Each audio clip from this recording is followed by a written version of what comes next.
25 cars piloted by a who's who of GT racing stars are aligned at the most famous venue in North American motorsports for the third edition of the Indianapolis 8-Hour. This race marks the finale of the Fanatec GT World Challenge America powered by AWS season and serves as the penultimate round of the Intercontinental GT Challenge powered by Pirelli's Global Championship. Hello and welcome to the Indianapolis Motor Speedway. My name is Ryan Marine. Joining me today is Calvin Fish. Bob Varsha will be with us in the booth for most of the show, but right now he stands down on the famed front straightaway at Indianapolis with our pit lane reporter Amanda Busick. Amanda? And Ryan, that he is. Look, Bob Varsha here on pit lane with us. And Ryan, those 25 cars you were just talking about are to my left here on this packed grid as we get set to kick off 8 hours of racing here at Indianapolis. And of all the things that are exciting here as we head into this race day, what I'm most looking forward to is sunset here in Indianapolis is set for 7:16 local time. And Bob, we're racing to 8 p.m. That means these cars are going to see twilight here. It's the first time that's happened here at IMS, which is pretty hard to believe after more than a century of racing here. But this is the land of Foyt and Unser and Mears and Castroneves. So you can't overstate how important it is to all of the drivers in this field to be racing on this sacred ground. And if today's race is anything like yesterday's qualifying, it's going to be spectacular. Consider 10 cars on track in the top 10 shootout. Chaos breaks out, collisions, disqualifications, protests, on and on and on. Meanwhile, sitting behind us in the pit lane, Windward Racing loads up the #1 driver in the series right now, Jules Gounon, who waited till the final minutes of the session.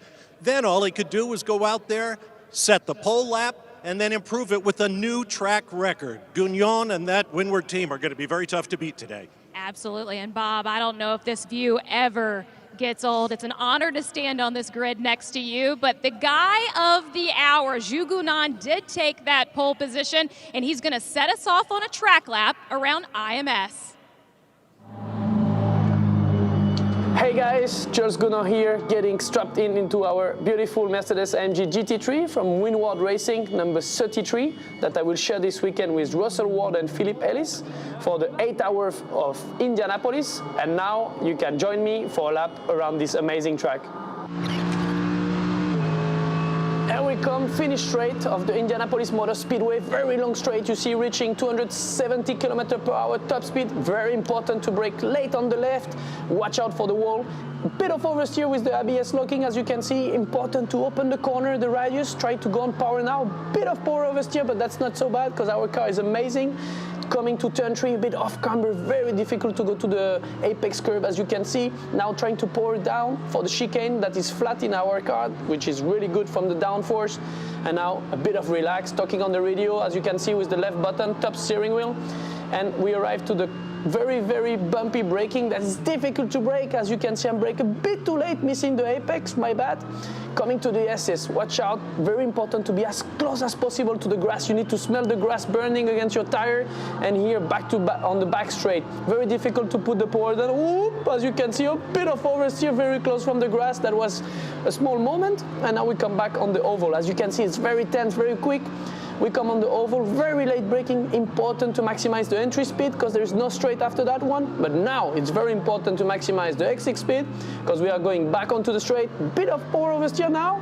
Very difficult to do the last corner flat, as you can see him fighting with the car. And we are back on the main straight of the Indianapolis Motor Speedway, iconic place. I hope you enjoyed the lap with me and you wish us a good success. Jules, that was an incredibly energetic trap lap around IMS. Thank you for that. You're sitting here hanging out on the wall, getting ready for race day. How do you set yourself for 8 hours ahead? So we set ourselves with a great setup that we try to make during the practice session. Russell will start the race, and then we will cycle through our lineup. And what's important in an 8-hour race is the last 4 hours, let's say. So we're going to try to have a clean race, prepare, hope our car suits the track development, and hopefully we can send it at the end. Jules, after qualifying yesterday, you use the old golf expression. You drive for show, you putt for dough. Qualifying was obviously for show, and a spectacular show it was. You are the championship leader, but only by 7 points after one of the most successful seasons in history. Do you think about the championship at all as you go into this third round of the series? Yeah, you know, this year in IGTC we can drop the result, so I don't think it's very necessary to think about the championship. I just want to do a great job with Philippe and Russell that are next to me, and if we enjoy and we have a good race, then might be good, but I don't want to think about that. Just enjoy the place, enjoy to be racing in such an iconic track with a great team, great guys around the car, great teammates, so we have everything for it. Hopefully we can do a good race. Good luck. Thank you. Well, this car will lead us to the green flag here in IMS. And Cal, I know you have some words on Jules Gounon. What do you see in the talent? Well, he's just amazing. He's able to put that lap together yesterday under extreme pressure. I mean, they waited, but it was a very chaotic qualifying session, as Bob alluded to. And what we had is several of the fancied runners actually elected to try and wait out during qualifying session number 1, wait for the track conditions to come in. Well, then we had a red flag. They didn't even get on track, so we've got some of the really keen fancied runners here this weekend, including a couple of Mercedes will be starting back on row 8. Ironically, 2 of Jules' teammates, Raffaele Marciello and Juncadella, also won a championship with him last week. They're running with the Craft Bamboo team here this weekend. They'll start from row 8, and then the AF Corsa Ferraris, they had the same problem. They'll start from row 9. So we'll look for those cars to cut through this field pretty sharpishly in the opening laps of this race. Expecting a lot of comers and goers when we get this race started at 12 noon, high noon here in Indianapolis. The third running of the Indy 8-hour coming your way shortly.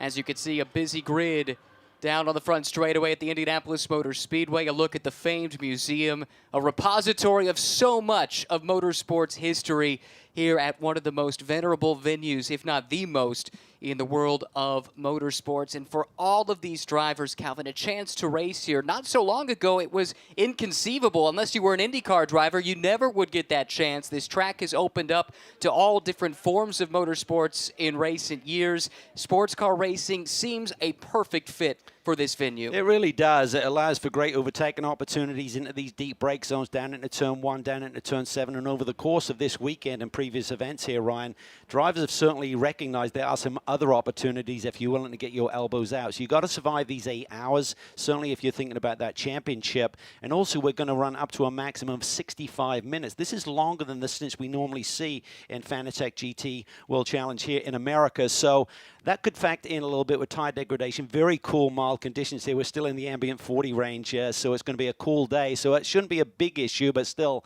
those last 10, 15 minutes, that's where I see some real opportunity with the teams and the manufacturers that have cars that stay consistent for 65 minutes, and those may drop off a little bit in that performance. It is an 8-hour race. It is an endurance race, but how much pressure is on those cars out of position that you talked about to get a good start, make some positions early? Well, I think what you're having is a lot of the Pro-Am teams are electing to have their Am drivers starting, so there may be some easy pickings for some of these pros. Guys like Daniel Serra starting from the 18th position in the number 71 car. They're going to want to try and get into the mix and maybe control this race a little bit, but it's a long race, Ryan. I mean, if you don't make it in the first half a lap or so, or the first couple of laps, just settle in, find a pace, find a rhythm, and think about the long game. Hardy Midwestern race fans have made their way to the grid, flocking to see the GT cars that are set to do battle here in just a few moments on the grid, moments away from the Indianapolis 8-hour. It's a chilly afternoon as we get set for the third running of the Indianapolis 8-hour. Standing there on that packed grid with the Conquest team that is in so many ways impressed over the course of this weekend is Amanda Busick. Oh, and that is correct. And they will start on the front row alongside that Mercedes. And Alessandro, you will kick off the effort for them. And I was just talking to you off camera. Have you rehearsed the start of this race? And you said, no, it's absolutely impossible. But you are concerned about turn 1 here as we get this race started. How do you survive it? Well, surviving is the correct word. I think it's an 8-hour race, so for sure the race is not going to be decided on corner 1. But Indy, we're coming from this very long straightaway, and the first corner is very slow, so we have to be all aware of each other, try to get clean through corner 4 or 5, and then start the race. But, it's a long race. I have a great car thanks to Conquest team and Corsa Horizon. I have great teammates, so it's all about keeping the car clean for 6 hours, and really, if we are in a good position to do well, then really try 100%. Good luck today. Thank you so much. Multi-time GT champion Alessandro Balzan starts on the outside of the front row. Missed pole by some 0.05 of a second. That is how tight this grid was, not just in the qualifying session, but certainly in the pole shootout. Yeah, and I think looking at that team and the lineup there for Conquest Racing, we saw them certainly burst onto our scene with GT3 machinery just at Sebring a couple of weeks ago. They've been so impressive, and their driver lineup is so consistent. All of their 3 drivers running lap times within a few tenths of one another. They could really be a factor for the overall win here today. It's interesting to note there are 4 Ferraris starting inside the top 10, and none of them belong to AF Corsa. Well, they're one of those teams who elected to roll the dice a little bit, got caught out with that red flag. There's some controversy in terms of interpretation of the rules. They thought they could just go to a 2-driver average. That was never going to work, and they start at the back of the pack. Back down to Amanda. Well, starting on the third row will be the 3K packs. Jordan Pepper is part of that team, and when you look at the 8 hours ahead, how do you distinguish yourself in this race? Yeah, well, it's 8 long hours of racing. We got some strong cars in front of us on the front row. Obviously, Jules in the Merc, I know him really well. He did a good job yesterday. And then, to be fair, fair play to the Ferrari team. It's their second ever race in the championship. They delivered in Sebring again this weekend. I think for us, it's really going to be about getting through the first few hours, making sure we're really close to the lead, and then hopefully we have the car with no scratches. And yeah, we see what happens. I think going into the dark is a bit special this year, first time ever. But I think the race is going to be all about the pickup, the tire temperature, making sure we keep temperature in the car, because I think if you can do this from the strategy point of view, if we can execute good pit stops, get lucky a bit now and again with the strategy, I think we're in for a good fight. So really excited and happy to be joining my incredible teammates, Misha and Frank. And obviously the one car is stacked with a strong lineup as well. So we've got to beat our teammates first, and then we hopefully both got to beat the rest. I'm glad you mentioned how special it is racing in the night here at IMS. You guys did have night practice. Was there anything that you noticed during that you could imply to here today? It's quite dark in the midsection, and it's going to be tricky because it's quite one line, especially at the end of the race, like I said, with the tire pickup and stuff. So it's going to make it a bit tricky. But yeah, night driving is always fun. It's quite an enjoyable thing. I obviously do it quite a lot, and it's one of my favorite things to do. So hopefully when it goes dark here, it should bring a bit of action. But it's not too long of darkness. It's only half an hour. So let's see what happens. But honestly, we need to get to the night first before we can start fighting for a result. That is the 2021 champion of Fanatec GT World Challenge America, powered by AWS. His last event where he gets to claim the title as reigning champion. He'll pass that crown over to the man he shared it with last year, Andrea Caldarelli. Those two no longer in the same car here this season after a regulation change early on in the year. But that K-Pax Racing team, Calvin, they have been the class of this championship for many, many years. They've represented this championship very well in international competitions as of late, too. But this is home soil for them. They want to show they are the top team in the series' top American race. They do so much success here with the sprint form of racing, even with the mandatory pit stop, of course, with our regulations. But they have a ton of endurance accomplishments over a couple of decades with that group. So they've got some really key personnel. They understand the strategy very well. I think from Jordan's comments there, they're thinking about the big picture, being around at the end. He talked about maintaining temperature in everything, and that's certainly going to be a factor. We've just crossed that 50-degree mark in terms of the ambient, so it's starting to warm up a little bit, but it's going to be a cool, mild day for these races. Well, so Bob Varsha is with us now. He can give us a first-hand glimpse into what the weather was like. We'll talk to Bob about that here shortly as we get started with some pre-race celebrations, pre-race festivities as part of the third running of the Indianapolis 8-hour. Any pre-race celebrations here, always part of the storied history of this venue. And we're moving in on the start of those festivities here shortly. As you can see, a little bit of a breeze across the racetrack up there on the flags atop the 11-story pagoda. This track has had several iterations of this pagoda-themed timing stand dating back to the very early days of the track. It went away for some time, and now back with this modern version. Down to Amanda Busick in the pits. Well, as we get closer and closer to the start of the race here in Indianapolis, joining us on the grid with the country's national anthem, Victoria Rubel. Oh, say, can you see by the dawn's early light what so proudly we hailed at the twilight's last gleaming, whose broad stripes and bright stars through the perilous fight o'er the ramparts we watched were so gallantly streaming. And the rocket's red glare, the bombs bursting in air, gave proof through the night that our flag was still there. Oh, say does that star-spangled banner yet wave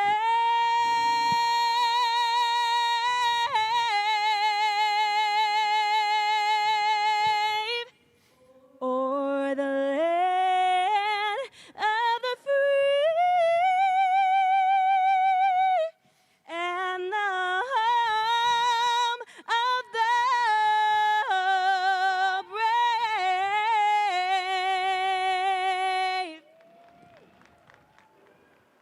The national anthem ahead of the North American round of the Intercontinental GT Challenge powered by Pirelli, and the season finale for Fanatec GT World Challenge America powered by AWS. Drivers getting strapped in their cars as we approach the start of the third running of this endurance race at the famed Indianapolis Motor Speedway.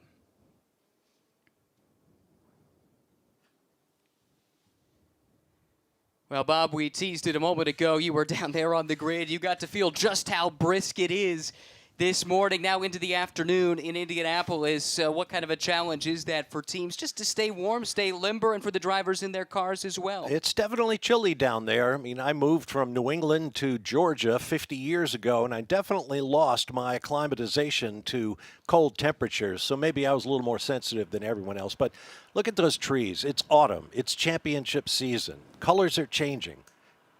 Titles are approaching. It'll be spectacular. We just heard a great version of the U.S. national anthem. If we tried to play them all for the countries represented in this race, we'd be here all day. There are 16 different countries here today. It is a truly international field, and championships, too, on the international level. IGTC as well as Fanatec GT here, Calvin, and they're all mixed together. It's going to make for some interesting permutations as we try to figure out who's going to be on top after 8 hours. Yeah, and I think that's a key for some of these drivers to recognize who you're running against, because there will be the overlap between the two championships today. Regarding the American Fanatec GT Championship, there's a fierce battle in Pro-Am between 3 teams. So right now, the Wright Motorsports team have that lead by a slender margin. It's only 14 points over the 0-4, the CrowdStrike entry of Colin Brown and George Kurtz, with Farnbacher and Ashton Harrison just 1 point back. And let's not forget double points on hand here today. So it's a 14-point swing between first and second. So for the 0-4 car, Brown and Kurtz, if they can go out and win, they have the tiebreaker. That would clinch it for them here today. And they've done it before here. That's the crucial thing. This driver lineup, they have been successful in this race in the past. To Calvin's point, double points this weekend. Normally it's 25 for a win. Instead it's 50. Normally 18 for second. Instead it's 36. That's a pretty big delta, and that could make a huge impact in that Pro-Am Championship battle that is coming down to the wire. Drivers in their cars and about to roll out for the first of 2 formation laps around this 14-turn, 2.44-mile Indianapolis Motor Speedway road course. Different layout that was utilized 1 year ago, back to the layout that was used in the inaugural running, Calvin, and it certainly is a challenging layout, no doubt about that. Amanda, though, with some dignitaries with her down on the pit straight. Well, Ryan, I have found the president here at IMS, Doug Bowles, and we've been talking about night racing for the first time at Indy. How cool is that for you guys? It's really cool for us. You know, they had a practice on Thursday night to get to see this place under lights with cars at speed. First time ever, 113-year-old facility, pretty historic moment. Well, the president of SRO, Greg Gill, also joining us. And Greg, we're standing right in front of the 25 cars that are set to take this race. What's going through your mind? So excited. Love to see the growth. Love to see the fans here in Indy and our global audience. This is awesome. I can't wait to see us start. What a historic race for the series. And good news today, we hear a long-term commitment from SRO America and this famed speedway for this event moving forward. It was the first ever long-distance endurance sports car race held at this venue, and now we make some history today, running into the twilight for the first time, and great to see so many fans flocking to the racetrack to take in the spectacle of GT racing cars. 25, all GT3 this year, Calvin. That is one difference from the past. Previously, we've had an invitational GT4 class. That is gone. How does that change the complexion of this race? Well, it should clean up the race a little bit. We anticipate a few more runs of green flag racing versus being interrupted with the yellows that we saw here last year. But Bob, you mentioned earlier on, it's been a chaotic weekend. We have saw incidents. There's actually 2 cars going to be starting for pit lane for an accident avoidance penalty in the qualifying session. Right. One is Bill Aublin, one of the most experienced guys in this field, and Jeff Burton as well. So there can be some argy-bargy amongst these GT3 competitors here. When I heard Greg Gill say, I can't wait to see the start, I thought, oh, no, please don't put the hex on it. Let's get all of these cars cleanly through that first lap and then go race. That's the plan, that's for sure. That's what goes through everyone's mind. But, Calvin, you know as well as anyone, when the green flag, or in this case, the U.S. flag waves at the start of this race, a lot of that goes out the window for the guys strapped into these race cars. It does, and you got some drivers who have maybe not experienced being in the thick of the battle with amongst the pros here. Typically, when you got Pro-Am lineups, it's AMs against AMs. Right now, you got a very much a mixed blend there in the middle of the pack, so it's going to be interesting to see how everyone survives here during these opening corners. It's a great point. Let's talk about it. One to keep an eye on starts 3rd overall, Charlie Scardina. He and his brother-in-law, Onofrio Triarci, they clinched the AM Class Championship around early at Sebring. So they run a Pro-Am lineup here this weekend, and they start 3rd. Charlie Scardina, with very limited racing experience, certainly in recent times, did do some Porsche single-make racing a decade plus ago. He finds himself with some of these heavy hitters right at the pointy end. He does, and let's not forget Jules Gounon laid down that pole lap. It's going to be Russell Ward who's going to be taking the green flag here aboard the pole-winning Winwood racing machine. And looking deeper in the pack, you've got guys like Nick Whitmer starting the 38 car, George Kurtz on the 04, Charlie Luck with the championship very much on his mind, starting from position 11 on row 6. So, again, there's a pressure of the championship, there's a pressure of the weather, the cool conditions.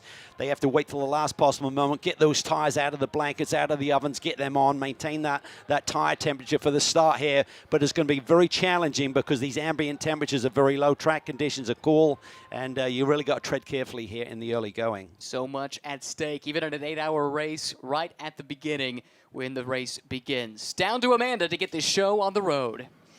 Jenny Sissom with the words all drivers want to hear. Drivers, start your engines!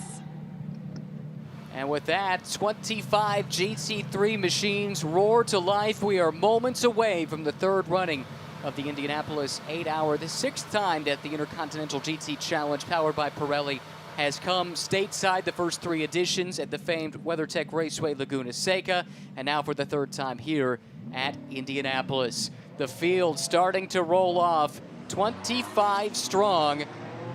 And the start of this race just minutes away now.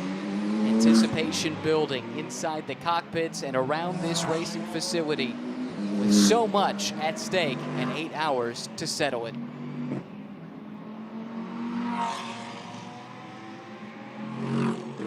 Field rolling out for the formation laps. There will be 2 in total. Crucial, even with the tire warmers, Calvin, to make the most of these formation laps, taking the opportunity to ensure tires, brakes, all the equipment is ready to go. Yeah, and basically there's a rule in place with 5 minutes before we get the start your engines signal. the tires have to be on the car, and then 3 minutes to go, the cars have to be on the deck, so the company playing around with the rules, trying to get those tires on at the last moment and creating any delays. But right now, these preparation laps are key for the drivers. You basically kind of run the gas pedal against the brake pedal, 2-footer as you would, and just trying to generate some temperature, get those brakes really nice and warm. That temperature then comes up through the upright and up through the wheel and into the tire ultimately. You can see the cars weaving around a little bit. That doesn't generate too much tire temp, just trying to keep them cleaned off, not picking up any marbles during this formation lap. 2 formation laps. We do have those 2 cars that starting from pit lane. As I understand it, they'll do 1 lap, then come back to the pit lane and then be stationary, wait for the field to pass through turn 1, and then they'll be released. Now, while we have this calm before the storm, I'm thinking about what track president Doug Bowles was saying about how happy they are to host the SRO series and that they'll be doing so for years into the future. You guys are both old enough to remember when people were saying, have something other than Indy cars at the Indianapolis Motor Speedway? You want to build a road course? You want to have Formula One, MotoGP, the Sports Car Clubs of America, NASCAR? What is going on? And I have to say, I am so pleased and proud of the way this great facility has developed into the multi-motorsport facility that it is now to please all the motorsports fans. It truly is the racing capital of the world. It has proven to be a home of the sport writ large in a way that simply was not the case just decades ago, and sports car racing now taking pride of place this weekend at this historic venue. First of 2 formation laps complete. Moving around one more time at low speed before all of a sudden the speed picks up and the anticipation picks up. That anticipation, by the way, not restricted to those in these race cars. The teams, the fans, everyone around this famed racetrack can feel it. Getting ready for the start of the 3rd running of the Indianapolis 8-hour.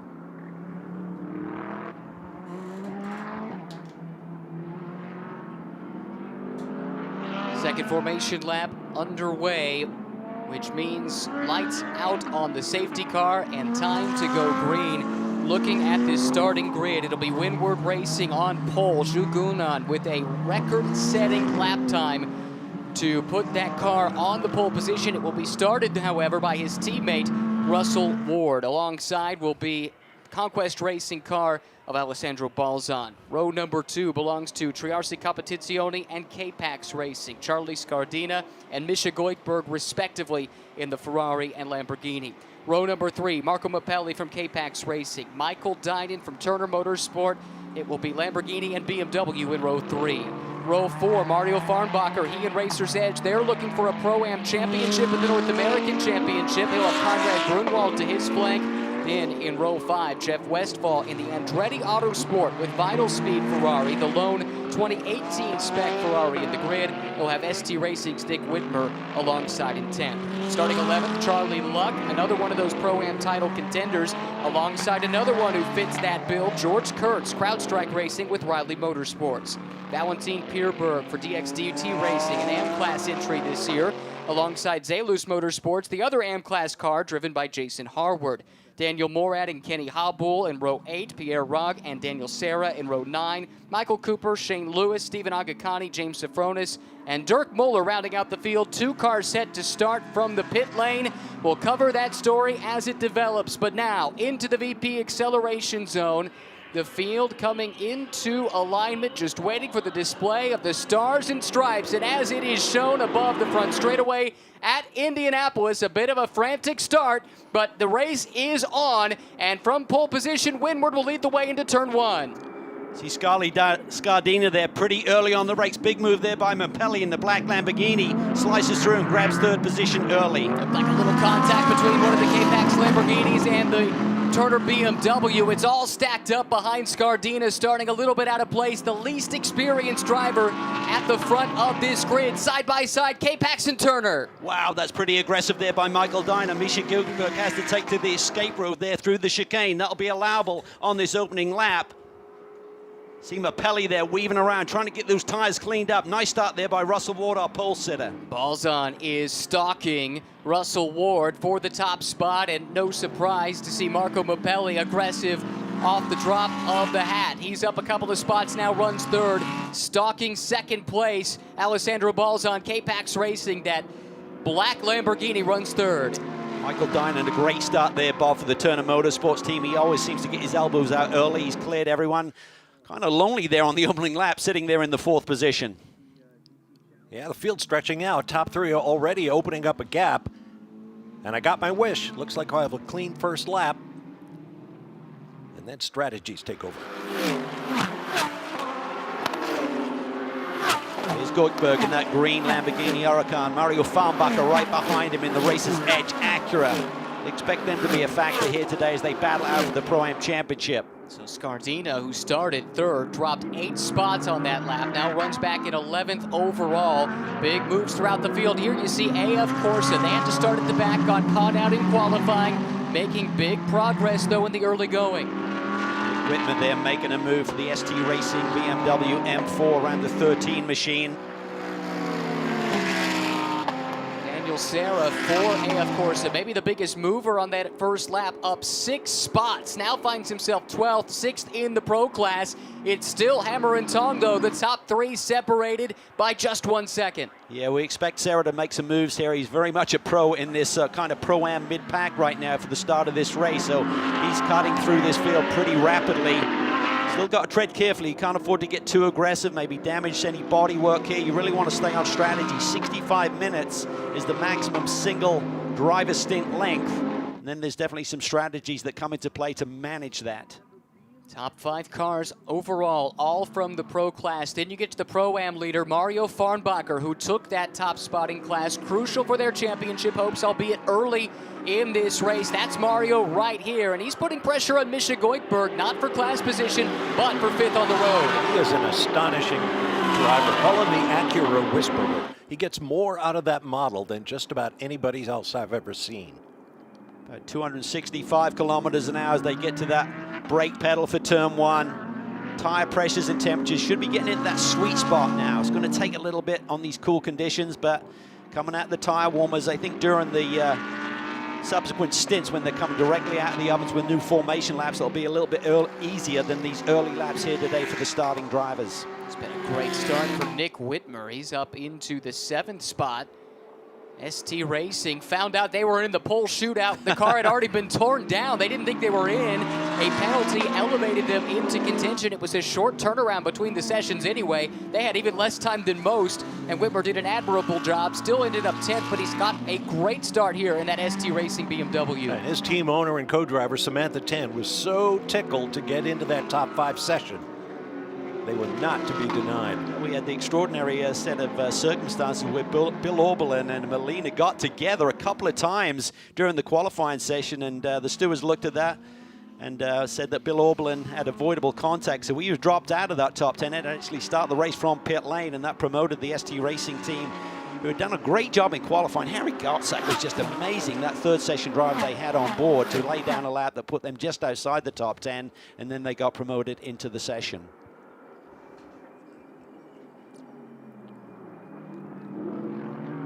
Big moves early. Daniel Serra has moved up into the 11th spot. He's putting the pressure on Daniel Morad, the Canadian, who's driving for Craft Bamboo Racing, Hong Kong-based team, with a little bit of help from Lone Star Racing out of Texas. And with the Theodore Racing throwback livery, celebrating Teddy Yip's team and their involvement in the Indianapolis 500 over the years. A cool note from Adam Saul, who handles all the Mercedes PR relations here this weekend. He said, don't forget Theodore Racing participated in the 1983 81 Indy 500 and finished 3rd with Vern Chupin behind the wheel. So they have history here in Indy. It'd be great to repeat that success here, if not a little bit more. Really strong driver lineup. Oh, and a spin. Around goes Goikhberg. That's at the very front of the field. And boy, Morad and Serra split him. Looks like Goikhberg's able to right this ship. He's going to lose a ton of spots. That could have been disastrous. Well, we saw him in a battle there with Farnbacher, so I'm not sure if there was any argy-bargy involved in there for that spin. It's been a problem area on this racetrack coming through turns 10 and 11 here this weekend.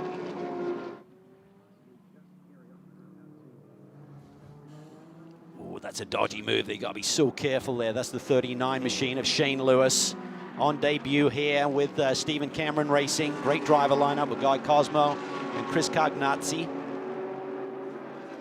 This goes back to the formation lap, and there was a spin. This is why the start was so ragged. How about these two vying for the Pro-Am Championship, getting together before the start of the race even began? Well, Charlie Luck had a rough day yesterday. A couple of spins in pre-qualifying yesterday, but that's two of the championship contenders, as you said, run first and second in the Pro-Am stakes. Look at that move by Montpellier there.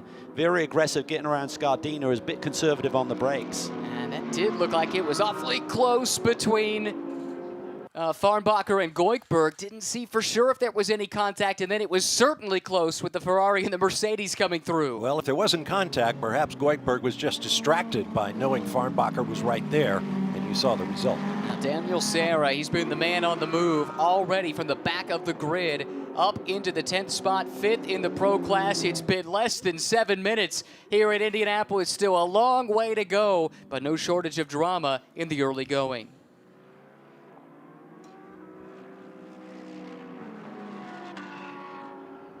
Serra in the background, putting the pressure on Morad. Morad, for his part, stuck behind Conrad Grunwald, the leader in the Pro-Am class. The leader in the Pro-Am class as far as IGTC is concerned, it must be, as Farnbacher is the leader in that class overall.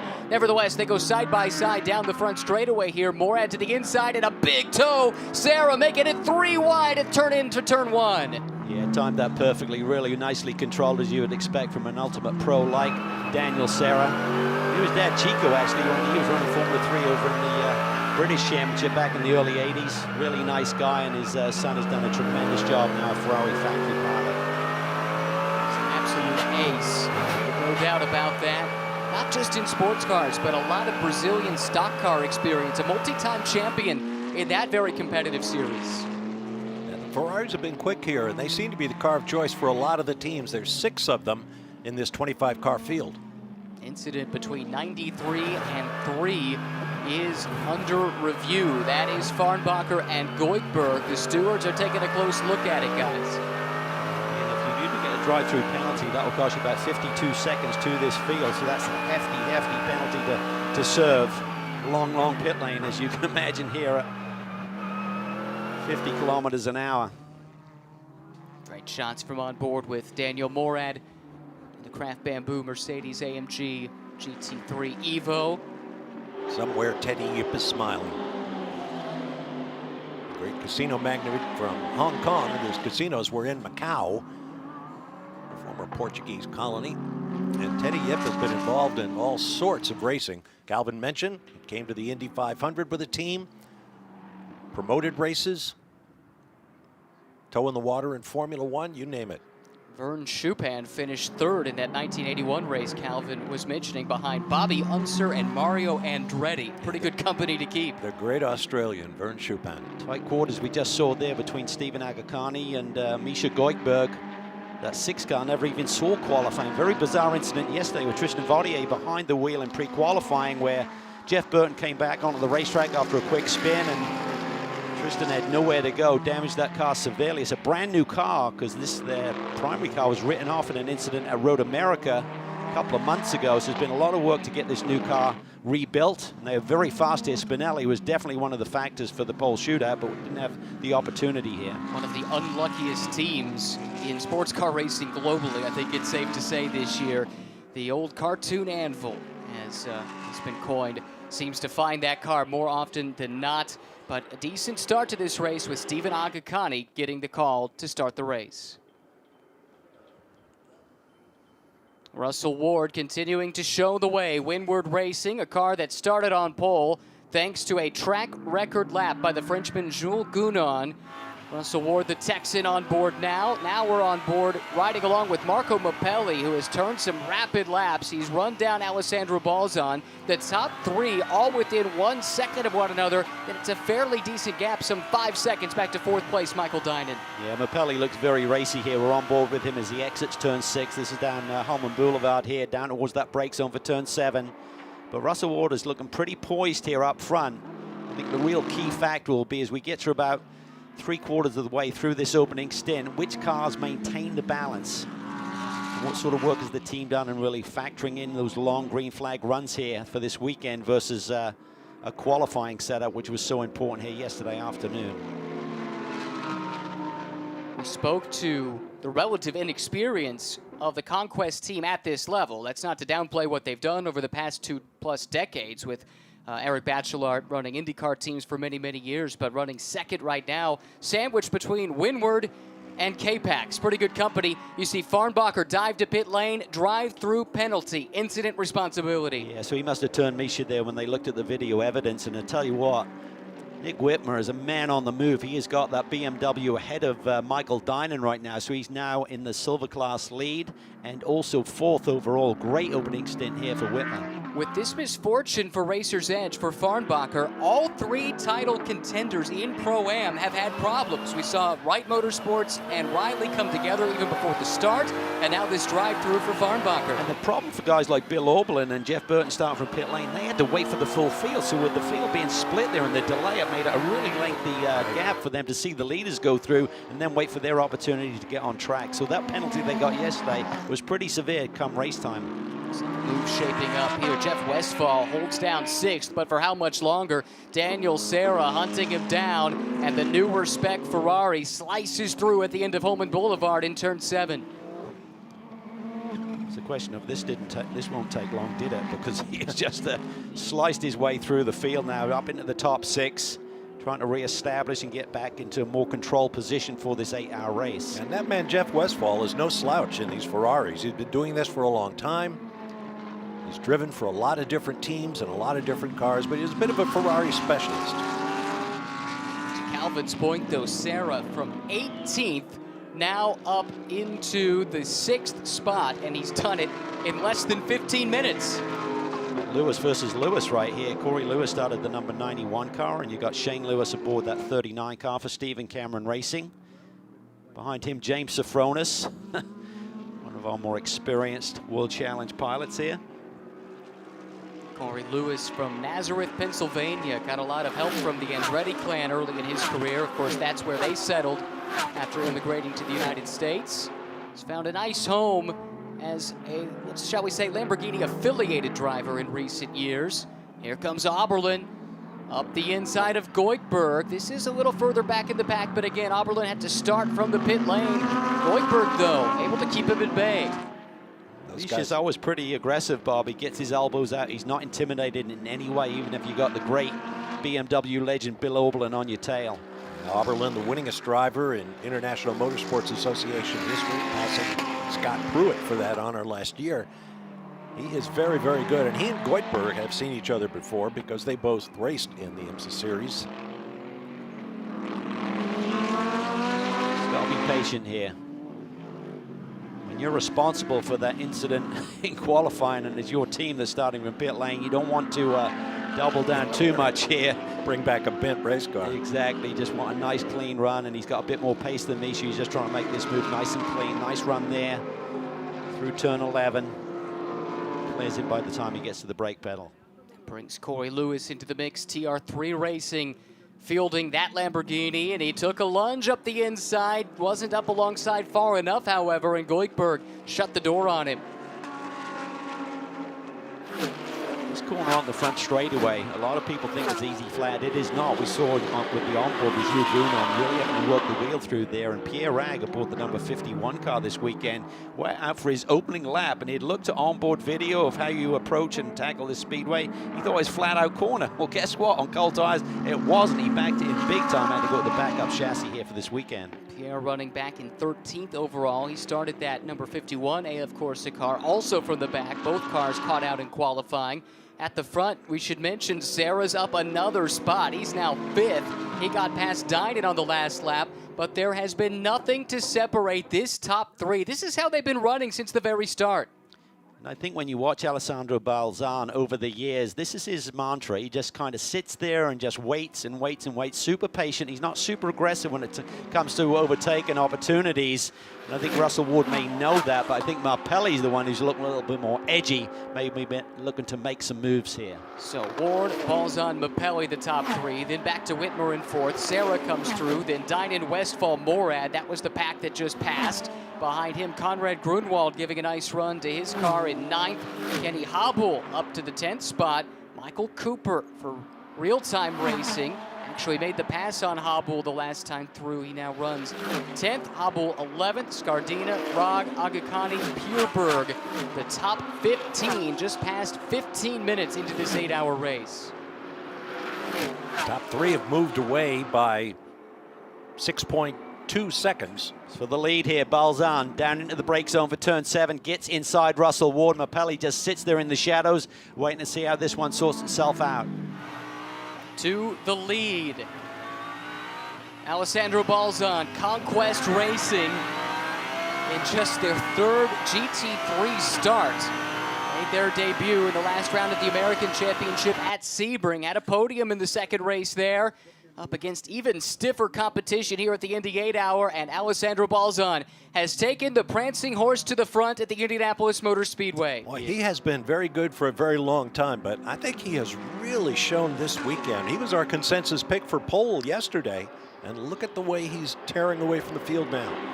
Three-time GT champion here on North American soil. Had some medical issues about 3 years ago. Took me a while to get back into the saddle full-time, but he's a great mentor. We believe he may be teamed up with Manny Franco next year. If they made that announcement, they're going to be back full-time in the American Championship, and he would be the perfect teammate.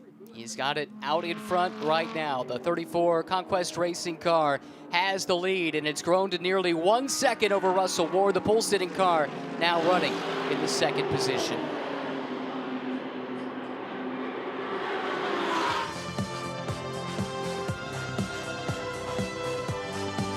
Today's coverage is brought to you by Fanatec, AWS, and CrowdStrike.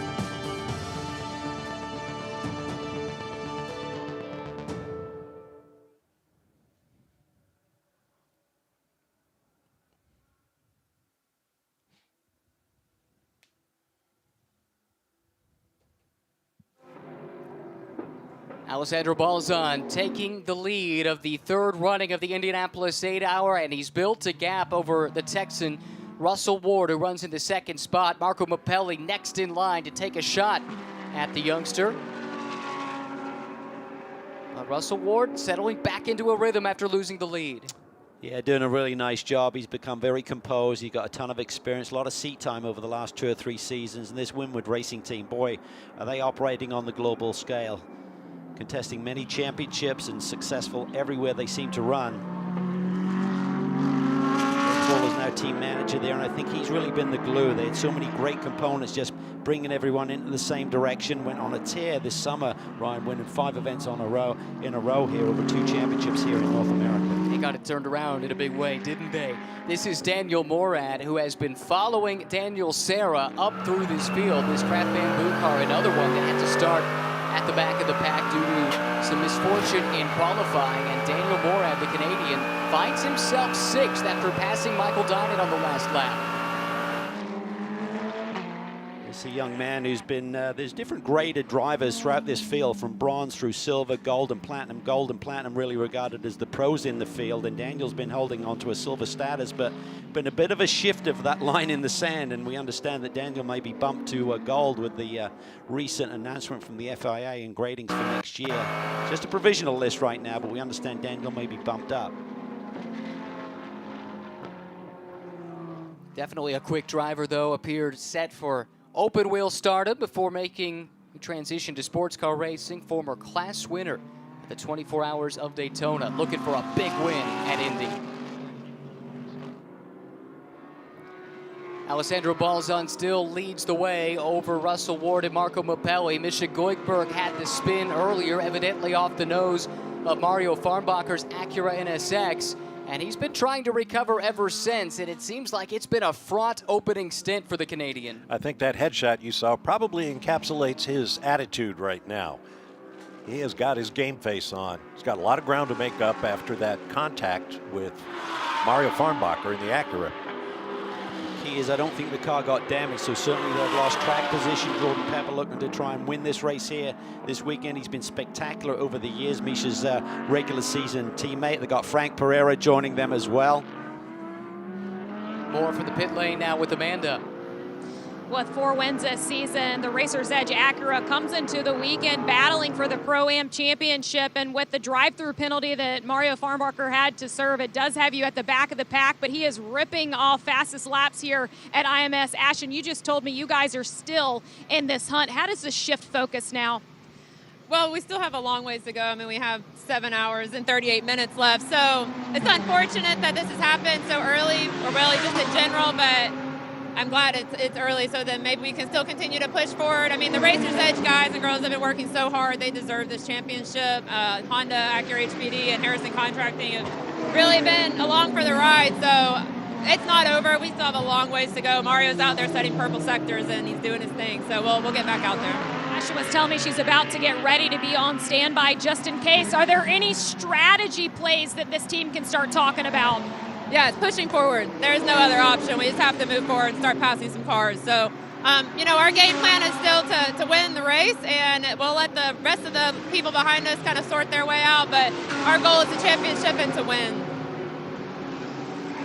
This is part of that championship battle. These two cars have been locked in not just a duel, it's been a three-way fight for the bulk of the season, with the car that runs just ahead of them, Farnbacher, moving to the inside of Charlie Luck, as you would expect. Luck more on the AM part of the equation in these Pro-Am lineups. Farnbacher an ace by any definition of the term, and he's able to jump up one more position now, chasing down this car, the 04. All 3 Pro-Am title contenders running together on the racetrack as we've expected. This is how it's been all year long. Yeah, that's crazy, right, to see them running in a pack right now. Mario Farnbacher's absolutely flying. He just laid down the fastest lap of the race, and he'll be fired up. I mean, maybe he feels it was unjustified with that penalty. I'm not sure. We didn't see it evolve. We certainly saw the consequences of the contact, but I think Misha was being pretty aggressive in trying to hold on to that track position early on. Mario Farnbacher is part of one of 2 teams that have 2 female drivers paired with a single male driver. Farnbacher with Ashton Harrison, whom we just heard from. And who else is in that car? Christina Nielsen, the 2-time GT champion. Meanwhile, Aaron Vogel and Taylor Hagler are sharing a car, number 43 from Real Time Racing, with Michael Cooper. Beautiful setup there by Mario, Bob, just trying to really work over George Kurtz. Kurtz was a little bit behind the wheel in terms of his line through those final couple of corners. That allowed Mario to just kind of get his hands a little straighter and get a good exit off of turn 14, get this track position down into the brake zone. George is on the grippier part of the racetrack, but Mario's got enough experience to handle that nicely. This is for 21st and 22nd overall, 8th and 9th in Pro-Am, and it also illustrates 2 different strategies taken by those 3 contending teams. Racer's Edge electing to put their pro in first, meanwhile Wright electing to put the AM in first, same for Riley. So 2 different outlooks on how to approach this race. Yeah, and with the regulations, essentially any one driver is allowed to do a triple. Basically 3 hours, 15 minutes is the maximum drive time. There's a minimum drive time of an hour. So doing the math there, if you finish 8 hours, that 3rd driver has to do more than an hour to be part of the regulations and to be classified. You got to do 70% plus. He's on board with Marco Mopelli. Watch and listen. He stalks Russell Ward for the 2nd spot.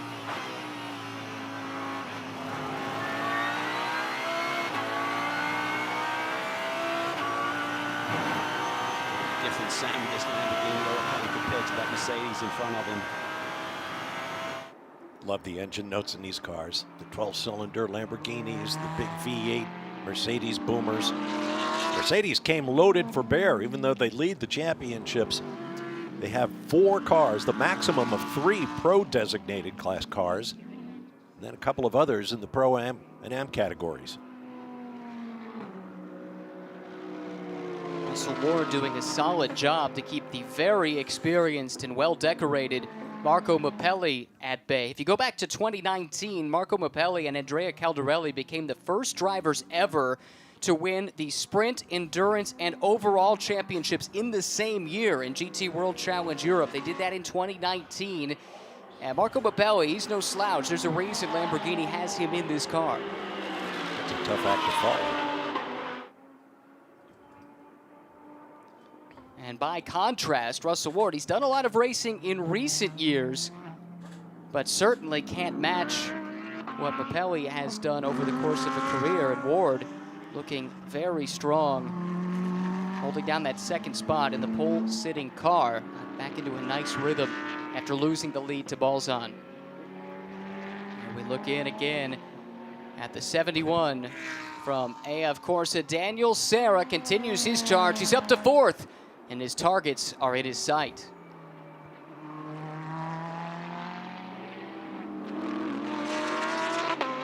Daniel Serra continuing his push up through the field. Nick Whitmer, a strong run from 10th on the starting grid. He's up to 5th.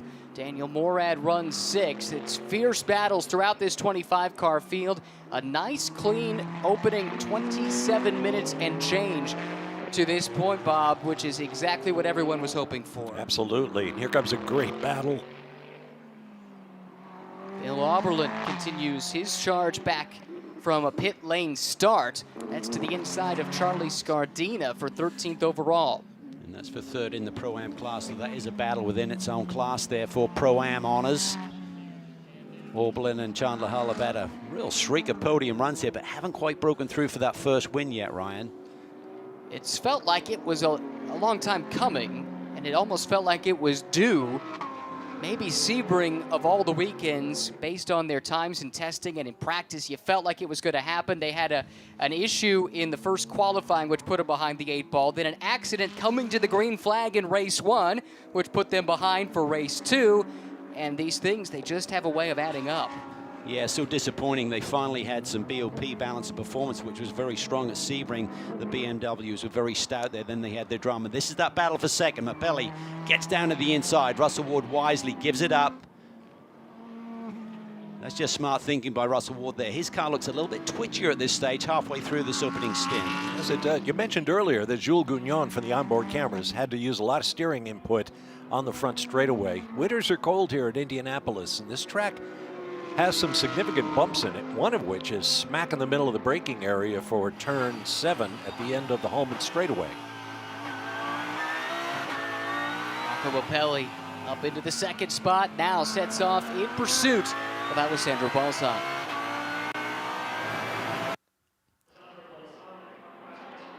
Conquest Racing showing the way at Indianapolis. That will warm Eric Bachelard's heart. He chased Indy glory for many, many years in Indy cars, and now out in front with his Ferrari 488 GT3 Evo. And Ferrari ace Alessandro Balzan has built a gap of 3.5 seconds over now 2nd place Marco Mapelli. Russell Ward gave that spot up just a few moments ago, slots into 3rd. Serra and Whitmer complete the top 5. Something flapping on the right side of that car. I think it's just a sponsor decal. Hopefully. Now look at Serra. He's honing in on this top 3. Just keeps closing that gap, running lap times a couple of tenths quicker than our leader, Balzan, right now. Very much coming into the picture, as you can see. Serra a 23.9 the last time around. Balzan a 24.1.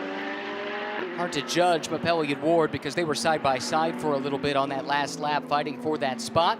5th place, Nick Whitmer, ST Racing. This team made their Total Energies 24 Hours of Spa debut earlier this year. Running alone in the Silver Cup this weekend, but trying to score points towards the Intercontinental GT Challenge powered by Pirelli Championship. And the fact that they weren't at Bathurst does not matter this year. A new rule put into place that outside of Spa, you can drop your worst result in IGTC. And so clearly not being at Bathurst, that's the one they'll drop, but they've got eyes on the Gulf 12 Hours, which is the season finale, and a chance to chase that Silver Class Championship.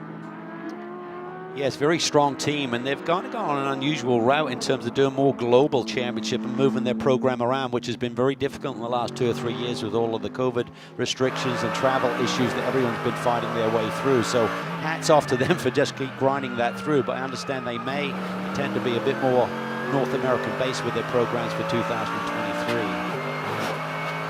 This team not North American based whatsoever. Craft Bamboo Racing, they were on the grid at Singapore last weekend on the support bill for the Formula One race. Team principal Daryl O'Young actually finished on the podium in one of those races there, and he's here in support of his team. It's his crew, by and large, running the car with just a little bit of support from Lone Star Racing. On the other side of the equation, a very local team with Andretti Autosport, based, maybe 20 minutes down the road. And they're running not just Jeff Westphal here, but former Indy 500 pole sitter Ryan Briscoe and son of the late John Andretti, Jarrett Andretti, who's a former GT4 champion in this paddock. And let's learn a bit more with Amanda. Well, finding out a little bit of information on the U.S. Racetronics after an incident in qualifying yesterday that was outside of their control. They had to work on the car overnight, did some welding on the car, and now they're finding vibration in the front splitter of that Mercedes. They're trying to assess what to do at the moment, whether to bring the car in, wait for a yellow flag, or wait for the driver change. But Loris, we talked to you guys yesterday and just the unfortunate events that have happened to this team all year long. There's still 7 hours and 28 minutes left to go in this race. How do you keep this team motivated? Yeah, for sure the motivation is really high and the race is really long. We lost a lot, very lot second at the beginning for the crash. And now we have a problem with the split that I don't know if we are able to continue or to fix it. But let's see, I think Steven is struggling for the understeer. And yeah, the pace is not the best, but as we said, we have a lot, 7 hours to go. Well, just to report, you can see the team members putting on gloves, taking out tires. I think they're getting ready to assess some sort of opportunity with this Mercedes now. With this splitter issue, Loris, can it be fixed? But I think that Steven will finish the stint and tries to go for second, and after, I don't know, honestly. Calvin, you're taking a good close look at that splitter flapping. What does that do behind the wheel? Well, it just makes the downforce really inconsistent. When it pins itself to the deck, it's really giving you maximum downforce. Then when it lifts up, so as he's going into the brake zones or in through a corner, it's going to be very inconsistent with the handling. If it's off the ground, it's giving him understeer. If it pins the nose, it's going to give him oversteer in terms of too much front downforce. But that's not an easy piece to fix. It doesn't come off, as I understand it, on the Mercedes with that front clip. So it's bolted back to the subframe. So that will not be an easy fix to do in pit lane. You can see Stephen Agakani on the front straightaway there as the nose wandered around. Such frustration for that team all year long, and they just keep coming back with smiles on their faces. Their attitude has been commendable, even if the luck hasn't been there. Spinelli, who was undefeated in qualifying sessions this year, six poles for the year. Just amazing stuff. To peek in, George Kurtz continues to claw back from whatever it was that had him and Charlie Luck sideways, coming to the Stars and Stripes that started this race. And right now, George Kurtz, a class winner at Spa earlier this year, back in 22nd, 9th in the Pro-Am class. Not the start to this race that the Riley Motorsports team envisioned.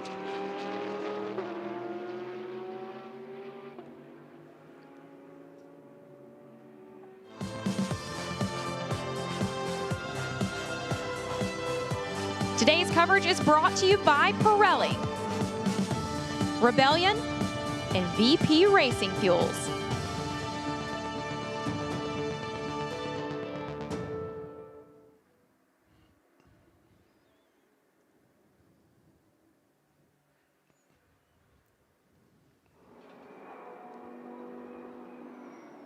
Battle brewing at the front of the field. Russell Ward has relinquished the third position to Daniel Serra, whose unbelievable opening stint continues. He's now third overall after starting at the back of the grid, but Marco Mappelli has drawn a bead on Alessandro Balzan as we get closer to the end of this opening stint of the race, just past the halfway mark, I suspect. 65 minutes, the maximum stint length by regulation, and they're going to have to make these Pirelli tires last.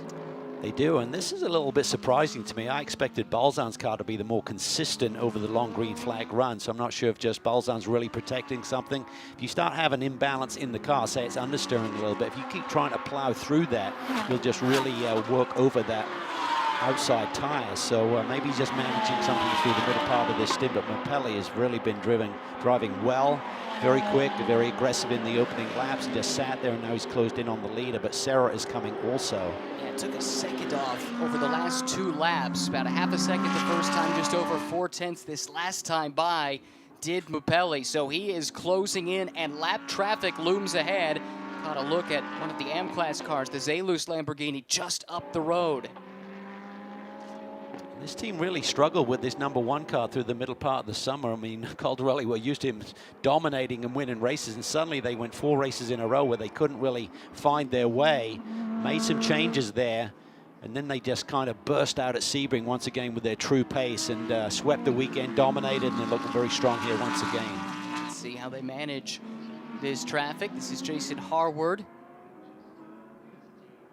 Team based out of Utah, led by Ty Isaac, former Olympic speed skater. To the inside, ball's on. Harward sees them coming, lets them slot through, and the fight for the lead continues. See Mapelli there, just very calm, didn't push it in there in case Harward didn't see him, just really analyzing the situation. Now he gets a good run on Balzan here. We come on the front straightaway.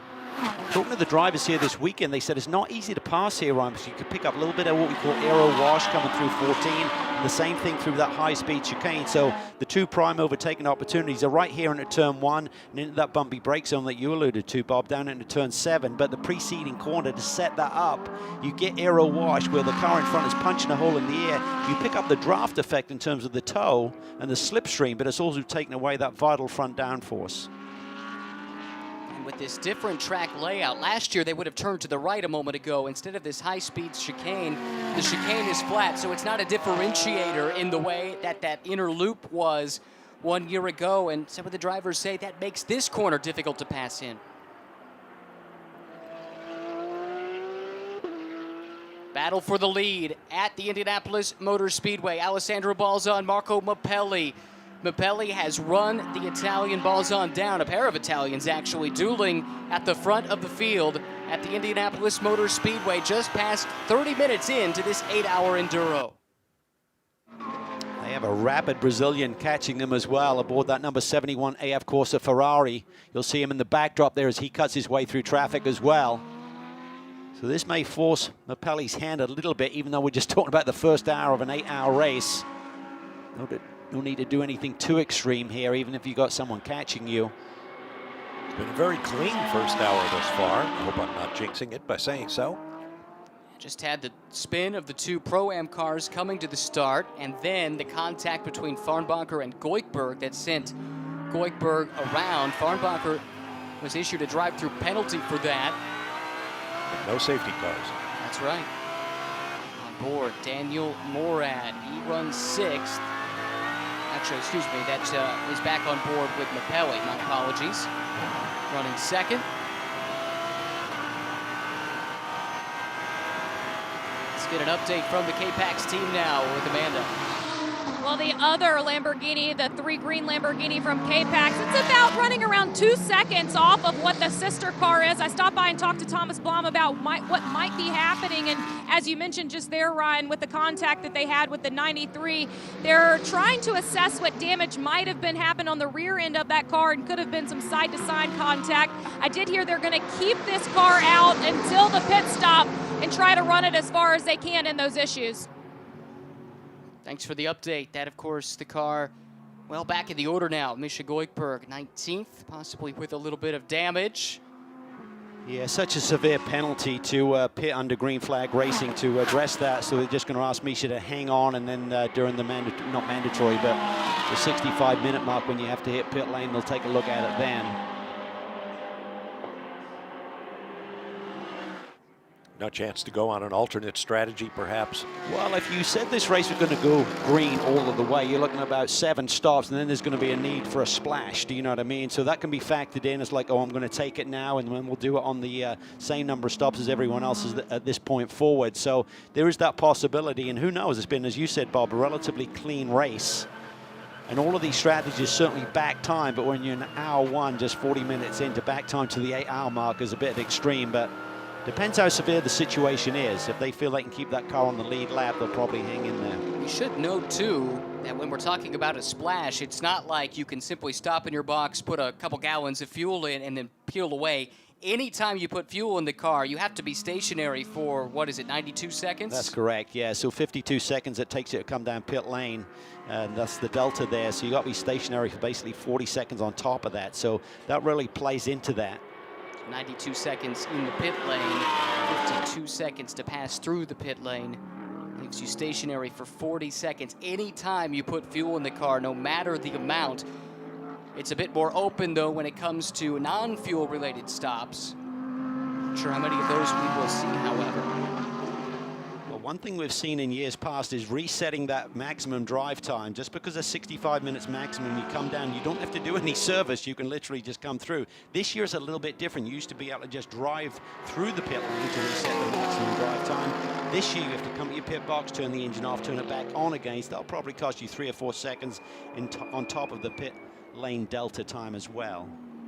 Good battle here. Further in the pack at the front is Misha Goikberg. He's in that 19th spot overall. James Safronis, the veteran, GMG Racing. That's his operation. He's behind the wheel of that yellow and blue Ukrainian-themed Porsche. And behind him, closing in, Shane Lewis, the veteran. Great to see Stephen Cameron Racing here competing in GT3 competition. Stephen was a great racer himself. He's got some excellent personnel there. Kent Stacey's his engineer this weekend, who's top drawer, just so much experience over the years. Got Gary Rubio, I used to actually race against in AWS Indy Lights competition back in the late 80s. He has a ton of experience as well working with that team over the years. George Kurtz at the tail of this train has actually been running very good lap times relative to these three. And that's brought him into the mix. Problems for Goikberg. He slips wide. Just gets in there a little bit deep. Typically when you see the front end wash like that, it's where the driver's got so hard on the brake pedal they activate the ABS. That takes away a little bit of the brake pressure to try and ratchet and keep those tires turning without flat spotting. But you don't have the front grip that you're looking for. Now you can see the bodywork flapping left front, and that car clearly ailing after the contact that Farnbacher was penalized for. That will definitely affect the downforce, which affects your cornering, but also downforce is so important into the brake zones as well. And so powerful. I mean, he may just have minor damage from the conflict with Farnbacher, but because of the downforce building up over the course of a session like this, it just starts to rip that bodywork away and makes your problem bigger and bigger. Haven't seen Shane Lewis in this paddock in quite some time.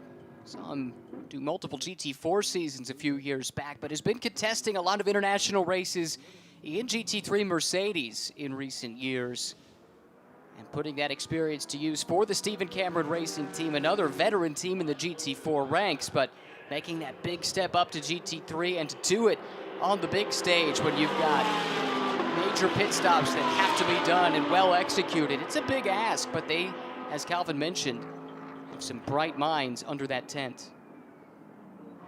Shane Lewis putting the pressure on James Safronis. This is back in the pack, but a good battle between two stalwarts of North American road racing.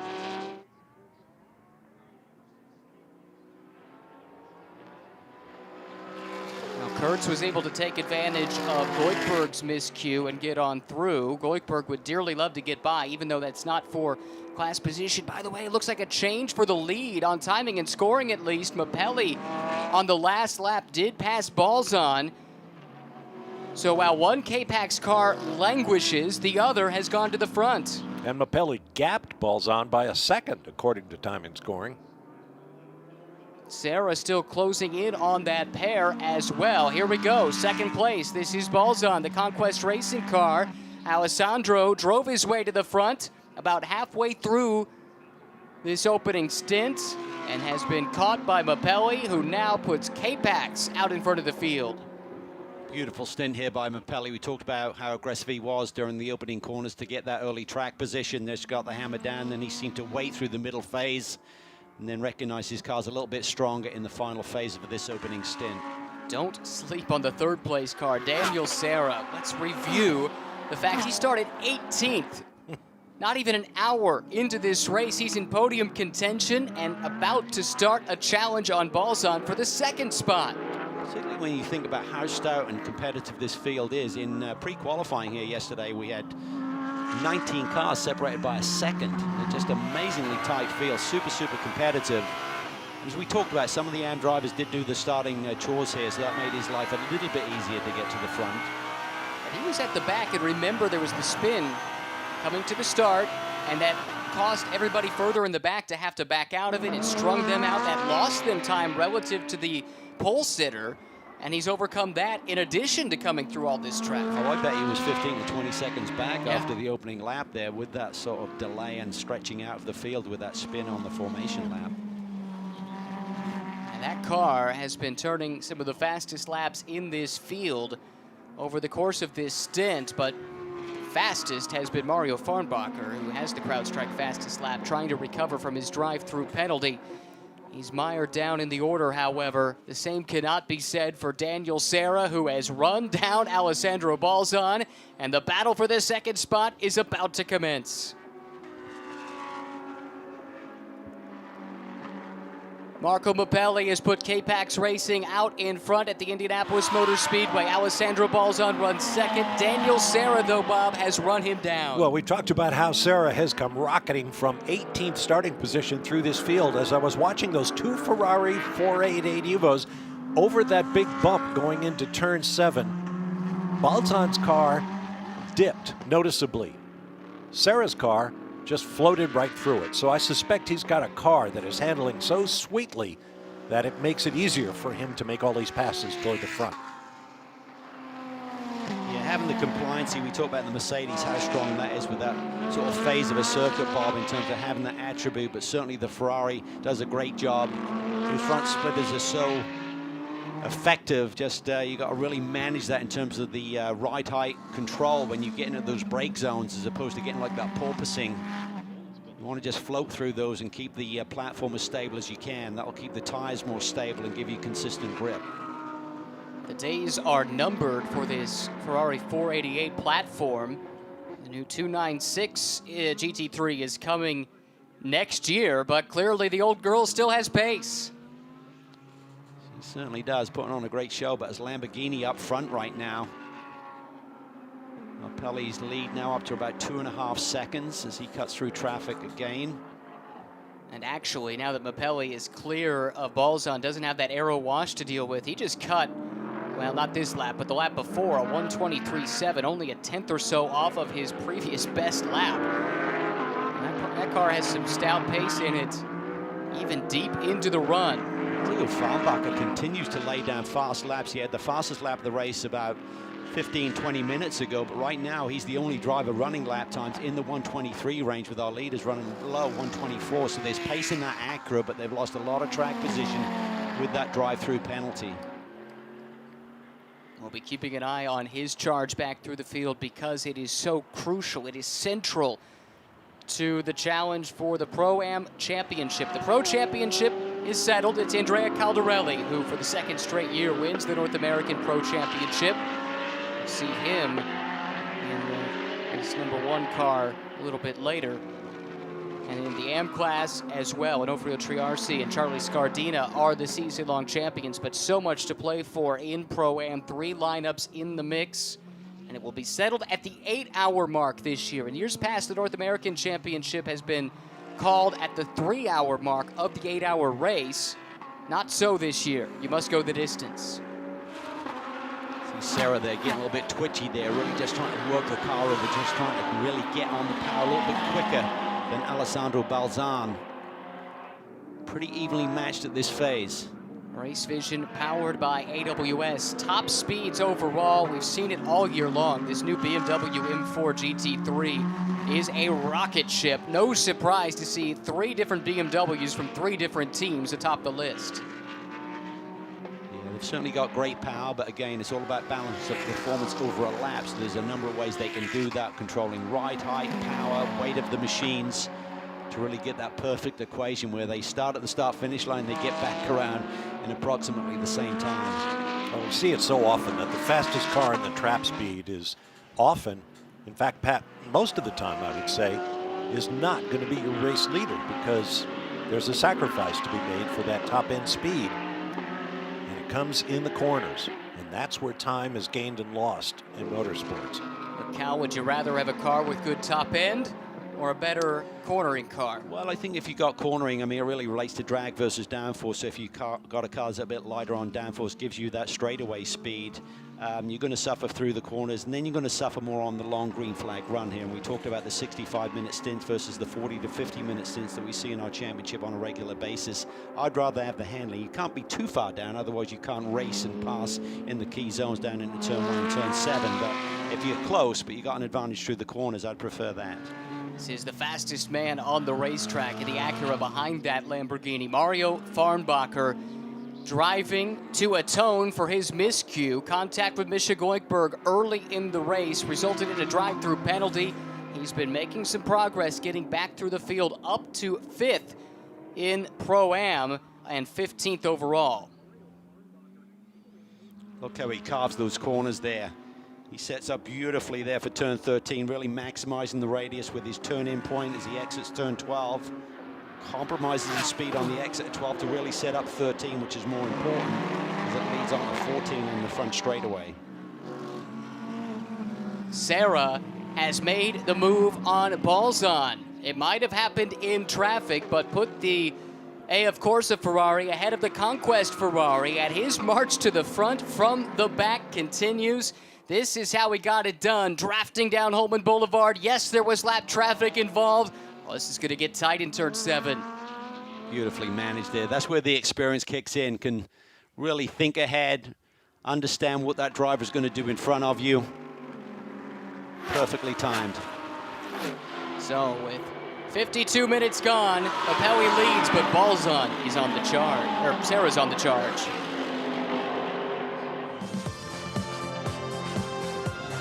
Today's coverage is brought to you by Asus Republic of Gamers, Motul, Stay Frosty, and 511.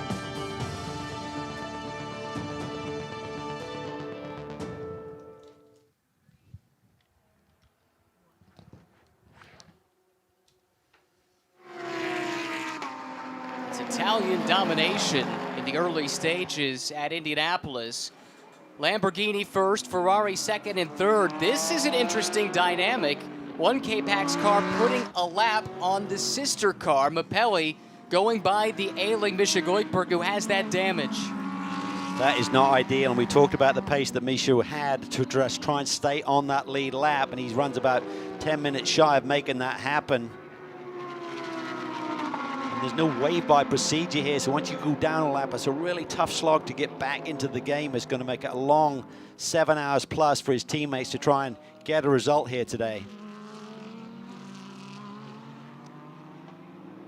There is a safety car deployed. You really need to be on that lead lap to get advantage of that and close the gaps down. Right. The wave by you mentioned is when a lapped car is between the safety car and the race leader. So the safety car will wave you by, and you get the opportunity to go all the way around and join the train at the end, having made up your lap. But as Calvin mentioned, that rule is not in effect this weekend. This field, containing 2 championships, is treated as one race. No one gets the chance to go by.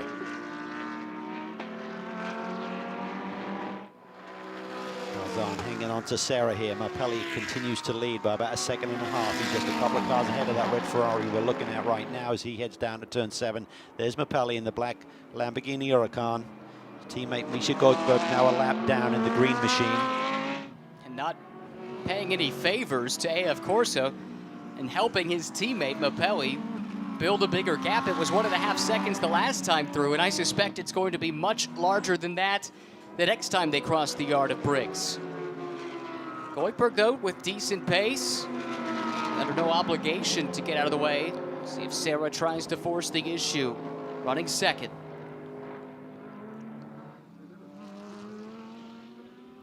Daniel Sarah around the lap car of Misha Goikhberg. He now sets off in pursuit of the race leader, Marco Mapelli, who has completed his 39th tour of this famed track. I thought that might lead to tears because Sarah is obviously on a charge, and I thought he might get just that little bit too aggressive with Goikhberg, who's probably not in the best frame of mind right now after dropping back through the field following that contact with Mario Farnbacher.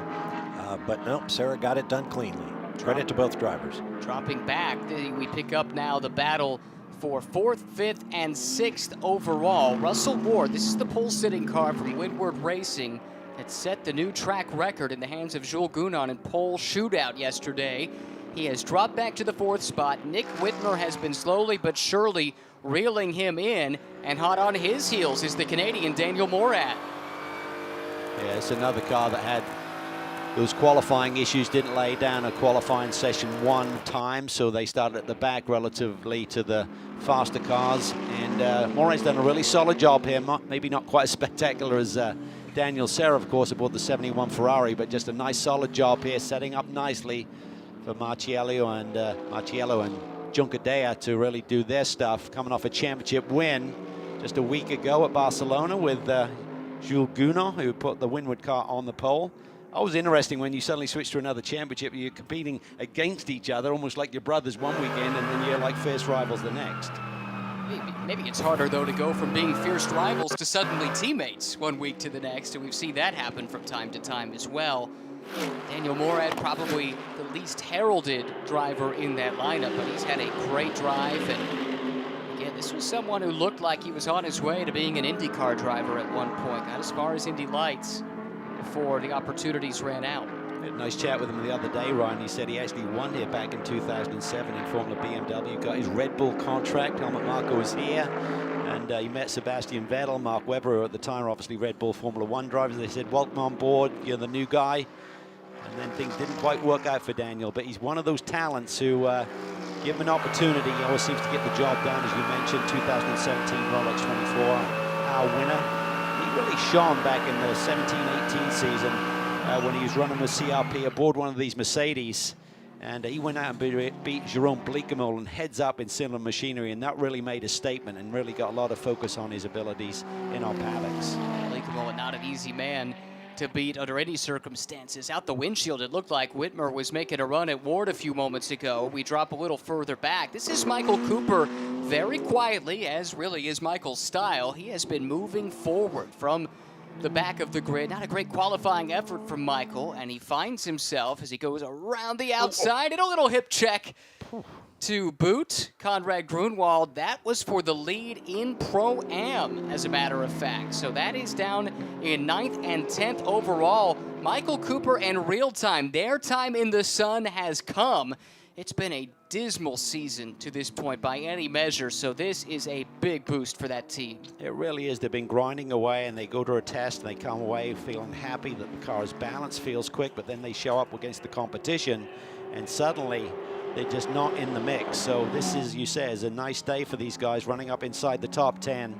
Really, really strong run. But that move, I'm not sure if that was retribution for maybe where he trying to make a move on Conrad before, but a little aggressive there as he cuts through. First pit caller, Craft Bamboo blinks first, and new P0s going on this Theodore Racing themed Mercedes-AMG GT3 Evo.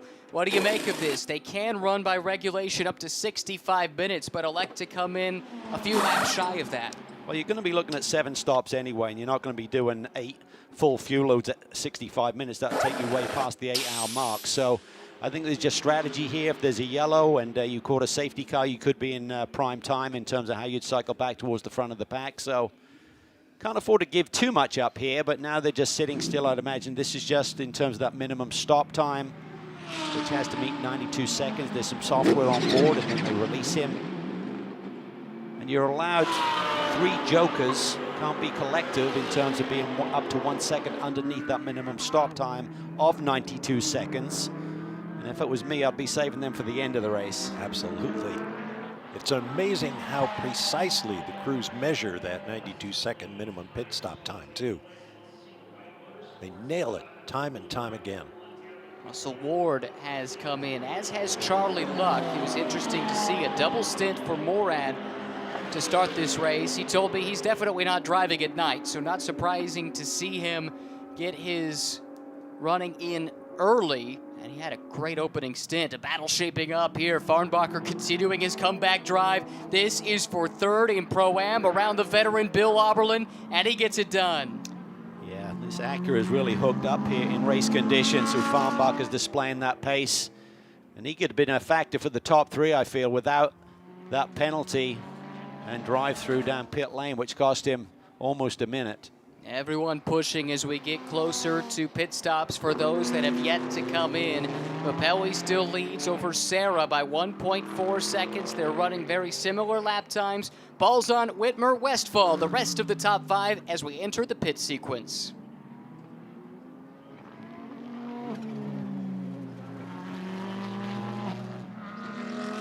Mario Farnbacher shot out of a cannon ever since serving that drive-through penalty.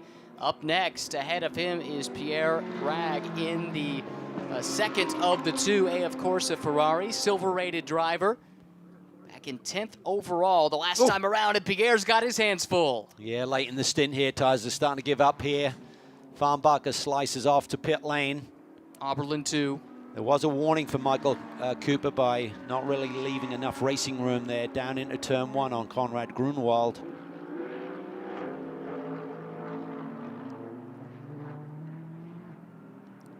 I think a good strategy call by Racer's Edge to bring Mario in, get him out of that traffic where he was clearly being held up. As long as he can come out with some clear track to work with, he might be able to use that undercut, especially with the tire warmers in play, to grab some track position. Would think they'd try and rotate drivers through here. Certainly need to knock out your AM driver minimum time at some point.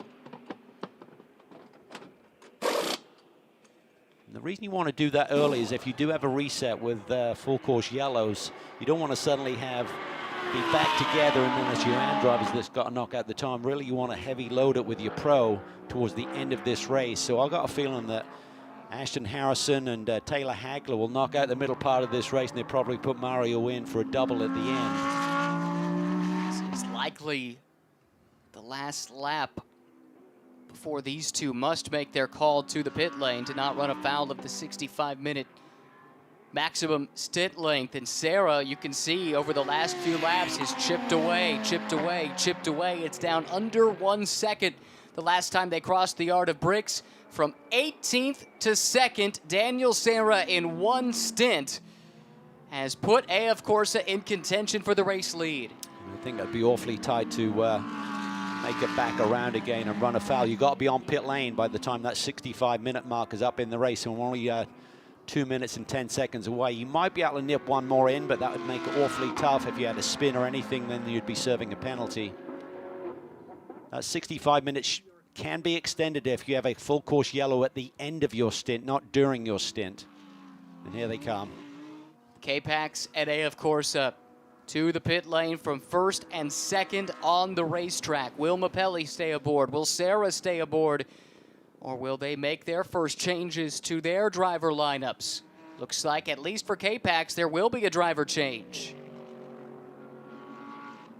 So much can be determined with these pit stops. It's the first of what we expect to be at least 7 in the Indianapolis 8-hour.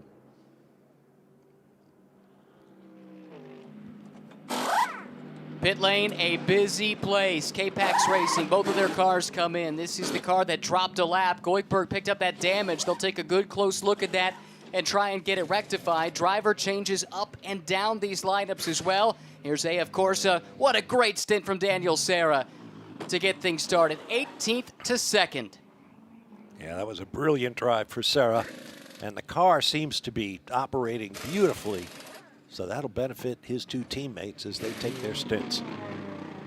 Maximum of 4 mechanics are allowed during these driver changes, plus a fuel vent man. 1 gun, 2 wheel changes only.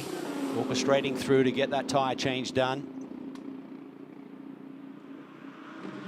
See the mechanics working on the left front of the number 3 car. That's where the damage was sustained by Goikberg. That cost him dearly. Clearly didn't have the pace he had early in the race. Dropped off the lead lap. Look how long that pit lane is here. You're just crawling along at 50K when you've been doing 260, 270 down the front stretch. Rather snail-like, you might say. The drivers were told in the drivers' meetings to make sure they get out into the fast lane of the pits as quickly as possible to avoid any incidents. I see one car there in the slow lane. If there's any overlap, though, if you're in that fast lane, you have any overlap, that car to the inside has to give it up. You can't be racing each other by the time you get to pit out. I like that regulation. It keeps it really clean. Yeah, and it happened just there. Oh, that was really tight. The Conquest car on hot tires was able to slot in ahead, so back to the front. Really great job by them. That puts Mapelli now in attack mode, or at least it was Mapelli. That might have been the driver change there. It was Beretta now behind the wheel of the one, Spirituali behind the wheel of the 34. So that's the undercut, as we call it, by getting out, getting those hot tires because they come out of the ovens. That's really a game changer in doing that undercut philosophy because the tires are hot versus cold when you're putting the new driver out there initially. We'll let the order sort itself out, but now let's go to the star of that opening stint. Daniel Serra is with our Amanda Busick. Daniel, the booth just called you the star of that opening stint, from 18th on the grid to 2nd. Your whole teammate and everyone's come around and congratulate you. How did you make that happen for yourself?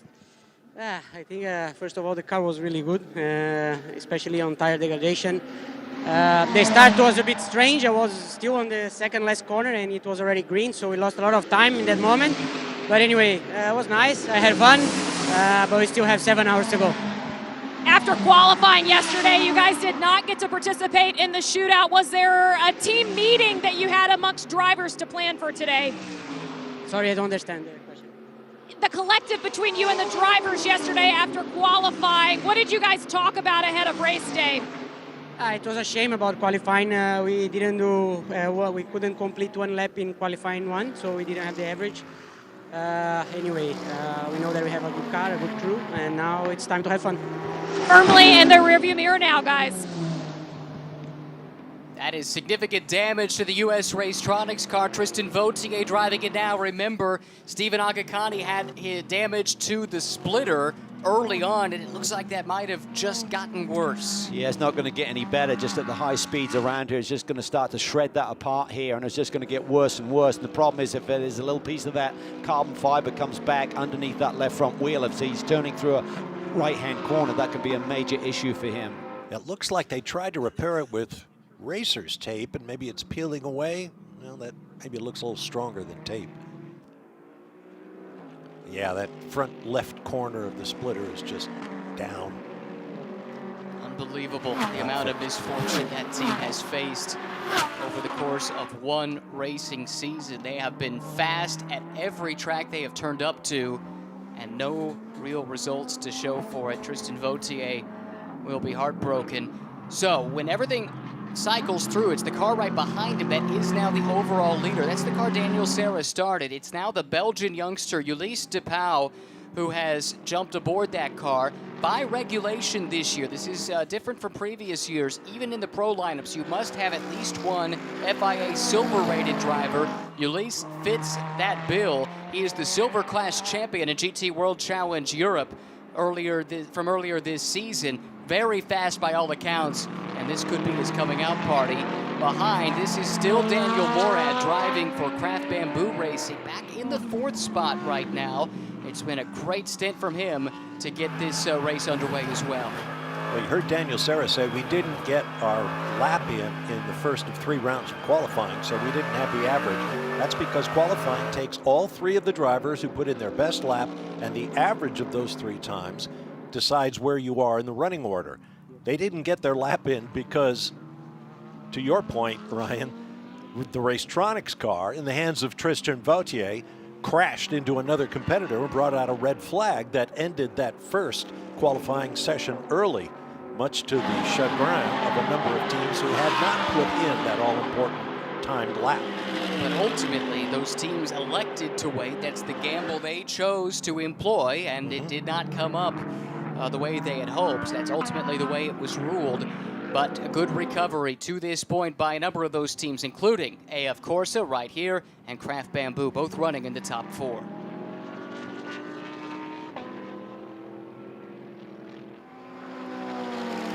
So Ulysse de Pauw with the lead at just over 1 second. Cedric Spirituali in the 2nd position. That's the car that Alessandro Balzan started, and he was able to cycle out ahead of the K-Pax car.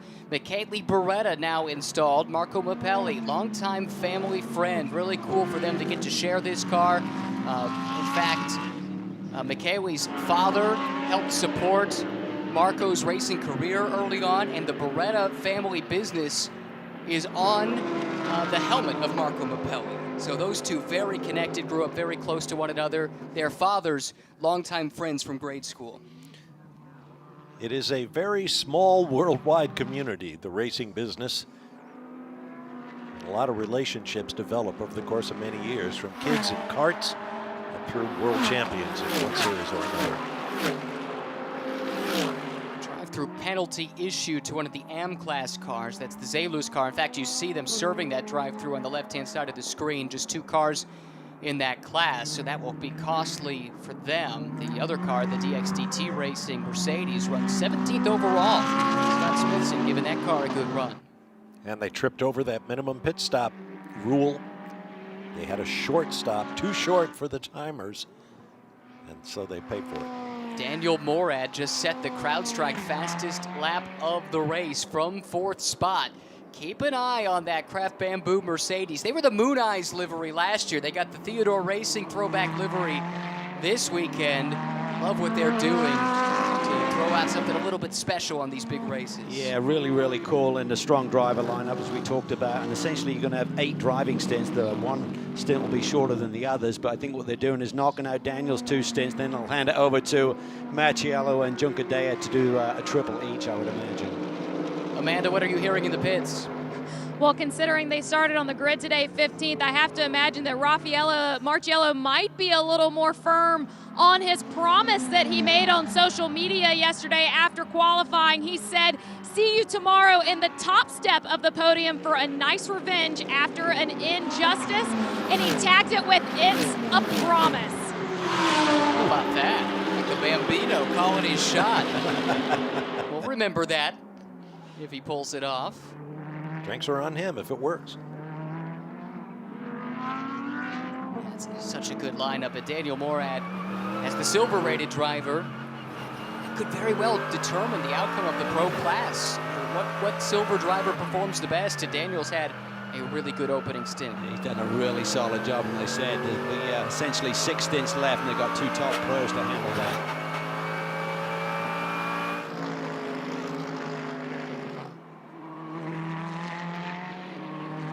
Fastest car on the racetrack belongs to the Canadian Daniel Morad through turn 7. That's at the end of Holman Boulevard. Just set the CrowdStrike fastest lap of the race a few laps ago at a 1:23.085. That's less than a second away from pole qualifying speed, so they are fast today.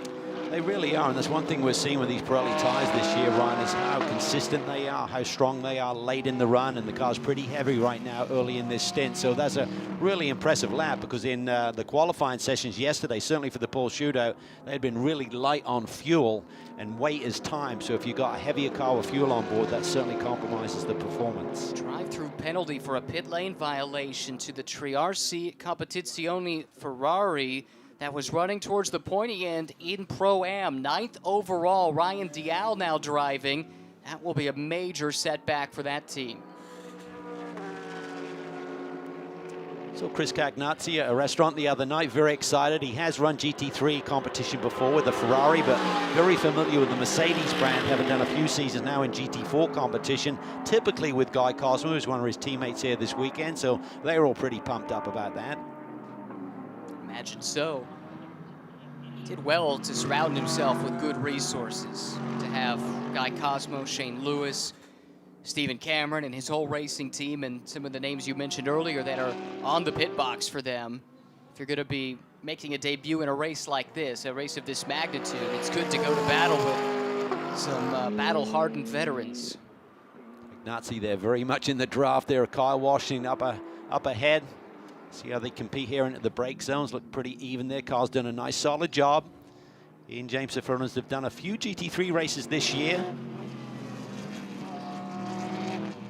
He's just loving this opportunity to compete with GMG, one of the top entrants in our championship over the years. Washington in that yellow and blue Porsche 911. Talked about it being the end of the road for the 488 GT3. There's a new spec 911 GT3 coming next year too.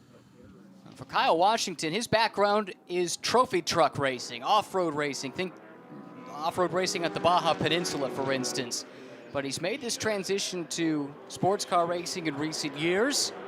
It's a big level of enthusiasm for it. Shows up at a number of these big events, ran at Road America earlier this year.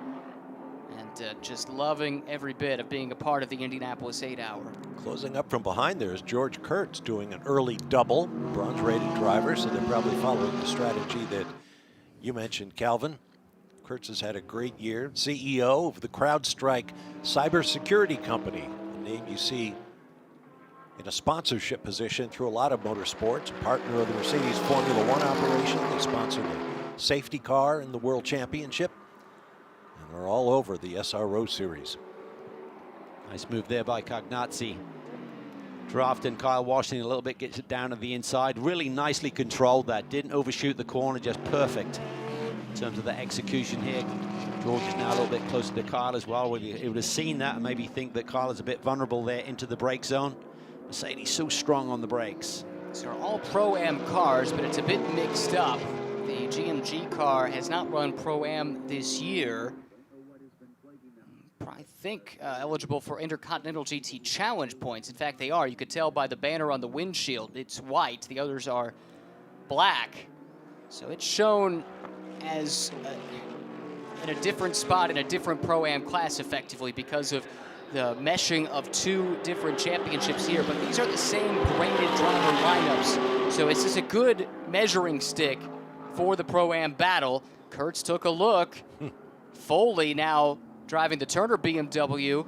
This is not on the same lap. Foley is actually in 7th on the lead lap overall, making his way through some of the back markers. Yeah, I think George might have seen him coming, and that contributed to his discretion down there in turn 1.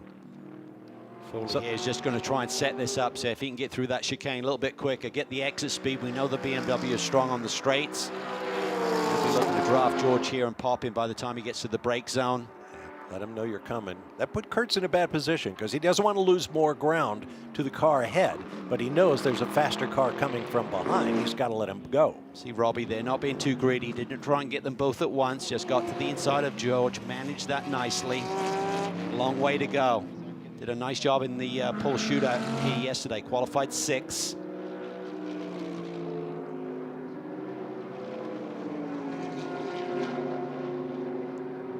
Does open the door for Kurtz to follow him to the inside, and George Kurtz needs no second invitation. George has done a lot of racing in recent years. Came to the sport later in life. Bob mentioned what he's done in the business world, where he is certainly a champion of industry and a champion racing driver too. A chance to clinch a Pro-Am class championship in Fanatec GT World Challenge America, powered by AWS. Depending on the result of this race. Right now, not in the position it needs to be, but we got a long way to go. Still 6 hours, 41 minutes to go.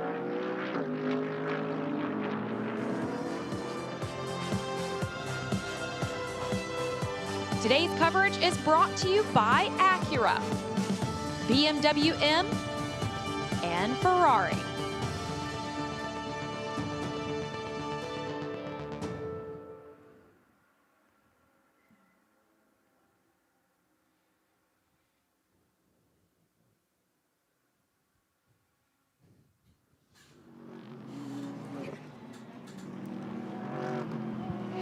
George Kurtz, Kyle Washington to go do some of his off-roading that he's so comfortable with there. Dropping a wheel in Roger Penske's grass here at the Indianapolis Motor Speedway. A couple of drivers and teams contending for Pro-Am honors. Same can be said here. Racer's Edge and Bimmer World. Mario Farnbacher had that excellent opening stint in the Racer's Edge Acura. That is after the drive-through penalty. He's turned it over to Ashton Harrison.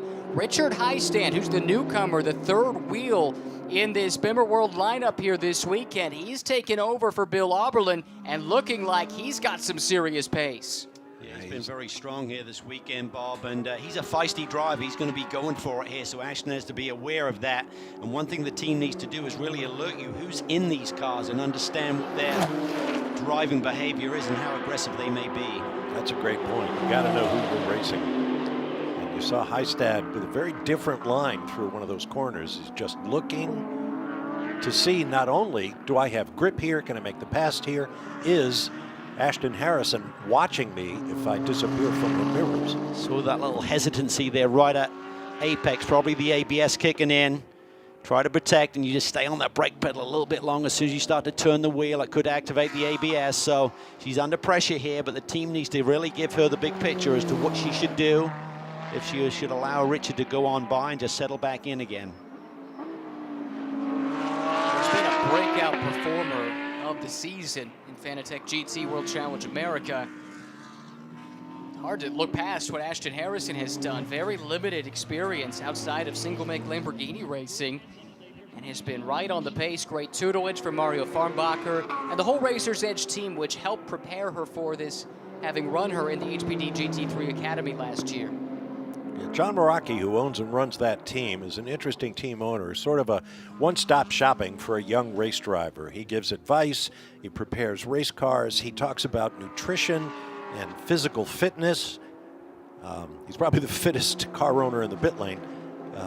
So it really is, he's the obvious guy to run an academy for young drivers such as the one he's had for a couple of years now. She won the North American portion of this race in class last year, in so doing becoming, actually she won overall in the North American part of the competition at the 3-hour mark, and in so doing became the first female driver to win overall in an SRO America or Baxter Pirelli World Challenge race in the series' 30-year history. And looking to get into a bit of a rhythm here as Heistad closes in.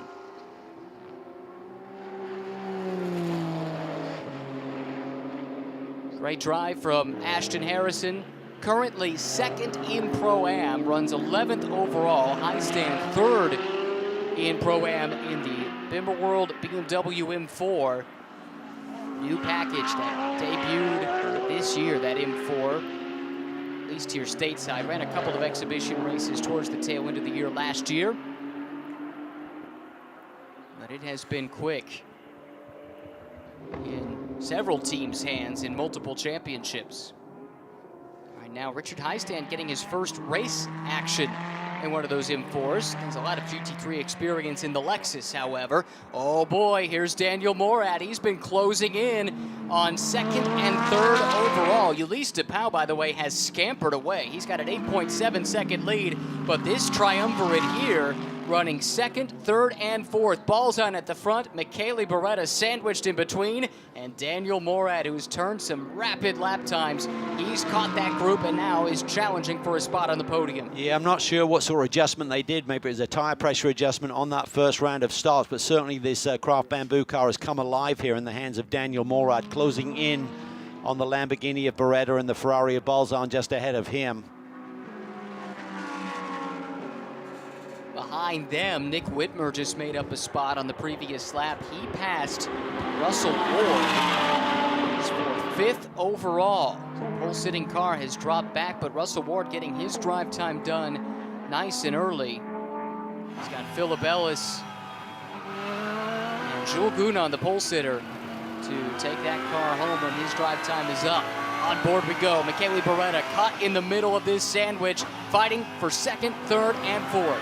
Yeah, Balzan looks a little vulnerable here. His car looks a little bit loose on turn-in entry, and he's really having to control his speed a little bit. Got a feeling if Beretta could clear him, he could take off a little bit and maybe tow Morad with him. See it though as he turns in. It's just looks like the rear of the car is maybe a little bit nervous from what he's really preferring.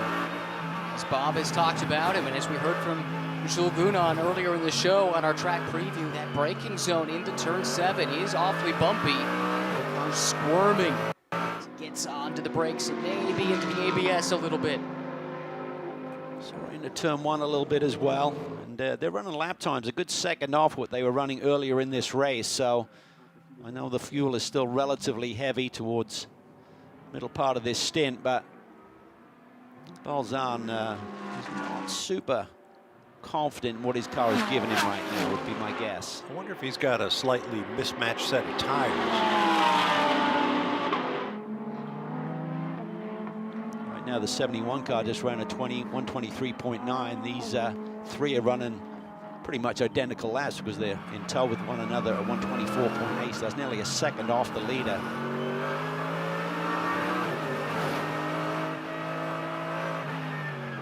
Here he's having to control that throttle application through some of these corners. A little modulation there, and it's flat out through that sector, even though you get a bit of front aero wash there through that high-speed chicane.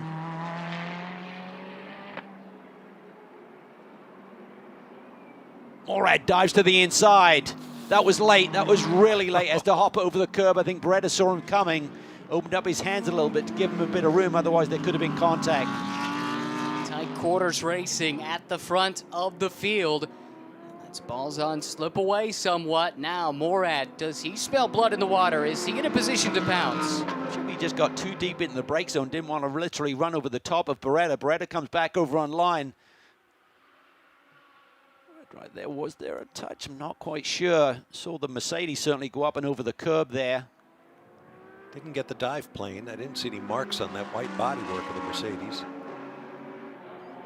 And all the while, Ulysse DePau is putting a hurting on this field. It's now a 12-second gap, first to second.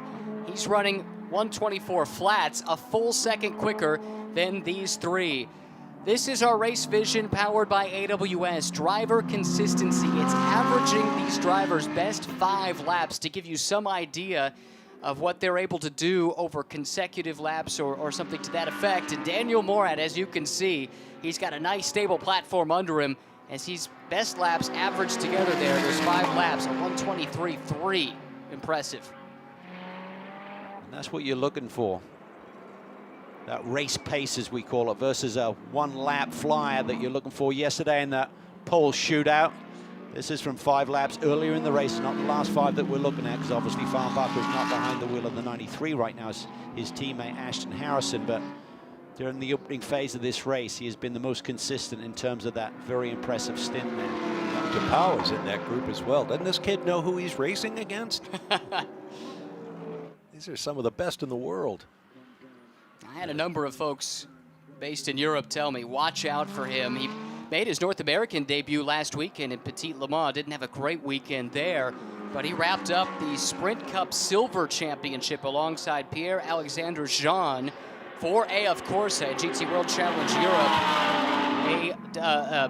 GT World Challenge Europe's Sprint Cup earlier this year. Let's go down to Amanda here as we watch this battle. Hang in there for just a moment.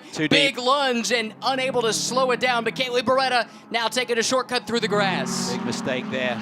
The thing is with those splitters, as low as they run to the ground, it really turns into like a lawnmower there. You can fill up your radiator grill with clippings. Roger keeps this place pretty well manicured. Unlike some other tracks, you could be pulling out some hay. Suddenly, that turns Daniel Morad loose to now try and hunt down the 34 car. Got away with it. I don't see too much grass in the front end of that Lamborghini there. Damaged the splitter, it appears. I think it's pretty smooth through there, but again, it's he was just a bit too bold there. Definitely took it in way too deep to manage the corner. And here comes Morad. Really nice run here. Does he look? This is a tricky one. Yeah, and Balzan gives it to him. Nice job there by Daniel Morad. I think Balzan just being super smart right now, recognizing that he does not have a car that's really underneath him. Down to Amanda in the pits. Well, what's happening with Balzan as he adapts to what's happening inside that race car, they have lost ABS, so he's just trying to figure out how to drive this race car right now. I talked to Eric Bachelard about what they can do in this instance, and he said unless there's a full course yellow, they really can't address it. So really, Balzan has his hands full as he figures out how to get a handle on this Ferrari now. Puts him in a tough spot, that's for sure. He's dropped a couple of spots. It's going to make for a long afternoon at the Indianapolis Motor Speedway for this very impressive Conquest Racing team. Ulysse DePau shows the way, a 13.5-second advantage now over Daniel Morad.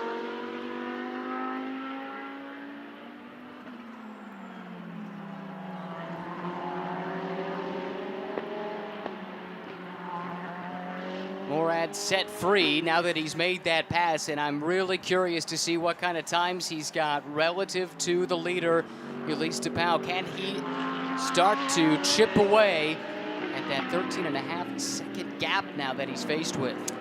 That report from Amanda with Balzan having ABS issue would really line up with what we were seeing there with the nervousness of the car in at the brake zones. When you got the ABS working, you can carve into the corner, stay on the brake, and just roll it through to the center of the corner. And he's not able to do that, so he's asking the car to do a lot more in transition than he normally does whilst he's still on the brakes. And that's an adjustment when you're used to driving this car consistently with that ABS operating and then it's acting up. One thing, Kirstenhoff if it's like completely shut off, not working at all, or if it's inconsistent, that's the worst when it's in and out. The trouble is, these cars, Cal, they're designed to be used with ABS. It's not just like, okay, we'll modulate the brake pressure a little bit better. It's really putting you at a handicap to not have that, just based on how these cars are thought out from the ground up. Yeah, and all of the drivers have a slightly different technique, whether they want to just bury it, but pretty much you're hard into that ABS. Use that whilst you got maximum downforce. When you're at high speed, when you initially hit the brakes, you got a lot more downforce on the car. And as that speed bleeds off, so does the downforce, so does the braking ability and the grip from the tires. So that's where the ABS kicks in. As you're losing downforce and you're losing speed on the entry to the corner, you can maintain that brake pressure. He's got to retrain himself right now to release that brake pressure himself. Michele Beretta, young Italian, chasing his countryman in a wounded race car. Beretta fourth, falls on third. He closes up under braking as you would expect. Lamborghini all over the back of the Ferrari. Just trying to set up there. You get that little aero wash through there. So you're just trying to time it, so you're kind of accelerating up to the car in front of you as you release off that corner. Now 90 minutes into the third running of the Indianapolis 8-hour, into the heavy braking zone for turn one, and to the inside, Michele Beretta up one more spot. He'll take third from Balzan. That puts the Conquest Racing car back one more position. Well, deposed. Lost a lap, second on that last lap. He's down to an 11-second lead over this battle for second. Yeah, and to your point, Ryan, earlier about Morad's potential pace, he just laid down a lap almost a second quicker than our leader, so he's cut into that gap very quickly. Eulise DuPont, Daniel Morad, a pair of silver-rated drivers at the front of a very competitive pro field.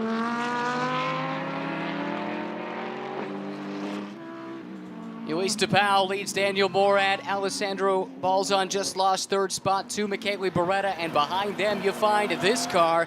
Looks like it's a bit of a handful here for Nick Whitmer, but the car's been fast. Very impressive.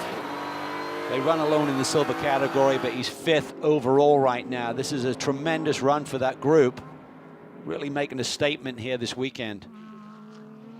Runs ahead of the pole-sitting Windward Racing Mercedes of Russell Ward. Talk about Nick Whitmer, a racing family. His brother's all active in racing. His father active in racing, a multi-time champion in touring cars, and his grandfather some rallying in the background.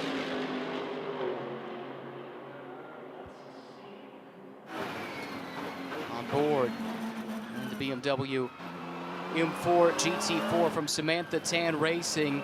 They've got an ace up their sleeve in Harry Gottsacker. We weren't quite sure what to expect. He's got plenty of GT4 experience and touring car experience.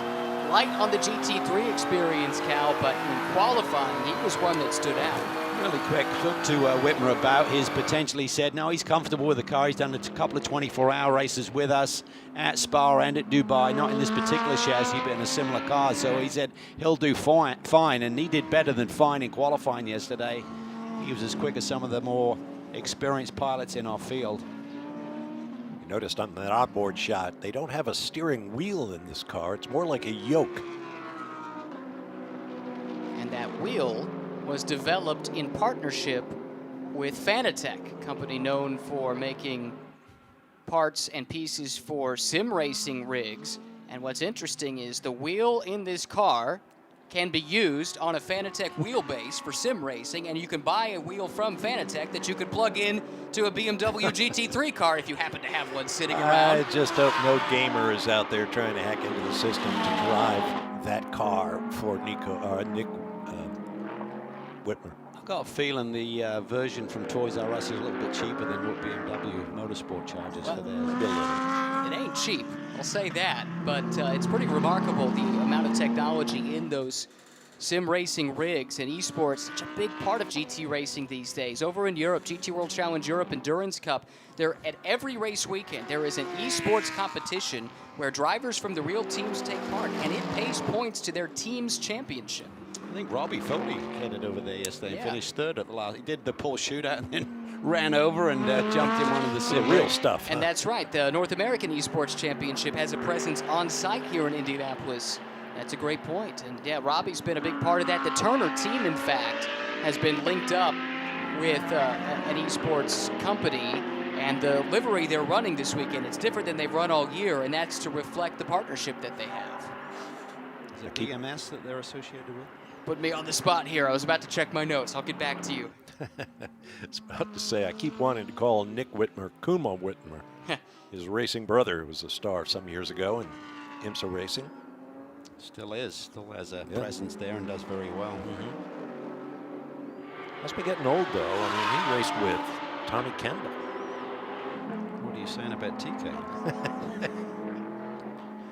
We're all getting old, Bob. It's not his first rodeo, that's what I'll say.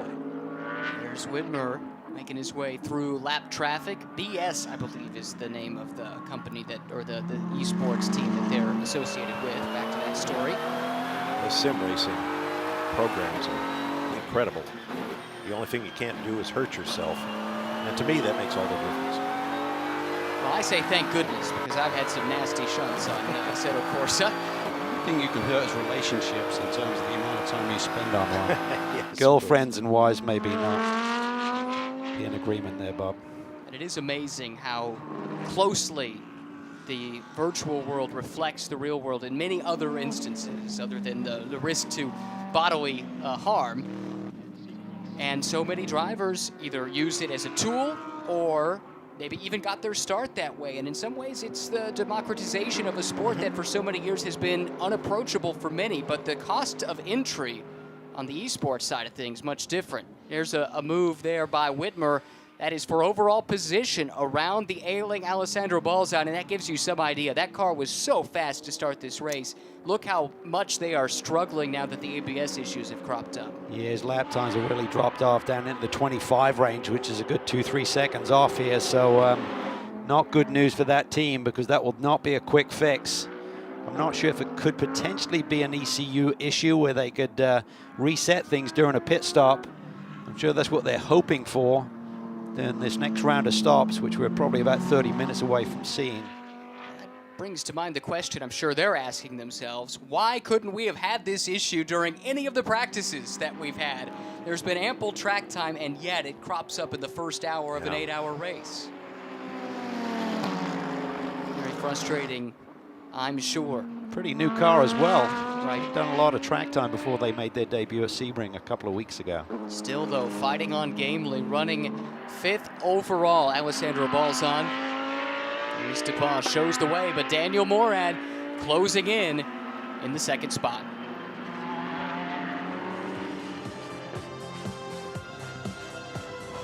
Today's coverage is brought to you by Lamborghini, Lexus, and Mercedes-AMG.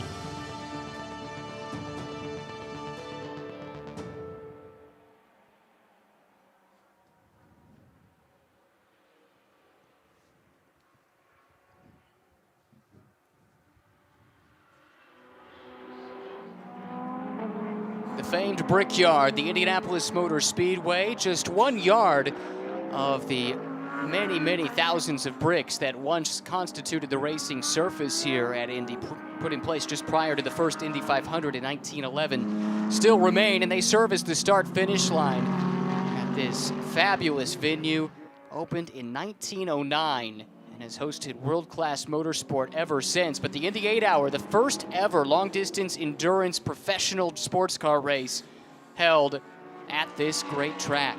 Battle here, as it has been all year long in the Pro-Am class, between Riley Motorsports and Wright Motorsports, a little bit further down in the order, Elia Earhart has jumped aboard the Porsche, moving to the inside of George Kurtz from the Riley team. Nice move there. George gives plenty of room there. Knock out these hours here and just get to the final phase of this race without making that critical error.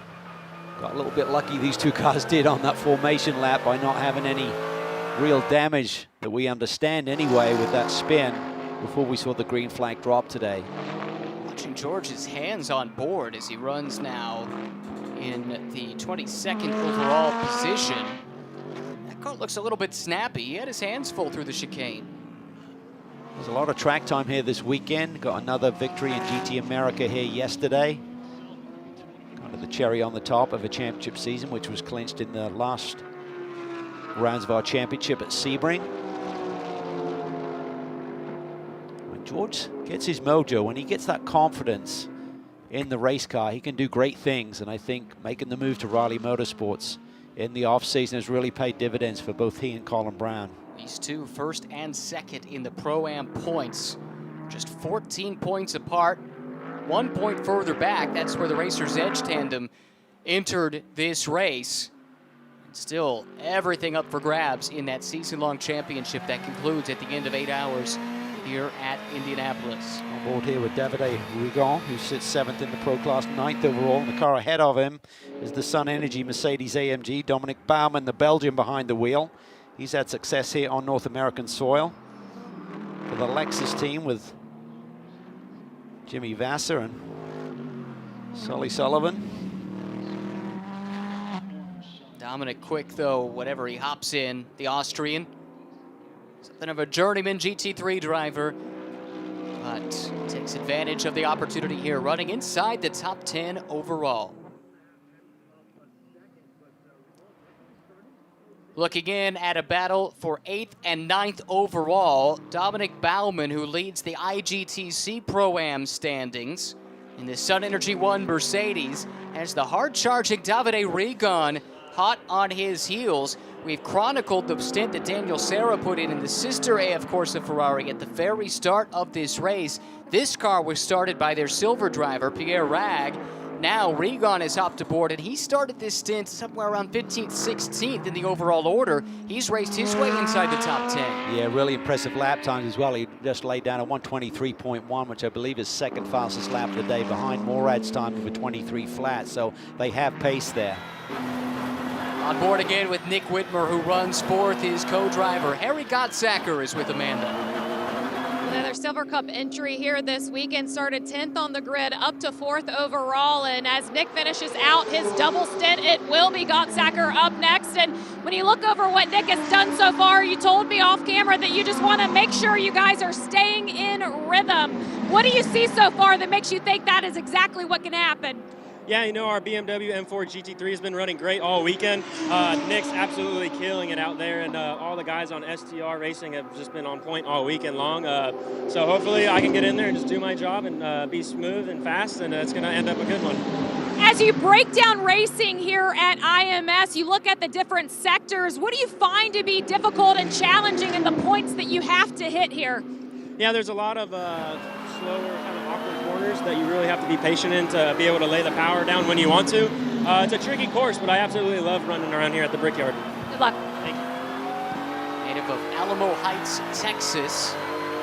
Family had involvement in drag racing and IndyCar racing, and he grew up karting with none other than Pato O'Ward. Those two are pretty close friends, and actually when Pato made his IndyCar debut at COTA in 2019, I saw Harry on the grid. I said, "What are you doing here?" He said, "I know Pato. He told me to come on over." All right. Good company. Yes. Yeah, the legacy of racing in Texas is extraordinary. Whoa! Excuse me. Tail happy. Yeah, he's looked pretty loose through that corner for the last 20 minutes or so when we have seen this car on the racetrack, and that's pretty excessive. That's going to start to overheat those rear tires a little bit. So he's probably got 20 to 25 minutes left, and then you see a little squirm there as he comes off and powers out of turn 12 as well. So even though he's very impressive in terms of his lap times and his track position right now, probably need to make a little bit of an adjustment on this car as we work through the day. And that's where the track is evolving. getting more rubber down, temperatures coming up a little bit, so there are some subtle adjustments that the teams can make during their pit stops. Take another look at this. Yeah, it's almost laying down rubber there when you saw exactly tails away. Mentioned, and his grandfather had a background in rallying, a 5-time champion in Canada. A bit of that heritage on display. You need to be a rally champion just get to the supermarket where those guys hang out. In Quebec, that's where this team is based in Montreal, although it sounds like they might be looking for a base somewhat further south. Sister operation for ST Racing just got fired up here this weekend. STR38, focused on customer racing. This Samantha Tan Racing, ST Racing, very much focused on Samantha and her career. Came out with a bang. Chris Walsh claiming the TCX pole position here yesterday. And this is a great run to be 4th overall in this excellent field. This team's first year racing regularly at the GT3 level, had done some international endurance events, but they have been very busy racing at Spa here in GT World Challenge America part of the season, and a whole lot of other places too. Big plans for their future. Harry talked about the infield or some of the corners here being awkward, and I think by that it's just the rhythm of how quickly the corners come back at you. You're always compromising. You don't roll through a corner completely in terms of maximizing the radius. You've got to give up a little bit on the exit to set up for the next one, and as the car starts to lose a bit of grip later in the stint, it makes it really tricky to be precise, manage, and have patience there to execute the lap time. Battle brewing here. This is for 5th and 6th in the pro class, 6th and 7th overall. Russell Ward, Robbie Foley, pair of German manufacturers to settle it here on the racetrack in North America. BMW chasing Mercedes. We talk about competing with teammates and then against them, and certainly we see that in this class or in this championship, separate classes actually, with Robbie Foley running in the pro class. Has run so many races with Bill Aublin as a regular teammate, and they compete against each other on the racetrack, with Bill obviously with the Bimmerwald team and Robbie continuing with Turner Motorsports. But this young man has really come a long way in the last 2 or 3 years. He's a bona fide pro at this point, and he's helped his young charge Michael Dinan along right now, chasing down Russell Ward.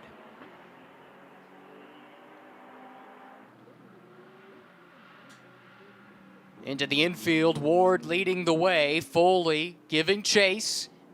Mercedes and BMW scrapping for 6th and 7th on the road. This race has been run to a torrid pace, guys, and now for those that are just hanging on to the lead lap, we gotta start thinking about how this can affect their races. The leader, Ulysse Dupont, is starting to come around to challenge to put some cars we thought might be front-running cars a lap down. And I think this really plays into the strategy of, you got a Pro-Am lineup, when do you run the different drives? You can't afford to suddenly go down a lap. So it may be determined, okay, we want to load up the end of this race with our pro time, but if you're losing more and more ground, you may need to get that pro back in, stabilize things a little bit in case there's a reset with a full course yellow, and be in position to take advantage of that.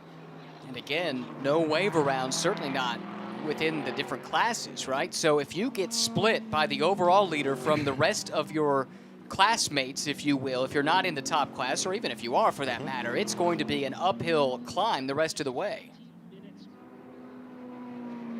A lot at stake, even in these early hours. Coming up on 2 hours down, just 11 minutes from now. Foley, as you can see, just running a slightly different line around this racetrack. Watch here, we saw before Russell Ward running a little bit wider. They see Robbie compromises the exit at turn 12 then to get a better run through this final corner. A little bit easier on the tires as well. You've not got so much steering input as you get up onto the speedway. That can really help out with the tire deg. This is where this BMW is strong. Remember, we saw the Race Vision powered by AWS statistics earlier, and that BMW had the top 3 spots in terms of overall speed in the trap speeds. So that's where he starts to reel in Russell Ward. Couple of Americans going to battle. Elise DePaul continues to lead over Daniel Morad. No real change in that gap in recent laps. 11.7 seconds. Michele Beretta third. Nick Whitmer, Alessandro Balzan, and then this duo. Russell Ward in the Windward Mercedes, the car that started on pole. New track record set in pole shootout by Jules Gounon, who we have not seen yet behind the wheel. Double stint to start for Russell Ward. And Robbie Foley, Turner Motorsports, starting to make some inroads. He's applying the pressure, but has yet to find a way through. And more on the Turner story with the man himself, Will Turner. All right, I was just having a conversation with Will about the history of the two of these guys racing. There is a benefit there, and you said that the team actually was just talking to Robbie about that on the radio. What was said? You know, a couple things about Robbie is, you know, you can talk to him, you can cue up the radio when he's in the middle of the corner, when he's just about to pass somebody, when he's getting past, and it doesn't really spook him. So that's actually good for the team, because we can actually call him and ask him what's going on. So our engineer, Jay O'Connell, just said, hey, can you get by him? And he said, not really, unless he makes a mistake or he lets me by. And he also came back and said, look, I'm faster in some areas, but he's got a good car under him too. So, you know, it's still early on in the race, so we don't have to pass him, but I think Robbie's going to do it if he hasn't just done it, because he needs to move a little bit forward. But it's a long race. Talk about the BMW being faster in some areas. It looks like the BMW platform is performing really well here at IMS. Where do you see that being the strongest? So I think we have a little bit advantage, and looking from TV today, it looks like we have a little advantage under braking, and then maybe a little bit under top speed.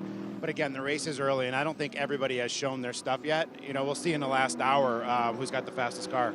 Turner Motorsports is known for their tacos, and I was told there were some on pit lane earlier, but I don't see them now. Well, we tell you when the tacos are just gone, because we know what damage you could do to a taco. That is accurate. It's good to hear there's no favorable treatment of pit reporters, because I worked in our pit lane for 3 years and I never got a taco from Turner. So if they're giving tacos to Amanda, I'm going to be a bit grumpy. I'm expecting Will to deliver margaritas here in a couple of hours. We get ready for the second half of this race. For that. But they talked about the brakes, and brakes have always been a strong point, correct me if I'm wrong, Calvin, of the BMW brand. Yeah, for sure. I mean, obviously that changes a little bit dependent on the configuration of the car. This new M4 debuted this year in the GT3 class, and that can change things a little bit, but as we said before, braking ability comes a lot down to the downforce that you have in the car. We talk about downforce through getting you through the corners, but when you get into those brake zones, if you're light on downforce, that'll be a factor. So we'll change up there. It's the Andretti Autosport with Jared Andretti behind the wheel right now. I'm not sure if there was a moment there with the GMG machine involved or not. Caught it a little bit late, unfortunately. Jared, again, son of the late John Andretti, one-time IndyCar winner, won at the Cup Series level in NASCAR, made an NHRA appearance, lots of dirt track starts to his name, and sports car racing too. Yeah, won the Rolex 24 at Daytona. That's right, he did. With Derek Bell. And his son, very much cut out of the same cloth. He'll race anything if you give him the chance. Had a big LMP3 win at Petit Le Mans just last weekend, so pretty stoked about finishing off their season in that fine form. I assume they'll keep preparing that car in the facility that Michael Andretti is planning to build out near the Indianapolis airport. I think it's something like 150,000 square feet to house all of Michael's varied, whoops, somebody's long in turn one. Oh, and that's a dangerous rejoin right in front of Dominic Baumann. I think that's Russell Ward who went off, and that stacks everybody up. That brings Regan into the mix. He's been trying to plot a course past Baumann with no success. Maybe this is his chance. Yeah, it is. I think Davide Regan is going to have a big run here and have a big hole punch by both of those Mercedes in front of him. It's one thing to pass one car, it's something entirely different to pass two in one corner. Trying the outside. He might have been held up a little bit by Ward in the Mercedes, the first of the two Mercedes, I should say. Let's look at this again. Oh, and before we do that, problems for the AM-Class Zalus car. Here's the issue with Ward going off track and right in front of Baumann. Can't imagine the stewards are going to love that. I got in there super deep to turn one, managed to keep it out of the grass, but right in front of Bauman. And that was Seth Lucas, who's making his GT3 debut aboard the 88 car that had a moment there that we just saw with the Zelus machine. Fine young man, Seth, just 16 years old. He said it's quite the transition from what he's been driving. Runs in our GT America Championship, GT4 competition. He has run LMP3 cars before, which have a bit more horsepower than the GT4 car, but he said he cannot believe the downforce and the braking ability is one of these GT3 cars. He said it's just a monster, so much fun. Great drive in GT America yesterday, the first of 2 races for them this weekend. They'll wrap their season up tomorrow, driving a Supra in that championship for Hattori Motorsports, run by former Indy 500 starter, apropos here at IMS, Shiggy Hattori.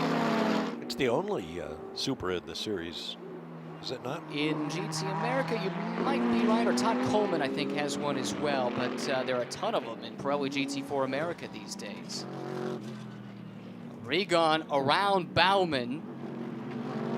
That has him to 8th, and now he's got Russell Ward in the crosshairs. Ward slips wide. That lets Regan jump to the inside. That was surprisingly simple for Davide Regan. And now Ward's got his mirrors full of the Austrian Dominic Bauman with just over 6 hours to go. Great scrap in the mid-pack. Davide Regan's charge has continued. He now has marched his way up another spot to 7th. As the 8th place car, Russell Ward, peels off with 6 hours and 3 minutes to go. His second stint has come to a close, and that car appeared to really be struggling late in this stint. Yeah, I think they're just taking this early opportunity. It'll not change the amount of times they have to hit pit lane, so he was struggling for balance there and was probably screaming on the radio, "Get me out of here." I think he's going to be jumping out this time. Ward was handed a warning, by the way, for unsafe re-entry just a few moments ago when he ran wide in turn 1 and rejoined right in front of the Sun Energy 1 Mercedes of Dominic Bauman. Love the orchestration here of these wheel changes, how they do it. Only 2 mechanics can work on the wheel change, 1 gun. Bit of a delay there, that was not perfect, but they got plenty of time with the fuel going on board. Fuel should take way longer than this 4-tire change.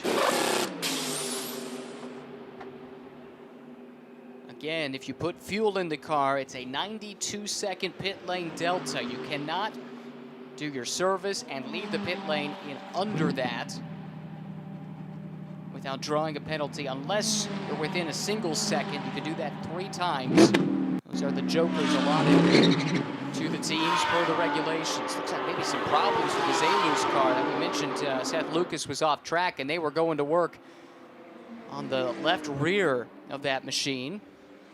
Conrad Grunwald giving a pep talk to one of his co-drivers.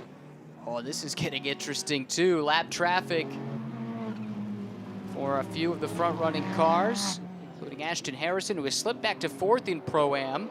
That's the Racer's Edge car at the front of this train.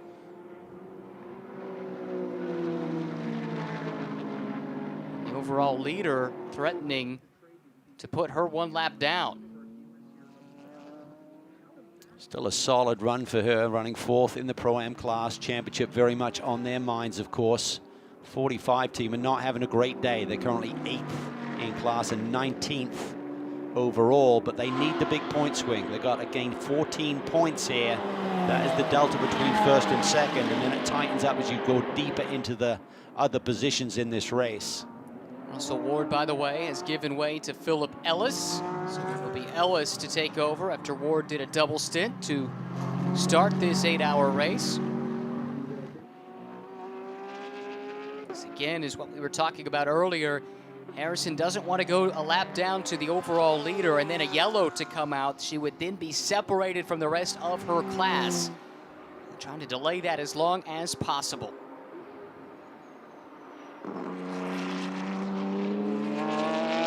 Ashton Harrison, 11th overall, and on the verge of going a lap down to the AF Corsa 71 car. Felice DePaul, she goes wide. That opens the door. The Belgian goes through, although that got a little bit close there on corner exit. But now just 10 cars remain on the leader lap. Yeah, really impressive run here from the AF Corsa team, as we said, starting at the back of the pack after the roll of the dice didn't work out for them in qualifying yesterday. They got a fast car. Seems like they got 3 really fast drivers as well. They could be tough to beat here. But Morad still holds the fastest lap of this race. He sits 12 seconds back of our leader right now. And here we see Philip Ellis now behind the wheel of this Windward Racing number 33, our pole-sitting car. And I think you'll see both he and Jules Gounon do 3 stints apiece. Be a double and a single each, I would think, to get through these last 6 stints of this race. Essentially a big pie, how you cut it up. You're going to have 7 equal slices and 1 slightly smaller slice in terms of the drive time. This car was started by Russell Ward, who appeared to be laboring late in his second stint. Amanda, what's the word from the Windward pit? Well, that's exactly what I heard from his father. Bryce Ward said that the car is just extremely difficult to drive. We were over here on standby hoping to talk to Russ when he got out of his car, but he simply came over to where they keep the helmet station, took it off, took his gloves off, and then just ever so calmly walked into the through Gasoline Alley. And I asked the team if they thought he might be back over here at some point. They said, yeah, it's going to be a while before Russell makes it back over to us. So I'm assuming he's digesting that double stint that he pulled off here this morning. Thanks, Amanda. Yeah, appeared to be a frustrating stint for him. Here's another front-running Mercedes. Craft Bamboo Racing, the team out of Hong Kong. Daniel Morad, double to start. Not sure if they made a driver change or not, just waiting on the fuel here. Now they wait to make sure they don't come out under that 92-second minimum. Looks like a nice clean stop for that veteran team.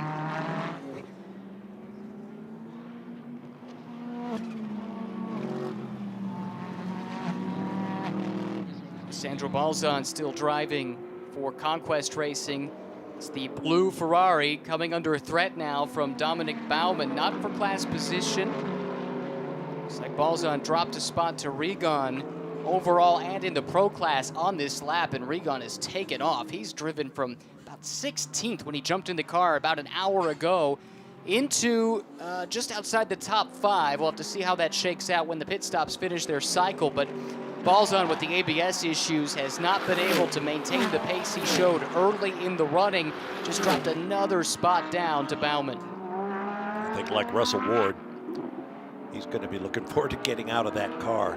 I think the real, sorry, but I think the real key is maybe they can get a reset on that computer, see if that does have any effect on the ABS system. Don't think he had issues during the opening stint. I think it's just been mainly during this second stint, so can't afford to stop on the racetrack. Sometimes you'll see that if there's a real big issue, like you're losing total performance, rather than coming down pit lane and having that minimum stop time applied to you, or losing the amount of time that costs you to come down pit lane, you could pull over to driver's left here, for example, do that reset, and if it's quick enough, continue with maybe a 10-second delay, but they don't want to give that up. Prefer to have him soldier on with it and see if they can do something in this pit stop. It's figuring to be a long day for him, and same can be said for the car behind. That's Tristan Vautier for US Racetronics, a car that's had splitter damage since very early on. Vautier soldiering on, running 15th overall. This has been a great run for the Sun Energy One team. Dominic Baumann has them leading the Intercontinental Pro-Am standings. 6th overall, top Pro-Am lineup, IGTC or North American, at this early stage of the race.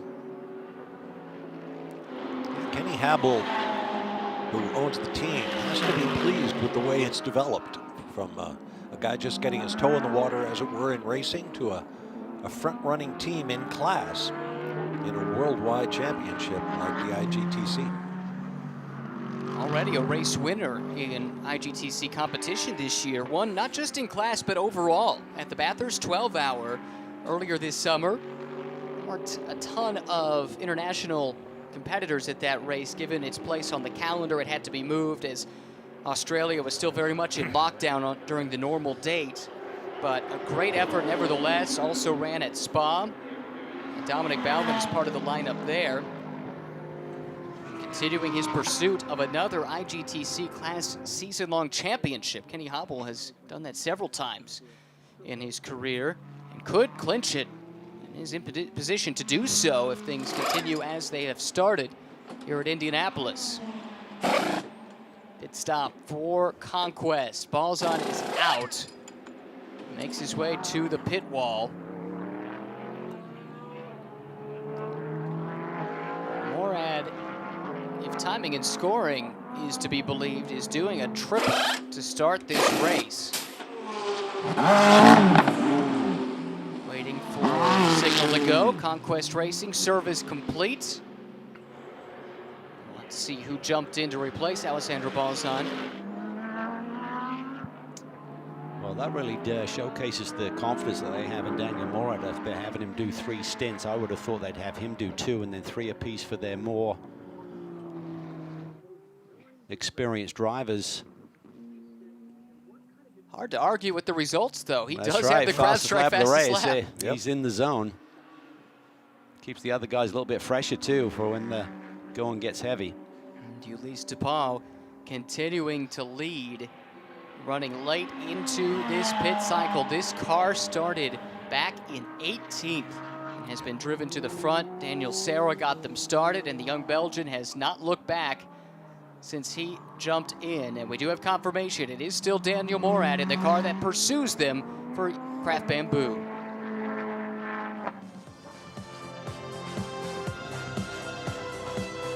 Today's coverage is brought to you by Porsche, Optima Batteries, and Skip Barber Racing School.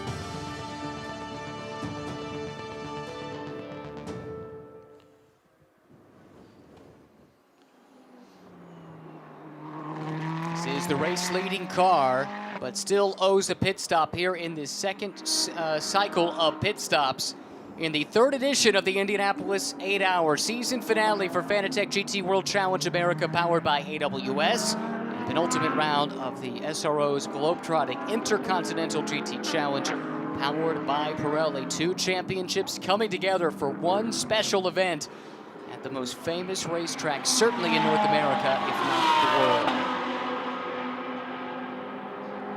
Andretti Autosport crew. Jared Andretti, evidently just a single stint. We saw Jeff Westphal start that car, so maybe we'll see former Indy 500 pole sitter Ryan Briscoe behind the wheel. Just going over the drive time regulations, there's a maximum continuous stint time of 3 hours. Okay. So Morad couldn't do 3 full stints, for example. He couldn't do 3 times 65 minutes. And if you do get out after a double stint, an hour or 130 minutes, you got to rest for an hour. So just clearing that. You can do a triple, but not a full fuel load triple, if that makes any sense. Amanda, we know it's been a tough afternoon for Conquest Racing. What have you learned? I'm pretty sure that's exactly how Alessandro Balzan would describe it for himself as well. He was over here talking to his team about that drive, and you just told me that in terms of that drive you just had, that in reality you're just so sad for this team. Walk us through what it's like driving that Ferrari without ABS. So, well, it was fun, honestly, but of course you cannot be so competitive. And I am very glad that this year I did the 24-hour Le Mans with the 488 GTE, that you don't have ABS, so I took like 4 or 5 laps to adapt. But of course, here in Indianapolis you have so many braking points. I was losing 1 second, 1.5 seconds, so it's not going to be easy and fast.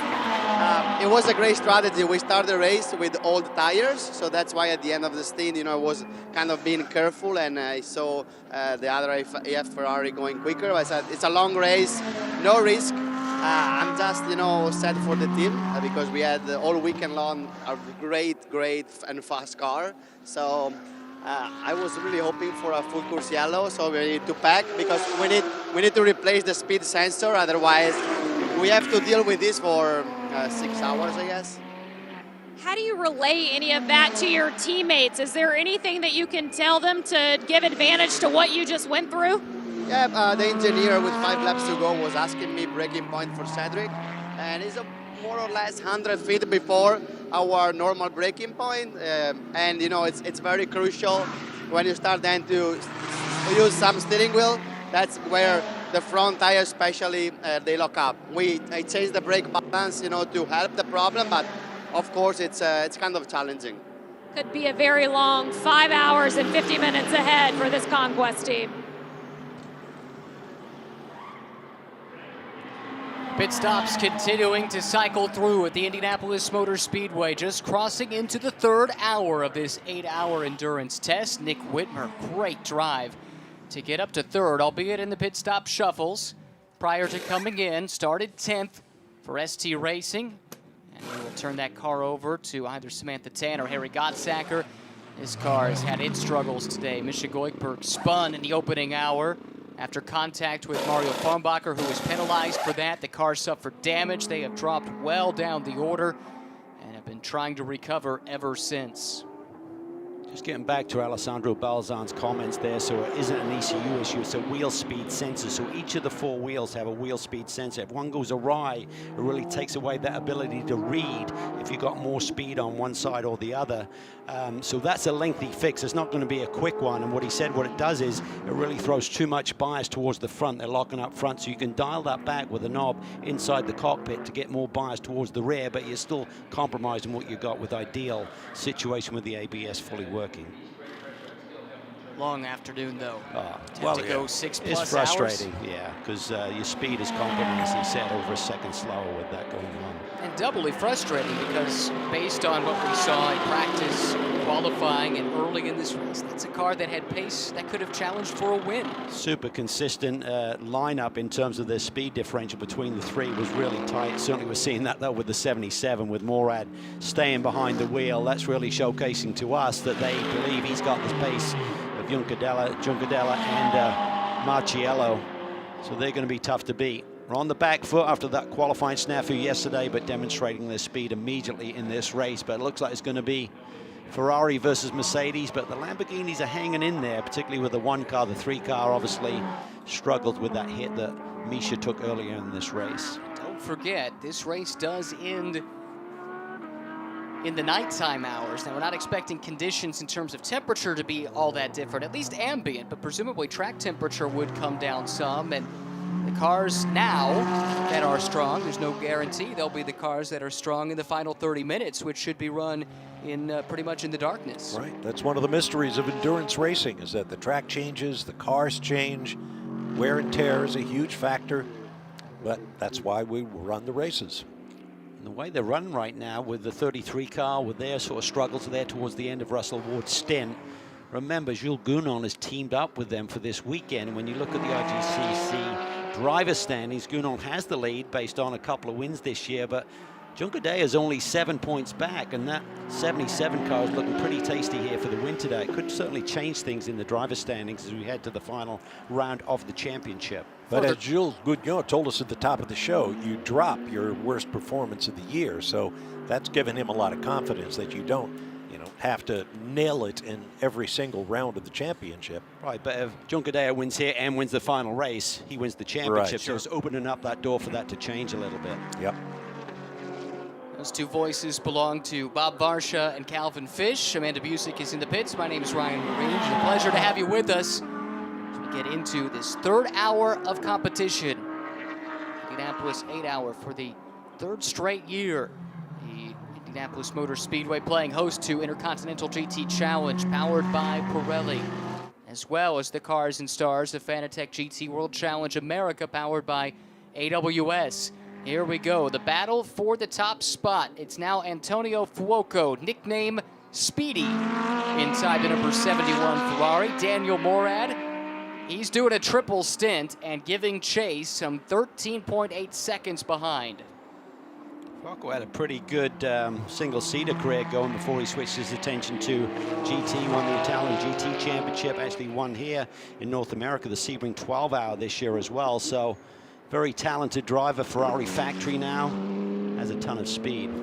Runner-up this year in GT World Challenge Europe Endurance Cup in the Pro class, came really close just last weekend in Barcelona, had it snagged away by that Mercedes trio we've been talking about all throughout the course of the show, that 2 of which are running together in this car, the other one with Windward. But Fuoco certainly had a shot at it.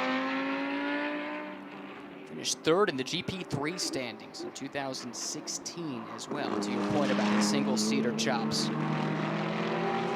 Now this battle, as we drop back, 51 is Davide Rigon. He has been on the move, up to 6th overall, picked up at the start of his last stint in about 16th place, up 10 spots from there. Behind him, behind the Turner car, John Edwards, now at the controls. His first time racing with his Turner Motorsport team. Plenty of experience, though, having contested the IMSA season in a BMW M4 GT3. Just has to adapt to the tires. And he's been right on the pace, as you would expect, a driver of his caliber all weekend long. From the neighboring state of Kentucky, John Edwards. He is chasing Regon for 6th and 7th overall.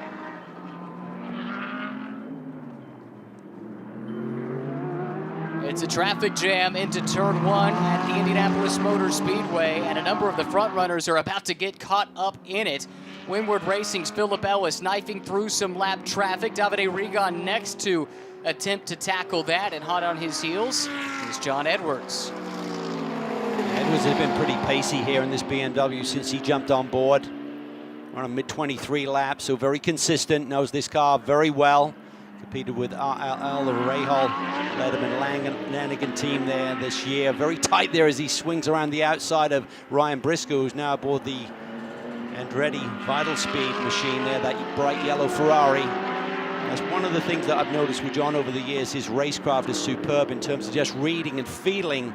When you can't see a car, Ryan, it's all about feeling where they are on your flank, and he has that innate ability to do that very well when he's cutting through traffic. You believe that is innate? It's not something that can be learned? No, it's just a feel.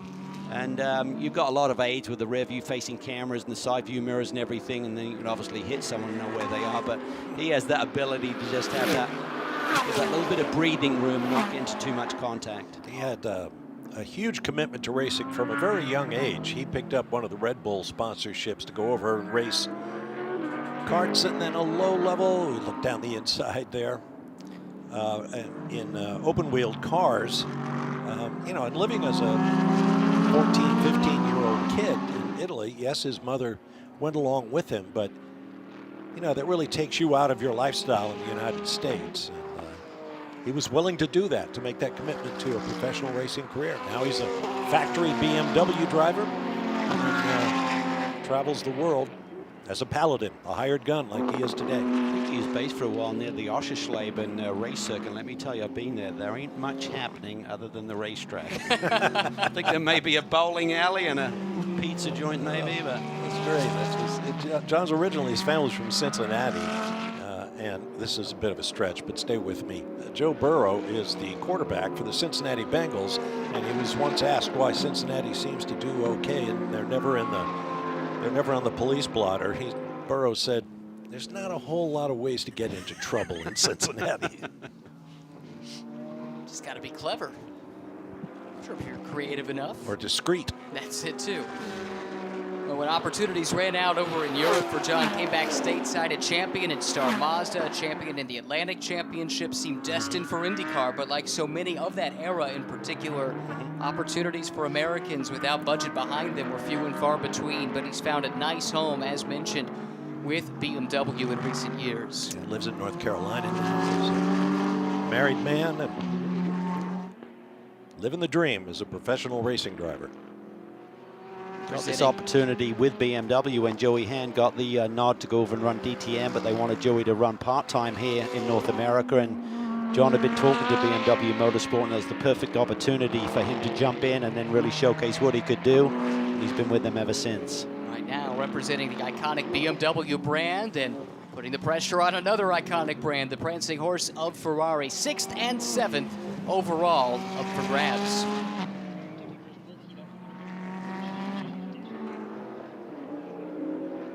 Two hours, 19 minutes down or thereabouts at the Indianapolis Motor Speedway. Antonio Fuoco shows the way. Daniel Morad runs second. Down in the pit lane, though, is our Amanda Busick with George Kurtz, who just turned over his Mercedes to Ben Keating. Well, he just confirmed that the word he would use to describe that stint for himself was frustrated. I saw you talking to Colin Brown, and you were doing this symbol when you summarized that opening drive. What feedback did you give to Colin? No, I couldn't get the car to turn, and there's a tremendous amount of pickup on the racetrack. I'm sure everybody's dealing with it, but for me, the car just wasn't working, and it was a lot slower than I was yesterday. It was very frustrating, and the start was frustrating. Charlie spun in front of me. I went to avoid him. I went off, and then the whole race started. So we were kind of on our back foot from the beginning, and you know, we'll see what we can do. It's a long race, but it's just not working the way I need it. When the Intercontinental GT Series goes to Spa next year, it will be the CrowdStrike Spa 24-hour. How does that sound to you? That sounds fantastic. You know, we're really excited about it. It's been a great relationship with SRO to be the title sponsor for the 24 Hours of Spa. It's just a historic race. Speed meets cybersecurity, and we'll be there in full force. There's still a good amount of time left in this race. This race also goes to the Pro-Am Championship. When you think about the rest of the hours left to you, is there enough time? You know, we'll see. Anything could happen. I mean, we've run, Colin and I have won some big races just waiting around, hanging around. And we got Ben. You know, we won this race 2 years ago in Pro-Am, so we know we can do it. We're just a little on our back foot, unfortunately, and we'll see what the other guys can do, and we'll hope for the best. Well, really, you only have to go to yesterday, guys, when the GT America race, when George Kurtz took himself from the back of the field all the way to that win here in race number 1. Thanks, Amanda. You're right. He's a former GT4 champion in North America, earned his first GT3 championship yesterday in the Sprint single driver GT America powered by AWS series. They find themselves in a difficult position here, 10th in class, 21st overall. They're right there with Jan Halen and the Wright Porsche, but the problem is another car that they're fighting for the championship is effectively a lap ahead. So if a full course yellow came out, they'd be in some serious trouble relative to the Racer's Edge car due to where they run, where the overall leader runs, and where their championship rivals run at this point. I think the 45 car would actually be okay because vitally the 93 car are 15 points behind. So if the 93 car should win and if the 45 car can jump up to second, but there's still a long way to go. They're not running in those relative positions, but certainly a lot easier task for the 45 if they can maintain track position over the 04 for the day. Oh, Edwards looking aggressive there, poked the nose in turn 13 and had to back out of it. GMG Racing car, I think it's Klaus Bachler, who's a soft pedaler himself, running in that car right now. With Kyle Washington and James Safronis, Bachler looking pretty defensive. This is not even two cars on the same lap, but he does relinquish the spot into one. Yeah, Edwards whipped around him there, and he's going to try and settle back in and chase after Molina. We've certainly had their battles over the years with Molina running here in North American GT3 competition. Cal, Jan Halen is shown as in the pits. That can't be scheduled unless they're trying to do some kind of strategy play, right? You could probably do it, yeah. I mean, at this stage of the race, if you can go full stint, you wouldn't be adding a stop necessarily, but I've got a feeling there may be a bit more of an issue than that. And think about it, well, obviously it's not scheduled, but if you did this on purpose, you're effectively putting yourself an extra lap down and risking getting caught out by a yellow. So that enough was indicative of a problem, and clearly there's something awry. Yeah, I think when mechanics are going in the right side of the car, that's probably an indication they need to get to the electronic boxes for some reason. That is huge. That is the Pro-Am points leading car coming into this event with 3 cars still in striking distance, that one and 2 others. That could have major ramifications for that season-long championship that will be determined in 5 hours and 36 minutes. Both Luck and Halen coming off championship years in SRO last year, hoping to double up here as son-in-law and father-in-law. Special relationship, special opportunity to race together. Maybe not the dream ending they envisioned. 5 hours, 36 minutes remaining. Antonio Fuoco leads Daniel Morad now by nearly 20 seconds. Michele Beretta third. Harry Gottsacker fourth in the lone silver class entry. Then Philip Ellis in the pole-sitting windward car, Miguel Molina, John Edwards, and then Martin Conrad in this vehicle right here from Sun Energy One. Quick update on the 45 car here, and there's a power steering issue for Jan Halen down there on pit lane at the moment. Talk about this as an endurance race, and even in these days, a 24-hour race is rarely the test of machine that it was in decades gone by. Oh, that was close. Oh, wow. Yes, it was. But we're seeing that there is still that element of nursing a machine home over a long distance that still exists even in modern GT racing. Electronic and mechanical failures are still somewhat common. Not as common as they used to be. Years ago, I wrote a monograph with the lead Dan Gurney about his Spa-winning Formula One car from 1967. And I looked at the records, and it was an anomaly if half the field finished the race. And I remember Rusty Wallace, the great NASCAR legend, saying, nobody drops out of races anymore, so you can't count on that. And, to a certain extent, we see that in sports car racing. The cars are so good, so reliable, but unexpected and unpredictable things happen. I saw that Gurney Eagle in person a few months ago. It was down in a collection in Naples, Florida. And it was breathtaking and so cool to see the American-built car that, with an American driver, won the Grand Prix. The Collier collection. There's a great story behind that car. And in fact, when we were doing a celebration of an anniversary of Dan Gurney's win in '67, which came a week after he and A.J. Foyt won Le Mans, David Hobbs and Steve Matchett went down to the Revs Institute, the Collier collection, to look at that car, and they just happened to be getting it ready to send to a vintage show somewhere, and they put David in the car, and he did a few laps of the parking lot in that titanium wonder car. I think they got pictures of that up around that car in that museum now. Gurney Eagle. Indeed. 5 hours, 34 minutes remaining in the Indy 8 Hour.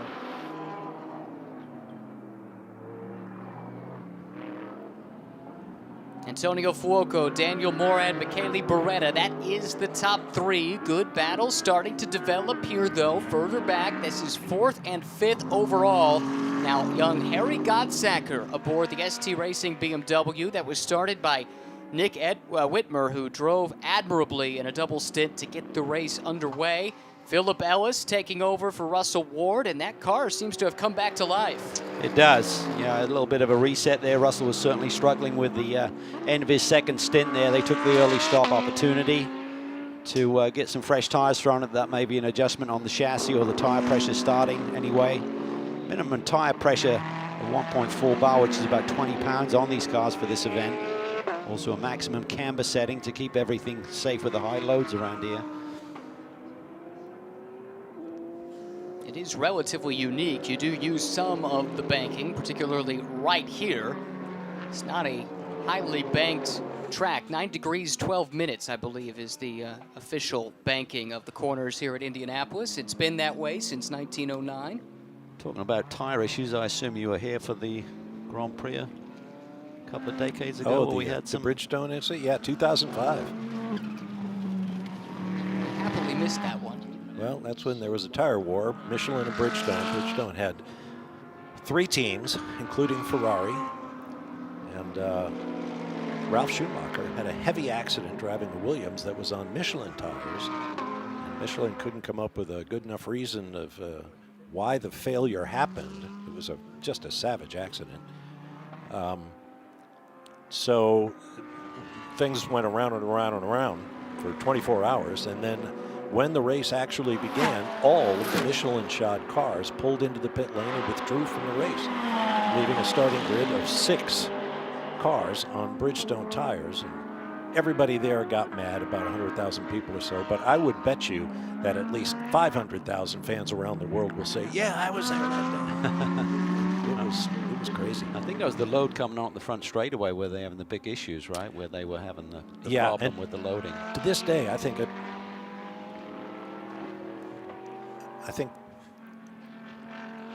in all honesty, I think they were pushing the envelope in terms of caster and camber and all that kind of thing, because only one car crashed, and there was an incident at Turkey, I think it was, where the Red Bull team had the same problem, tires popping. So I felt Michelin was very hard done by, but they bought everybody a ticket to the next year's race. We had a big party here at Indianapolis out of the Fan Plaza behind the Pagoda. It was a great time. Happily, no such problems here, and we're left with a fantastic motor race. Antonio Fuoco leading Daniel Morad, but good battles throughout the pack. This is a great one. Philip Ellis has gotten around Harry Godsacker, and Miguel Molina, former champion here in North America in what was then Pirelli World Challenge, Yeah, he's going to take a crack at the Texan as well. Oh, that got interesting. And Calvin, how are the stewards going to adjudicate something like that? Well, I think he's just going to give it up. I mean, he got himself in a position he had nowhere to go other than clambering over the curbs there. So he gives it up immediately and gives Harry that position back. So that he does. The Spaniard slots back in line. Ferrari factory driver Miguel Molina. And immediately he goes back on the attack. Didn't waste any time, did he? Pulls alongside Gottsacker and takes the spot away, this time without any controversy. I have a Formula One story about that kind of maneuver too, but we'll leave that on the shelf for now. Now we got 5.5 hours, Bob. Plenty of time. Crack open the memories. But it's been a nice, clean run. Caution-free to this point of the Indianapolis 8-hour. 2.5 hours in. And here shortly, we'll take a look back at, in fact, right now, we'll take a look back at the first 2.5 hours of this third edition of the Indianapolis 8-hour that is currently led by AF Corsa's Antonio Fuoco, Daniel Morad for Craft Bamboo, both cars from the back of the field. They now run at the front. This is how it got started. There was controversy even before Old Glory signaled the start of this race. A dramatic beginning as the Stars and Stripes flew above the start-finish line at the Indianapolis Motor Speedway. From pole, Windward Racing was able to grab the top spot. Watch Mapelli there, though, dives to the inside in the black Lamborghini Huracan. This is a big moment in the race. Farnbacher turns Misha Goldberg around. He draws a penalty for that. And the cars running 1-2 right now nearly collected him in that moment. Daniel Serra was the hard charger in the opening stint from 18th to 2nd. In that instance, passing Jeff Westphal. Damage for the U.S. Racetronics Mercedes early in the going. They've been dealing with this since the very early stages of the race, that splitter damage, and it has not gotten any better. Frantic moments fighting through traffic from some of the front runners, and that's how Daniel Serra got to the points. He did. Balzan starting to struggle a little bit, and here's Daniel Morad, another move here on the ailing Balzan with the Ferrari for Conquest Racing. Puts those two in the positions they now run, and Balzan, dealing with ABS issues, has dropped back, as has that Conquest team since he hopped out of the car. This is a look at Morad, who for a time had held the fastest lap of the race. He's lost those honors, but still running very strong. Still a long way to go at Indianapolis, but it's Ferrari that shows the way.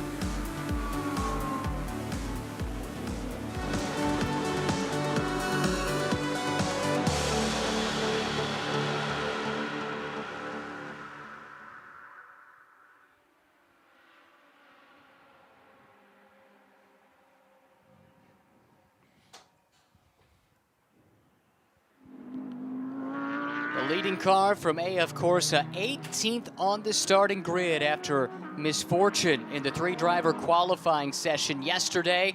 It has not been much of an impediment at all. In fact, frankly, it's the one thing that's kept them from stinking up the show in all likelihood.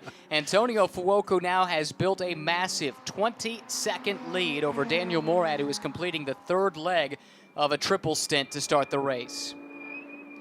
Plenty still unfolding. A lot of stories in the pit lane, Amanda.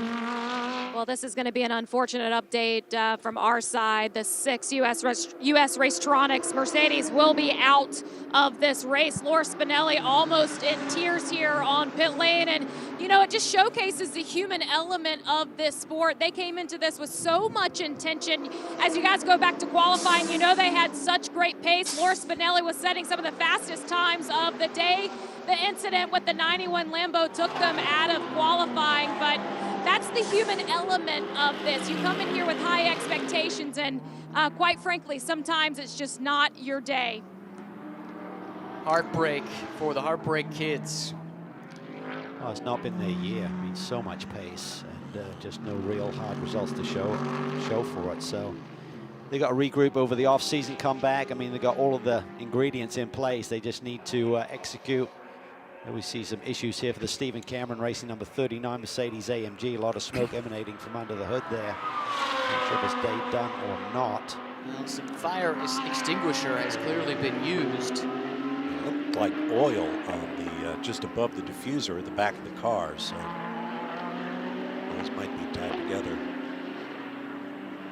Starting to see some attrition, power steering issues for Wright Motorsports, the splitter problem for U.S. Racetronics. Now Stephen Cameron Racing making their debut as a GT3 competitor in the Indianapolis 8 Hours with apparent problems in the pit lane.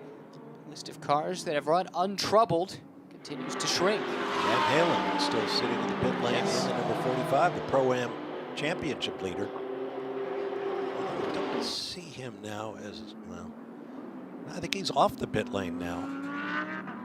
Timing and scoring. They still show him in the pits, Yes. but I didn't see it when the camera panned the pits on the front stretch. Might have taken him behind the wall. True that. And that would be Battle another here. big story in this race. 5th, 6th, and 7th on the road right now. Scott Sacker leading. He's a silver class car against the 2 pro entries with Molina and John Edwards right behind him.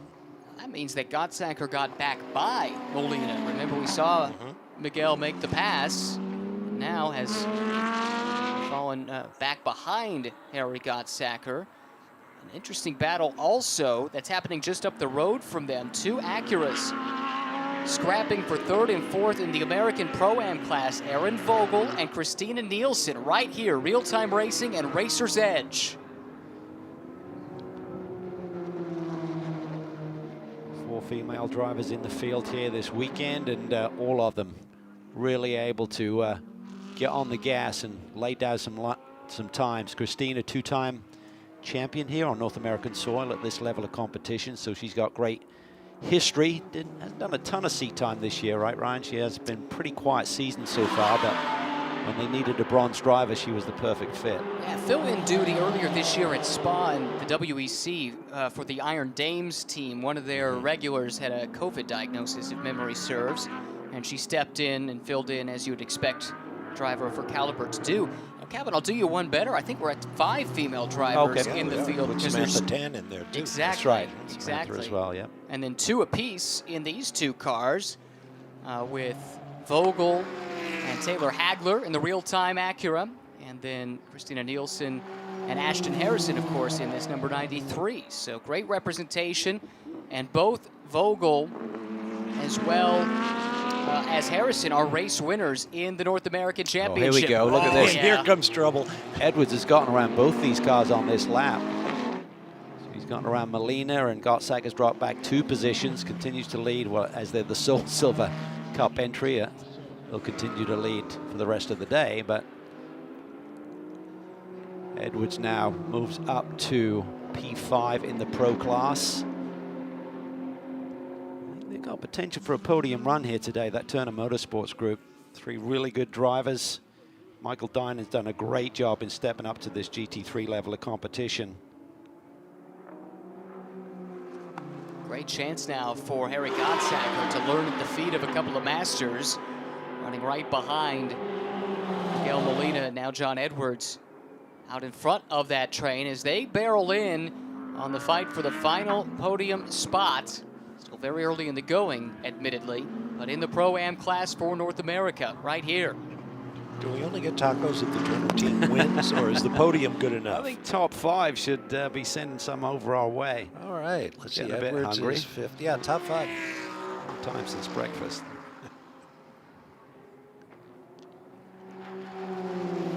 He's got a run here. This BMW showcased itself to be pretty strong on the straightaway. And they've got that traffic up ahead. This is going to take all of John Edwards' management skills here. I'm sure Aaron Vogel knows he's there. It's going to open up the door for Molina. He gets to the inside of Edwards. Edwards now cuts back through. Very much a chess match here when you're trying to read this traffic. That's also Nielsen clear of Vogel in the Pro-Am battle, and Aaron really struggling with this traffic coming through. Just trying, you don't want to get too far offline. That's where you get that pickup, which George Kurtz was talking about. Had a lot of pickup during his stint. Oh, this is tight here. That's a pretty aggressive move there by Molina. Side by side, Edwards holds on to it. Molina's going to try and do the crossover here and get a bit more exit speed through turn 14. Could be a real ding-dong battle by the time they get to the brake pedal. Down the 5/8 of a mile front straightaway at the Indianapolis Motor Speedway. Molina swerving left and right, but the top end of that BMW M4, it is fearsome, and it gives John Edwards the breathing room he requires to not come under too much threat from Molina. Yeah, showing a lot of poise there, Edwards is. To try and clear Christina here on this lap, I think you'd just really be keen on a good strong exit out of this chicane. They force the issue here, trying to get to the inside when they get to the brake pedal down here. Edwards flashing those headlights, making sure Christina knows he's coming. Molina will try and follow through, working the long way around the outside. Next, it'll be Harry Gottsacker's turn to take a shot. It's going to be tight, but she gives him room. See how much these curves are really usable here.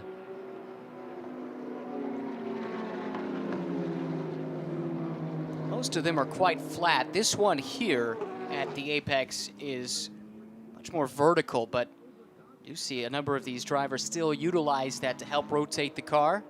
Slight change in terms of the track limits and how it's really regulated here this weekend compared to the rest of our championship season. Essentially, you've got to have some part of that inside tire on the curbing, whereas at circuits like Road America earlier this season, we were able to actually completely straddle and just have one tire as touching the road or the curb there to be within the track limitations. Mercifully, there aren't too many instances around this track where that needs to be heavily policed. There are a few, however. One other change, we mentioned it's a different layout from last year, back to the original layout, this 2.44 mile 14 turn. You'll recall at turn 10, I think it is, in previous years, cars went straight through the curbing there, really shortcutted that. We'll see that here in a moment. This year they put a tire barrier, a tire bundle there at the apex, and that's prevented drivers from taking that shortcut that was permitted in years past. It'll be this next right-hand corner right there. You see those tire bundles there at the apex. Before, a lot of times they cut right through the concrete on the inside of that corner.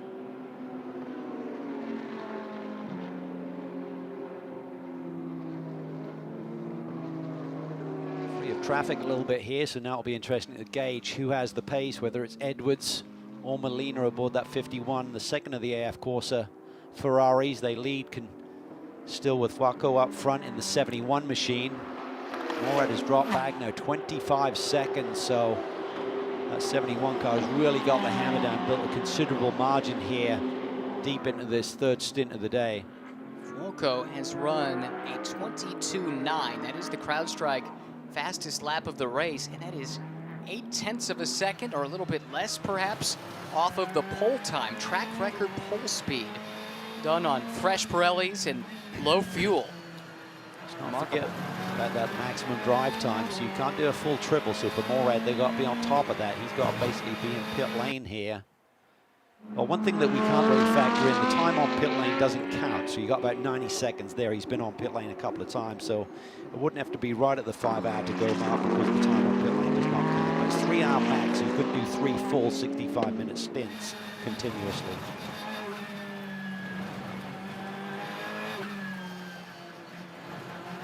Sense of the bumps from these onboard shots.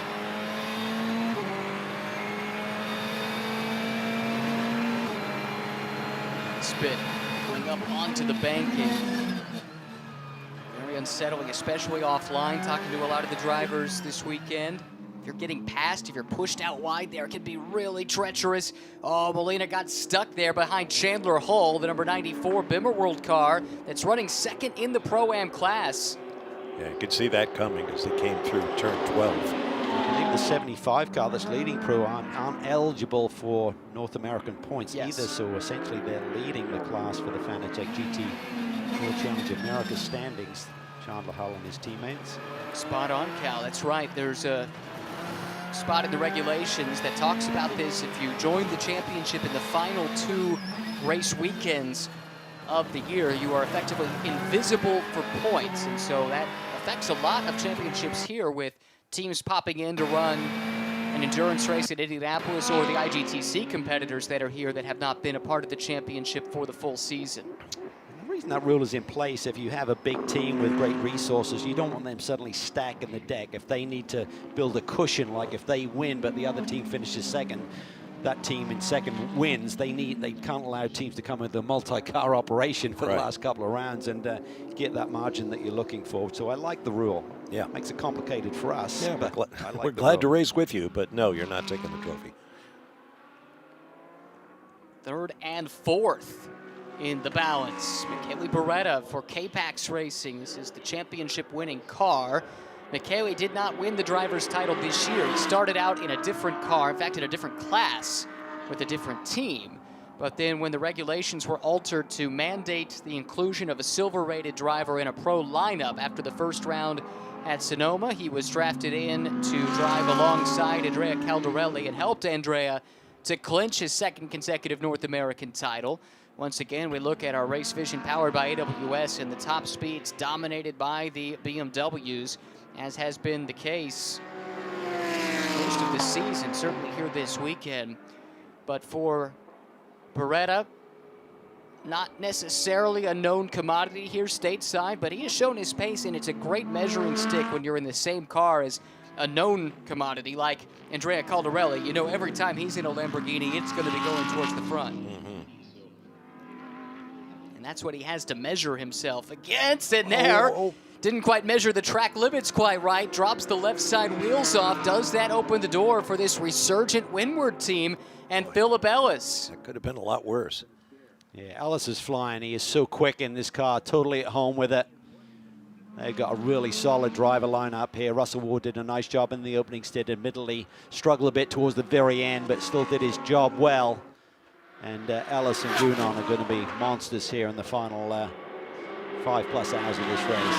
Ellis was knocked out, quite literally, of a podium position at Petit Le Mans in his class 1 week ago. And he's driving with abandon here. Late on the brakes, you can see him lunge up the outside of Beretta. Can't draw alongside, but the Mercedes appears to be getting stronger relative to the Lamborghini. Does. Now he looks to the inside, has to give it up. Beretta's hanging on here, but this Mercedes is looking ominous. Going to try and get a run here through the chicane. Use a little bit more of the road there. You can see with that aero wash. Mercedes not the strongest down the straightaways, but he's hanging tough. Is he going to flick it to the inside? No, thinks better of it. Beretta takes it in pretty deep, hits his marks. Good defensive position from Beretta. He's been really impressive this year. Got drafted in after the change in regulations where the pro teams had to have a silver driver in their lineups from this third round of the championship on. So Lamborghini nominated him, and he's been a perfect fit for Caldarelli to... Oh, Ellis looks to the inside. That's tight. He is getting really feisty right now. Got to be careful, though. You don't want to knock off one of those dive planes on the front end of that Mercedes. That cost him on this straightaway. It looks like it will. But not going to jump off the corner. Did Ellis? Sits in the slipstream. He was closer the last time by. Not close enough to take a lunge into one. On this, the 116th, now the 117th lap of the third Indianapolis 8-hour. Michele Beretta in the K-Pax Lamborghini. 27-year-old from Milan, Italy, reigning International GT Open champion for Vincenzo Sospiri Racing. Won his class championship in the European Le Mans Series back in 2020 as well. So that's a nice pedigree. He'll turn 28 years old 2 weeks from today.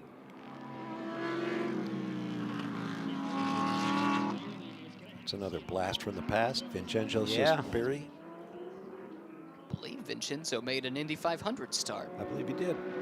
Ellis, he is looking threatening here, trying to get a run. Does he try and duck it to the inside? He does. He forces it. Could be some contact here. There is contact. Yeah. Bodywork flying, not sure off of which car. That could be costly to fight that hard this early, and it's the K-Pax car that appears to be wounded. Yep. Bodywork damage on the right-hand side. Pretty bold move there by Ellis. Beretta didn't want to give it up, needed to coexist there a little bit. Long way to go in this race. Right front damage. Oh, Vogel. That is in turn 10. Aaron Vogel? Yes. It's a car that led its class early in the going with Michael Cooper. They are unable to recover. Not sure what caused this, of course. The team wanted Ryan Eversley to help out with the strategy here this weekend. He wasn't available, so he called on his old Atlanta mate, Spencer Pumpelly, who's driven for the real-time team in the past. And Spencer's one of those guys who's got a very astute racing brain actually called the strategy on the Allegra team winning the Rolex 24 as we see a replay here. I'm not sure if she was nudged into that spin. Wouldn't that be something if she was, because the green Lamborghini behind her was nudged into a spin in that very corner in the first hour of the race. Jordan Pepper behind the wheel of the 3 car right now. Don't see any signs of violence on the back of the NSX, at least not from this shot. Vogel's gonna have to shake it off. On the other hand, this car looks battle-worn all of a sudden. Yeah, and once again, flapping bodywork just gets worse and worse as your stint goes on. Saw similar damage, actually, to the sister car. We did. Let's take another look at it. So Ellis is down at the inside. He's pretty much side by side, but Beretta doesn't want to give it up, and then naturally carrying that much speed through Apex, you're going to wash out a little bit. So I'd say it's a racing incident, really, maybe 60% lean on Ellis in terms of responsibility there. Stewards have anything to say about it, we'll pass that along. Closing in on 3 hours complete. Should note that Molina has been able to get by Edwards for 5th and 6th. We've got some early pit callers here too. Bimmerworld brings Chandler Hull in from a podium spot in Pro-Am. This is a problem here for Riley Motorsports. This is a championship contender in the Pro-Am class, and two of the 3 have hit seemingly serious problems. Ben Keating has the 04 back in Gasoline Alley. That's crazy. Does this open up the door for the 93 squad to pinch it? They had devastation at the last round of the championship where they had a brake problem before the green for the second race, having won on Saturday at Sebring. They currently sit 2nd in class, and that's actually 1st in class when you eliminate the 75 car, so could score maximum points here today. Would be 50 points. That would be plenty, given the trouble for the other 2. Wright is in 11th. They're back out and running. That's the good news, but not in a position where they would score points, and Keating figures to lose more, but currently is 9th in class. That would be worth 4 points with the double points on offer this weekend. Look how many laps Jan Halen is down now. 17 laps to the leader and 15 laps to the 93 car. Keating was still in the car in the garage. And then this is the damage for K-Pax on the right-hand side due to that contact that we saw a few moments ago. Just the way those Lamborghinis are designed, there's a bit of a vulnerable piece of body kit there. The air escapes from behind the front wheels there to escape, so you don't get the lift on the front downforce. And it's kind of just braced, and once you break that, it's kind of along for the ride. By the way, incident between 3 and 43 under review. That's green K-Pax with Jordan Pepper and Aaron Vogel in the real-time car. I'd have to think we're going to get a notice that that moment with Ellis and Beretta is going to be under review as well. They're busy up there right now. Beretta's lap times, he's now running in the high 24s, about a second off what the leaders are doing. Not sure if traffic had any impact on that or that's simply this damage, but clearly it's costly. And again, if we're just using what happened to the sister car earlier as a guide, we saw nearly identical damage for Misha Goikberg, and his pace evaporated immediately. On that lap at 24.5 again, so yeah, he's definitely lost a little bit of speed here. May affect the front downforce and the braking ability down into these deep brake zones. Just got to hang in. Doesn't have long before he's going to be hitting pit lane for their 3rd stop of the day. That'd be the saving grace. Simply the fact that they're not too far away from needing to be pitting anyway, so the amount of laps exposed to this damage and the relative pace is lessened, assuming they can make those repairs in the pits. Here comes Molina, Edwards, and Gottsacker. Oh, yeah. Could be a simple fix for Beretta if they could just change the nose clip, but it's hard to say unless they can scope out the damage quickly. The pace of this race has been relentless, guys. No full course yellows through nearly 3 hours of competition. And what that's left us with is just a handful of cars still on the overall lead lap. We're down to 8, 9. We're still on the lead lap. Woco leads Morad now by 28 38 seconds on board moments ago with Morad. Triple stint for him, and under normal circumstances, that is a heavy load, but with these very mild conditions, you couldn't really ask for better conditions inside that cockpit here today. Danny Junkadea getting ready. That will be the 77 Craft Bamboo car, so we expect maybe a double out of him, a triple for Marciello to close things off. Got to fulfill his promise, right? Yes, he called his shots, that's for sure. Amanda gave us the update. And Raffaele Marciello on social media last night said, "We will win, that's a promise." No wiggle room in those words. Brash lad. Well, when you're as fast as he is. Yeah, it ain't bragging if you can do it, so we're going. Exactly. You know, that we talked about the temperature, which is around 55 right now here at Indianapolis Motor Speedway. But I got to believe in these cars, so tucked up aerodynamically, with that sun beating down, and it's a warming sun, it's going to get hot inside these cockpits. Not as hot as, you know, like Sebring hot, perhaps, but warm, especially for the front engine cars.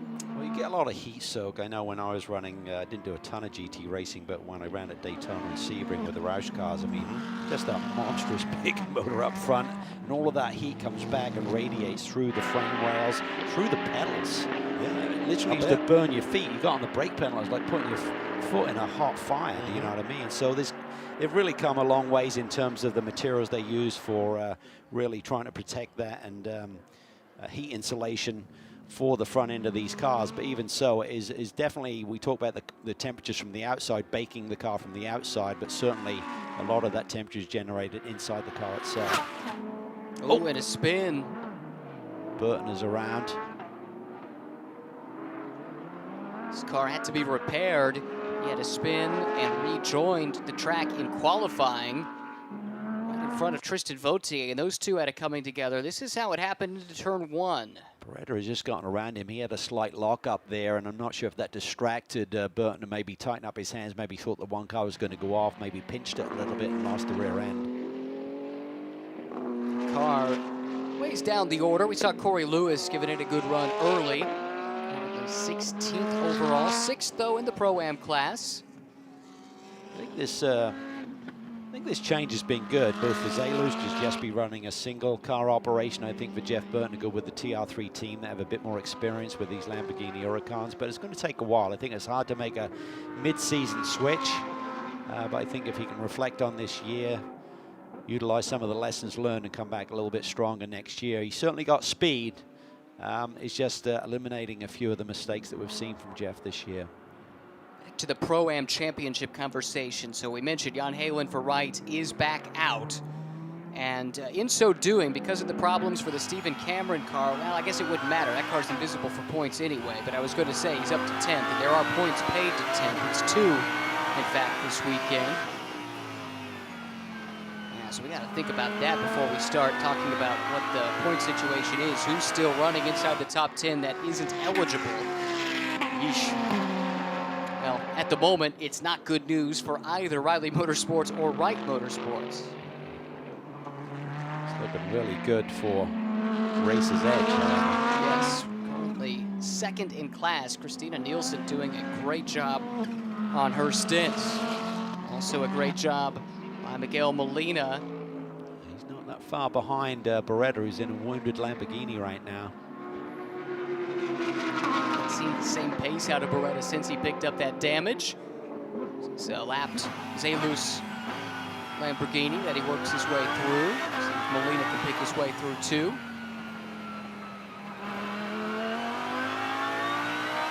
Too bad. I think otherwise they'd be electing to maybe do a slightly shorter run on this stint to affect repairs. They must be confident that the pace that he's running is not really hurting their overall strategy for this race too much.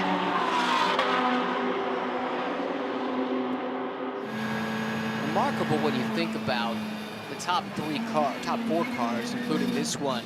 Of them, 3 effectively started at the very back of the grid. The only interloper is the pole-sitting car in Philip Ellis for Windward Racing, but both AF Corsa cars were at the very back. Same for Craft Bamboo, and yet they are 1st, 2nd, and 4th.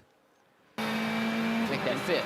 All of those cars were a factor for that pole shootout here yesterday, but Gunon's car is still in pretty good shape. Ellis has done a great job. We still haven't got word of whether that incident with he and Beretta is under review or not, and if there will be any responsibility given to. I don't think Beretta could really get any, even though he had to stay on the road, right? And he was running out of road if he made any more room, and he'd been driving off. And here we see with just over 5 hours to go, we talked about that 3-hour maximum continuous stint length for Morad. So they're in well ahead of that. Nice job by the Canadian. Fantastic.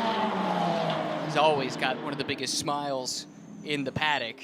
I think it'll be ear to ear after a wonderful triple stint. His driving is done. Danny Juncadella, the Spaniard, will hop behind the wheel for what we anticipate will be 2 stints. Kelly Marciello, the closer in this lineup. His car very much in position to challenge. Came in from the 2nd spot overall. Dodged out of the way there. Come on, man, driver, I've got work to do here. Yeah. The synchronization of these pit stops is a joy to watch. He's got their own job. Oh, here we go. This is getting tasty right now. Beretta we're looking at. Right up there, rear wing. Is he going to pop it to the inside when they get to the brake pedal? He does. Yeah. Nice and clean. Beretta didn't get too feisty there and trying to defend. Just wants to get to his pit stop. I think let the team have a look at this race car, see what sort of shape it's in. Way, of course, and have 2 cars in the top 4. So Ferrari leads from Mercedes, from Ferrari. I think it's safe to say those have been the 2 brands that have most featured at the top, with some BMW thrown in from time to time. But over the course of the build-up to this race, if you'd put it to me, I would have said Ferrari, Mercedes. Pick from that camp, you'll probably pick a winner. Yeah, I think the 1 car's had pace there today. Michelli was pretty quick, and Caldarelli, I think. I mean, he and Pepper are both top draw, and as are Frank Pereira and Michelli himself. But I think Caldarelli maybe has the edge. So curious to see what sort of pace he will have as Ellis hits his pit stop. It should be Gunon getting in, the new track record holder. A single stint from Ellis, after a double from Russell Ward to start the race. Yeah, you might go a single here with Gunon possibly, then double for Ellis, double for Gunon to finish.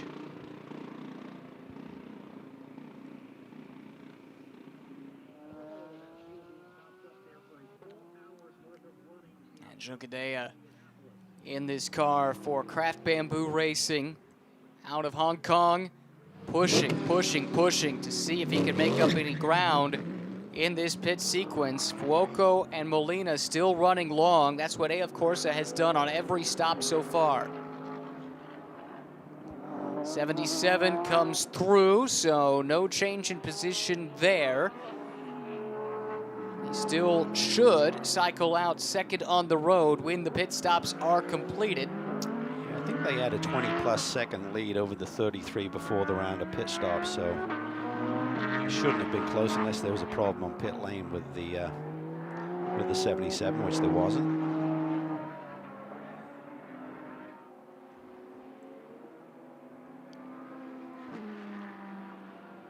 A bit more attrition in this race than I anticipated, particularly among some of the major championship contenders.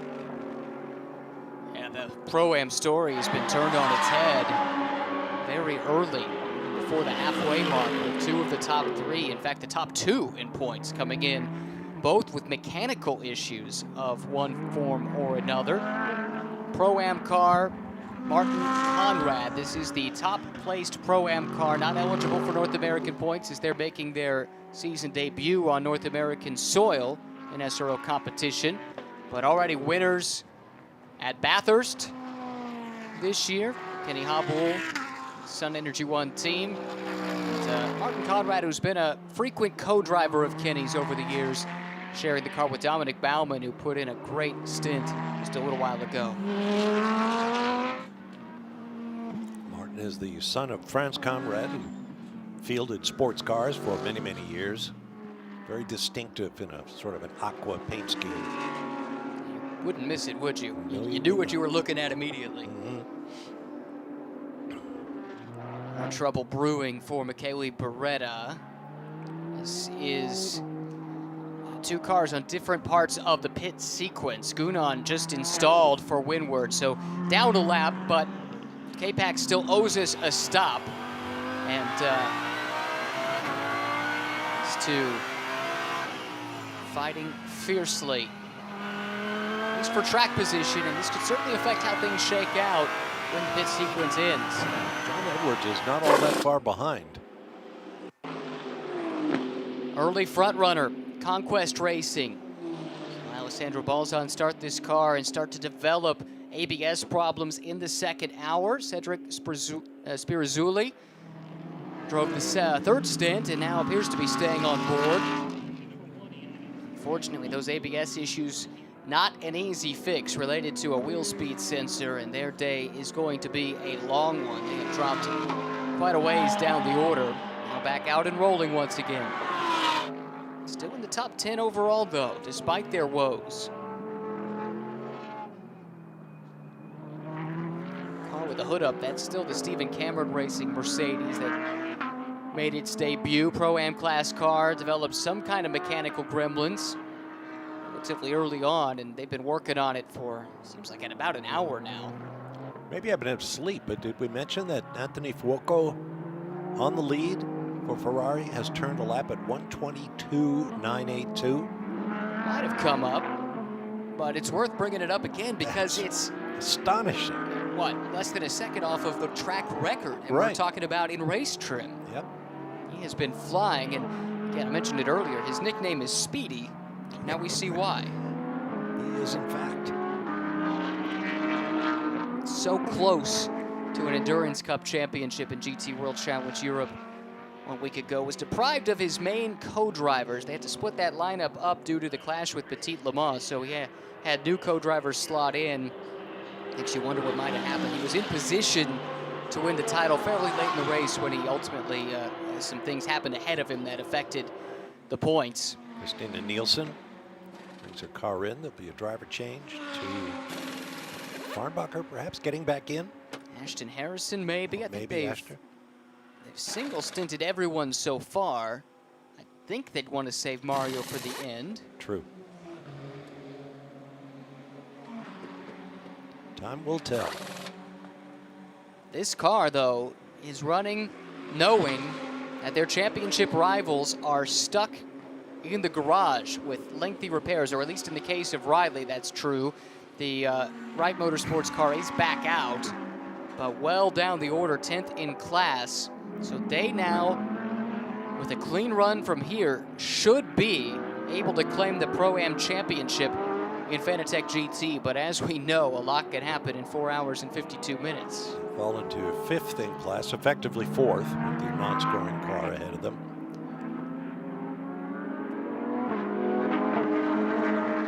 Yeah, but I think a few cars in front of them still owe stops. Right. Even still, 5th. Sure, that would be enough. And they still need to get a good finish if they're going to get that title. This is Fuoco, boy, picking him up, putting him down.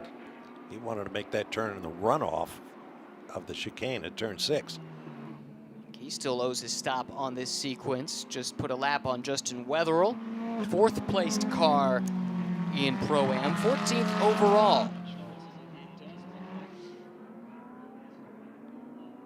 Seth Lucas hanging right there with him, 19th overall, but leading in the AM class, just 16 years old, his first ever GT3 race, and it's here in the Indy 8 Hour. How about that? Throw him into the Wolves. He's risen to the challenge. Let's see, he did a 126 the last time by. It's respectable, given his lack of experience. Looking like he's more and more comfortable by the lap. Running right there in the tire tracks of Wetherell, who has a bit more experience in these types of cars, certainly a Ferrari Challenge car. Yeah, he's a regular in that series. Interesting guy, started his own computer repair business as a teenager. It's called You Break It, We Fix It. And expanded it, franchised across the country, hundreds of stores, I believe. And sold it for as an old friend of mine would say, a horse-choking wad of money. So he can race whatever he wants, but he's a huge Ferrari aficionado. An interesting guy. And very enthusiastic about getting to race for the Prancing Horse. Erin Vogel makes the pit lane call for real time. Bit of a fraught stint for her. And the spin, I saw that incident was under review. Not sure we ever saw how that was resolved. No. And Jordan Pepper still is running 9th overall, so I suspect he's not been issued a penalty. He certainly hasn't served one to be still in that position. We haven't seen any drive-thrus recently. Not sure if that means he's all clear or if there is still more data being collected. This is for position 93, fresh out of the pits, and it is Ashton Harrison who's driving. Sweeping through Alessio Rivera, the pro in the lineup in that number 23 car. Alessio, the World Endurance Championship Revelation of the Year. It's an award that they hand out to a breakout performer. That was just 1 year ago. Won the GTEM season championship. And also won in class at Le Mans. He's earned himself a spot on the Ferrari factory driver roster as a result of that, just starting here in 2022. The revelation of the year. Love that. Is that sponsored by the Gideon Society or something? There's a business opportunity there. Won his class at Spa this year as well, driving 4A, of course, in the Pro-Am class. Did Rivera, jumping in with a lineup. He was the 4th driver in that Pro-Am lineup at Spa. That his 3 co-drivers, Andrea Bertolini, Louis Machiels, and Stefano Constantini, they won the season-long championship just last weekend, clinching the Endurance Cup in Barcelona. Still damage on the number 1. Beretta has not pitted yet. Yeah, it can't be bothering him too much. Of course, I think drivers learn to deal with these things, and as we heard Alessandro Balzan say earlier when he lost his ABS, it took me a few laps to figure out how to adjust my driving style to accommodate it. And I imagine Michele Beretta is doing the same thing. Yeah, but the pace hasn't quite been the same since he picked up that damage, and the result is that John Edwards has arrived on the scene. This was a fairly large margin between the two not so long ago, and now the BMW driver has closed in, and within a few laps, in a position to challenge for the 3rd overall position, at least as they run right now, still needing to cycle through a few pit stops. That's what the factory ringers are brought in to do. Move us forward. I imagine we'll be seeing a lot of him as he hits the pit lane, along with the Mario Farnbachers of the world, when darkness falls here at the Indianapolis Motor Speedway. Interesting question, actually. Who would you have finished if you're Will Turner? John Edwards is a BMW factory driver, but Robbie Foley has been your full season go-to guy. Well, that's true. And there's a certain imprimatur, I guess is the word, for a race like this, big international event. You want the guy who's done all the hard graft during the season to be in the car when the checkered flag waves. So, yeah, Robbie Foley would not surprise me one bit. I don't believe we've seen Michael Dinan yet. Or no, he started that car. I take that back.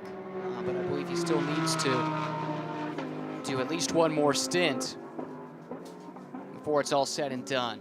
This is well down the order, not where K-Pax thought they would be. That's Jordan Pepper, currently 9th, fighting with a Pro-Am car, the Racer's Edge car. There's Sun Energy 1 into the pits. That looks like they might beat Kenny Habul. Set to climb aboard. Australian by extraction.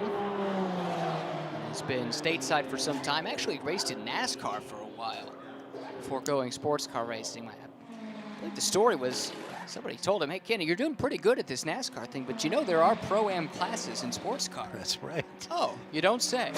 You could be a big fish in a smaller pond. Well, and he's won a number of championships following that strategy. He's talented. He Yes. did, as you might have guessed when you saw his physique there before he got in the car briefly. He's not built like a Formula One driver. He doesn't weigh 140 pounds or something. He enjoys his life and his racing, and he's put together quite a team. And he has. Race off pit lane here, not for position. See if Edwards is still aboard. If Lumerank is to be believed, that is the case. The Turner car. Back to the Kenny Hobble story. I know you mentioned it yesterday during qualifying, but his house overlooking the Conrad Strait at Bathurst. A great place to celebrate his Bathurst class and overall win earlier this year. One of these days, I'm going to try to find a way to find out who owns all the houses around the Bathurst circuit, because it seems like every other Australian or international super driver that I've ever heard of owns a house at Bathurst. Wouldn't you if you could? Oh, absolutely. I mean, that place is amazing. True road racing. To that point, look at the venues on the Intercontinental GT Challenge calendar. And to start at a place like Bathurst, as daunting a venue as you'll find, I'd say right there with the Nürburgring Nordschleife, probably. Sure. To Spa, a place with such history and pedigree. Indianapolis here, and we're supposed to finish at Kyalami in South Africa. World Events made that unfeasible, so the Gold 12 Hours jumps in. More modern facility, but still one with great pedigree. The Kyalami event was postponed to February of this year, so essentially the final round last year was mixed in with this year's events, and guess who won? Jules Gounon, with a different team, different co-drivers. He is going for his 4th consecutive IGTC victory here at IMS. Amazing, isn't it? Overall leader into the pit lane here. Antonio Fuoco had built a massive, massive lead as they run. It's the two AF Corsa cars 1 and 2, but these are the last of these scheduled pit stops in this cycle. A driver change underway. Could it be Daniel Serra who started this car back in, or perhaps the Belgian Ulysse de Pauw? Oh, problems with the right rear. The gun struggling to get the nut off. Luckily, they were able to. There is a little wiggle room with the regulations. It's not like it has to be perfectly spot on, but... And you don't want to hurry because you Right. don't want to risk cross-threading that nut, Absolutely. in which case you've got a huge problem. Here comes the second AF Corsa car. Yep, that's Miguel Molina in from second. So now we just need to see where the 77 filters in. When this pit sequence began, the 77 Mercedes, Craft Bamboo, now Danny Juncadella driving, was second. Imagine he will still split these two AF Corsa cars, but we'll find out here shortly. I think the other car took off in plenty of time. Yes. The mechanics have to hustle to get everything ready for the second car's arrival. The AF and AF Corsa, of course, is Antonio Ferrari, no relation. Just a very nice coincidence that they race with Ferrari. And the question is answered. It is Ulysse de Pauw, the silver-rated driver in the lineup, that has jumped aboard the overall leading car. Miguel Molina, looks like he's hopping out of the 51. We wait to see where the 77 is. Here it comes. Pit work still underway for the 51, and so that does mean Craft Bamboo and Mercedes will slot through back into second.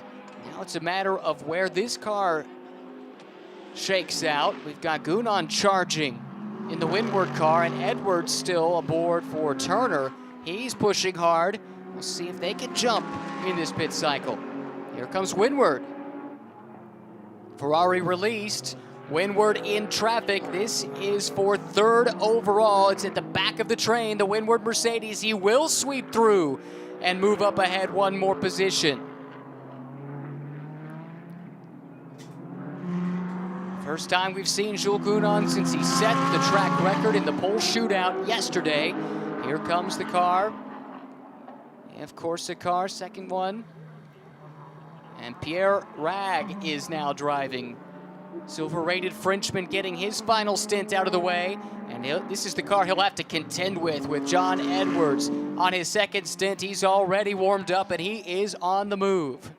That'll make life interesting for Jules Gounon, who is coming out for his very first laps. And he's in the midst of a group of drivers who have lots of laps under their belt. So we'll see if the fastest man on track in qualifying can deal with traffic. Penalty in the Pro-Am ranks to the GMG Porsche. Klaus Bachler just turned it over to Kyle Washington, but they were short on their pit stop. Again, a minimum of 92 seconds. They ran afoul of that and need to serve a drive-through. Well, it was a triple stint to start the race for Daniel Morad. Amanda, does he look tired? Yeah, and he was just looking at where they are right now, and P3 said that everyone's been a little bit off cycle, but should start filtering through now. I had to pry him away from a sandwich after his third stint when he got out of the car. And Daniel, when you look at the first 3 hours of this race, are there any feedback that you can tell us of what might happen as we get towards the business end of this race? Well, what I can tell you is the sandwich I just had was very nice after 3 hours in the car. Yeah, I mean, we, obviously with the silver requirement in the race for the Pro class, there's some drive time restrictions in play. So it was important to have me drive in the beginning and just open up the opportunity for drive time for the rest of the guys. So I believe now Danny's in the car, which, proper pro, up against some other silvers, which is going to be really nice. And but yeah, I mean, the pace is good. Craft Bamboo guys are fantastic. I think we're the cars up front. So all in all, great. I just had a chocolate bar, I had a sandwich, I had a lot of water. It's been fantastic. You mentioned that pickup may come an issue here today. What's that? You mentioned that pickup may become an issue here today.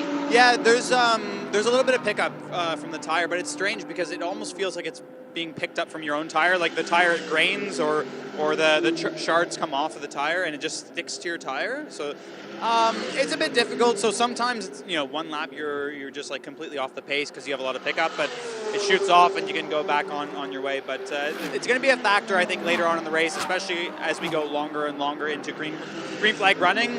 The track's quite dirty. Rafaela Marchoel has said yesterday on social media that he thought it was an injustice of what happened yesterday. What can you tell us about his attitude this morning? Lelo's Lelo. I mean, he's a character.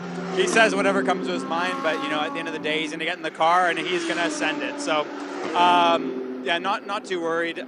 We started 15th, but it didn't matter at the end of the day. I mean, I drove the car to the front and my few stints, so it was all great. I just want to say hi to the Moradness community, by the way, on Twitch. Hi to you guys. I didn't forget this time, okay? Well done, Daniel. Thank you.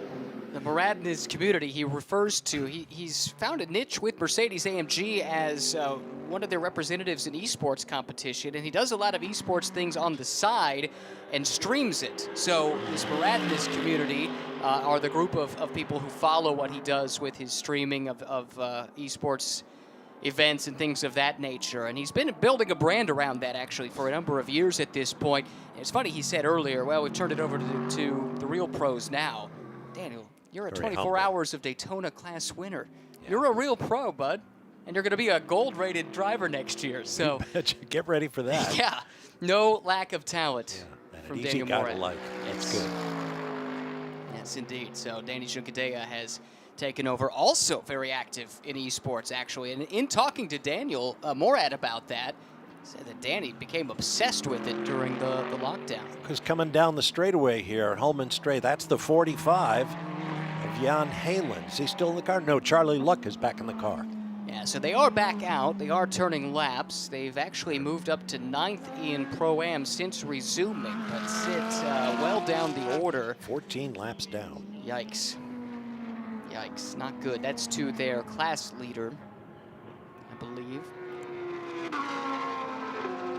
And, man, they came in with the points lead. 14 tallies over the Riley Motorsports Mercedes. Both of those cars, well, both of them spun before the race even started. Then they've had subsequent mechanical troubles. And that's meant the last car standing of those three Pro-Am title contenders is the Racer's Edge car that runs 4th right now, but 3rd in terms of cars that are eligible for points. Racing can be a cruel mistress or master.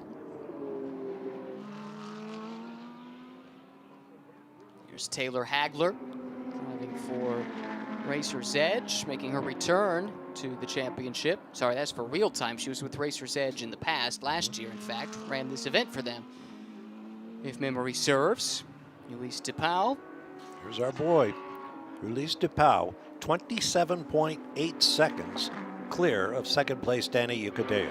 2 laps in the 23s, the high 23s. All of the top 3 cars are in that window. Harry Godsacker actually did 2 back in the 7th spot, so his impressive race weekend continues. But that's about it that we're seeing. There's a few that are flirting with the high 23s, but certainly that is solid race pace from the silver driver in the lineup of the 71.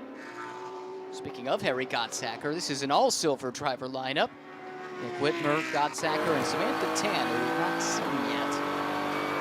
But Whitmer and Godsacker have this car very well positioned, 7th in the overall running order.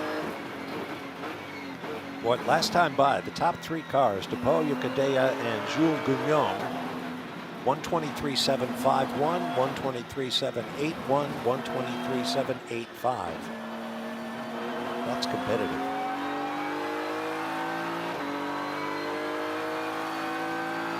0.03 of a second between those 3. 35 thousandths, I guess, 34 thousandths. In any event, not much.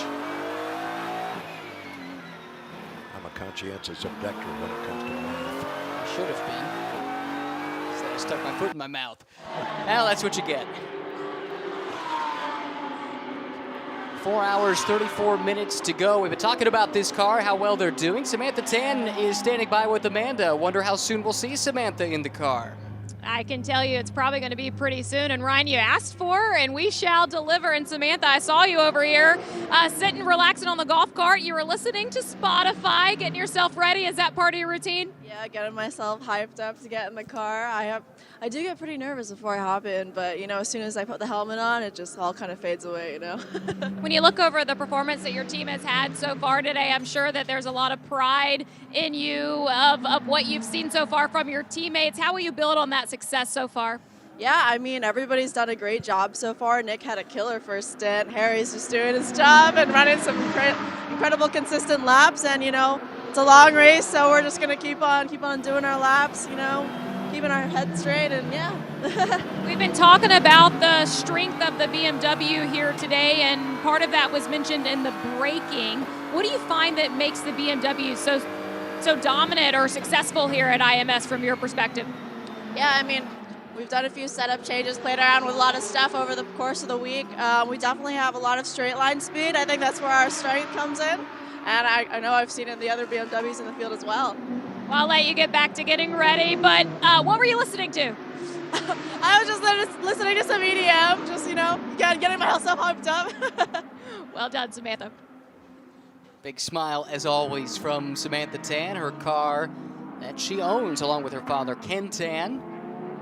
ST Racing bears her name, of course, Samantha Tan Racing. But running right there with Harry Godsacker in the 7th overall position. Samantha got her start in Canadian touring cars. She's from the Ontario region of Canada and has been a touring car veteran, stepped into GT4, very close to multiple GT4 titles in SRO America in recent seasons, and then went overseas and actually won the season-long 24-hour GT Series championship in the GT4 class in this car. Race Vision powered by AWS. This is our driver consistency statistic once again, and it's an average of 5 laps, and you can see this number 77 car, 2 drivers with Morad and Junkadea. Morad's laps came from lap 43 to 47, I'm told, and Junkadea laps 127 to 131, so a lot of consistency out of that duo. And it shows the car is holding up well, too.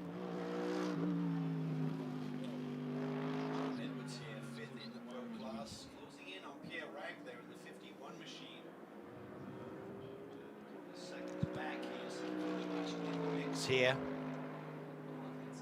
Fierce battle up the front. Healthy lead, as we can see from the 71 bar, but those battles from like 3rd on down are starting to tighten up here a little bit.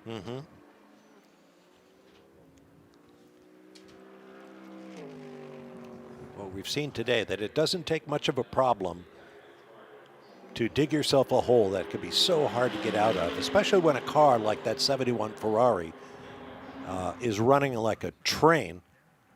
Okay, here's the CrowdStrike car for Kurtz, Braun, and Keating. Went to the garage with a steering problem. No, that was Jan Halen's issue. Not sure what the problem was on this car. 90 laps down though, Bob, 30-odd laps down, so it's really a question of damage limitation here. Just, you hate to hope for problems with your competitors in the championship with the 93 car running as strong as it is right now. It's a long road ahead for the 04 car. They only have a 1-point lead over the 93 car coming into this race, so they'd obviously lose that if they finish behind them with double points on the line here today, and then it's all a question of what the 45 car can do in terms of its recovery to score some big points and maybe stop the 93 car from leapfrogging over them. Correction, radiator damage for Ben Keating's car was the issue.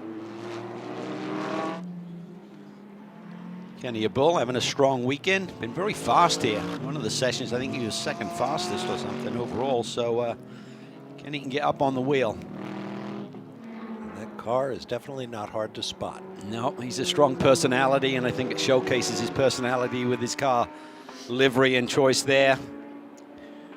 Here's the 94 machine, Richard Highstand, bronze-rated driver. He's getting reclassified next year up to a silver, but steps in and always gets on the loud pedal. They're currently showing as second in Pro-Am, but they would be the lead American Championship runner with a 75 car not eligible, so it could potentially be a first-class win for that group here on their debut season with Bimmer World in GT3. Next car in class, this is Alessio Rivera in a Ferrari.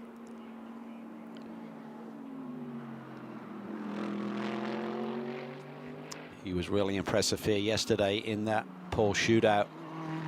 Had this car right at the sharp end. Just 3 seconds behind Highstad.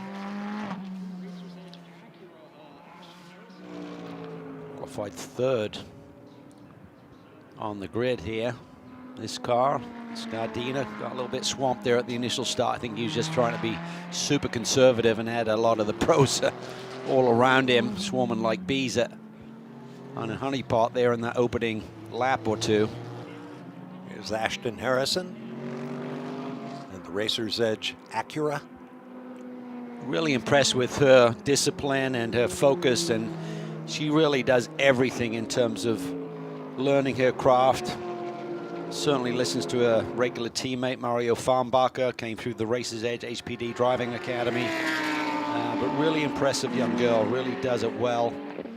And I'd hate to pick maybe who's the top of the 5 drivers from the 5 females competing here this weekend, but I think Ashton's right there, and she doesn't have a ton of experience yet, so I think she's only going to get better, stronger, and faster. Jason Dascalos in the number 88 Lamborghini Huracan. This is a car I keep getting mixed up with the Andretti Ferrari, the number 218 car. Seen from a distance, those yellow cars just jump out at you, but they look very similar. To a degree, I think it's like vanilla, but one's got sprinkles on it. It's always food with you.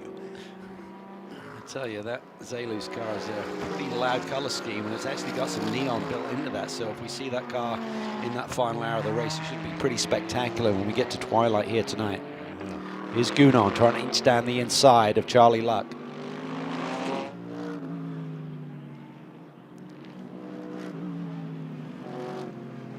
It's the 08 car of Smithson. They've made a change. They had 2 Pro-Am entries for the full season and elected to go Pro and Am with the 2 cars for this weekend's race. They're running second in the Am division. I thought that was an interesting decision. They weren't a part of the championship fight, so they said, well, let's have a piece of full pro driver lineup action, and one in the Am Class 2. Maybe we can pick up a race win.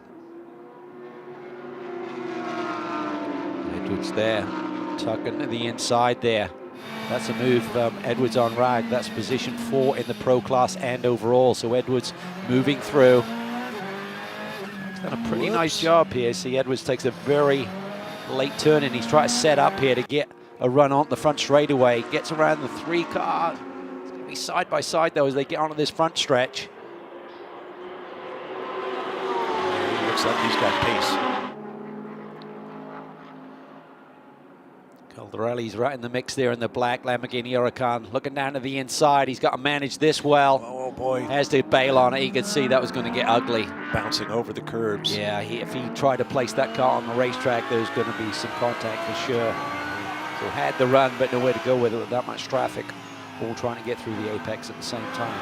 You run the risk when you go that wide as you approach a competitor that you're in the blind spot. They're not going to see you out there unless you get right alongside. They happen to look to their right.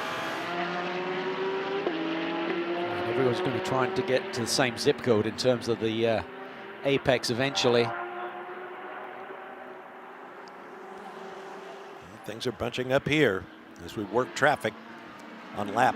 Coming up to the next time by, to begin our 150th lap. Yeah, fast paced here today with no safety cars so far. Few incidents, but all in all, much cleaner race than we saw here last year, which we anticipated with GT4 machinery not part of the makeup of this year's race. Here's Caldarelli down to the inside on Rag. That is 4 position right there. We're looking at battle for 5th. A little over 24 minutes away from the halfway point in this race. Caldarelli picking up the dirt onto the famous front straightaway at the Indianapolis Motor Speedway. He lost a lot of time there, and he's actually gone down a lap. He's gone down a lap there. Did Caldarelli there. That's the 70. Oh, there's contact there, I think, between the 2 AF Courses cars. Incredible. No. As Ragu's eventually gone around, but DePaul was there in the mix. I'm pretty sure it's the 2 Ferraris that got together. Let's take another look at it. Here they come. You're right. Oh, I think he's going to draw a penalty on that, even though it's his teammate. It doesn't matter when the stewards are eyeballing that one. Some heads up avoidance from the cars behind, too. It's going to tighten things up. He's got a 23-second lead over Juncadella right now, but driving down pit lane costs you 52. That was where the experience comes in. Very fast young driver, silver rated, but not sure that was the wisest move. The young Belgian won a Sprint Cup title in Europe. Here it comes up on our screens. Incident between the 51 and 71 is under review. I'm sure it's going to take too long to sort that one out.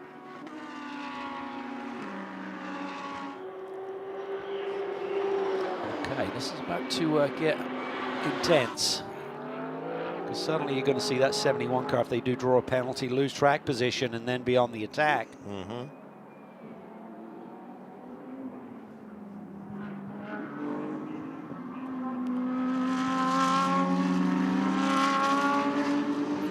Damage to the car. No, it doesn't seem to have slowed him down much.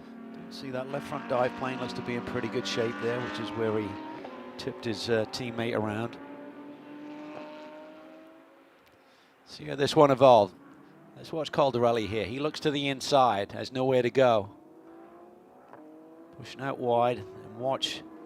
DePaul gets a really nice run here. As Caldarelli has to give up the gas pedal. He's running out of room right there, has to go cut across the grass. Picked up a lot of dirt, I'm sure. That gives the 71 car a run on the 51. It also gives Gottsack a run on Caldarelli at the same time. And it gives everybody in the Ferrari pit a headache. Big headache.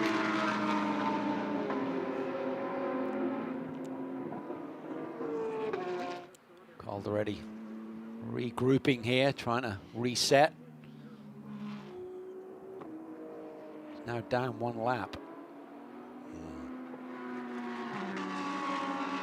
The race is just flying by. Yeah, the pace has been intense. Very mild conditions, ideal really. Particularly for some of these drivers that are looking at pulling almost full triple stints. We saw Morad in the car close to 3 hours. Pretty much fresh as the daisy other and needed a quick bite to eat. I heard Daniel Morad, I think you were taking a break at the time, talking about pickup on the tires. Amanda asked him what's going on there, and he said, well, it's not like we're picking up marbles although the track is getting dirty. He said it's the graining of the tires. You're running on your own marbles, essentially, because of that graining effect as there's the very thin layer of rubber across the tread of the tire is basically carved off the tire by the abrasiveness of the track.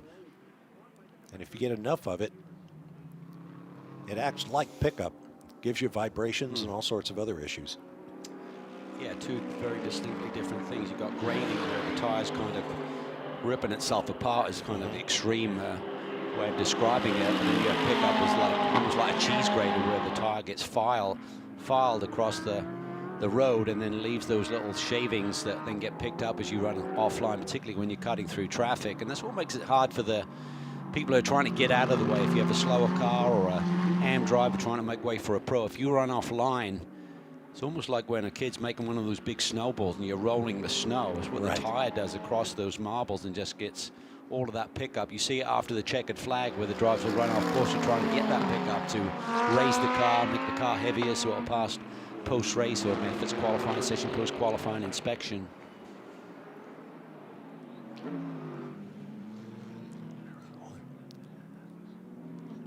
As this battle continues, we'll go down to the pit lane and Amanda. Well, the team has learned that they will serve a drive-through penalty from the two Ferraris collecting. And when you look back at that highlight, was there anything that went through your mind when you saw it? It's nothing we can do, but we are in America. It's a bit strange with the rules because normally we are used to have blue flag. That means you need to let the car faster go, and here is always different. So we don't know. We see. In your opinion, who was at fault there?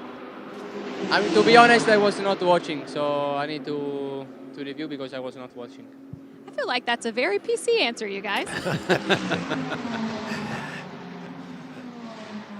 I say blame the... He's going to be watching his car come down pit lane in a moment. There we Blame see the a flag replay of wavers. it. Yeah, just a little overzealous there, I feel, by DePauw. And here he comes. Going to cost him the lead of this race.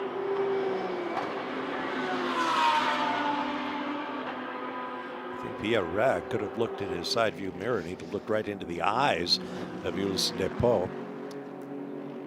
He was that close.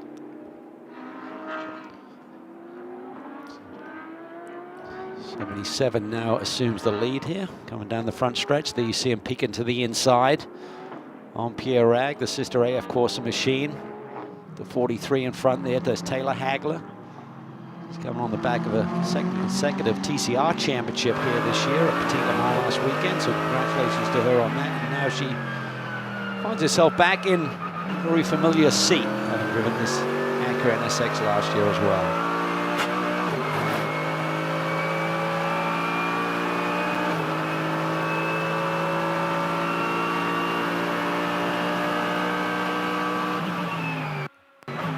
Turn 7. Late on the brakes. It's a little bit smoother in the middle of the road, but you don't quite have the grip with the rubber that you have on line, but you got that undulation, as you noticed earlier in the race bar, very bumpy there with that brake zone for turn 7. Pretty flat through here. Not a ton of, well, there's not really elevation, but there's some undulation, particularly through this next corner when we get the different shot of the cars coming through here. You catch a little of that 9-degree right there. banking. Yeah, it's a little nuance to it. As you run down the short chute between oval track turns 1 and 2. So the 04 car is back out there, but doesn't seem to be fully up to speed there as he runs down the right-hand side of the road just to get out of the way. We have a new leader, Danny Juncadella in a Mercedes. DePauw in the 71 AF Corsa Ferrari now runs second.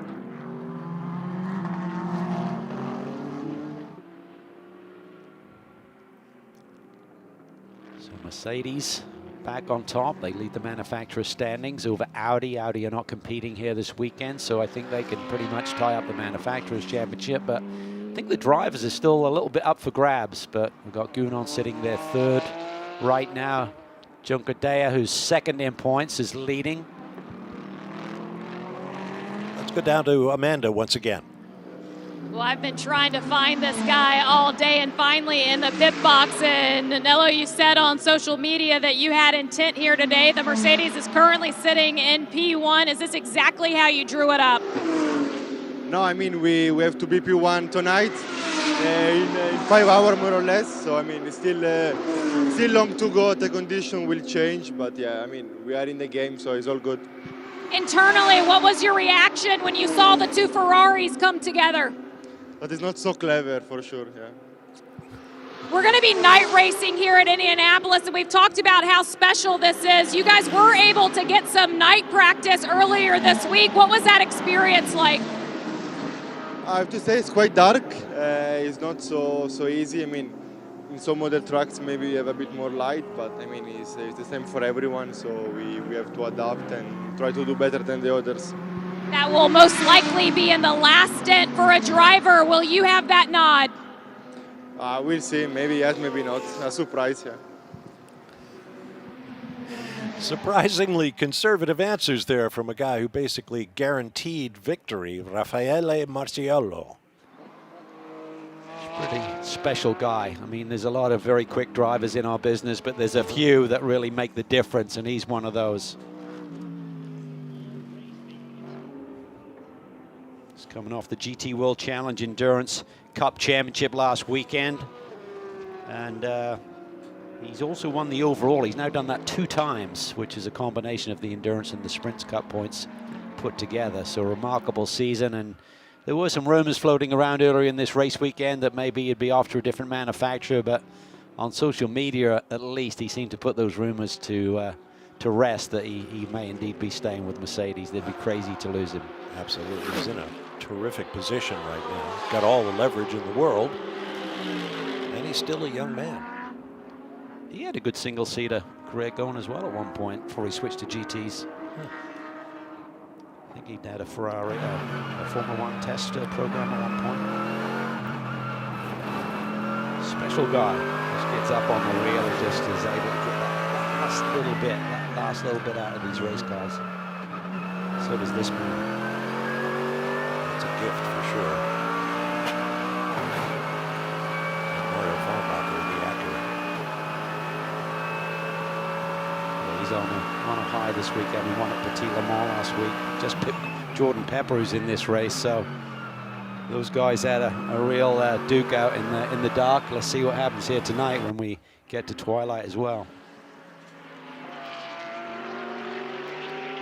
So after serving his drive-through, Ulysse Dupont in the 71 Ferrari is 21.193 seconds behind Danny Yucadella.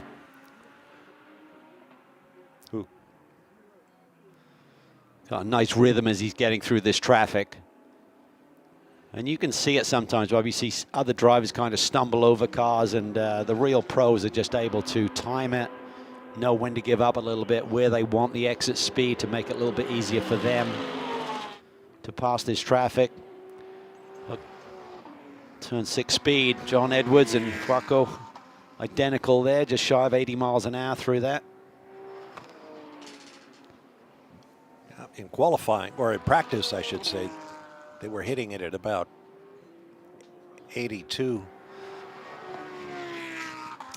Seems like a bit of a light number in terms of the speed there. I'd anticipate it being a bit higher than that.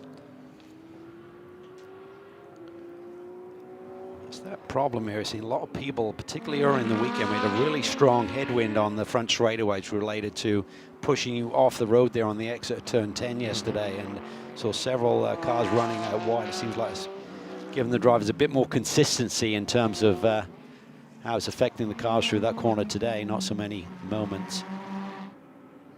I tell you, the fast man on the track right now is Jules Gounon. No surprise, running third, and third in the pro class right now. The last lap at a 23.9. Nobody else in the field is getting under 124 right now. So we certainly haven't heard the last of our pole sitter. Yeah, and with the 71 getting that drive-through penalty, it's really brought a lot more cars back onto the lead lap, which is significant as well. Edwards is back on the lead lap, as is Caldarelli and Gottsacker. 6 total. A lot of those teams just praying for a full course yellow, try and erase those big margins that some of the front runners have on them.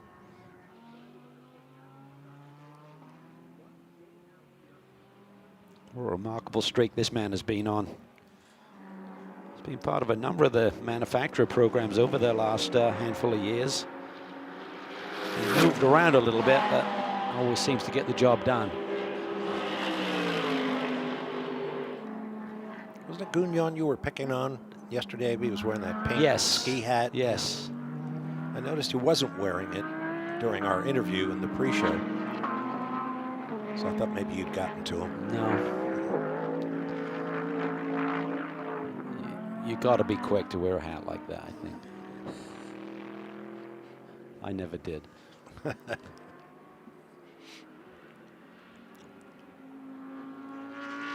Like having a fancy golf bag. You better get up on the tee and stripe it. We're going to have a Caddyshack special. I love it that Gagnon went for that old golf adage. You drive for show, you putt for dough. I thought, where does this Frenchman come up with that? I assume he plays.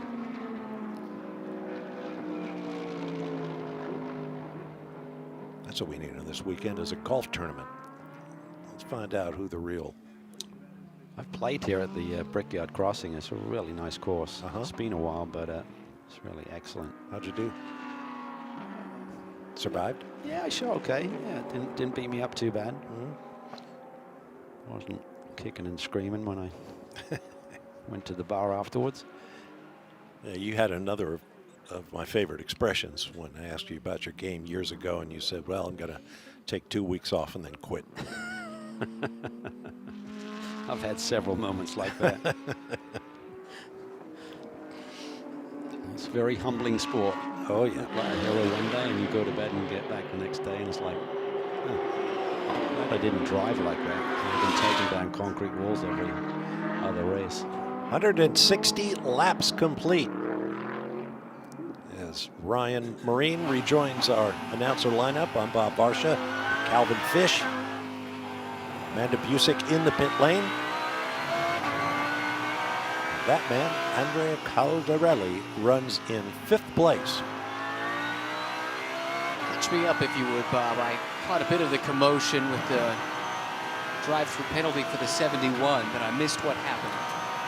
DePaul went down into turn 1 and tipped Rag around. Yeah, Rag into a big smoky spin. So they brought him down the pit lane, only gave up 1 position, went from 1st to 2nd. But he also brought a lot more people back on the lead lap because of that, because he had lapped all the way up past Caldarelli. And Edwards has gotten around Caldarelli since. So, yeah, it's changed the complexion, because if we were to get a yellow right now, it'd really compress that top 6 versus going to be just the top 3 at that point in time. Did the 2 Ferraris escape without significant damage? Didn't look like any damage. Yeah, they seem to be back on pace, but obviously, as you know, Ryan, the length of pit lane here's a 52-second delta, so it's a big, big mistake for the young man to make. Still very much in contention. Now a 22-second deficit to Jacadea as we look at Andrea Caldarelli. Oh, and this is a coming together. Tough day for Wright continues. That is Charlie Luck facing the wrong way. Same corner that he had that little loop on the formation lap. Doink. Goikberg just stoved it in there. I think he's going to draw a penalty for that. And that's our leader right there behind them, just taking evasive action. So you have to avoid these moments. Can certainly change your day. And we're not focused on the leader all day long as we try and catch all of the action around the racetrack. So I often tell people, like, they say, oh, the leader had a couple of big moments. They say, well, that's the 2 we caught. You know, there's a lot more than that. Yeah, I had a chat over breakfast with a member of the race control team. I won't say who, but we had a lengthy talk about how stuff gets missed and what a driver needs to do when race control and the stewards aren't dealing with it, how you let them know. And they welcome protests. They want you to tell race control when somebody's done you wrong so they can look into it and try to find video. And we on the television side, it must be said, want no part of deciding who gets penalized and who doesn't. We're just trying to cover the race. This is tightening up here between Edwards and Caldarelli. It's a battle for fourth overall and in pro. Really good little battle shaking out here. Got a feeling that they might stick Michael Dynan back in this car after this stint by Edwards. Car 3, penalty for causing a collision. Turning Charlie right around, so that was a quick one. 3's been in the wars today. Goikberg was spun early on. Looked like there was an incident with Jordan Pepper driving that car earlier that was reviewed. I don't believe any action was taken. Involved the real-time car, if memory serves. And now a drive-through given for causing a collision.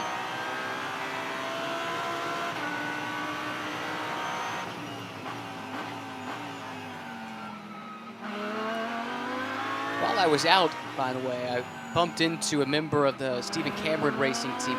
We saw that car sitting on pit lane for a while. It sounds like their day's done, and the issue was a broken oil pan, and the suspicion is that the curbing in the chicane, turns 5 and 6, was the culprit. He says it was relayed to me. It looks relatively mild, but if you completely smack it and straddle it, maybe it's enough to just compress the bottom of the motor there. Great stint for John Edwards thus far. Wonder if his mom, Carol, is here. She goes to a lot of his races. I sat with her at Petit Le Mans a week ago for a while. His dad gets very nervous. I think he likes to watch it on TV. He doesn't always like to be at the racetrack. Yeah, Dr. Mike doesn't come to the races very often. Although he likes to drive himself, he gets nervous.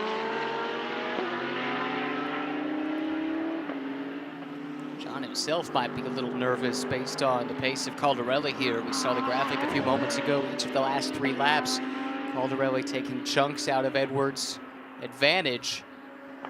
4th and 5th overall. So, BMW has been pretty strong here today, but I don't think they quite have that little edge in speed to maybe, even with the yellow, if everything gets compressed, I'm not sure they have enough to take it to the front. Alessio Rovera, currently in 11th place, just dropped in a 1:23.484. That's at least a half a second quicker than we've seen average lap times. He showcased that yesterday in the pole shootout, putting the car 3rd on the grid. Ran through his CV earlier, winning championships in European Le Mans, among other places, including World Endurance Championship last year, won at Le Mans last year, and was the revelation of the year. Bob loves that award. Yeah, absolutely. In the 2021 WEC season. Earned himself a place in the Ferrari factory driver stable. Pit stops underway. Is that Michael Dynan? It looks like it. This is the Benoit. Oh, excuse me. Apologies. That would be Chandler Holden, I think. Could be Richard Highstand. I'll stop speculating. We'll find out soon enough. Right. Just wait on the technology. Are we going to give out a Revelation of the Year award at the banquet on Sunday night? We can if you want to. I've not seen a run of shows, so anything is possible at this point. I'll keep my fingers crossed, see if I have any chance. Ryan can do whatever he wants, I believe. That's right. He's the MC. I mean, if he buys drinks for the house, it's entirely within his authority. But will the wife okay that expenditure? She keeps the pocketbook, and she'll be there, keeping a close eye, I am sure. That's why God invented credit. Closing in on halfway, and we have run without safety car interruption to this point, much in contrast to previous runnings of this event. The notable absence of GT4 this year could be pointed to, but conditions also have been favorable. Chester Wetherell hits the pit lane in the number 13 Ferrari. 15th overall, 6th in class. Is Chandler Hull behind the wheel? You were spot on there, Ryan. Well, only my third guess. Not sure I deserve credit for that one. You covered the whole BMW That's squad. right. What they say about blind squirrels at acorns, right? That's right.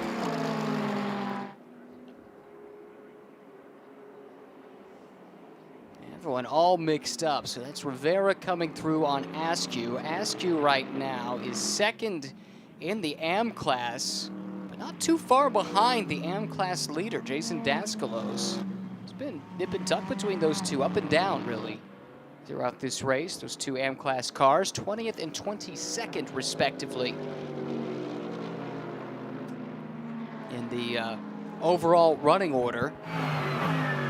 To yet another round of pit stops and driver changes. This is on board with the leader, Juncadea, going through past the repaired and much delayed number 04 Riley Motorsports car. Had that radiator issue, radiator damage, and had them behind the wall.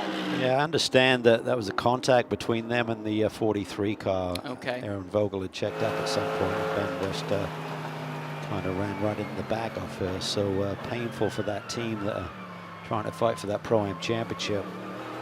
Checking in on that.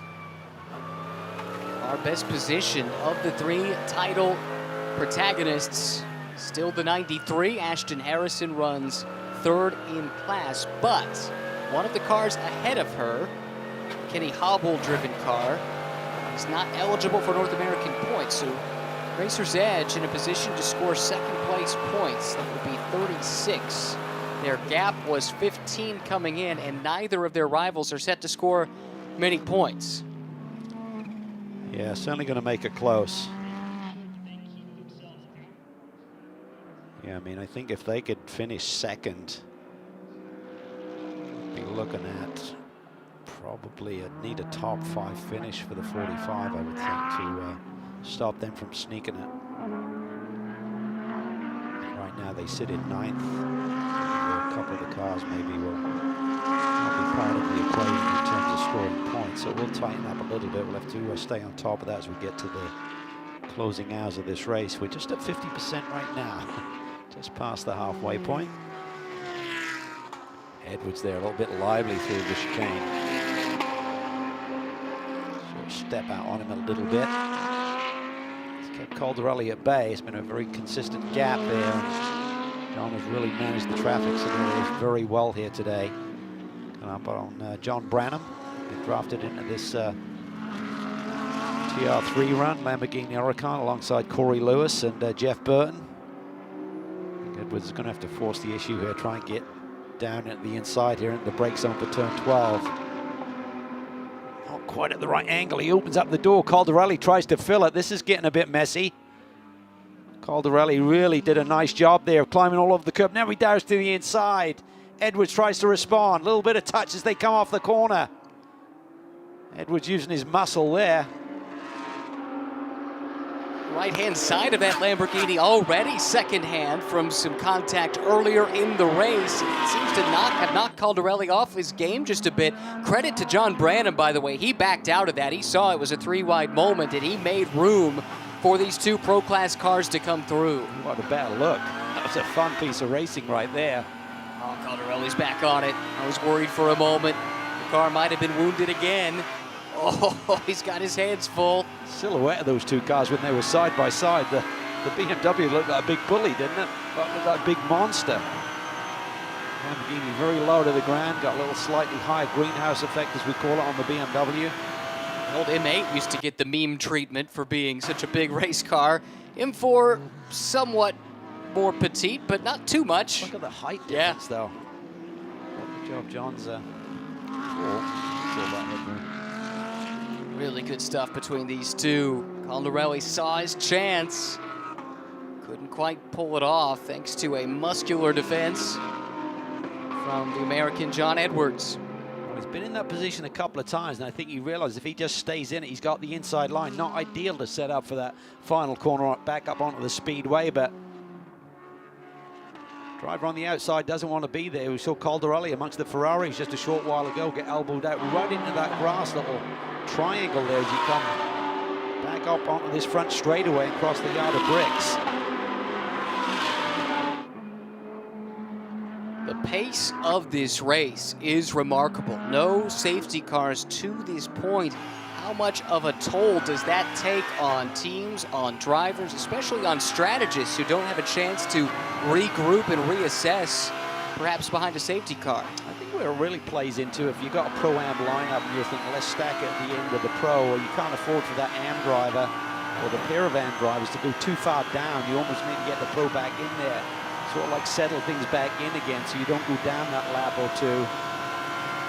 Just hope that you get a yellow reset, but we haven't seen that yet today. Quite remarkable. We've gone past the halfway point and yet to have the safety car out on the racetrack. This event has a very old school vibe to it without any of these interruptions, just a full flat chat attack. A couple of callers to the pit lane, including the overall leader, Craft Bamboo Racing. Danny Juncadeo will stay on board. Daniel Morad did a triple to start the race. Now the Spaniard on for a second go, and then likely it's all Marciello to the end for them. Another change here for the Windward team. They've been swapping through their drivers seemingly at every stop. Gunan comes out. That's Ellis, I think, climbing aboard. Remember, both these cars a little bit off strategy. You had Morad doing a triple. By that, you can't do no more than a 3-hour stint, so they pitted him a little bit ahead of schedule. Russell Ward struggled in his second stint, so they brought the 33 car in a little bit early at the end of the second stint. So a little bit more off strategy with the Ferraris. It's a shorter stint as well for Gunan. I think it's, just about the hour mark. You can run up to 65 minutes. Not that much shorter. Remember, Ward got out early, though. I see. Because he was having tire trouble, I think. So I think he started that stint a little bit early, so that kind of follows forward. I'll defer to you. Is that a tire rub on the K-Pax car? It looks like it is. A tire down, possibly due to that contact. That's the car that was fourth on the road, now plummeting down the order. It's a long way to limp that car around. Let's see if we can see where it happened. Wow.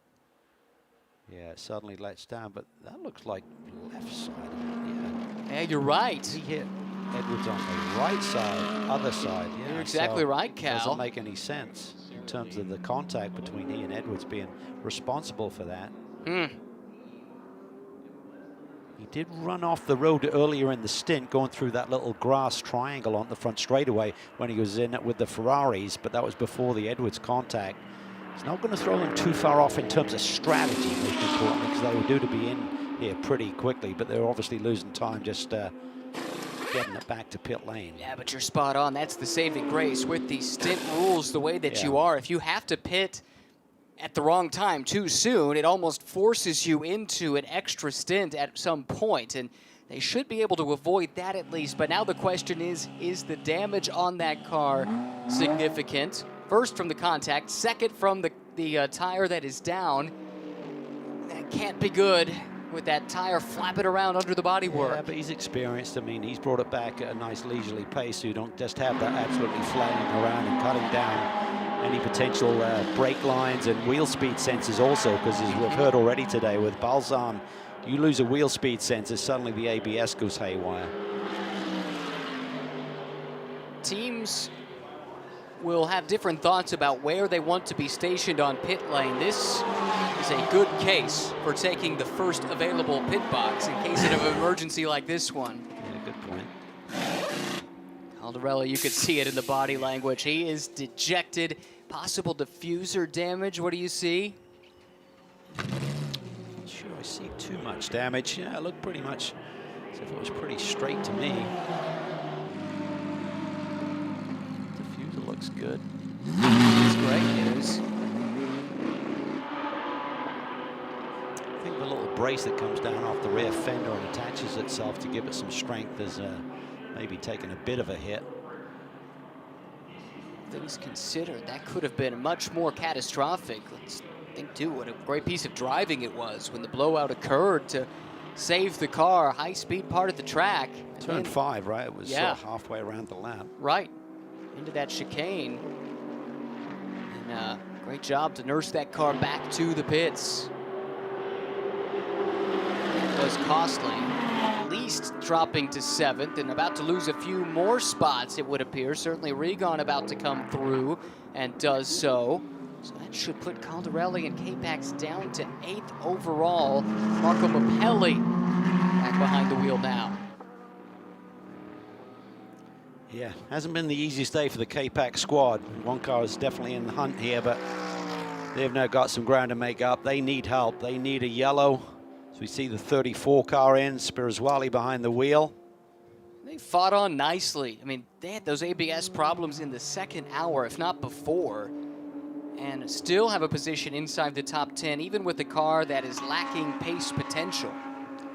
His last lap was a 24.1, so that's pretty good. It's only 1.2 seconds off the fastest lap of the day, and I'm not saying that was his best even during that stint. So they're in the mix. I'm not sure if they had a chance to get any fix done to it, but maybe just the drivers gradually adjusting, getting the brake bias set in the right position when you don't have the ABS operating, and just getting used to it. It's just a different driving style. You get so reliant on these electronic aids. To then have them switched off or not working, it takes a little bit of adjustment from the driver's seat to get the most out of the car and get the lap time. So Cal on that last lap, this is now the second placed car in Pro-Am. Conrad dropped behind Harrison. Conrad was invisible for points anyway, but this is a dream scenario for Racer's Edge to be out in front in their class with their championship rivals waylaid. This is all despite a drive-through penalty for this car very early in the race. Yeah, Mario was trying to cut his way through the field, got in the back of Misha and turned him around, drew the penalty for that. It was a close one, but obviously nudged him at a critical part of the track, fast corner. And here comes Ashton, so that's where he may cycle the lead back to the 75 car, I believe, will be back in front eventually once we get through everyone's pit stops here. The last couple of cars in the top 10 overall from the Pro-Am class. Racer's Edge crew goes to work. It's a neat little, almost call it a family operation. John Meraki has put together down in Florida. And everyone has to wear multiple hats on this crew. My favorite story, their PR representative, Erin, she's part of the over-the-wall crew. Not many PR reps suit up in a fire suit and take part in the pit stop. That is very, very cool. I love it. Christina Nielsen jumping on board, so I think they're saving some of Mario's seat time. They're in good position. We talked about the strategy of if you get too far behind. Well, they're right in the mix, and they're not able to knock out that AM drive time here and save Mario's final couple of stints for potentially in the late going. You know he's going to be the finisher, but can he maybe do a double to finish this race? Well, was asked to finish a major endurance race just 1 week ago was Mario Farnbacher. And got it done. As we've come to expect from Super Mario. To your point, Harrison does shuffle back, or at least that car does. I didn't see a driver change. Yeah, Christina got in. Oh, she did. Okay, yeah. Apologies. That's why you brought up Mario running late. That makes sense. Showcased itself on timing and scoring that. She has to pass pit out for that to update. That's what I've been noticing. Or maybe it's the first intermediate sector. At any event. No shows Nielsen. There we go. Didn't have to wait too long. Elise DePau back to the front, but a costly error earlier in this stint. Contact with the team car led to a drive-through penalty that has cost them the lead. He runs first now, and the pit stop shuffles. We've got more from the pit lane on the K-Pax story, Amanda. And with Andrea Contarelli after that blowout from the left rear tire, and was there any warning ahead of that? No, not at all. It's not the first time that it happens. Every set it's different. So we have, Alicia is like, it's a roulette. You don't know if it's gonna give up or not. And actually we didn't have many issues in the free practice. And yeah, we just came without any really warning. Well, the booth did give praise to you getting the car back safely here to pit lane. It was a costly miscue for you guys. Only over halfway, or we have halfway left in this race. Still strategy getting back into this. Well, if I'm not wrong, I think we lost a lap. So yeah, that's gonna make everything much more difficult. It's almost impossible to get the lap back. We see also there is not many chance of safety car. So yeah, it's gonna be tough. We just have to see how it's gonna go. We do see kind of highlights that the car is smoking. Are there other issues with the Lamborghini? No, not really. We're really struggling with the top speed. I was following a BMW and there was no chance of overtake. And so when you are stuck with somebody this track, it's really hard. But so far the car was going pretty good. So yeah, pity. Thank you, Adrian. Live shots of the car. We do still see some of that smoke when that corner is loaded. Yes, we do. Coming out on the front straightaway especially. So Edwards now hits pit lane. Nice double stint for him. Very, very strong. I have a feeling it might be Dynan jumping on board now. He's definitely got to do at least 2 stints. I think he's only been in for the one that he started the race with, and Foley did some time, then John.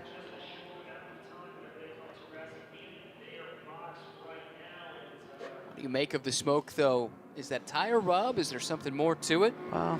We've certainly seen some overflow situation from GT3 cars this year. You know, when you're loaded like that all the way, I mean, it's big load. That's the heaviest loaded corner on the racetrack. So maybe with, not sure if that's a fuel overflow or something there. You wouldn't really want it on that left rear loaded tire if it is, but fingers crossed for that team. They don't need to be hitting pit lane again to fix anything.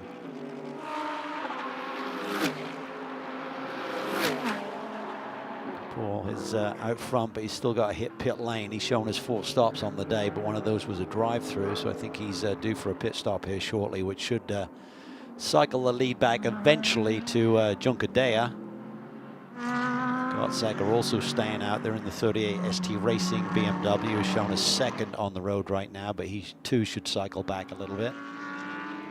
And of course, has run long every stint so far, so not a surprise to see that they are one of the last to make the call. When you watch endurance racing, you think, well, if they're going long, it'll be a shorter fuel fill at the end, but it doesn't make any difference with these regulations. If you take a splash of fuel or a full fuel load, it's the same amount of time that you have to be sitting on pit lane. So what really doesn't gain you a big advantage. It seems to me that the biggest benefit to running long, given how long you must be in the pits by regulation and how short the lap is, relatively speaking, maybe it doesn't matter so much for those that are way out in front, but for those further in the pack, the longer you can delay it. If you can pit along with the leader, you don't lose a lap, at least temporarily, while you're in the pits, and the risk of getting stuck that lap down without the wave by, as we heard Andrea Caldarelli reference, it's almost like you cover yourself from that potential outcome. Well, they're also in a position they had such a strong lead, so then if they stay out and someone else pits, and that's a 92-second pit stop, I mean, you're lapping pretty much everyone. So if there's a safety car comes out there, it could really play to your benefit. So there is a little bit of an angle there, but ultimately it's not what we normally think in terms of the psyche and the strategy in your head by going a little bit longer on every single stint and doing a shorter fill at the end. Conrad Grunwald going up the inside of Chandler Hull, who just dropped a spot on the previous lap to Daniel Mancinelli. Those are not cars in the same class, and the Grunwald car is not even on the same lap. A ways down, only 7th in Pro-Am, 16th overall. Edwards has stayed out. Edwards stints here. Right in the middle of this is Marco Mapelli. That the puncture a bit ago with Andrea Caldarelli driving. More from the pit lane. Amanda, what are you learning? Well, it was a scheduled pit stop for the 96 BMW, but take a look at this, the rim of this wheel right there. Will Turner actually kind of surprised that the tire still had air in it. John Edwards still in the cockpit of that BMW and said they're saving Michael Dynan the best for last. Yeah, I'm assuming this is from the contact with Caldarelli as they came through turn 13, so they got lucky there that they didn't cut down a tire. And obviously, Caldarelli's cut-down tire was not because of the incident with John Edwards. I'm not sure where Caldarelli was going there. He started to lean towards, like, there seems to be some inconsistency with their tire sets, which I'm not sure if he was kind of inferring something there or not. To say that. He said every time we go out, it's a little bit different. Right. That was the impression I got too, but to be fair, it's not something I've heard this year. Not to say we catch everything, but a lot of conversations with a lot of people over the course of a season. You still see those puffs of smoke. I wonder if that's just how worrying that would be from inside the car. He moves to the inside of Hull. That is not for position. The car behind, I think that's the 51. That's Regan. And so he is chasing Mapelli. This is for position between Davide Regan, who we're on board with, who just cleared Chandler Hull. And then Marco Mapelli in the #1 car, just up the road.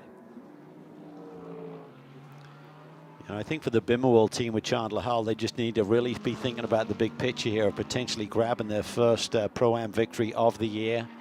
Again, it's a little complex in terms of the rules and regulations where if you have a team... That's the Mapelli car into the safer barrier and then into the pit wall. Debris is everywhere, and you have to wonder, is this related to that puff of smoke that we had been chronicling? We go full course yellow right away. No doubt about that. The safety car will be deployed. Big hit for Marco Mapelli. He's just wide. Yep. He's just wide. I'm not sure if the tire had an issue. It's hard to say. I mean, he was just wide coming through that corner and just got into the grass. I mean, we saw Caldarelli have a similar moment when he was squeezed out there, but he was fully committed coming through there. He definitely dropped a wheel into the grass there.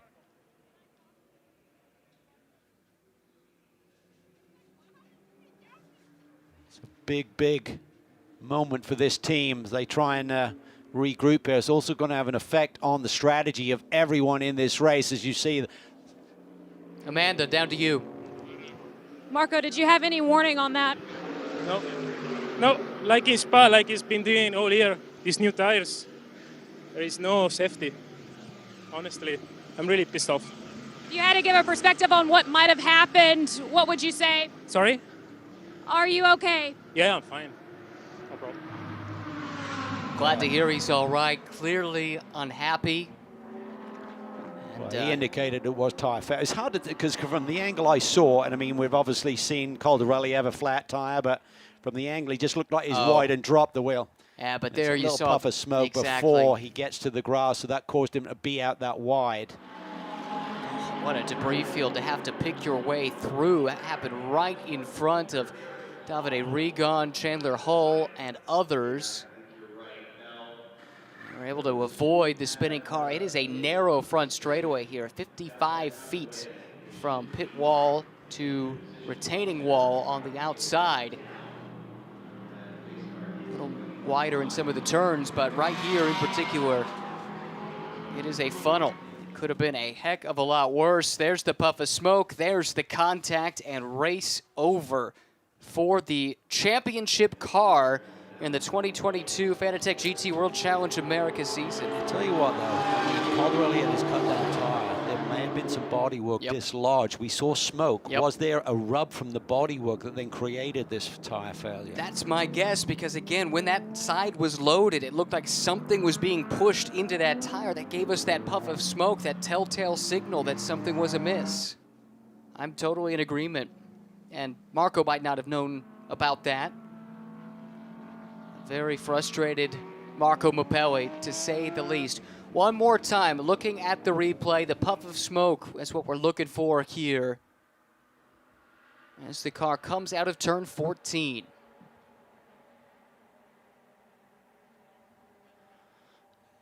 Yep. So he didn't actually get to the grass. It was just fully loaded there and just gave out on him. But again, what was their bodywork rub from Caldarelli's earlier puncture with the tire flailing around a little bit? All looked good when we had the tight shot there with our pit lane camera looking at that, but there may have been something underneath the inner fender that we couldn't see. And then when you're loaded through that corner, it's just enough. You don't have quite enough clearance there between the tire and the bodywork itself, and it would just cut that groove into it. Nearly 4.5 hours into this race, we get our first safety car, our first reset, and now a chance to take a look at how things will shake out at this stage. And Daniel Serra and Juncadeo 1 and 2 both have made their most recent pit stops. And, we'll have to let everyone cycle through just to see how many people are still on the lead lap, but the number is not a big one because of just how much green flag running we had to start this race. Yeah, and I think it really may have worked for, to your point a little bit earlier, by doing slightly longer stints. I think that's really saved the 71 car here a little bit, because there'd been talk about when to send the safety car unless it was a big one, and they wouldn't have been waiting to send the safety car with that incident on the front straightaway. And the pits do not close this year, and Serra is shown as being on an out lap. So did they sneak that car in while, just after this accident happened, to make their driver change while everyone else was running at a slower speed? Yep. Clever strategy. Well, he's on a separate lap anyway. He had the lead. He'd stayed out a little bit longer than everyone else, so he clicked over to the next lap, so he was in great shape there with the timing of this. Otherwise, he would have been rolling out here in second position. So, and again, we talked about when the safety car was going to be released in turn 10 and waiting for the leader, protecting the leader under a, you know, just a normal yellow where a car's in a safe spot where you don't have to get the safety vehicle out there quickly. But that goes all out of the window when you have a moment like that where you've got to get to the car and to the driver and arrest everyone's speed. Well, and to that point, the goal was to pick up the overall leader. Perhaps they did so because, we think that the 71 came to the pit lane. Now it is no longer the overall leader, though, behind the safety car. And this is where the regulations differ from what we've seen in the past. There will not be a wave by, as it was explained to us, despite the fact there are cars that are effectively a lap down just in front of the new leader of this race, but behind the safety car, so trapped behind the safety car effectively. As it cycles through now that Serra did jump aboard, they did make that stop, that puts the 77 officially out in front, but the 71 is right there. So what this has done is erase basically a 20-second deficit that they had accumulated. And those cars then are the last two remaining on the lead lap, right? Gotta wait to I think they're at the back of this pack, so some of these other cars are going to cycle onto that next lap. Do you know what I mean? So they're like 3/4 of a lap ahead. I think that's everyone. It's the start-finish stripe.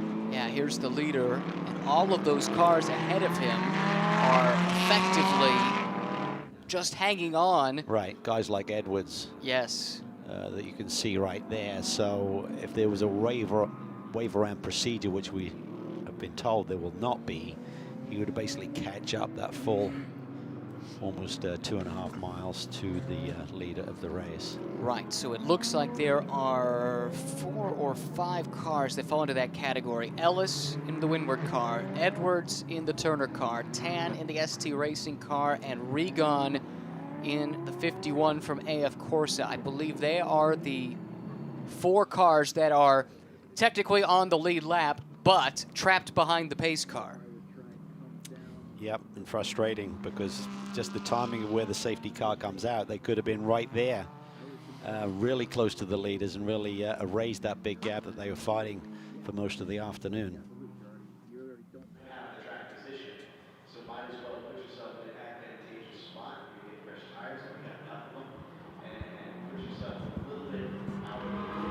Well, the good news, after a big impact into the wall in oval turn 1, road course turn 14, Marco Mapelli, we heard from him. He was upset, but he said he is okay.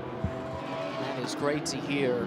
It was no small impact with the safer barrier that is positioned there at that part of the track. But what a disappointment for K-Pax and Intercontinental. We've seen that before. They had a good run going at Spa. Thought they were going to be on the pole at Spa, in fact. Had a technical infringement, had raced their way up through the field, and then some misfortune for them that cost them a chance to run for the podium there. And a near perfect American season, but back into IGTC competition, and just like that, both cars have been through the wars. It's been one little thing after another for the 3, and then one major catastrophe for the 1. Openly discussed their desire to go back to a global championship as well. They made that move over to Europe during the pandemic year, so obviously not ideal. So I think Jim Huey and the whole group would really like the opportunity to compete, probably for Lamborghini again, I would assume, even though they always you know, do their due diligence in terms of what opportunities may be out there with other manufacturers. But I think they love this relationship they have with Lamborghini, but to basically be their global partner in terms of the IGTC. As they were in GT World Challenge Europe for Bentley a couple of years back. You mentioned the 2020 season that they spent racing over in Europe with the Bentley platform. They made the switch to the Lamborghini the subsequent year and cemented that relationship early with dominant wins right out of the box at Sonoma, which set the tone for the rest of the season. But this has not been the weekend that Jim Huey, Darren Law and company, Thomas Blum as well, not the way they drew this one up, safe to say. Neither car appears to be a factor, certainly not the 1 and the 3 well down the order. 3.5 hours to go. Am I mistaken, or have they done a wave by? It does look that way. The leader's behind the safety car, right? Okay, so we talked earlier, we'll deal with the wave-by situation in a moment, but this is the puff of smoke from the back of the car. We'd seen that for several laps and weren't sure what might be causing that, and then similar puff of smoke and boom, into the wall.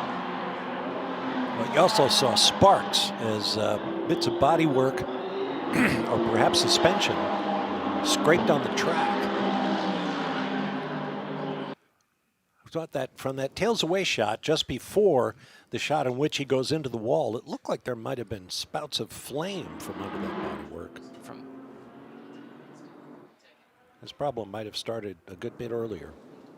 Well, pretty clearly there was something rubbing that tire that caused it to lose pressure, that sent him into the wall there. That was out of anyone's hands at that point. Yeah, I think it not only lost pressure, the wheel tucked under. Yep. And that may have created those sparks with the rim scraping the ground. I'm really curious about what's happening here. There was a wave by, clearly. We were told several times there would not be. We'll put in a request for an explanation for that one. That's a reprieve, though, for all those cars I was talking about earlier that were basically trapped a lap down. Well, did the car that was immediately behind the safety car, did they pit? No. Edwards is not showing an extra pit stop over anyone. He's still on 4, same as the leader, so I don't think they came down pit lane. No. No, they did not. But this is huge for them. They're able to cycle back around to the back of this train, and it keeps them within striking distance, which, hey, for the show, absolutely. Much more compelling race to the finish when you have 4, 5, 6 cars to fight it out on the lead lap. Checking the Pro-Am side of things. Let's see, did anyone get split by this on the Pro-Am side? Martin Conrad continues to lead, 7th overall. He was one that it looks like got that wave around. And that puts him then basically a lap ahead of 2nd in Pro-Am, Chandler Hull, who's the top North American competitor in that Pro-Am class. Yep. Triarsi 3rd, then Christina Nielsen in the Racers Edge Acura, Jeff Burton, and so on. Guy Cosmo is in the pits. And you see the positions that have changed from their grid positions at the start of this race. Yeah, I think Cosmo's out, right? They're Correct. retired for the day, that 39 machine. That's right, that's the Stephen Cameron racing car oil pan that was broken, unable to get it fixed. They are done. Amanda has an update for us from the pits. We're less than 3.5 hours left in this race, and we're less than 3 hours away from sunset here in Indianapolis. And Rafael, as you start planning ahead for as these temperatures continue to drop, how will the track evolve here, you believe? Normally it will be a bit quicker. Maybe there is a bit of struggle with pickup, but as I said many times, it's same for everyone. So normally we work quite hard for the end of race, so it should be okay for us. Good to hear from Rafael Marciello, who, if you are just joining us, Amanda chronicled it. He put it on social media. He basically, well, not basically, he promised a race win today, and they're going to have a good chance at it, no doubt. This is going to be a great battle, though, because you got Junqueira here, Serra right behind him. Serra's car has a fastest lap of about 1/10 of a second faster than the car in front of him for the day. So these are the two fastest cars in this race, line astern here for this restart. And then you got some other fast cars now at the back of the pack with that wave around, guys like Ellis and Edwards. Just saw Edwards coming onto the straightaway at the back of the shot a few moments ago, giving you some idea of how far behind they are. But that's the good news. That's it. It's not a full lap as it was shaping up to be before that wave by was issued. To work their way through a bunch of traffic to get up to the leaders, but they have a chance. Still lights on the safety car. The cleanup continues. There was a lot of debris to work your way through as we look at highlights from this third running of the Indy 8 Hour. That was coming to the start of the race. Top two cars in the Pro-Am points spinning. No contact, evidently, but that set them on the back foot. Then, with the Stars and Stripes flying, we get the race underway, and Windward Racing from pole leads them into one, but a big move from K-Pax further back. Yeah, very tight there. Michael Dinan gets squeezed there between the two Lamborghinis, narrowly escapes. Everyone fighting to just try and find clean air here on these opening laps. But Russell Ward did a really nice job from that pole position. Great battle there with Mapelli chasing after Balzan. Then a moment here with Goikberg getting turned around by Mario Farnbacher. And it happened right in front of the two cars that are now 1 and 2 on the road. Daniel Serra, what a drive it was in that opening stint. Started 18th by the end of stint 1. He was second. Just amazing, and now he's going to be in a similar position, in second position. He would get ready for this restart. Problems here for the US Racetronics team. You can see the front splitter here coming apart on Stephen Agakani. They are an early out, unfortunately. Their frustration this year continues. A battle that effectively was for the lead at the time. Serra going around the Conquest car, then following through Daniel Morad not long after, and then shortly thereafter we found out that the Conquest car dealing with ABS issues. They've soldiered on, still running 8th for the moment, but well down the order, certainly based on the potential we saw from that car early. It was a gallant triple stint to start the race for Daniel Morad, and that really had something to do with the 77 being in the position they find themselves in at the front of the field now. The 71 car had a great run going, had found the lead, and but they would run afoul of a little moment with their sister car. This is another moment here. Watch this coming through. This is Molina, I believe, is it? And Edwards at that time. Coming on the front straightaway, just really nip and tuck there. Really tight stuff. Philip Ellis looking to go around the outside of Michele Beretta at this point. For a spot on the podium at the time. Philip Ellis doing a nice job to recover after Russell Ward struggled with that Windward Mercedes late in the stint. Big moment here between these two, and that's really where the day started to go wrong for the K-Pax #1 car. Did pretty bold move there by Ellis. Beretta hangs on, car's heavily damaged as you can see on that right side with that contact. The race continued from there, leaving us now with 5 cars left on the lead lap. The safety car has pulled off, that most recent yellow, the one that we're under here, the only yellow to this point in the race, caused by a mechanical failure that sent the Marco Mapelli car into the wall. Heavy contact, but Marco is all right. Time to resume racing after our first safety car period of the race, and it is the Spaniard, Danny Junqueira, ahead of the Brazilian, Daniel Serra, accelerating into the VP acceleration zone, up onto the banking and down the front straightaway. Green flag is out, and we're back racing at IMS. Serra very much trying to set this up to pounce immediately. Look at Junqueira defending there down to the inside on the dirty part of the racetrack. Serra goes up high, not on his flank just yet. Junqueira carves the corner nicely, keeps it right on line, doesn't open up the door. Has to tuck back in line, does Serra behind the Mercedes, but he closes in. Junkadea very defensive through turns 3 and 4. Does it open the door? This is a quick chicane coming up. He tucks back behind. Sarah has to give it up, had to crack the throttle big time there, tuck back in.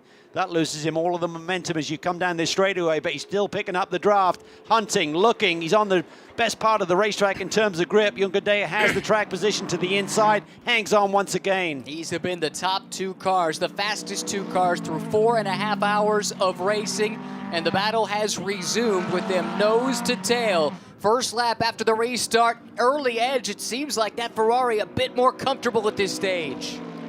This is fantastic stuff here that we're looking at. Sarah wants that lead. He wants to control this race, even though there's over 3 hours to go in this motor race.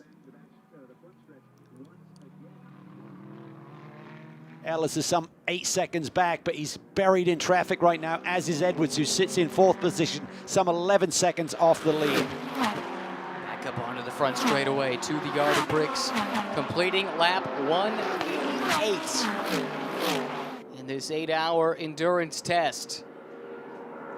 Sarah peeking left, peeking right, ultimately settles back in. Here's the sister car, Davide Rigon, who evidently is still trapped a lap down. He is the first car 1 lap down, running in the 6th spot, so it leaves us with just 5 on the lead lap with 3 hours, 20 minutes to go. 2 Mercedes, 1 Ferrari, 2 BMWs. 4 cars out of the Pro class, and then the lone silver car with Samantha Tan doing the driving. Junkadea definitely compromising his lap time with these lines that he's having to run into these brake zones to not open up the door for Sarah. This will be helping the cause of Ellis and Edwards. They're not really losing a lot of time, but these leaders are running in clean air versus running in traffic. Much between these two, less than 0.2 of a second difference on their last lap. The first after the restart. Great battle. And it's not about lap time, it's about track position. You got to be careful though if they compromise their lap times too much. I mean, I wouldn't say they're losing a lot of time. They're running like 24s right now, but it's just allowing Ellis and Edwards a bit more time to cut through this pack without losing too much ground to these leaders. Not sure that BMW has the ultimate pace. I would definitely say our pole winning car, the 33 car from Winwood Racing, does. Oh, certainly. Set the track record just yesterday. Junkadea, Mercedes starting to come to him, just at a 1:23.7, 0.2 of a second clear of Sarah. He's built a half a second gap. Battles, though, all throughout this field. So the 63 car, they had issues all day long. We're in the garage for a long time right at the beginning of this race. They're still out there fighting and grinding. 19 laps down.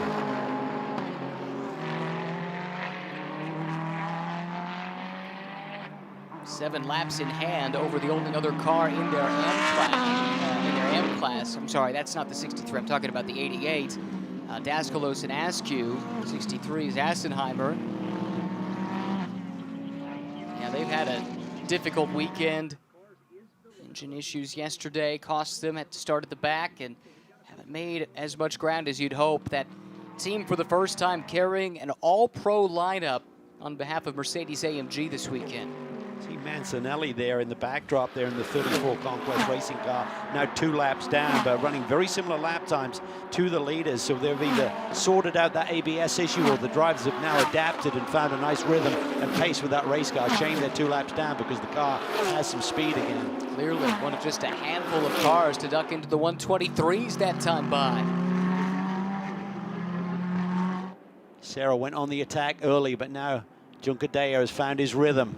Hitting his marks, not compromising the entry of some of these corners. I think that's smart. Just letting these 2 leaders, I think from Sarah's perspective, let's just go. Let's just gap these other cars a little bit and settle back in and see who's got the pace at the end of this stint. Top 2, nose to tail. Nearly 5 hours into this race. Back, you find Philip Ellis, the Mercedes coming through. It's the 3rd place car, then the white BMW there. That's John Edwards, he's 4th. Yeah, Ellis got by Onofrio Triarci in the red and white Ferrari right there to pick up the spot. Edwards was over a second faster than Ellis there in traffic, so he's getting closer to that 3rd position car as we speak. only seen a single stint out of Jules Gounon in this windward car. They're saving him, it would appear, for a couple stints to close. Philip Ellis, strong driver himself. Russell Ward did a double to start this race. Kept them right there in the mix, and now he leaves it to his more experienced teammates to bring it home. Incident between 91 and 51 under review. 51 is Regon, 91 is Jeff Burton. Two cars nowhere near one another in terms of the running order, but they found each other on the track.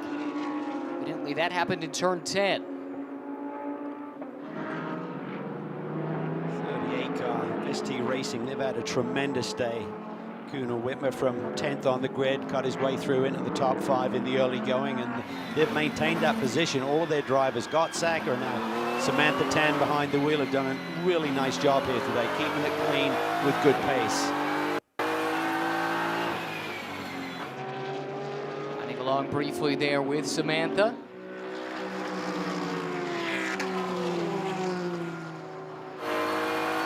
Leaders now starting to strut their stuff a little bit. Both those guys ran 123.4s on the last lap. About half a second off the fastest times of the day, but about 8/10 clear of what Ellis and Edwards are doing right now in traffic, so they're gapping the 3rd and 4th place car once again. Dea looked vulnerable on the initial restart and for the next lap and a half, but since then, to your point, Calvin, he settled into a nice rhythm and has established this half a second lead, and it stayed there. Well, Sarah looked feisty. He looked like he wanted that lead in a hurry, didn't he? So I think from Junkadea's standpoint, he had to be a little bit defensive, and that's going to cost you some lap time. Managed it really nicely. Sarah might have thought he'd be better on cold tires, so he wanted to strike when he could, but now he's dropped back into a steady second.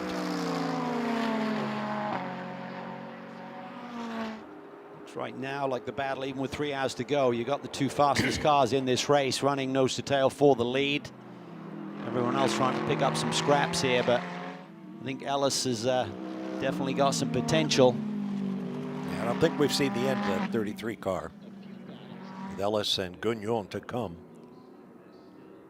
13 seconds behind these two, but more importantly, a lot of traffic yet to work through. Actually clearing it. I don't think they have too many cars left. There's Edwards aboard the liquid moly machine. See Ellis there. 3 cars in front of him. Ellis is just clear of this pack. Should turn Philip Ellis loose on this lap to show us what kind of pace he really has. Can he contend with the top 2? Does he have enough to run them down, or at least, if there's a yellow, to get back into the mix? Saw DXDT car dive for the pits. That's David Askew, team owner and driver. Second place car in the AM class. Edwards trying to clear another piece of traffic right in front of him.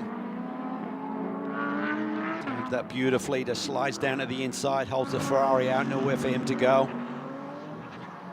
Next up is another BMW driven by Chandler Howell that runs 2nd in the Pro-Am class and essentially our Fanatec GT America leader in Pro-Am, with the Conrad-driven Mercedes for Sun Energy not eligible for American points.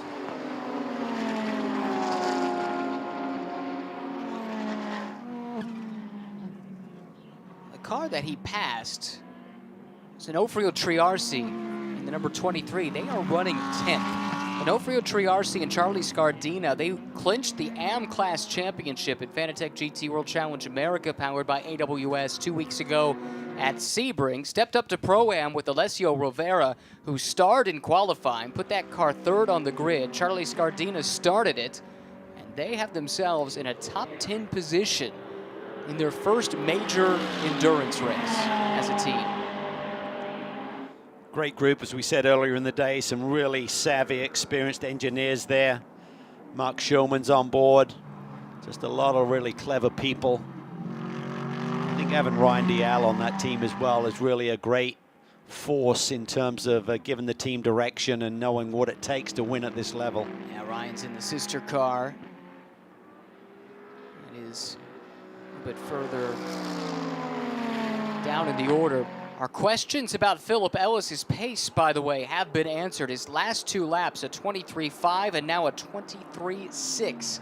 So that is effectively matching what the top 2 are doing. It's not enough to catch them, but if there should be another safety car, another reset, there's every reason to believe, especially knowing Jules Gounon is set to finish the race in that car, that they can be a contender. Yeah, and I think this next lap for John Edwards could give us an indication of what sort of pace that BMW has.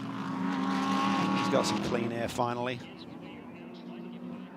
Looks like he's worked through that traffic, and as he has entered clean air, Ellis has caught traffic. It's the much delayed number 3 K-Pax Lamborghini that just moves out of the way. Frank Pereira, that's not something you usually see out of him. It just goes to show the kind of day they've been having. Yeah, just respect. When you're not really in the fight, you don't want to delay someone and make it awkward. And hopefully there'll be payback down the road. I'm sure these guys will be in similar situations, reverse possibly down the road. Still see bodywork flapping above the left front wheel well on Frank Pereira's Lamborghini. They picked that up very early in the going. And there's been no recovery, evidently. So Edwards on that lap with clean air, 124.1 compared to 123.9 for Ellis and 123.7 and 23.5 respectively for our 2 leaders. So seems like the BMWs made 3 or 4 tenths off that real sharp pace that some of the leaders are showcasing.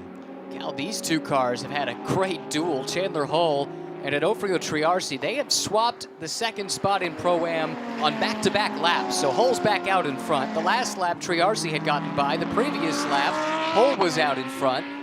Good stuff here in the Pro-Am ranks. This is 9th and 10th overall.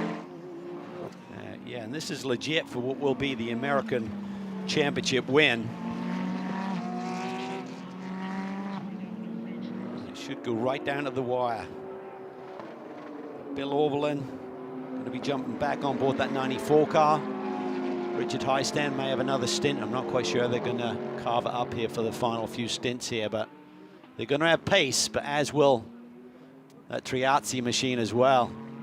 Look at Onofrio here. We've been quick to praise his brother-in-law and co-driver Charlie Scardina for Charlie's pace, but look at the last half of the season. It's often been Onofrio, more often than not, who's had the quickest lap in that car. Really surprising. He's come on really strong here this season.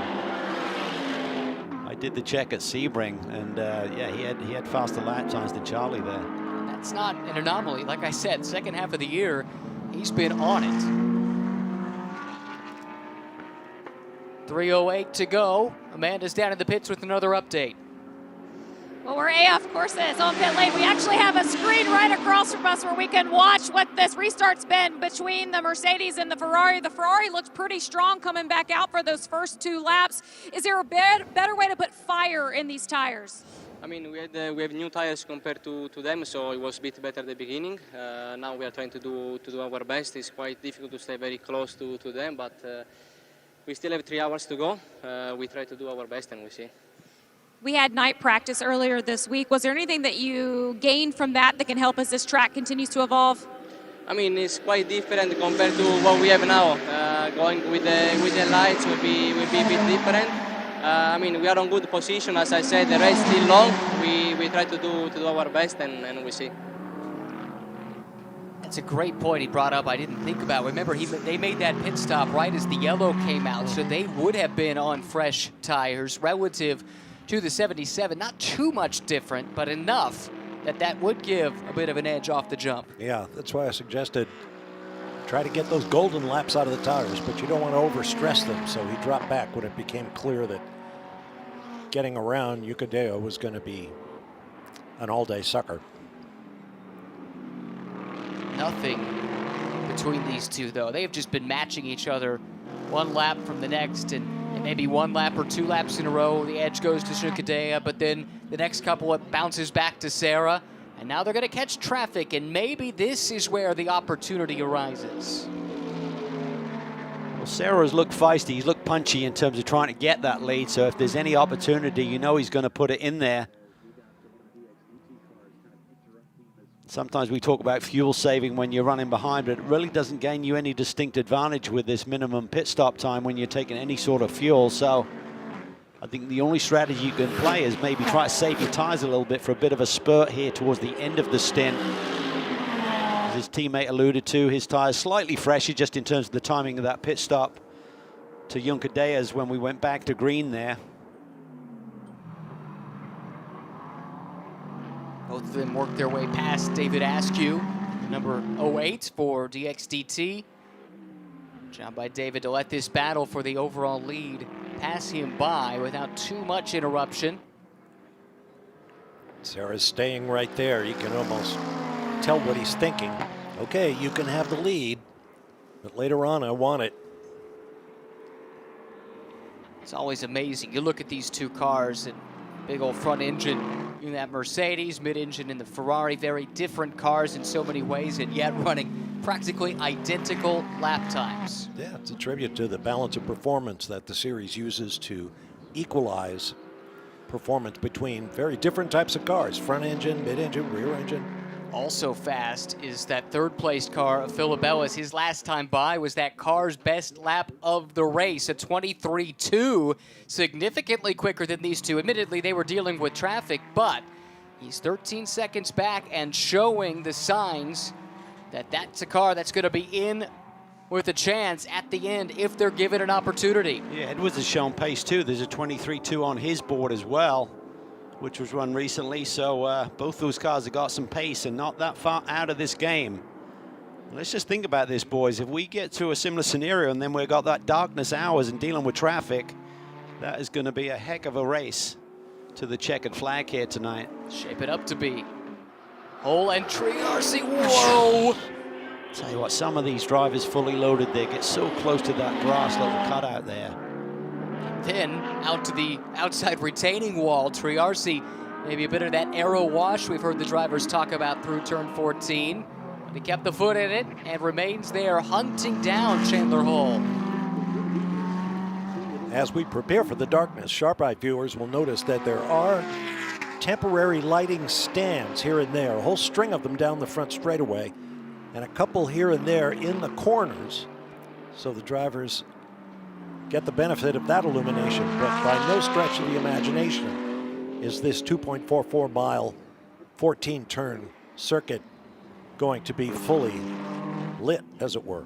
That's true, and drivers were asked about that, and look, there are plenty of dark tracks that they race at. Kyalami, where when they ran IGTC earlier in the year, plenty dark. Bathurst in the early morning hours, plenty dark. Portions of Spa are quite dark too, and it's only 30 minutes. Really, the last 15 minutes are the part that is fully engulfed in darkness. These headlights are quite good on a modern GT machine. Should not be a problem. Shouldn't be, but let's not speak too soon. That's right. And when you throw traffic into the mix and a race, possibly championships up for grabs. You see the lights on the front straight. And I think it's not just for the leaders, it's for the people who are being lapped as well, dealing with that, the headlights flashing. And when you got so many areas of this racetrack, there's such quick change of direction. So you see the lights that's kind of flashing across you side to side. It's very distracting, and then identifying exactly where that car is behind you. So many of these GT3 cars now have that rear view facing camera, which really aids that, and almost like a radar when the car's coming at you quickly. But nonetheless, it's going to be very challenging in the last 30, 40 minutes of this race tonight. Still just 0.6 of a second separating the top two overall, Shukadea and Sarah. Sarah marginally quicker, we're talking hundredths of a second here on the previous lap. How about this time by? Up over the famous yard of bricks, someone will be, well, three someones, presumably, will be kissing that yard of bricks, a tradition started by NASCAR's Dale Jarrett in 1998, if memory serves, and it's become a privilege of victory, shall we say, at this grand old venue. And more crew get involved in it. Oh, sure. Looks like a chorus line down there sometimes. They have the quicker of the two on the last lap. Board with him here. Let's watch and listen. As he bounces over the curbs. Back from the outside shot, looking back. What's going to be interesting is when they catch the tail of this field and start to have to work their way through the the traffic. And we've seen traffic provide opportunities. It also creates some chaos at times in this race. Yeah, the gap at start-finish was a smidge over 0.8 of a second, but you don't need times. Your eyes tell you everything you need to know about how close these two cars are. Juncadella has been very smooth here, just really controlled his pace nicely. Didn't get crazy defensive, but just positioned his car that didn't open up the door for Sarah, waited for those tires to kind of equalize a little bit from any performance advantage that the Ferrari may have had there after the restart. I'm curious to see in the last 15 minutes or so of this stint, who's going to have the edge then? Is Sarah just being super savvy here and smart and managing his tires a little bit through the middle part of this stint? 0.04 of a second quicker that time was Sarah. It's an 0.8 of a second gap now to Daniel Juncadella. On a clear track, they're about a 10th or 2 quicker than Philip Ellis, so they're gradually stretching that lead. Ellis now nearly 14 seconds back of the leader and about 13 seconds back of Sarah sitting in second. That is not Ellis in the backdrop. You can see there, I believe that's Mancinelli with the Conquest Ferrari, who's a couple of laps down, as we mentioned earlier. This stint since the restart is case in point what makes a professional racing driver so special. We're looking at the lap times between these two. 123.5, 123.6, 123.5, 123.5. It's fractions of a second, lap after lap, and on the ragged edge of what these cars can do. If you're a good pro, I mean, you should be able to cut laps within a couple of tenths. I mean, any bigger delta than that, then there's something amiss, or the car is super squirrely to drive. But if the car's got balance and is comfortable, you should be able to knock those out. Obviously, there's going to be a performance change with the fuel burn and the car getting a little bit lighter, then that factors in with how the tires are holding up. But in terms of if the car is the same, if you take out that performance differentiator with the fuel load and the tire deg, a good pro should definitely be within 1/10 to 2/10 max. And that's great skill, particularly in testing. As we hit 3 hours to go, the next sequence of planned pit stops appears to be underway.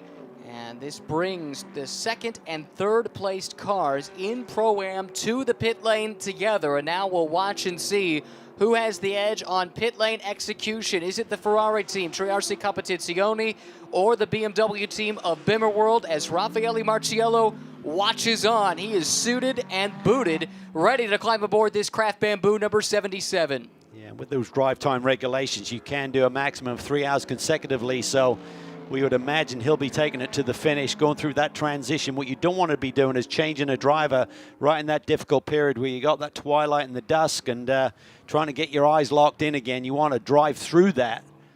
So I think most of these teams will attempt to do a double stint at the end with their pros, I would believe. Craft Bamboo has saved their ace in the hole for the final 3 hours of this race. All what started, setting the table, if you will, was Daniel Morad. His drive up to second in his opening stint. Then Juncadella has climbed aboard. He's done a double, or is about to complete a double. Kept them right there in the hunt. In fact, has cycled them through to the lead. And will turn it over to the ultimate closer in GT racing. Morad, let's not forget, I mean, Sarah was a bit more spectacular in his carving through the field, but Morad was right there, and then on the second stint, he immediately laid down the fast lap of the race at that point, and that holds as the fastest lap in that car today, I believe, at 123.08, so he really did do his task well. Grueling triple stint from Daniel Morad to get this race started for the Craft Bamboo team and put them in position to challenge for victory at Indianapolis. Didn't look like any position changes in the pits as the Pro-Am cars cycled back out. Still BMW ahead of Ferrari. That's the way it was when they came in, but now it's Bill Auberlen against Alessio Rovera, at least for one stint. Yeah, so with Rivera, I think both of those guys can't take it to the finish because they've already done a stint here today, so that would exceed 3 hours 15. So they're going to be doing at least one more driver change here today to get to the finish. So maybe they'll do singles with Auberlen, Rivera tuck someone else back in for a single stint and then put their most experienced driver back behind the wheel. Last couple of laps, it's Sarah that's had the edge in this nip and tuck duel between GT Racing aces. Found about 0.2 of a second, did Sarah the last time by. Junqueira slipped up to the 1:23.7. Sarah was in the 23.5s. Let's think about the undercut versus the overcut here. So there's different strategies that can be employed, but if you max out your stint time, you're going to see that Mercedes coming in before the Ferrari. Then what sort of life does Sarah then have in his tires if he should choose to run the overcut and not come in with the Mercedes versus the undercut for Marciello throwing fresh Pirelli tires at it? What do you think? I'd go with the undercut and Marciello. That would be where my money would be. But Ferrari have the option of coming in at the very same time. They have the flexibility with their schedule, their timing of their strategy. That's true. Keep in mind, it looks like they're catching the back of the pack for 88. Class leading car in AM, Jason Daskalos, up the road about half a straightaway away. A little bit of traffic ahead of him. Not too much, so that doesn't factor into that decision making quite yet. Daskalos has that AM lead still. Quite a few laps ahead of David Askew and Smithson and company.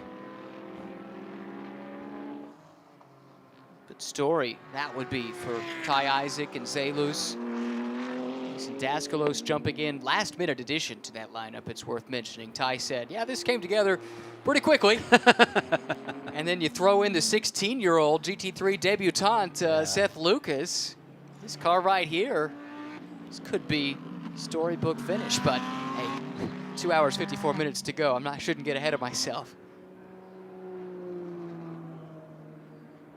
Junqueira there trying to get his attention, Daskalos, to open up that door down into the brake zone here for turn 12. He's coming from a long way back, and they're just trying to read the language. Does he know I'm there? He did not. Now he looks to the inside. He's getting behind here a little bit. Sarah's going to get a slightly better run, I feel, onto this front straightaway. Let's see if he can time this. Oh yeah, it looked like Sarah backed up to try and time this run. Up onto the front straightaway. Daskalos, the lapped car, to the outside, ducking into the inside. That's Junqueira. Sarah should have a double toe. You can see him. He's closing in, but he's going to stay in line, just working his way past the lap traffic, now affixed to the rear bumper of Junqueira. It's almost like he gapped him too much, Bob, gave him too much space, just mistimed it a little bit. Otherwise, I think he could have been in position to have a go. Yeah, well, what Sarah definitely didn't want was to get that slower car between them.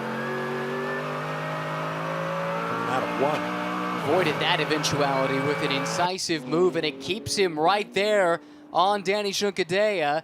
Is he close enough to threaten into the braking zone for 7? It doesn't look like it. Meanwhile, the 4th placed car has pitted. Turner Motorsport has called John Edwards in. Here's the driver change happening now. Tire change, fueling as well. Looks like we should also see Christina Nielsen in shortly. The Racers Edge team appears set to go. Nice triple there for John Edwards. Did a really nice job of keeping it clean, managing traffic. Had several battles that he had to endure and came out on top. Oh, here we go. This is Craft Bamboo going with the undercut strategy. Again, they're on a slightly different sequence than the 71, so maybe they're due. But in any event, into the pit lane, Junqueira set to turn it over to the first ever 2-time overall GT World Challenge Europe champion, Raffaele Marciello. This is going to be some fireworks now.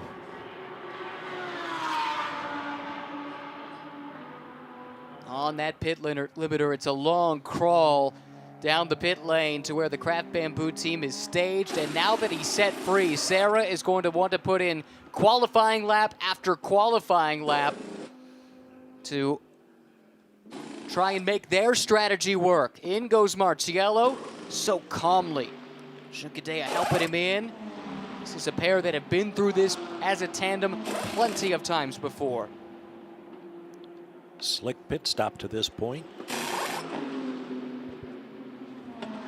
Gotta give a shout out too to this Craft Bamboo team in an age and a time period where it's so difficult to do anything international in nature. They are the true international team that has come and taken on the challenge of Indianapolis this year. Their crew from Hong Kong running this car, doing the pit stops. The car has been a rocket ship all weekend. Okay, so Sarah's caught some traffic. How much will this hold him up? Well, he's going to go a lap ahead here, it looks like, but it's still going to be all about his final laps before his pit stop versus the out laps for Marciello, which we'll call the undercut. Just got clarification from race director here in terms of the wave by. They said because it was essentially an emergency full course yellow, they couldn't pick up the leader like they anticipated, had to throw the safety car out there. So they then elected that they'd really hurt the potential of some of those cars that got the wave by. So to change it up a little bit, that's what they did. So a little bit different to what we anticipated, Ryan. But fair is fair, and credit to them for recognizing, by necessity, releasing the safety car immediately because of the severity of the incident. Some were caught out by this, and there was a way to rectify that, and that's kept this a 4-horse race. It is 5, actually, with cars that are on the lead lap when everything cycles through with the pit stops. Yeah, the drivers were told that in a special meeting, that might happen in the case of an emergency. Otherwise, they were not going to do a wave by. But I think it was actually Spencer Pompelli who brought up the situation where if you have to get onto the track in a hurry to get the field neutralized quickly because it's an emergency, then would you do the wave by? And they said, we'd think about it. I thought about it. Well, I believed it was going to be they're going to do the wave by immediately and get the right car, not at the end of the period like we did. But anyway, we'll move forward. Yeah, I mean, the only thing I'll add to that is it's not like it was a great time to do a wave by with a car in a very compromised position there on the front straightaway. So perhaps that went into the thought process. Anyway, we're too deep into the weeds. Let's turn our attention here to Sarah. What kind of times has he done? Not much quicker, frankly, now that he's been by himself. A 23.7 the last time. He has had a couple of cars he's needed to lap, and that may have played into that. Marciello is in the car. He's just come around and is starting his first lap at speed.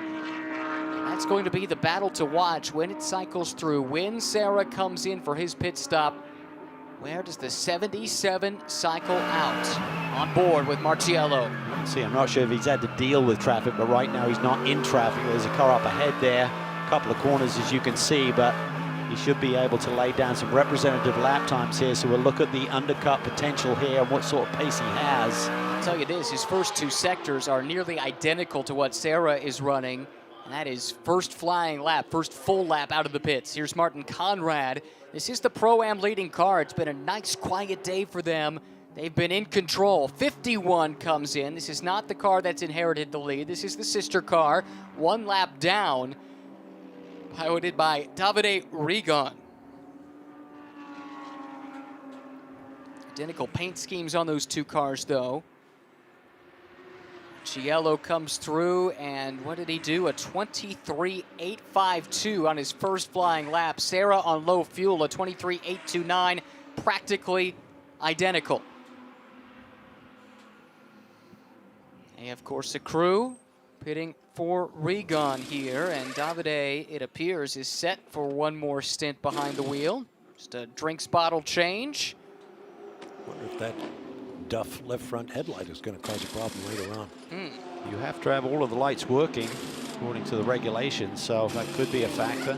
Good eye. Maybe they won't know, though, until it's too late. Got to wait for the final hour to see darkness. I'd have them turn them on now. Yeah. I know some of the cars have already. Yeah. Just make sure. Fuel going in, tires going on. Grounding cable still attached to the car. As it's dropped off the jacks, it's removed. And they sit and wait to time their exit.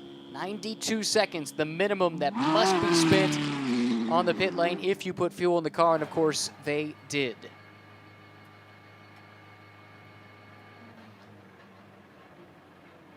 Sarah continues to lead. Samantha Tan has now cycled up to second, but still owes a pit stop. Great run, though, for the ST Racing crew. Tell you what, it's going to be really tight between Serra and Marciello. He's basically got a lap plus 10 seconds. Well, Marciello just So did that a is 23-1. a lap plus 10 seconds based on the best lap of the day is 92 seconds, and it's a 92-second pit stop whole time. So He's pushing. He knows what's at stake. Serra, for his part, just did a 24-2. So Marciello gained about a second there. How long will they keep Serra out? To your point earlier, Calvin, because of the regulations being what they are, if you put fuel, you must adhere to the 92-second minimum. So it's not like a shorter fill late in the race is going to make a difference. That is not part of the equation with these rules. no, it's all about pace at this point. They're just trying to determine from AF Course's standpoint what sort of pace Serra has compared to Marciello. But if they suddenly see that delta switching in the other direction, that'll be the time to pull the trigger. I think that the Ferrari may keep the lead here, the way things have turned around, but here we go. Yeah, and this will be a yellow This for is sure. why you run long unless... Oh, I say Gotta that, get back wow! on. First time this weekend I've seen anyone drive out of a gravel trap. First time in 3 years since we've been coming here. How many yellows have been caused by cars stuck in this gravel? Just a lazy spin for the 08 of David Askew, backs it into the gravel. So often this ends with the car stuck in that gravel trap, but somehow David Askew got it out. What a break for the 77. That's crazy. And we stayed green. Well, Daryl O'Young might be seeking David Askew's address out to send him a thank you note. Because of the way this works, Serra now is effectively on a lap of his own relative to the other pro cars. And that would have really consolidated that advantage if the safety car had been deployed. Antonelli goes 2 laps down. All things considered, though, think about what they've been through today. ABS problems since early in the second hour, still running 6th. Yeah, poor Elisaldro Balzan looked like he was on suicide watch. Can you blame him? No, That's a car that so could have badly. won. Marciello up on the wheel here. Let's see what sort of lap time he's cutting this time. He was 4/10 quicker than the leader on the last go-around. This car, from what I was told, has somewhere between 10 and 12 minutes left maximum on their stint. Again, maximum 65 minutes consecutively in a stint. Should see them in the next 5 or 6 laps at the most. Just looking at this, thinking about that last stint, they're going to have fresher tires again because that last stint will be much shorter than when the 77 car's going to pit if they all go maximum stint length on these last few stops here. So they'll be putting their final set of tires on later in the race. Yeah, that's true. So that could be a little advantage that they've had by running a little bit longer here today. So by electing to do a triple with Morad at the front end of this race, kind of got them off strategy a little bit compared to the Ferraris doing full stints for all 3 of their first stints. There's Mancinelli in the pits for Conquest.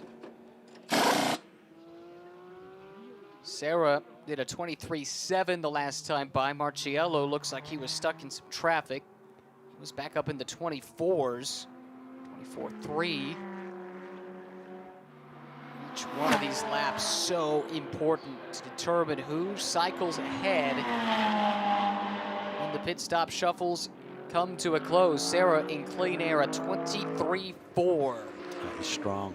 This deep into a run? Yes. Yeah, he's pushing like quali laps right now.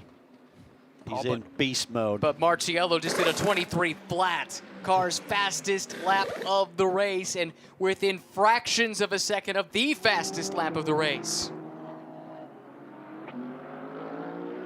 Quali laps from Lello as well.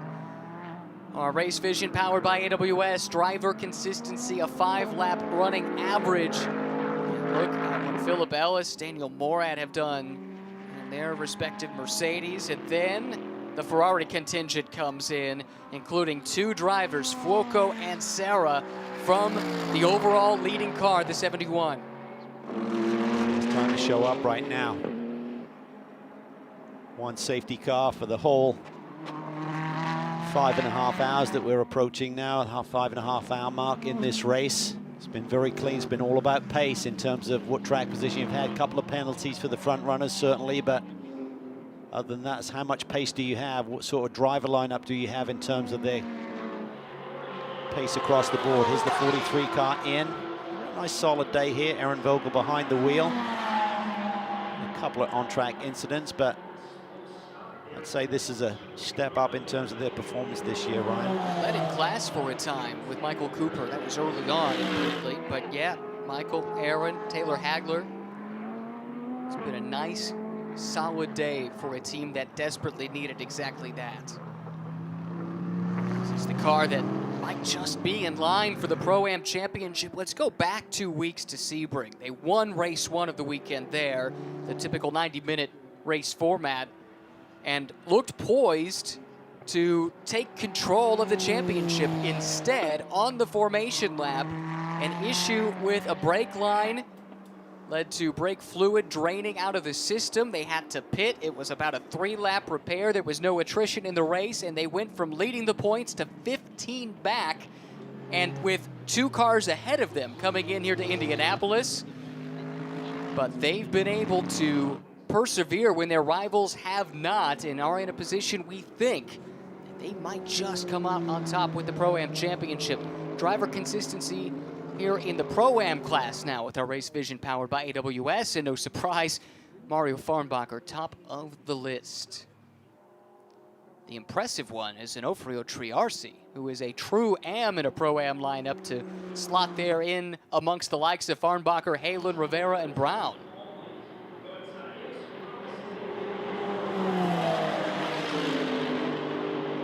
What a roller coaster of emotions this sport can be, and Racer's Edge, they've been locked on that ride for the last 2 weeks. They really have, and it's just a wonderful story. You've known the team for a long time, John Meraki, Bob, but when they made the step up to GT3 competition, they just did it seamlessly. Just never a blip. They were immediately on pace, turned out great race cars. I think their partnership with HPD and the Acura brand here in North America has been phenomenal. Establishing the HPD Driver Academy has really been a great kind of schooling of these young talents that they've brought in.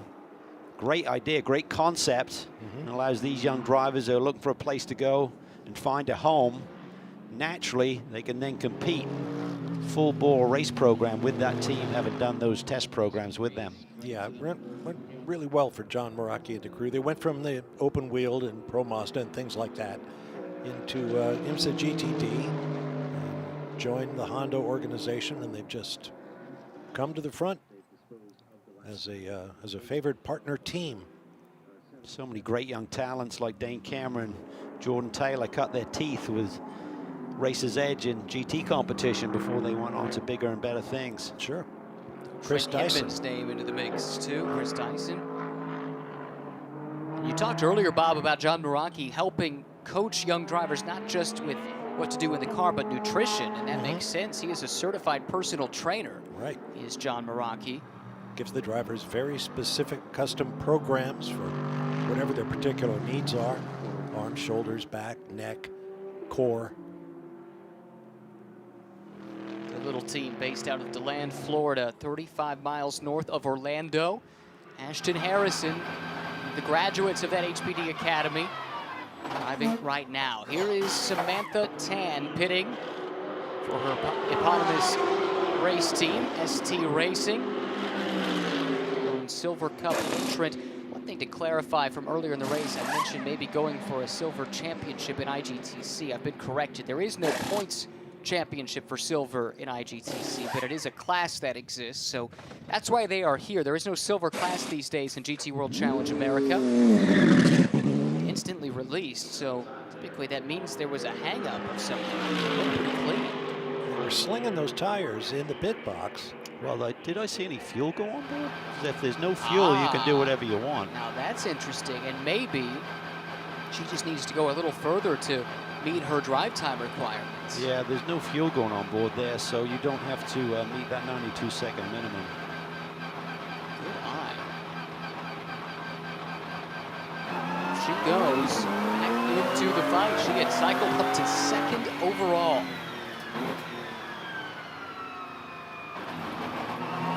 female drivers in the field. The other 4 comes by her, Ashton Harrison. Let's see if she can get back up to speed.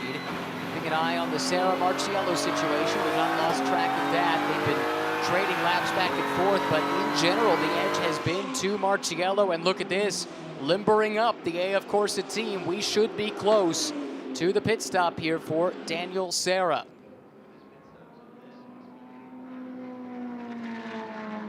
And if you look at the time on the board, say he comes in the next 5 minutes, he could peel in this lap even, but if he comes in here pretty quickly in the time that's left, if you then did max stints on the next 2 runs, you won't have a lot of time left on the board, only about 20, 25 minutes. So that means that, you know, those tires are going to be really fresh for the run to the finish. However, you are putting them on coldest part of the day. They come out the tire blankets and everything, but that initial outlap is going to be really, really critical for whoever's behind the wheel at that stage. Won't be this lap, perhaps the next one. Daniel Serra is the prancing horse in front. Limited Ferrari history at the Indianapolis Motor Speedway prior to Formula One coming here. Did see a few Ferraris in the Indy 500 over the years, but not many. There were many rumors about Ferrari Indy cars at various times, including in recent days. But that all changed when Formula One came and Michael Schumacher did what Michael Schumacher did. Rubens Barrichello too, I think, perhaps one year. Yeah.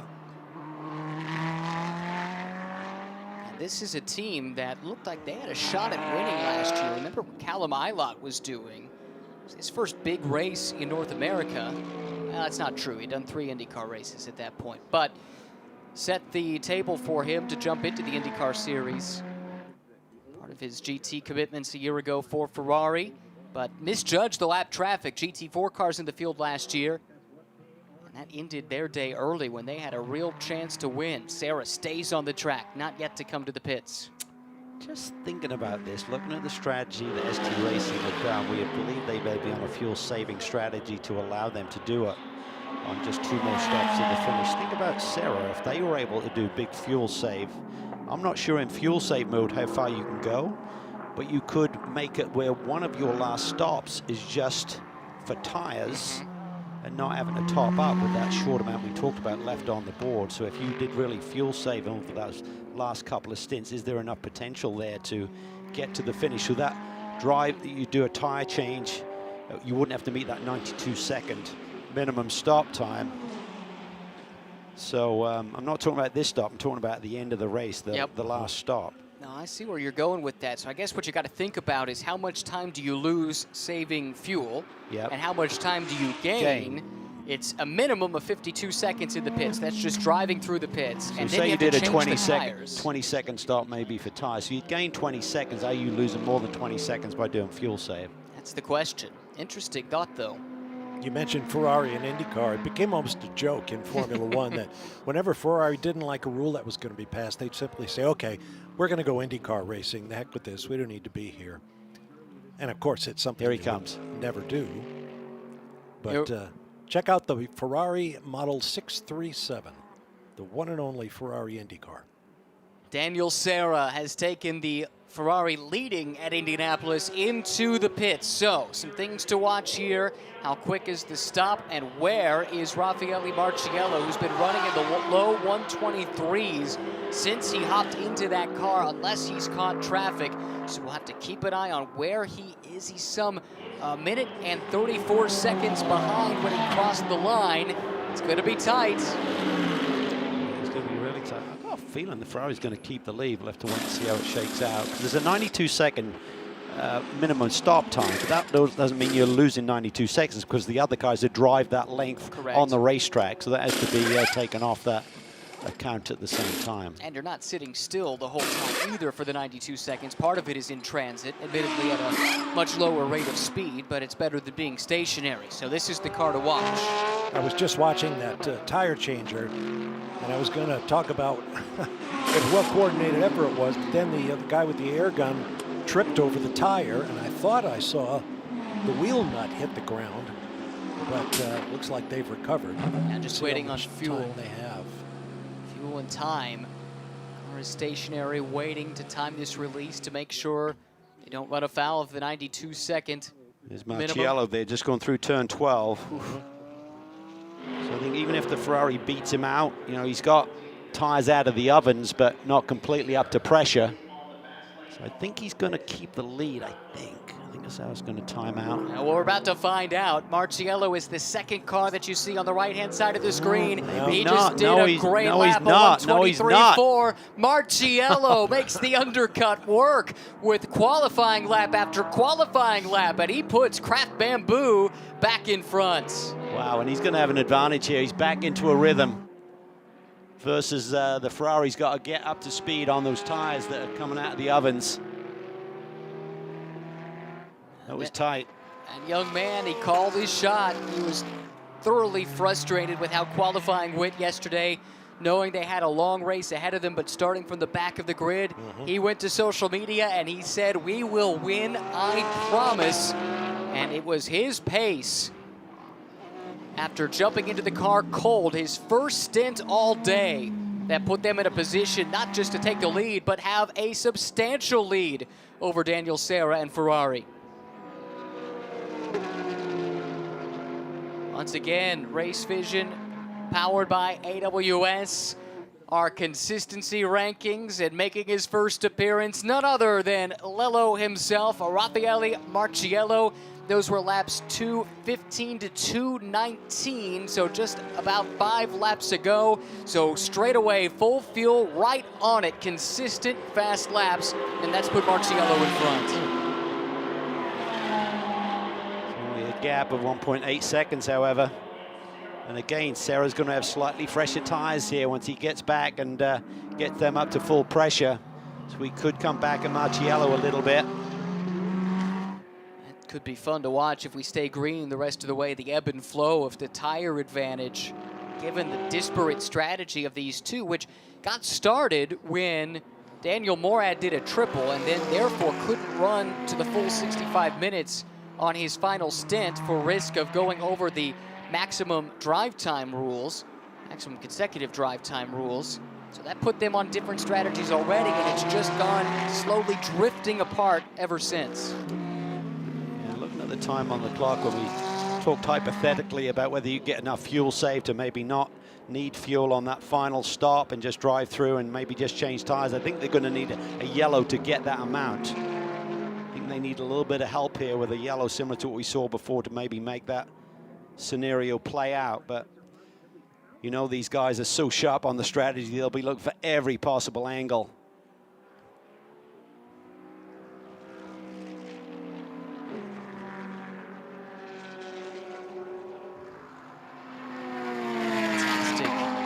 Strategy duel between the two teams, Craft Bamboo and AF Corsa. One team from Hong Kong, one team from Italy. They met in the middle here in Indianapolis. It's emerged into a fantastic thinking man's race between the 77 Mercedes and the 71 Ferrari, and there's a few others that are hanging about too. 13 seconds back, Philip Ellis runs third.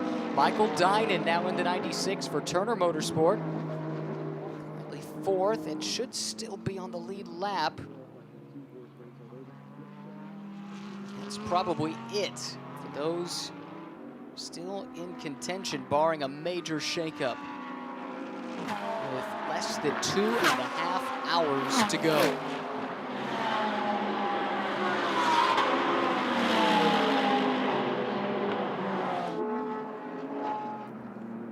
Shadows crawling across the front straightaway and the pit lane. Roughly an hour and 45 minutes from sunset. And then the fireworks begin. And always the one. Closing in on the nighttime hours. Sunset expected right around 7:30 local time. Ooh, look at this. He's closing in on those fresh tires. Daniel Serra has drawn a bead on the Craft Bamboo. And we talked about this earlier. Theodore Racing, this is the theme for the livery of the Craft Bamboo car, Teddy Yip's team. This might be the 1981 car that finished third. It is. to Bobby Unser and Mario Andretti in the Indy 500. With sponsorship from Jim Truman. How about that? More racing royalty, and there's Jim Truman's daughter married into the Team Penske family, if you will, with Tim Cindric. Connections run so thick in this sport. Wow, look at all the road that Marciello was using there coming through turn 10. Just maximizing every little inch of the road, every possible performance gain, but Sarah is watching him too. He'll try and follow suit if he sees a little wrinkle in the arsenal that Marciello has and giving him an advantage. Right now the Ferrari does have those slightly sharper tires by pitting a little bit later and deeper into this race, and that'll play out through the next 2 pit stops as well. Marciello has answered. He just matched Sarah to the 6 thousandths of a second. 123.504 compared to 123.510. These two guys, hammer and tong, in the closing hours of the 3rd annual Indianapolis 8-hour. A shout out to AJ Peterson and the Lone Star Racing Group as well in terms of providing the equipment for this Craft Bamboo entry here. And I think that was part of the concept of this global championship, Ryan, in terms of the manufacturers utilizing the domestic-based teams. Certainly been the case in a number of entries we've seen over the last handful of years. It was the goal. Seen it go away from that somewhat, but again, talked about it earlier. Credit to Craft Bamboo. Yes, they're using a local chassis, but it is their Hong Kong crew that is crewing the car, and all the logistics of trying to manage international travel in this age of shutdowns and lockdowns and COVID testing. Sure, it's opened up more than it was a year ago at this time, but they made the commitment to be here, and they did with some assistance from the local team, and that very much is, to your point, in the spirit of what the IGTC set out to do, to provide a global championship for the GT3 manufacturers with big races, iconic tracks on multiple continents. Gap is exactly 1 second down to the thousandths as they cross the stripe on that last lap. Very often see that on the timing and scoring screen. No, you don't. Looks like the tire advantage may have been somewhat negated now at this stage. Talk about this battle up front, but Alice has hung tough. Yep. I mean, I think it hovered around the 12, 13 second gap. Right now he sits 14 seconds back of Daniel Serra, so they're in it. But it's going to be hard with the pace that these two ladies are showcasing here, unless there's a yellow to make up that gap.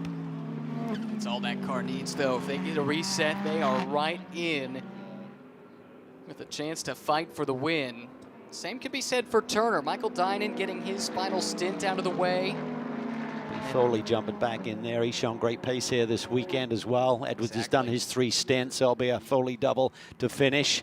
And let's not forget, for Philip Ellis, he is a really strong top shelf driver. As we see the 63 car in trouble, what a rough day they've had. As Assenheimer behind the wheel right now. We're straight to the garage early in this race. See if we can pick up what happened. It's happening behind the shot, and oh boy, that tells the tale. Which of the Triarci cars is that? I think it's the 23, isn't it? And it would be Rivera. Rivera car. Oh boy. Wow, big damage right front. Car is certainly wounded. It does look like Rivera. Yep, indeed.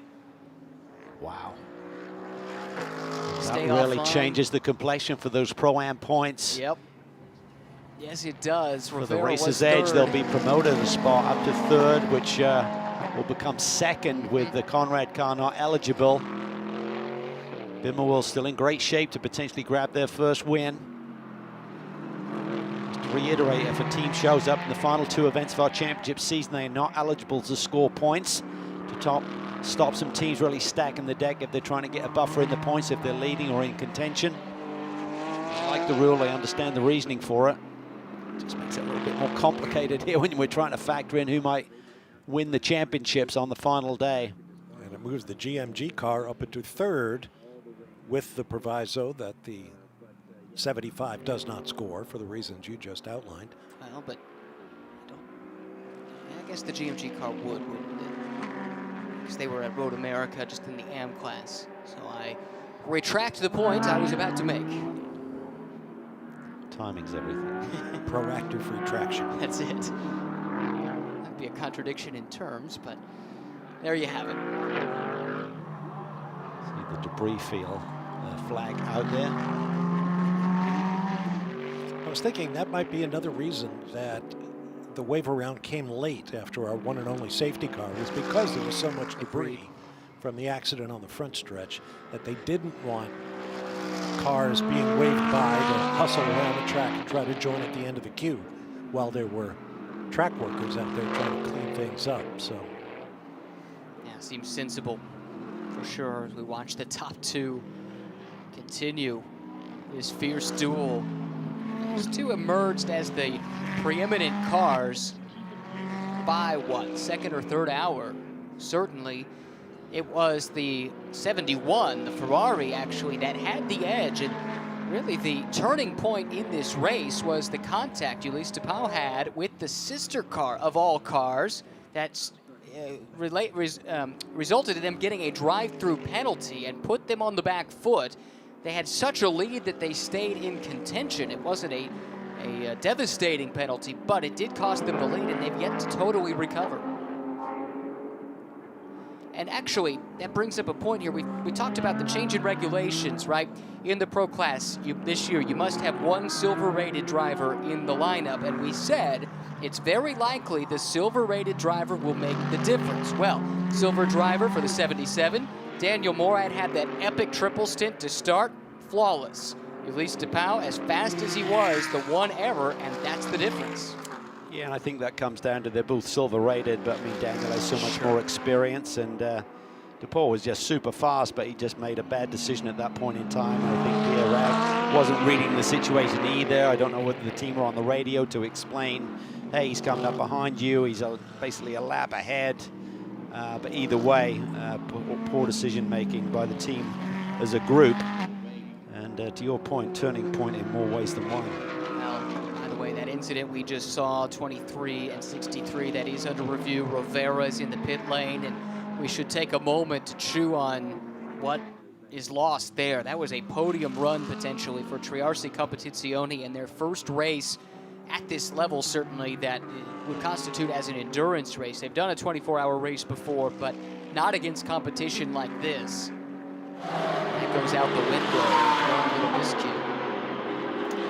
Oppenheimer has a ton of experience in one of these Mercedes AMG chassis. He does a ton of stuff at the Nürburgring, and drove with Dirk Mueller at the Rolex 24 this year for Proton, campaigning with Mercedes at the 24-hour race there. Neither are drivers you expect to see making an error. These are the fine margins, these little micro decisions that have to be made at split-second intervals. And even the best can be caught out from time to time. Marciello certainly among the best, but Serra matching him down once again to a 1/10 of a second. It just gets back to what we were talking about 30 minutes ago, Ron, in terms of these pros and the pace, but the consistency. You know, they don't go up and down like, oh, I put a good lap together, oh, I messed that corner up. They're talking about fractions. When they make a mistake, they're small mistakes. Almost, you can't see it from outside the car. It's just a little slip, pushing a little bit, having to wait on the throttle a split second longer, maybe getting into the ABS a little bit more harsher than ideal. But they're right on the limit all of the time and able to knock out those lap times. Focus, concentration, feel. You know, the big difference between a good and a great driver is that just feel for the grip. You used to see in Formula One, Bob, when you suddenly had those massive boosts on the turbo knob and you had to go out there with a car that you'd never experienced before on qualifying tires, and having that ability to read the grip in those conditions. I raced against Senna, as we mentioned earlier, and his ability on cold. We used to have sprint races in the UK. The races were like 12 laps long, 12-minute races, but his ability on cold tires for the opening 2 laps was just on another plane. And he'd beat you within 2 laps of the race, and you're just sitting there trying to hang on. Martin Brundle was a teammate of Ayrton Senna's for a while, and he used to say, you know, most drivers use 85 to 90% of their brain power worrying about their own race. Senna was as fast as he was, using about 50% of his brain power, and he used the other 50% asking questions about everybody else's tires, how long they've been on them, lap times, on and on and on. And you listen to the broadcast now, they put a fraction of the radio transmissions from pit to driver, and they discuss all kinds of things. And some drivers don't like it. Famous Kimi Räikkönen blurting out, "Leave me alone, I know what I'm doing." But other drivers just can't get enough information. And Senna was one of those guys. There's Michael Dinan, youngster, but quickly picking up experience and picking up pace at the GT3 level. Made his GT3 debut last year.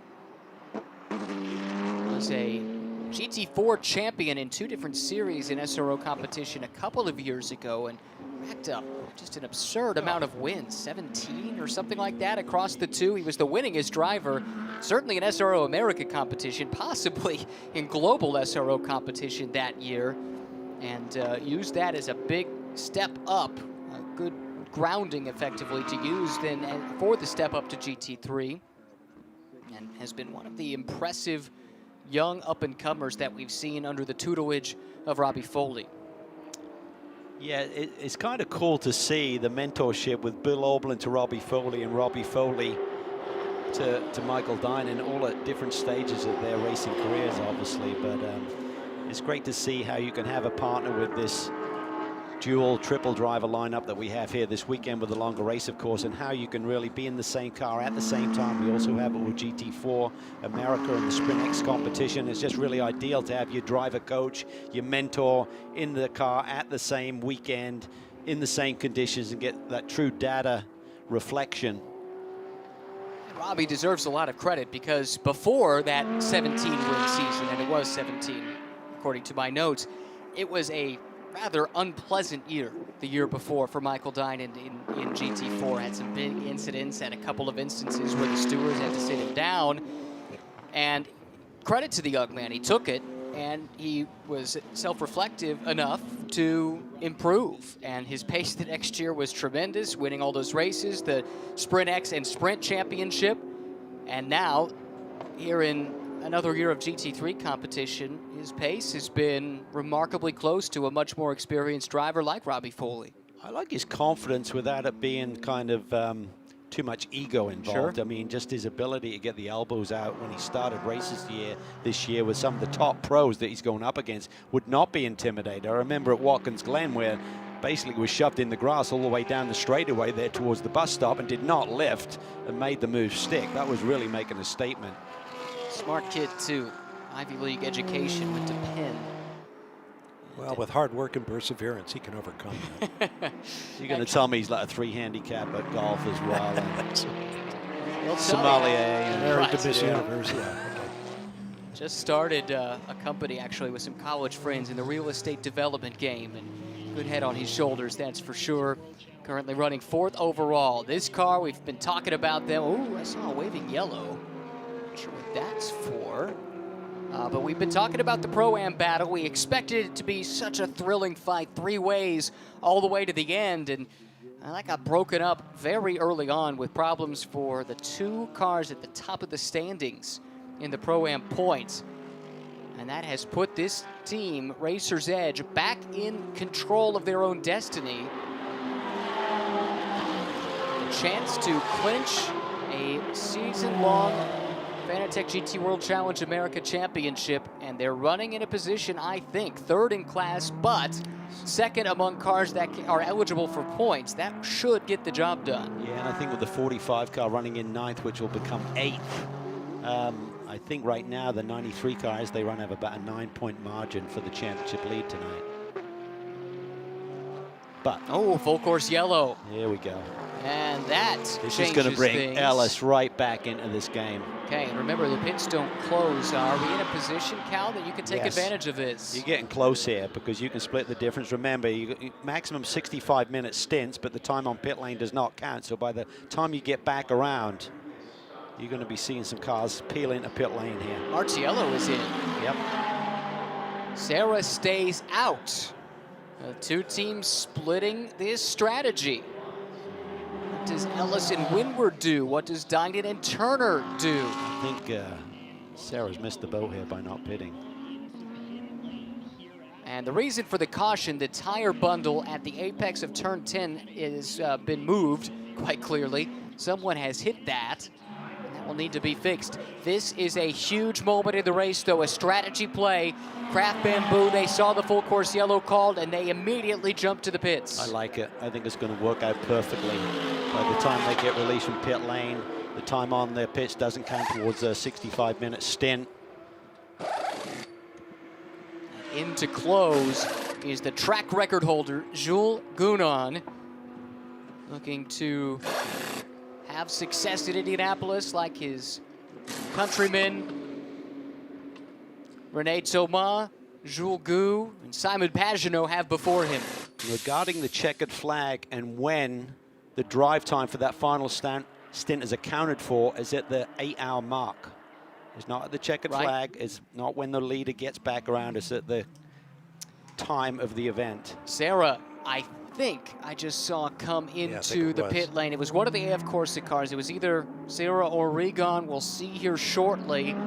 Is it too late? Can they make up for it? I think they're okay. And by staying out, they'd have gone around at speed possibly. So he may still maintain the lead here if he didn't get arrested by the safety car. That is Sarah in the pits. And we understand, based on our discussions with the race director, they were going to wait for the leader to have the ability to come in and then send the safety car from turn 10. Right. So this should be how it's playing out right now if they went by what we discussed. Yeah, that's right. So him staying out will have given him the ability to be at speed, whereas now the other cars being released will have the safety car resting that speed a little bit, so they may maintain that track position, in fact, get ahead of Marciello. Amanda's got an update for us. Well, if you want to know how quickly things can change, we were actually walking over to pit in when that happened, where they could dip into the pits real quick for the 33 Mercedes of Windward Racing. That is Jules Gounon's beanie. He was wearing it, let's say, 3 to 4 minutes ago, and as that happened, Bryce Ward popped on Jules Gounon and told him to get ready, and they were in the car in a flash.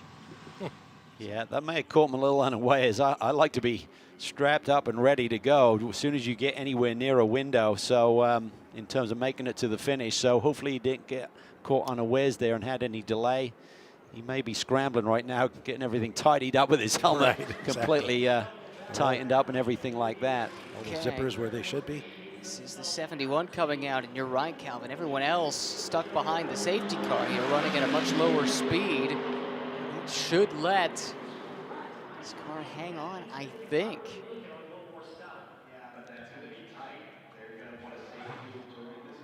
Just gotta wait and see where everyone else is. I just saw 77. Yep, 77 did make it by. So maybe they weren't arrested in speed on his outlap. Are you with me? It took a while to get back with the pack. That must not have been. Okay. Back now on level footing for the first time from a strategy perspective for these two cars. It is effectively now a straight fight to the finish. And it's Fuoco who will finish, or at least do this stint for the 71. Where's the 33? Yeah. He should be behind the Ferrari, not too far back. He was about 13, 14 seconds off the leader at the time when they came into the pit lane. The leader being the 77 car here, so I would think that Gounon now should be able to catch back up here, so it should be Marciello, Fuoco, and then Gounon, I think, but one behind the other when we get back to green. Well, my only question But is the deep one in the pack. Yeah, I They're don't not know. going to do the wave by again if we go by what we were told earlier this weekend. That's right. So based on how we anticipate this playing out, whatever car happens to be behind the safety car is going to take the green, and that is Gounon, right? Did they get trapped? I think they did. This could really hurt them. Oh boy, that takes a contender out of the mix. It must have been tight, but trapped behind the safety car and basically a full lap behind Marciello and Fuoco. Dinan is just now pitting. quite sure how that one played out for them to get trapped there. Very curious. They should have been in the same window as the 77. They were only 12 seconds back. The 77 when they jumped into the pit lane. Yes, they had a delayed stop. Remember, they were scrambling to be ready. Well, maybe Amanda can get to Windward and get an answer. How I think did it all they comes get down to the timing. If you think about it, the 71 car stayed out, so the safety car, based on what they discussed, was going to wait for the 71 car to get by turn 10, so he went at speed. You had the 77 and the 33 on pit lane. 71 at speed, he then comes around, then the safety car's released, and it just must have been the timing of that it just split the 77 from the 33. Regulations put in place to protect the leader. In this case, it has not helped the chaser. Oh, that is brutal. Had to be close, too. Still don't know who hit that tire barrier, tire bundle, by the way. That will be replaced. Okay, so we see 77 and 71 all close together. Behind the 71 is the sister car, the 51, so that's good news for Fuoco. Shouldn't have any pressure from behind. And I think Foley managed to stay on the lead lap, if I'm reading this right, but might have a few cars separating him from the top 2 overall. Now, this is a race where the strategists are earning the paycheck. When do you make the call?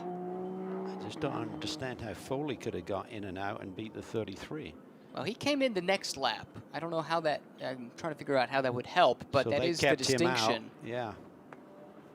He came in 2 laps after Marciello and 1. So he stayed at speed like the 71 car did. Yep. Okay.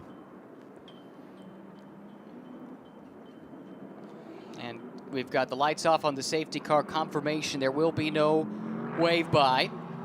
And so that means it is Jules Gounon who will lead the field to green, but he is effectively 1 lap down, running 4th overall. And now his best hope is another safety car quickly that would then allow him to get back and catch the end of the train. That is brutal. Brutal. It's really just bad luck. That's I it. can't really say it's a bad call. It's just so hard to put all of the pieces together. When you look at the clock, you think this is the perfect opportunity to dive in, split the time to the finish with 2 full 65-minute stints. And just the fact with the 71 car, and with that, with them not sending the safety car immediately, with that rule where they were going to wait till turn 10 to see the leader and give them the ability to dive in. I don't understand by protecting, because the leader, but let's back up here a second. The leader had the opportunity to pit. He won the leader. Do you know what I mean? So he became the new leader. Right. So he had the opportunity to pit when the 77 did, because he was behind him. That's right. So by staying out, they're saying, okay, he gets to the stripe. He's now established himself as the new leader as the 77 car's trundling down pit lane. So it really was kind of an abnormally there in terms of that lead changing and giving him a full lap at speed. Interesting. Well, it didn't totally affect the top 2, but it certainly affected the erstwhile 3rd-placed car. And his Windward now back in 4th, and as mentioned, basically a lap down with just over 2 hours and 3 minutes to go.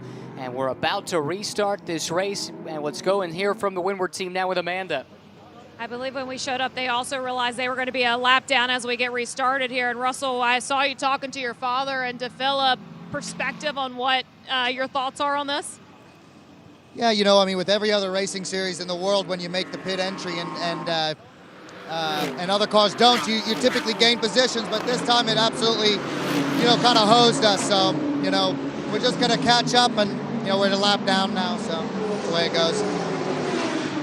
Thanks, Amanda, for tracing that down. Restart here, field fanning out. The good news is they are almost a lap down, but they are not totally a lap down. So if they were to catch another yellow, here's a challenge for, oh, that wasn't for the win, excuse me, but that was side by side there as Fuoco looking to move forward, trying to keep up there with Marciello. Yeah, Marciello's paving the way here. Fuoco's going with him, so very tight quarters there around the Sun Energy Mercedes, the number 75, with Martin Conrad behind the wheel right now. is still the leader in Pro-Am. They run 5th overall. What a great run for them. 3 wide into 7. Fuoco desperate to try and follow Marciello through. They sort it out somehow. That's Gottsacker in the ST Racing BMW. Marciello now knows he's heads up here with that AF Corsa machine. Going to push hard here. Tire life is going to be equal for the rest of this race, it looks like, compared to the Ferrari having a bit of an advantage.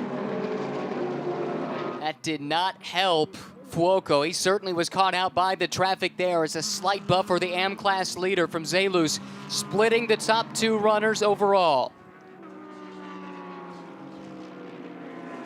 Just over 2 hours remaining, 6 complete in the Indianapolis 8-hour, and certainly Marciello and Fuoco both in a position to fight it out the rest of the way. That's the gap. You can see the Mercedes at the bottom of the screen. That's Marciello. Fuoco now, no traffic in between. Foley's not that far behind them either. He's only 5 seconds out of the lead, 3.8 seconds behind Fuoco, who sits in second. And here is Gunan turning in some rapid laps. Just did a 24 flat, remember, with relatively cold tires. This is the track record holder as of last night, and he needs some fast laps to catch up to the back of the pack. Frankly, that's probably not going to be how it's won. If they're going to get back in the mix, they need some help from a full course yellow. Well, he's on afterburner one way or the other. Is Jules Gounon. Marciello behind Mario Farnbacher, so it's a Pro-Am car, but a very rapidly driven Pro-Am car just up the road. And Farnbacher himself has designs on getting a little bit further up the order too, chasing the leader in his class. Still in great shape, it looks like, in terms of that championship.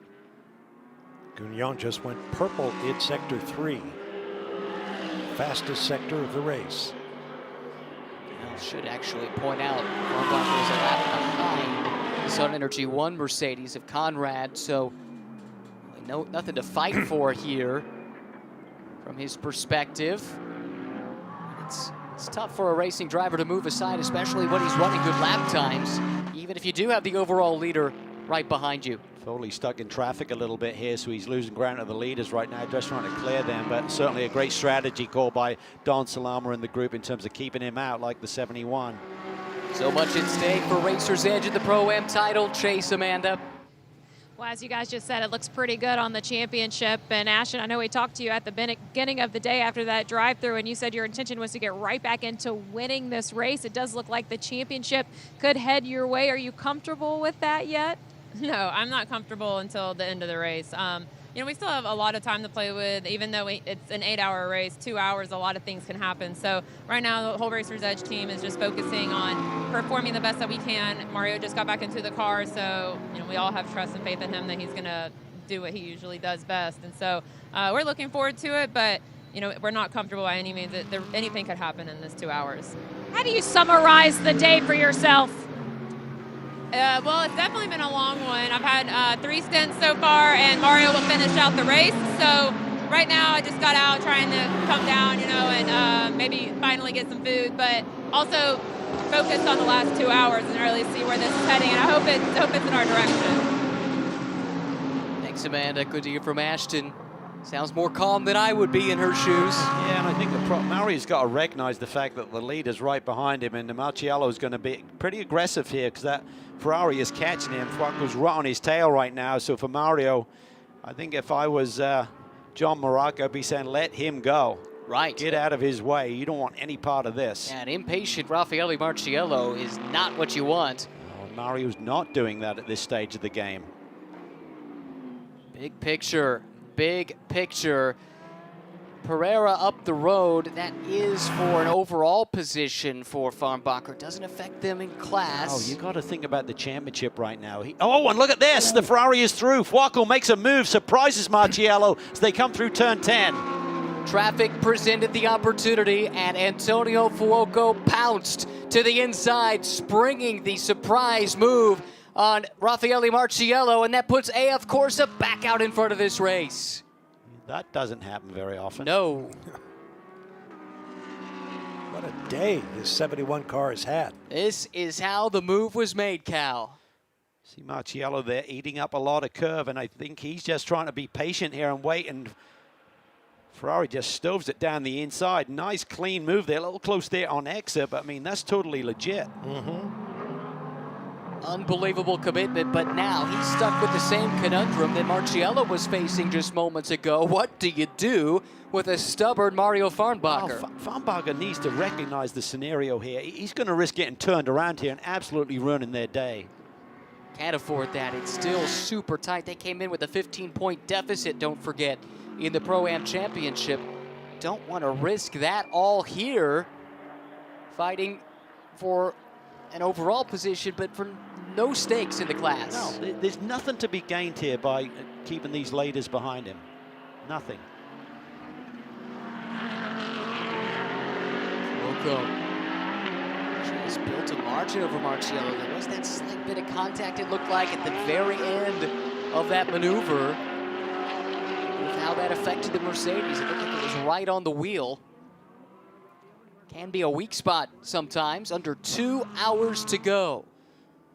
Farnbacher has pace, do you know what I mean? So it's not like an easy pick here for the leader to get by unless he forces the issue or Mario lets him by. So it's a very quirky dynamic we're looking at here right now. But getting back to Farnbacher's situation, running where they are on the road right now, he doesn't need to go after Pereira, who's immediately in front of him. Overall position doesn't pay any bonus points here this weekend. This is great for Robbie Foley, who's turning laps at approximately the pace of the cars he's chasing. He's third overall, 7.6 seconds back. Just needs to dig deep and find a little more pace in that BMW, and he could be in the mix. Here it is. Very much so. It's been an awesome day for the Turner Motorsports Group, and Don Salama, their strategist, made the same call that the AF Corsa team did by keeping him out for that extra lap, and basically by the lead changing, by the leader pitting. That was the point. Now Farnbacher lets him through. I think he got the message. Now he needs to let Marciello go as well. He does. I think someone got on the horn here and spoke some sense into him. It's not a conversation I'd relish having with Mario, but it's a conversation that needs to be had. He'll understand at the end of the day. Sometimes when you're out there, you don't get the big picture. You don't have all of the data and the timing screens in front of you, and it's like, hey, just back off, Mario's like, what do you mean back off? I'm a race car driver. No, championship, big picture. Let's get out of these guys' way. Oh, how will Frank Pereira play this? Will he be as stubborn as Mario was? Car well down the order, some 4 laps down. They've had a trying day. The whole K-Pax racing team has. The one car crashed out, brought out the first full course yellow. This car has been in a few instances of contact, penalty assessed. They were on the receiving end of a move that was deemed penalty-worthy too.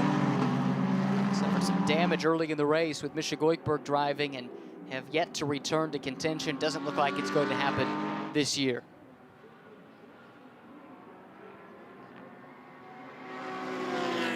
Interesting, Marciello's pace since that pass just hasn't quite been what we saw from him earlier. Gave up 0.2 of a second a moment ago. Fuoco to the inside of Pereira.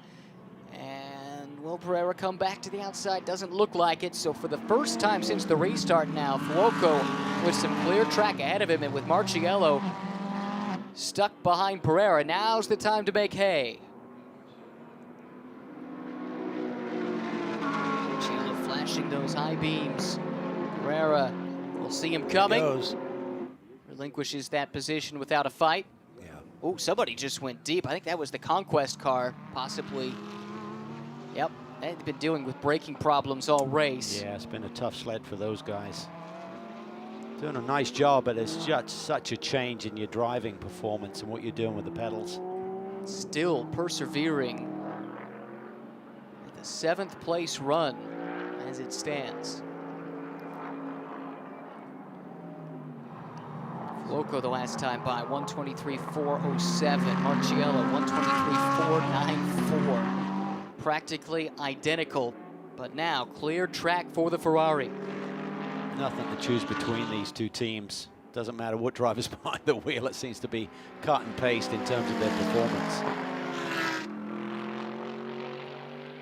Jules Gounon has been the fastest car on track since the restart. He's been in the low 23s lap after lap after lap, but needing to overcome his fortune in pit strategy. Really nothing the team could have done, just poor timing all around.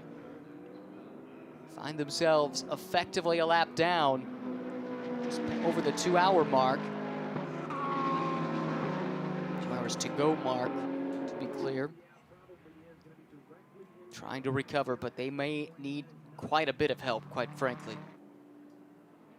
Foley has dropped away from these two. It was 7.6, it's now 8.3, and we've talked about it throughout the day. The BMW has been relatively quick, but it does seem like the Ferrari and the Mercedes pretty much even, but the class of the field. Yeah, I don't think the BMW is quite sharp enough. Very consistent, super fast lap times, but they seem to be like that 2, 3, 4 tenths off ultimately. That is showcased in the fastest lap of the day. 122.9 for the Ferrari, 123.0 for the Merc, and 123.275 for Foley. Cielo is starting to reel Fuoco back in. The gap had grown to around a second. At the Yard of Bricks, it was 6/10, and it's closer than that now. Yeah, he's trimmed 3 tenths out of it there in the first 2 sectors. There's Gugnon, still in 4th place, cutting the fastest laps on track. And consistently, 5-lap rolling average. Look at Gugnon averaging a 23.2. His teammate was pretty tasty as well. As you can see, Philip Ellis, nothing to choose between those two in terms of being top-notch AMG factory pilots. There's a factory with these guys. They just keep punching them out with the consistency of performance like their race cars. Thanks to our friends at Amazon Web Services for those statistics. That data, so much data pours off of these cars. AWS, such a big part of the data collection for all the teams in all the series, helps us out on the TV side too. That straightaway shot gave you a good idea visually of how far Gugnon has been able to pull out a gap on this battle between Marcello and Fuoco. And it's just tenth by painful tenth.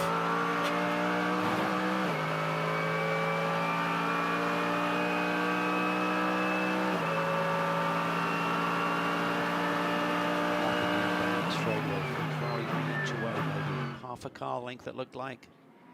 Then you get the concertina effect of the brake zones. Through 8 and 9, when they come through 11, 12, 13, 14, the sun low in the west is right in the driver's eyes. Down to 0.6 of a second. Cielo on our live gap clawed away those precious fractions. I tell you what, when you're someone like Marciello, it pricks your ego a little bit when you were kind of surprised there with that move. Especially when you went on Twitter and said, I'm going to win this race, I promise. A little bit of time left on that clock yet. Lots can happen. Sitting in the slipstream. A couple of beautiful liveries on this car. The Francorchamps Motors, yellow and red on the AF Corsa Ferrari. Of course, the throwback, as we've mentioned several times, to Theodore Racing and their 7 years racing at Indianapolis, including a 3rd place in 1981. That's the inspiration for Craft Bamboo and their white and red Mercedes AMG that runs 2nd, had the lead, and then 10 minutes ago, Fuoco saw the smallest of gaps and wiggled his way through. He did. He really timed that perfectly. Just read the situation, recognized that Marciello had nowhere to go. He was just trying to time a run himself off of turn 10 to maybe get a run on Farnbacher through that turn 10-11 sweep. He just stuck it down the inside before Raffaella could close the door. Now that these two are in the clear, they are more or less matching Gugnon's lap times. Gugnon might still have a little edge, but not much. Real game of cat and mouse around a circuit like this where the track is so technical. You think, okay, I'm going to use a little less bit of the road here, a little more there, and you're all just trying to gauge that. Did that gain me anything in terms of the relationship of the gap to the car in front? Marciello was quicker again. That's the third straight lap that he's had the advantage. He was down to within 0.4 of a second. Oh, that Mercedes does carve through there nicely. On board with Lello. He's not going to be afraid to send. I'm not sure he's going to be that committed at this stage of the race. Long way to go. Another pit stop to handle as well. So no point to get too crazy to get the track position right now. But I think if this is a similar scenario with 15-20 minutes to go, then we're going to see some real argy-bargy here to determine the race victory tonight.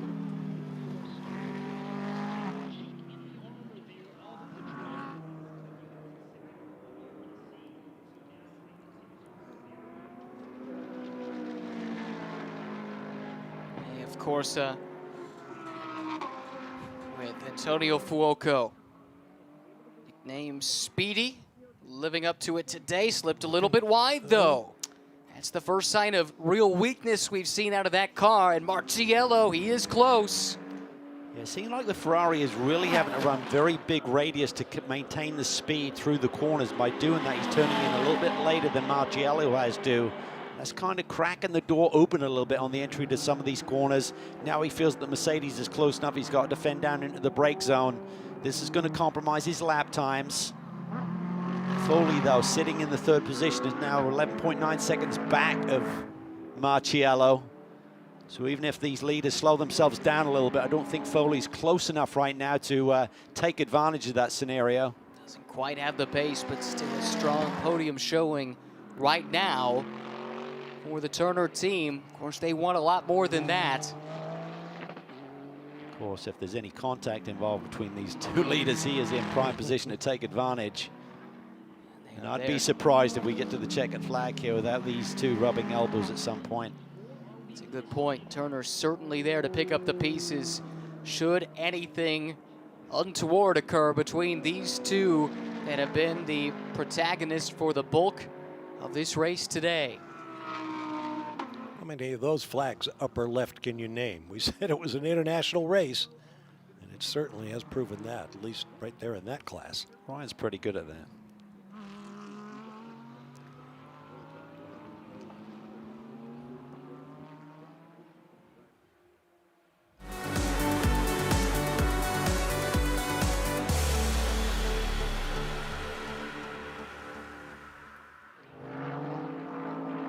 The Indianapolis 8-hour is down inside the final 2 hours. 1 hour, 44 minutes remaining, and it has developed into a duel between AF Corsa and Craft Bamboo. Antonio Fuoco, some 15 minutes ago, made the pass on the inside and grabbed the lead away from Raffaele Marciello, and that's how they've run since then. Welcome back to our U.S. viewers on CBS Sports Network. My name is Ryan Marine. Bob Varsha, Calvin Fish alongside Amanda Busick in the pit lane. This race has been wild from the word go, and nip and tuck between these two, but this is the fight after over 6 hours of racing for the overall lead. It has been nip and tuck between these two cars, between these two teams. They have showcased that they have the pace to win this race. Robbie Foley sits in the third position for Turner Motorsports aboard a BMW M4. He's dropping back a little bit from these leaders. Doesn't quite have the sharpness in his car and the pace to really chase after them. But boy, have we seen some fireworks already today. It was a brilliant move by Fuoco. Caught Marciello unawares as he's trying to fight his way through some traffic. Big opportunistic move into turn 10. Grabbed the lead, and Marciello is just hounding him right now, sitting in his shadow. Meanwhile, the pole-sitting car and the man who put it on pole, Jules Gounon of France, is about a minute behind this battle after his team got stuck behind the safety car following an incident. The one and only safety car we've had in this race, and it has totally put the pole-sitting team's race at risk. Mired back, fourth overall, and nearly a full lap down. They've been trying to recover ever since the restart and have made only slight inroads. 3 cars on the lead lap. These two and the Turner Motorsport BMW M4 GT3 with Robbie Foley some 13 seconds behind the top 2, which is starting to find traffic. And traffic was the opportunity for Fuoco to take the lead. As we know, traffic giveth and traffic taketh away. Certainly can, and you know these guys are going to get their elbows out as we get towards the checkered flag here this evening. Let's not forget the final 30, 45 minutes of this race will be in darkness. We'll run into the twilight here. First time that we'll Indianapolis Motor Speedway will see racing action in the dark. That'll be sensational. Fuoco here just gets inside that Acura. Side by side, he's going to lose a little bit of pace there, exiting the corner. Can Marciello get a solid run here? Tyler Hagler now behind the wheel of the number 43 real-time Acura NSX. She does a nice job of getting out of the way of the leaders. Looks like Fuoco is the winner in that exchange, though, building that gap back up over 0.6 of a second, which in the battle that we've seen for the last 30 minutes, that feels like a huge gap between these two because they have been front bumper to rear wing for, well, really more than the last 30 minutes. Effectively, it seems like the last several hours. These two drivers are scrapping every thousandths of a second right now. You saw Marciello, they're just clipping that inside curb into turn one, just trying to shortcut this racetrack a little bit without compromising the grip coming through the corner.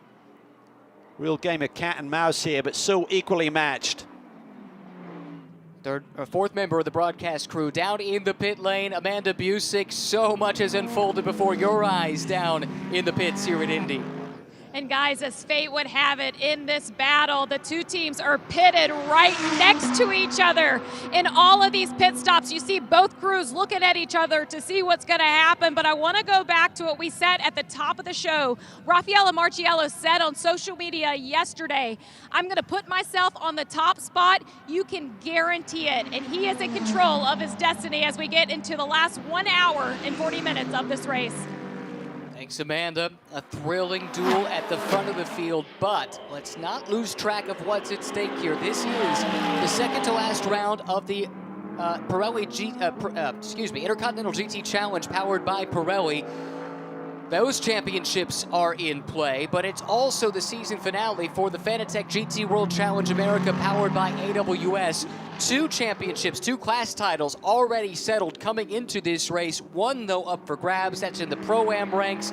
We've had a lot of drama in Pro-Am with 2 of the contenders hitting serious trouble, and that has left Racer's Edge, Mario Farnbacher, Ashton Harrison, the 2 full-season drivers, in a position where if they finish where they run, they should clinch that coveted Pro-Am title. I think there's no question Pro-Am has been the class to watch all day long other than this battle at the front. And we drop back to Robbie Foley, Turner Motorsports, that third-place car. This is the leader of the North American contingent, if you will, of the full-season North American regulars. Top-placed car. Not a surprise, Will Turner runs an excellent BMW operation and has for years. Yeah, it's really been a strong day for this group. They've executed perfectly, had very strong pace. All 3 drivers have done a nice job. Michael Dinan is Robbie Foley's regular teammate for the year. He's done a really solid job with his 2 stints. They drafted in the BMW factory pilot, John Edwards, the American. He put a triple stint in together, which was really just top-notch. Just really some great battling, some great racecraft to maintain that track position. Didn't put a foot wrong, but up front, the 2 leaders getting ever closer once again here, Ryan. The car that Fuoco is driving, it was in firm control of this race, right around the halfway mark, and that's when the silver-rated driver in the lineup, the least experienced of the trio, had the one big miscue that they've had all race long, contact with the sister car. That led to a drive-through penalty. They relinquished the lead at that point, and it took Fuoco's move to get the lead back. However, that was front-end to rear-end contact, if I'm not mistaken. We see the headlights are on for Marciello. We only see the running lights on for the Ferrari. And you have to wonder, we're going to need headlights here for the final 30 minutes and due to the regulations. Hope that everything is well. In the A, of course it can. Reading the regulations, both the taillights, the headlights, and the brake lights should all be operating correctly during the course of this race. So maybe it'll happen so late for the stewards as Marciello puts his nose in there once again, not quite close enough to make a move, but hopefully that's not going to be a factor for the Ferrari here in the final stint. Sights and sounds of GT racing at the Indianapolis Motor Speedway. Top 2 cars coming onto the front stretch. And it is Fuoco who continues to hold the edge, but the last few laps, big gains, with the exception of lap 258. Raffaele Marciello might have the quicker of the two cars. It seems like early in the stint, the Ferrari may have the edge, but it comes back to the Mercedes the deeper we get into the run.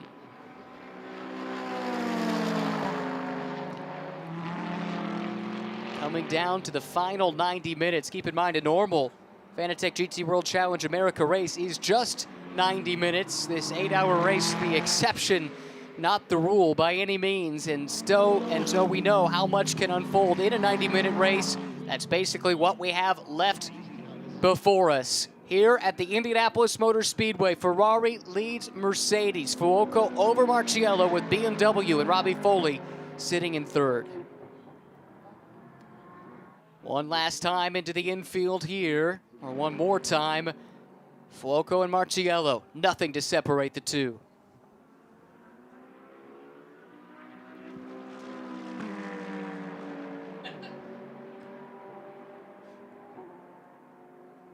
Back onto the front straightaway once again to complete lap 259, actually 260 now complete. Starting lap 261 around this 2.44 mile, 14 turn infield road course at the Indianapolis Motor Speedway. Marciello is feeling it. I mean, his intensity is ramping up. You can see him really cut into these corners and just carve through there on a slightly tighter line without really compromising his speed. It seems like the Ferrari needs all of the road to maintain the lap time. And I think even though Marciello's thinking there's a lot of time left on the board, the race's instinct kicks in. When you're that close, you can smell it. You can see the lead right in front of you. And I think it goes to what Ryan was saying about how each car has its own strengths and weaknesses depending on where they are in the stint, the fuel load, the tires, the driver's functionality, if you will. And I think right now, Raffaele Marciello knows that he's got a car that's going to be stronger as the laps go on. This is one area that Mercedes seems to have an edge. He can keep it tucked tighter, Oh, and here and he he comes. tries it. The lunge to the inside. Marciello can't pull it off, but they stay side by side, and they'll be two abreast until Marciello has to settle back in line, but he's close. He's in the slipstream coming up onto the front stretch. Tried to time it to cut back across, but he didn't quite get it right. Had to hesitate there momentarily. I think that was maybe enough for the Ferrari to get the gap once again. But look how defensive Fuoco is going right now on the dirty side of the racetrack. Got to be so careful you don't lock up the fronts. He runs wide. He's nearly in the dirt. Here comes Marciello. Marciello with a head full of steam in his Mercedes, taking a look to the outside. Tucked in line, Fuoco twitches. Does that open the door? Marciello tucks back in. Here's the high-speed chicane, turns 5 and 6. The Ferrari is half a step behind all of the time on his lines right now. He's got to get it tidied back up. He's out of sync. Here comes the other big passing point on this track, over the bumps at the end of the Holman straightaway into turn 7. You can see Marciello was wringing the neck of that car. It twitched on the exit of the chicane. That might have cost him the run he needed to make a lunge. Fuoco has stymied the advance of Marciello, but it's not done yet. What a battle. We've still got 93 minutes to go in this race. This is where the drivers turn into the western setting sun. Vision is compromised for sure. Marciello took his lunge here last time. He'll try it again. Doesn't quite draw alongside, and he'll settle back in for another go. A thrilling duel unfolding at the front of the field here at the Indianapolis Motor Speedway. The temporary lights are on as the sun begins to set in the heartland. Raffaele Marciello runs in second. Antonio Fuoco has the advantage of half a second, but just a few moments ago, it was a lot closer than that. It was really tight. It was really tight. Marciello can see that lead. He wants it, even though there's a long way to go in this race. Get a warning from the stewards for the car 71 moving in response to moves that Marciello is making. So establish the line. You can't keep weaving around. You've got to be proactive here in the line that you're choosing down into some of these brake zones. They're trying to keep it nice and tidy here, but elbows will be out here, certainly, if not now, later in this race. All on the line here for the victory here at Indy. Everyone wants to kiss the yard of bricks. Fierce rearguard action fought by Antonio Fuoco, doing everything he can to keep Marciello at bay. This was just a few laps ago. Alongside came Marciello, but couldn't get the drive out of 14. The Ferraris just need to really run in these wide radius through these corners to maintain the grip through the corner. He can't run the tighter radius like the Mercedes, and he's opening up the door for Marciello to have a look down the inside. Here we go again. So many of these corners, the way they flow, it sets you up to cross over one way and then the other. Onto the front stretch as Fuoco again keeps the elbows plenty wide. Marciello has no path through. It might behoove Marciello to try to pin the Ferrari to the inside for the reason Calvin just mentioned, because the Ferrari sacrifices speed when the line tightens. Marciello just trying to work out a solution to this puzzle in terms of where to place that car, where to get the extra speed. He looks to the inside. Oh, big bold move, and he takes the lead. Wow, that was quick. Marciello repays the favor. Fuoco fooled him about 35 minutes ago. Marciello took his revenge in a very similar move, but Fuoco's not done. Takes a look to the inside. He's got the straight line advantage, quite possibly over the Mercedes, but Marciello able to fend him off into 7. I don't think Fuoco's going anywhere. As I said, Marciello's ego would have been pricked a little bit by the fact that he was caught by surprise in the move that the Ferrari put on him as Marciello was trying to set up some traffic. He's had a few minutes here to think about that, and he has reasserted himself back to the front, just making the statement, I am the man here today. As Amanda said, he put it out on social media yesterday, a bold statement they were going to win this afternoon. 17.5 seconds behind this battle, Robbie Foley. Oh, Ferrari's in the dirt. Boy, that could have ended in the outside wall. There's a long way to go in this stint as well. They've got to do another 25, 26 minutes here. Otherwise, he's going to run afoul if he does run out of tires. So the Ferrari may be in trouble a bit in terms of grip. As I was saying, third place Robbie Foley, about 17.5 seconds behind, and about 55.5 seconds behind Foley is our pole sitter, Jules Gounon, trying to make up for that burst of misfortune when they got stuck behind the safety car as we restarted this race. Let's talk strategy here, Calvin. These two teams were on opposite sides of the pit strategy for a time. That's been neutralized by the second full course yellow. How do you see this playing out here with just under 90 minutes to go? Well, they don't have a ton of flexibility. There's a maximum drive time of 65 minutes, and they're both really close to doing that with what amount of time was left on the clock. So I think the Ferrari has maybe a one-lap advantage in terms of doing that, but in terms of running the overcut, let's look at this again. Marciello, just perfect timing there, down at the inside into turn 3. That was a beautiful move. Deserving of the proverbial chef's kiss. Oh, yeah. Craft Bamboo Boys, with their help from Lone Star Racing, they're loving every bit of this. And look at the gap that Marciello has pulled. That Ferrari is ailing Marciello stronger than ever. Just pulled out nearly 0.4 of a second on one lap. And that's the look on the A of Corsa faces. That says everything. Yeah, they can see that this man is up on the wheel aboard that Mercedes right now. He's stretching that gap up front, is now up over 2 seconds. That is the biggest margin we've seen in the last hour or so of this race. So, yep.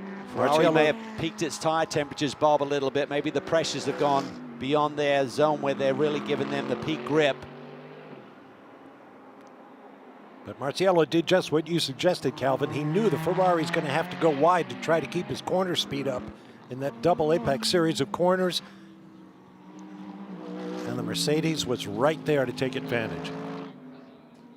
Less than 90 minutes to go. This race started 6.5 hours ago, and this is what the start looked like. The Stars and Stripes signaling the beginning of the event. It was Windward Racing on pole.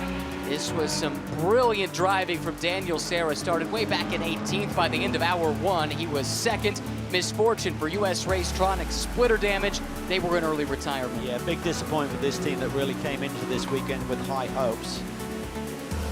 Daniel Morad there down at the inside of the ailing Alessandro Balzan. The Conquest Racing Ferrari had some ABS issues. Daniel Morad on a triple stint did a mega job here today.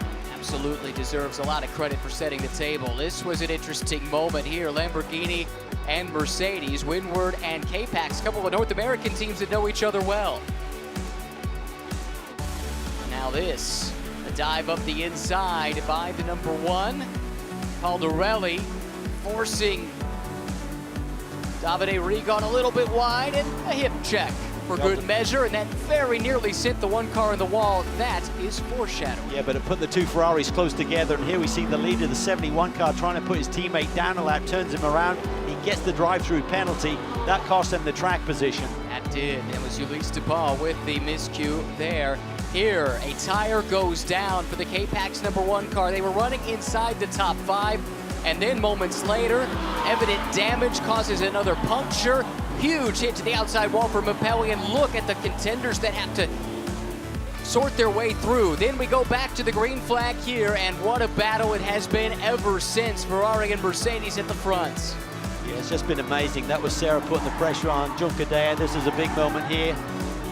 As the DXDT car gets into the side of the Triazzi car that was having a great run here today and qualified 3rd yesterday. Full course yellow, and the timing of this yellow crucial. Craft Bamboo elects to come in for a quick pit stop. The safety car, when it was released, it trapped Jules Gounon 1 lap down, or basically 1 lap down, and has taken one of the fastest cars, if not the fastest, in this field out of the fight for now. Green flag came back out.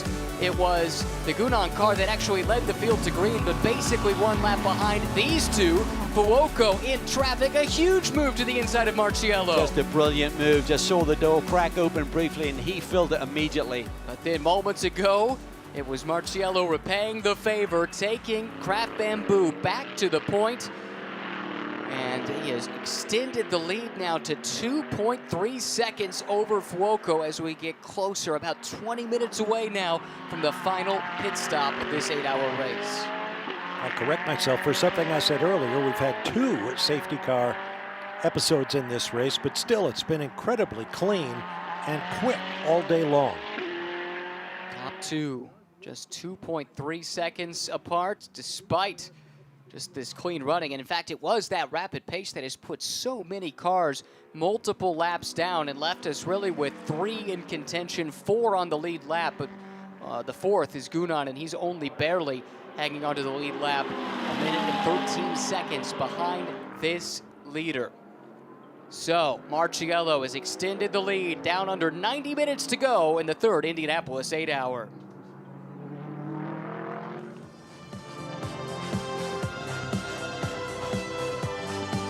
Today's coverage is brought to you by Fanatec, AWS, and CrowdStrike.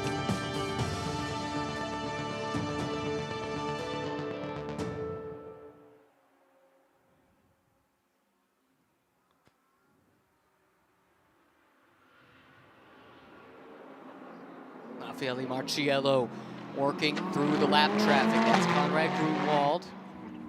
Currently 6th in Pro-Am, 14th overall for Triarci Competizione. The last of their 2 cars still running. So in the highlight package, the sister car taken out after contact with Patrick Assenheimer in the number 63. Ending a very promising run. Looks like they could have a podium headed their way within their class. Yeah, that's a big blow for them. They had a great day going. Meanwhile, up front here, Marciello is maintaining a similar pace. Seems like it's plateaued a little bit, Bob, from the early going after he grabbed the lead here about 5 minutes ago. Yeah, but as we talked then, these cars seem to react differently depending on where you are in the fuel run and the tire wear and all that sort of thing. We mentioned earlier in the race that this Mercedes has just been such a strong GT3 race car for years now. They'll probably retire the trophy for success on a race-by-race basis. And right now, it looks like it's all in the hands of Marciello. We certainly anticipate him finishing off this race with that triple stint, and it'd be well within the time regulation as well, based on when he initially got in the car. So he is the man, he is the driver they have selected to try and grab this victory for that team. But it's still going to be tight. We've got a new set of tires going on, both the Mercedes and the Ferrari. Can they make some subtle adjustments to maybe keep that Ferrari more in its sweet spot? Are we going to see another full course yellow with any action on the racetrack? And will these 2 leaders close back up so they can really fight and duke it out here during the final hour of this race. A lot to play for in multiple positions. Podium spots up for grabs. Wow, 23.5. That's a nice lap by Marciello. Fuoco staying with him there, 23.6, however. So the Ferrari has seemed to stabilize his pace a little bit. Yeah, he settled back in. He has. Middle of this run, though, looked like he was in a lot of trouble. And give Antonio credit for holding off Marciello as long as he did. Just good, hard racing. I mean, both moves. I mean, the recipient of the move basically knew it was game over. They didn't give it away, but made it tight, but didn't fight it too hard, so they had contact. That's really respectful, hard racing. As you'd expect from pro drivers of their caliber, but right now the edge belongs to Marciello. 2.5 seconds the advantage. Raffaele Marciello powering along from the lead as he is wont to do. About a 2.5 second advantage over Antonio Fuoco, who is second. Bobby Foley continues to hang on. He's fighting on Gambling in the third spot, but just does not have the pace of these top two cars. He runs third, 28 seconds behind the leader. See the difference in the lines once again between this Ferrari and to really utilize the big, high, wide entry and exit points to these corners to maintain his lap time compared to Marciello, who's carving the corners a little bit more efficiently. Hey Cal, here's a note. In the Pro-Am battle, I don't think pit stops had anything to do with this. Bimmer World has gone to the lead. Sun Energy 1 has dominated this race by and large, but Richard Heistand has the number 94 in front. They're not in the championship mix, but this is a great story because that car has been so close to a win this year in Fanatec GT World Challenge America, powered by AWS. Hasn't been able to record one yet. How cool would it be to do it in the Indy 8 Hour? They're in that position now. Farnbacher still runs third for Racer's Edge. This is the Pro-Am leader right here. Farnbacher is third, and that's a position that's good enough to wrap up the Pro-Am title for himself and his full-season co-driver, Ashton Harrison. Richard Heistand on board right now, had been drafted in for this three-driver event.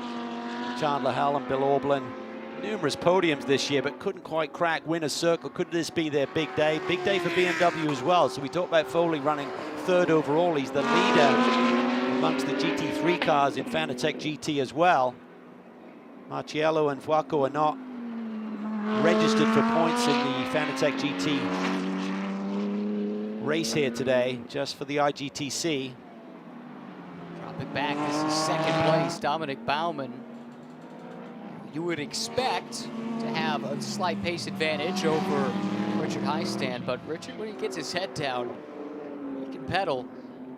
Now, the big problem for Baumann is the lap traffic in front of him. Ryan Briscoe directly ahead in the 2018 spec Ferrari. And then the much delayed number 95 of Ilya Earhart, sharing that car with Jan Hayden and Charlie Luck, who had designs on a Pro-Am championship, and that went wrong with power steering issues very early. Baumann and Heistand know each other. I think they raced for Lexus in the same year with different teammates. Baumann had Marcelli, and Heistand was with Jack Hawksworth. They both had a pair of victories in the same year, I think, so they would know each other well. This car is having a quietly solid race. I was going to bring this up a little while ago, didn't have a chance to. GMG, their first Pro-Am entry of the year. They ran at Road America as an AM pairing. Kyle Washington, James Sofronis. It's those two plus Klaus Bachler, who's driving now, and they are fourth in the Pro-Am class. I think they might be a lap behind the top three. This is the car they're chasing in class, but still a very good run, and that would be a nice feather in the cap for Kyle Washington, who does not have much experience at this level. No, it's great to see them out there. They got a real pro there in Klaus Bachler and Sofronis in Washington. They're good mates, but doing a lot of races together here with the GT3 cars across a couple of championships this year. So Kyle Washington, it's a steep learning curve for someone who starts racing so late on four wheels, that is, but doing a really nice job. And on pavement, his background is off-road. This part of the track might feel a little bit like his off-road days, Bob. We've talked about the waviness in the pavement and the braking zone for 7. It feel that through these tightly sprung GT3 car suspensions? They're getting balanced for sure, but I don't know what off-road races you've been watching because we haven't seen anybody with 4 wheels off the ground and 10 feet in the air, but I get your point. Frustration for this man. Oh, I can't imagine. I mean, their qualifying session yesterday, Bob, as you mentioned at the start of the show, was just sensational. How they waited, let everyone else go, did a couple of recce laps, came back in with the rules allowed to work on the car, change tires, had the car basically warmed up and then threw tires on it. 2 laps, both which were good enough for pole and the new track record as well with his ultimate pole lap. Yeah, and there's a lot of nuances to that story, too. They knew that by working on the car during the qualifying session, they were going to lose their lap times up until the point where they started working on the car. So they basically had no times on the clock when Jules Gounon rolled off, did a warm-up lap, did a push lap and took pole, did another one, set a new track record, with apologies to Tom Carnegie, and started from pole for this race. And it just, all went south with that one incident, one safety car, and the rules specific to this race that allowed for no wave-by except in emergency situations. To the windward day that they've had, Russell Ward started the car, ran towards the front most of his stint, had a difficult second stint. They dropped back to 6th or 7th. And then they were slowly recovering from that when the misfortune struck, and ultimately it might be a bridge too far for Jules Gounon and company. We look here at the AM class leader, by the way. We talked a little bit about this story and how it's shaping up.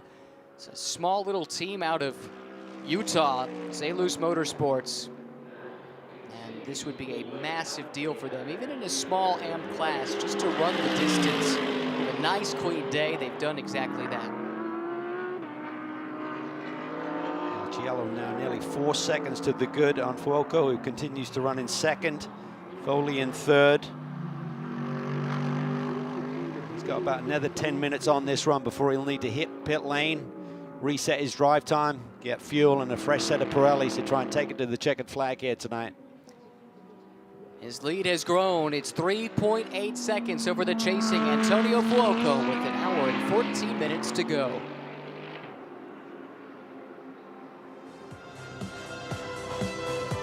Today's coverage is brought to you by Pirelli, Rebellion, and VP Racing Fuels.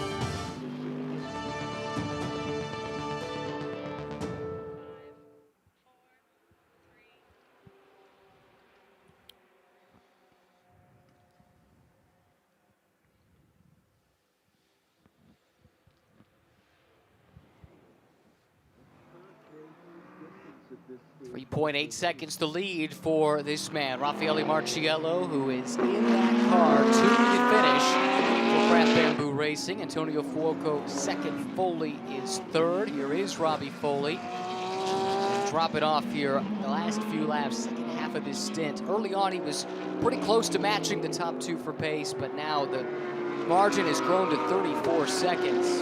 It doesn't seem like it's been in the cards this weekend for the BMW. No. Good pace, strong pace, qualified top 6, but just doesn't have the sharpness of the Ferrari and the Merc up front right now, but still a really solid day. They do lead all of the American runners that are going for points here today, so it could be a big win for them. And any win at Indy is special, so I think the team will be very happy with their performance here this weekend. You've also got the other BMW from Bimmer World leading Pro-Am right now. CrowdStrike car back out. Riley Motorsports, the team. Colin Brown is driving. You can see they're missing a headlight. I'm very curious what the stewards would think of that. Frankly, it's all academic here. They are so far down, some 46 laps behind the overall leader, and not quite that much, but not far away from the leaders in their Pro-Am class. They are 9th. The Texan Colin Brown is driving. It's like a little bit of a drag there, either from the splitter or possibly, yeah, it is the splitter grinding the ground. The sporting regs at all times, you need 2 front, tail, and brake lights working, so wait and see what the stewards have to say about this. On that subject, we were wondering about Fuoco and the Ferrari, and I do think I caught a shot of the headlights on just a little while ago. So put that potential concern to bed. I'm sitting here thinking about how ironic it is, I suppose, in a sport based on breathtaking speed, and power, and noise, that you can start a race, run it for 8 hours, and in such slow, tiny increments, cars get separated from one another. Suddenly cars are 6, 10, 20 laps down, and it all just seems to happen without you noticing it until you look up at timing and scoring, or someone passes someone, or someone has an incident, and you think, wait a minute, how did they get there? In the course of an 8-hour race, the little things add up. They do. Just the tiniest tenths of a second can just ruin your day, or make it. As has been the case for Marciello, he's been gaining those tenths over Fuoco. The lead is now 3.9 seconds.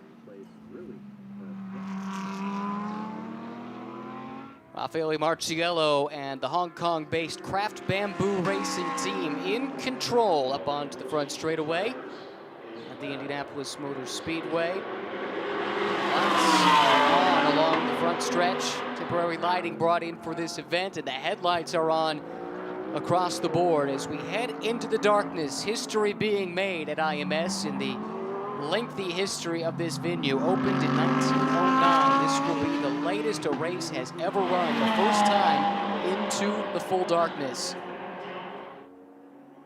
Special indeed for all to be a part of it. Oh, this is how Krajstrike got that black eye on the right front. Ben Keating behind the wheel at that time just got caught out with Aaron Vogel having that quick spin, and the damage sent into the garage with the damaged radiator. So that was a lengthy repair, just devastating for their championship opportunities here today. And to be clear, that was several hours ago, but you're right, they were able to shatter the championship coming in. 15 points behind Wright Motorsports. That car too has had its travails. A power steering issue for them that has them well down the order too. And that leaves just the third car of the group in the mix. Boy, that setting sun is getting blinding as the shadows creep across. You mentioned, Ryan, that this is the latest a race will finish at the Speedway, but an 8-hour enduro like this one will not go down in history as the lengthiest race in IMS history. Yeah, that's right. If you go back to the second running of the Indy 500, it is true that every winner of that race has completed the 500 miles in less than 8 hours. But in the early days, the rule was the top 10 had to complete the full distance. And Ralph Mulford, who was runner-up in the inaugural running, he wasn't too pleased by this, so he expressed his displeasure by stopping to eat a leisurely dinner of fried chicken and ice cream, and it took him well over 8 hours, something like 8 hours and 20 minutes or something like that, and his average speed was like 56 miles per hour, which to this day is the slowest speed, average speed ever for a finisher of the Indianapolis 500. So, yeah, it depends how you look at things. For a winner, this is certainly the longest, but in terms of time to complete a race, you got as much history as this place does. You can find a little caveat like that if you dig deep enough. I love that story. Bit of a health nut then. Clearly. Right, obviously. Big cardiac aficionado. Well, it's not the only instance, actually, of strange dietary habits during the race. Jules Gu, I've mentioned him a few times, first international winner of the race. He was famous for sipping champagne during his pit stops. Right, and he went through something like 6 bottles during the course of the race. Well, that's the myth, at least. Track historian Donald Davidson is quick to point out. He is skeptical that Gu himself drank all that champagne. Maybe the crew might have helped. Sounds like me at a wine tasting. You're supposed to just sip it, and I chug the whole glass. Well, of course, everybody knows that the first race here at the Indianapolis Motor Speedway was not an auto race. Motorcycles were the first vehicles to compete here on what was then a 2.5-mile oval course laid with bricks. Millions of bricks. I hate to be a pedant here, Bob, but the bricks only came before 1911. In 1909, it was Oh, they crushed. ran on the dirt? It was crushed rock and tar was the surface. And any feathers involved? No. that apparently was not well received by the competitors, Yeah. and so they I did a remember bunch of that different now. attempts at repaving, and ultimately they Right. settled on the bricks, 1 yard of which still remain just about there, marking the start-finish line. And all the bricks from the Lowe's Theater in Atlanta, where Gone with the Wind premiered back in the 1930s, are also preserved. And there's about 10 million of them, and you find them all over the town. Our truck, with a little quick math, they looked at 281 laps complete, 2.44 miles around. We're up over 600 miles, approaching 700. And at this pace, assuming there's no more full course yellows, we could see a race distance over 800 miles in 8 hours. That's what I'm told. This is not my math, so it's probably solid. What was that endurance race that you won? How long was that one? It was a 10-hour, very much amateur endurance race that was held here, and I could not tell you how many laps we did in our Mazda Miata. It was much slower than this, I'll tell you that. Marciello would have lapped us several times over. And right now, he continues to turn fast laps. He's been in the mid-23s, just lap after lap after lap. Yeah, I've got a feeling maybe 1 or 2 more laps and he'll be diving into pit lane. Yeah, great In fact, call. here he comes, here he comes. So 65 minutes is the maximum stint length, but it doesn't count until he exits pit lane. So he's going to be 92 seconds from this point there to pit out.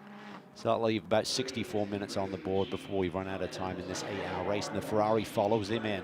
And so it's also worth noting, time in pit lane does not count towards stint length, so they'll leave with less than 65 minutes on the clock. They will be good to go to the finish.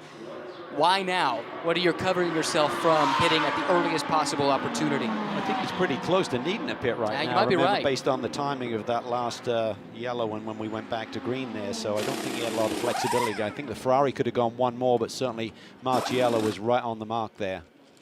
This Craft Bamboo team has been on the mark. A little delay getting the left front off the hub. Boot in there to get it released. Yeah, that's savvy crewman. He knew exactly what the problem was. Everything gets a bit gritty and sticky and not quite as sharp as when they prep the car for these race conditions. And hot. And it's real key when you're selecting the materials between the hub and the wheel nuts and things like that. They don't expand at different rates and give you a problem. Saw the AF Corsa team vigorously cleaning the windshield. That's going to be so important as we head into the darkness. Make sure you've got a clean windshield to look out of. The car sitting stationary, now released. 92 seconds the minimum on pit lane. AF Corsa off the jacks. Ooh, that might have been held up somewhat. Didn't look totally clean. In any event, no change in terms of the lead. It's still Marciello. We'll see what Fuoco can do, assuming it is still Fuoco on board. Let's look and see here, Cal. Marciello released. How was the time? It was slow. Wow. Yeah, it was 94.1, so a couple of seconds outside the minimum. Wilco just underneath. Yeah, well, my eyes deceived me. The AF Corsa boys did a perfect job in the pit lane. Might have helped bring them a little bit closer. And then let's keep this in mind, too. We've watched these two cars dueling with one another for hours now, and perhaps it's this early part of the stint where the Ferrari may have a slight edge. He'll need to make that pay right now with just 63 minutes on the clock. The third running of the Indianapolis 8-hour approaching the final hour. Sun starting to set over Indianapolis. And drama's in the pit lane for the other AF Corsa car. This one was 4th on the road, a lap down, I think, when he came in. Might have just overshot the pit box. That, though, will cost them valuable time.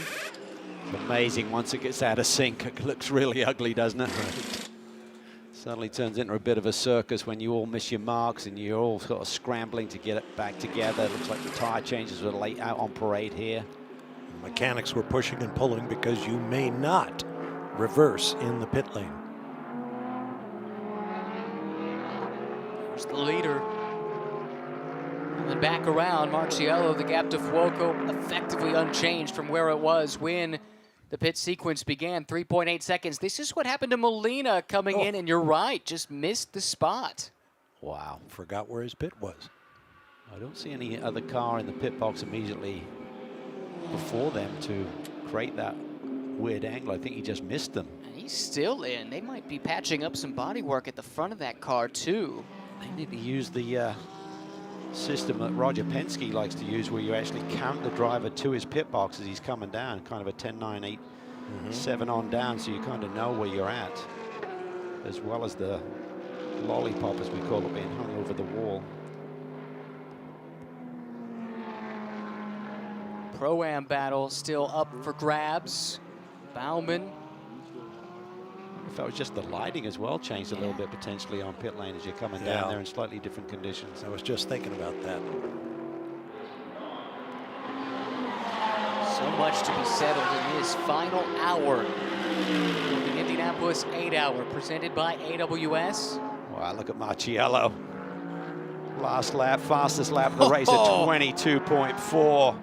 Absolute flyer here. I thought the Ferrari might be a little bit quicker on a fresh set of tires, but Marciello has laid the hammer down.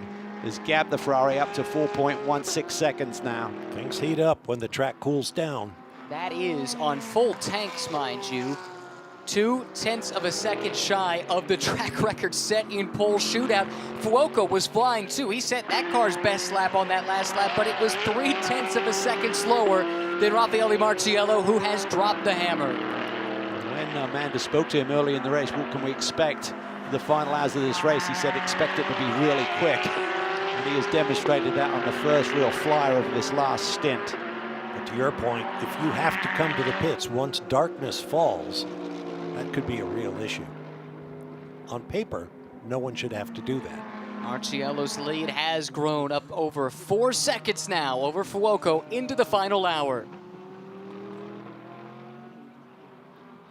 Raffaele Marciello, fresh out of the pits, putting down flying lap after flying lap, just set the CrowdStrike fastest lap of the race the last time around at a 1:22.4. This time a 1:22.8. We'll see what Fuoco in the chasing Ferrari can do. Also a 22.8, just 0.07 of a second faster, but fastest lap of the race by CrowdStrike honors to Marciello. So evenly matched, but as we saw in the second phase of that previous stint, that was when the Mercedes really came into form and gapped the Ferrari. Let's see if they can turn the tide here a little bit with their tire pressures or some setup, or the track cooling down a little bit. Does that favor one brand or the other? Does it hit the sweet spot of your setup? Okay, this is in Pro-Am. This is for the class lead here. Dominic Bauman is in front. He may owe a stop. I'll have you check on that, Cal. I think he does. Okay. He's got Bill Auberlin behind, and yeah, so, okay. These are the top, oh no, is that not Auberlin? Is that Foley? Excuse me. Trick there. It's Foley. So Auberlin is pitted, and Bauman has stayed out, so he's going to be in here shortly, I think. Chandler Hull, no, Richard Heistand had put the Bimmer World car in the lead prior to this pit sequence. More from the pits now with Amanda Busick. Well, James Clay is very well aware that that 75 still has to make his stop. And when you consider the day you guys have starting on pit lane, what has impressed you about your team today? You know, they've just done a great job, and everybody, all the drivers have just worked through it. They've been consistent. The crew has just been amazing. So, you know, they're just doing what they do. And, you know, certainly starting from pit lane is not how you want to start this race, and certainly it's not where we were headed until we had that little issue in qualifying. But, you know, it's okay. We knew if we put our heads down, we'd be okay. Talking to the team, Bill Auberlin was pretty upset with himself yesterday. Has he forgiven himself yet? I think Bill has the opportunity to forgive himself on track in this next hour. So fingers crossed. It's still a little touch and go, A yellow right now would really be a problem for us, but if we have no yellow for about 20 minutes until that 75 car pits, I think we're going to be good. It's from the man himself. And that team has a pretty good record here. They do. Ryan, they've won the last two times here at the Indy 8 Hour in GT4 competitions, that invitational class. So they're going for 3 in a row here at the Brickyard. But this time stepping up to GT3. No GT4 here this year, so they don't have to relinquish that crown. They could be defending race winners in 2 different categories coming to this race next year. And obviously they don't want a yellow flag in the time you heard, because that would give their opposition basically a free pit stop. You can pit while everybody else is going at safety car speeds, which is not a good thing for you. For others, it's opportunity, and we've seen that in this race, although only twice has the safety car been deployed. Mike Stillwagon, who drives that car, he's had a lonely day sitting out by turn 10. Mike, a great driver in his own right, races in TC America, powered by the Skip Barber Racing School. And with all due respect to Mike, we like it that way. Oh yeah, I'm if sure he gets he a does lot of too. miles, we get bored. Rather him be bored than us. That's right. 55 minutes on the clock. Mike and I went to the same high school. You and Mike Stillwagon? Yeah. He's a lot younger than I am. Does anyone have anything for Marciello? His daughter is also a cop in my hometown. And so I'm kind of tucking that get out of jail free card in case I need it. I'll visit back to Northport, All right, we're going to refocus our attention here, folks. On board with Nick Whitmer, a top 10 run for ST Racing. Racing alone in the silver class, but mixing it up amongst the pros as they have all race long. And Whitmer's had his hands full in this BMW in this corner a few times. And then this next one, too. We'll see how much oversteer he gets on this onboard shot. It looks a little more planted this time. It was. Car was loose earlier in the day. It had a general balance of a little bit of oversteer, and then it got really wild late in the stint, as we saw in the middle of the afternoon here. Been a strong run for all of the BMWs. If you think about the Turner Motorsports car sitting 3rd overall, 3rd in the Pro class, leading the Fanatec GT3 class. You got Orblin, should assume the lead in Pro-Am when Bauman pits aboard a BMW. And this team, really strong top 10 run, sitting in P8 overall right now, and the only Silver Cup entry in the field here today. The car that Whitmer is passing, that is Corey Lewis. This is the TR3 Lamborghini, running 4th in Pro-Am. Nice day. John Branham, Corey Lewis, and Jeff Burton sharing that Lamborghini.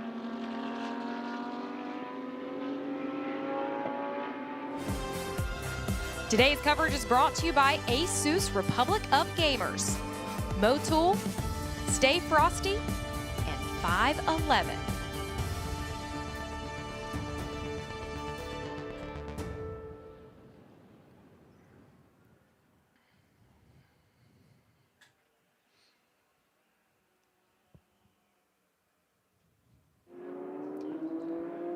Again, watching Nick Whitmer make his way around the track, running 8th overall.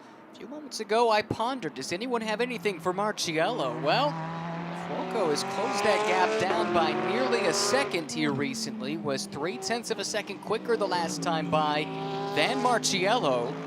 May have a race on her hands yet. Yeah, I think the key is going to be the second half of this stint, basically the last 30 minutes or so of this race. That's when the Mercedes really seem to come on strong, Bob, and we saw in that last stint. But again, the teams can make some subtle adjustments, and also the track conditions are evolving here late in the day. Rubber buildup, falling temperatures. They had that one practice session on Thursday, which mimicked this time that we're in right now. It's between 6:30 and 8 o'clock that evening, so pretty ideal to get that representation of what you're going to experience here for the final laps to the checkered flag here tonight. Amanda, what do you have? Well, you can see the Zalus machine here on pit lane. They are leading the as AM winners right now, and it would be the first GT3 win for all of its competitors. It would be the first time that Seth Lucas has ever even raced in a GT3 race. But I gotta say, guys, as it's starting to get civil hour here in Indianapolis, the sunset is on the pagoda, the pylon is starting to lighten up out here. I think I'm pretty spoiled with the view that we have right now. I'd say so, but bundle up. Figures to be pretty cold. We talked about falling temperatures. It's not like the delta between where we started this race and the high today was that great, maybe 7 or 8 degrees, but track temperature figures to change some because it was sun-soaked today. As the sun goes down, that track temp should come down. That might have an effect.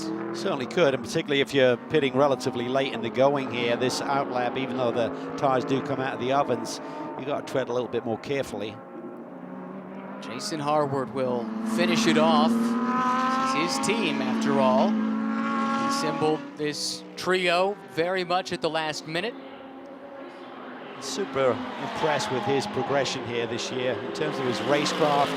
His speed has always been there. He's shown that in spurts. Now he's shown that on a more consistent basis. But the races that he had in GT America with George Kurtz at Sebring at the last event were truly good stuff. Just really solid racing and good decision making.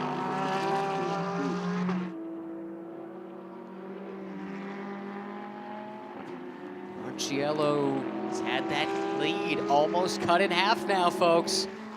Fuoco starting to stalk him, down to 2.2 seconds between the top 2 cars. 50 minutes to go, and this might not be done and dusted just yet at the front of the field. Raffaele Marciello led by over 4 seconds just a few laps ago. Now it's 2.2 seconds to Fuoco in the chasing AF Corsa Ferrari. Massive change there. That Ferrari is really strong here in that first half of the stint, Bob, just as they did in the previous run on fresh tires. Yeah, 124.1 for Marciello last time by, 123.3 for Fuoco in the Ferrari.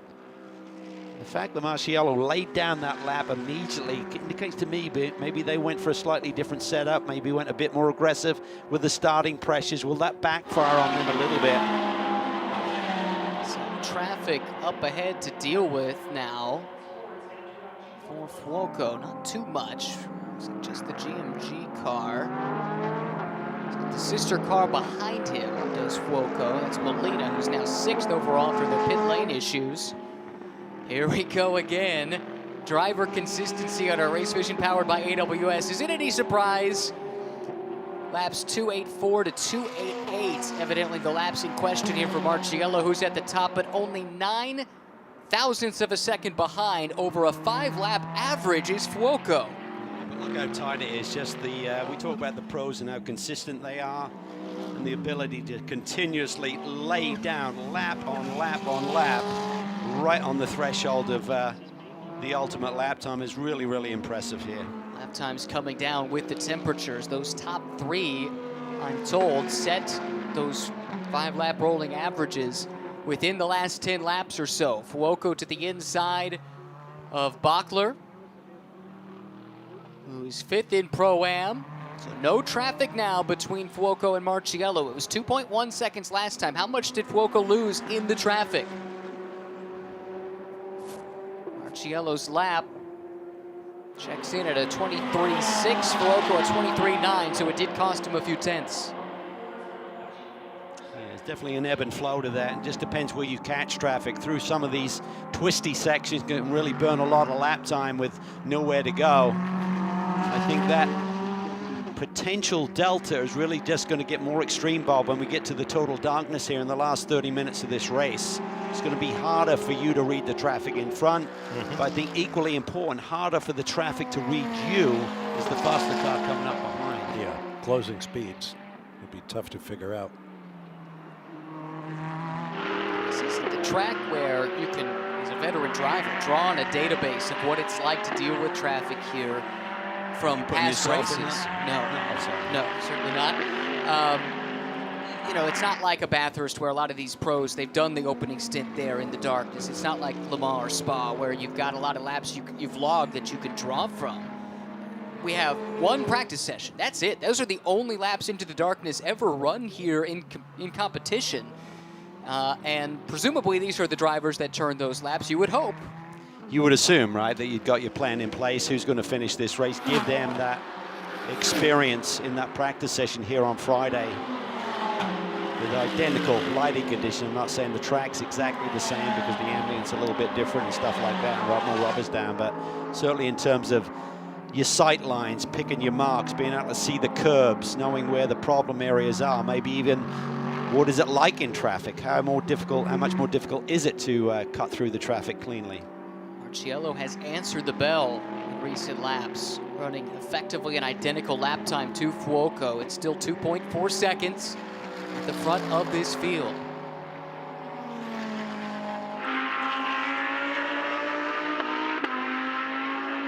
This is the long run down the Holman Straight, named for Tony Holman, who purchased this facility in 1945 or 46, had it ready to go for the 1946 Indy 500. The place had laid dormant during World War II, was overgrown with weeds. And it took his intervention to buy the track. This place was slated for demolition to be turned into a subdivision. Tony Holman, businessman from nearby Terre Haute, Indiana, purchased the track, revived it, and it was the Holman family that were the stewards of this track until Roger Penske bought it a couple of years back. And it is Holman Boulevard, which is used as an access road or simply to get around the track when it's in oval configuration. It becomes part of the racetrack here in road course configuration. That's from turn 6 down to turn 7. And who owned the track before Mr. Holman in the pre-war years? Well, there are a couple different groups, so who are we going for? Eddie Rickenbacker is the Okay. guy I'm thinking of, the World War II flying ace. Indeed. And Eddie actually gets the credit for seeking out Tony Holman. It continued under his stewardship after Tony bought the track until he passed on. But he obviously had a fondness for the place and wanted to make sure it persisted. We talked earlier about that sort of washboard set of bumps leading up to turn 7, and you can really see them now when the headlights are down low. Under 45 minutes remaining, Raffaele Marciello is in the car. His co-driver is with Amanda. Danny Giacodello just said to me, this is what happens when you piss Marciello off. And Danny, 45 minutes left in this race. What is your gut telling you? Yeah, a bit of up and down emotions during these last 2 hours. Of course, I think at some point when we got passed by the Ferrari, I would say Raffaele was sleeping a little bit, but I think that turned him up, and he really chased him back and did a really nice move. So yeah, we're leading. Last year we came second, so this was our only goal for today, to win this race, and it's still 40 minutes to go, so nothing is done, but it's looking pretty good. It was sunset in Indianapolis at 7:16 p.m. local. What kind of adjustments are Raffaele starting to have to make inside that Mercedes as we get into these nighttime conditions? Well, it gets really dark towards the end. We saw that in the night practice we had. But luckily we have a couple more lights today compared to practice. We have our endurance lights, which we use in the 24-hour races. I think when you're leading, it's also a much better feeling because you have a dark view in front, but yeah, clear view, and I'm sure he's gonna be capable enough to hold that lead with when it gets dark, and yeah, should be all right. Hard in your throat moment, though. It's not done. Marciello's still pushing. Drop the left sides off, and that brings Fuoco ever closer. Yeah, he needed those extra lights right there to be able to see the edge of the road because he was beyond it, and a nice save there, but it's going to give that Ferrari some hope. Hopefully for Fuoco, the fellow Ferrari helps him through. He's chasing down Marciello with 42 minutes to go.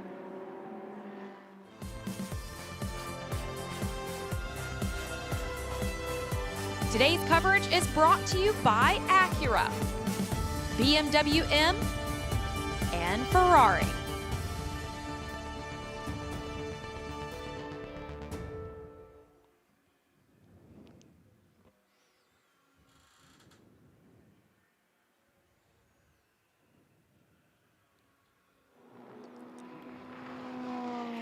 Marciello is back in his groove. He's recovered, but the lead is down. It was once over 4 seconds. It's now 1.8.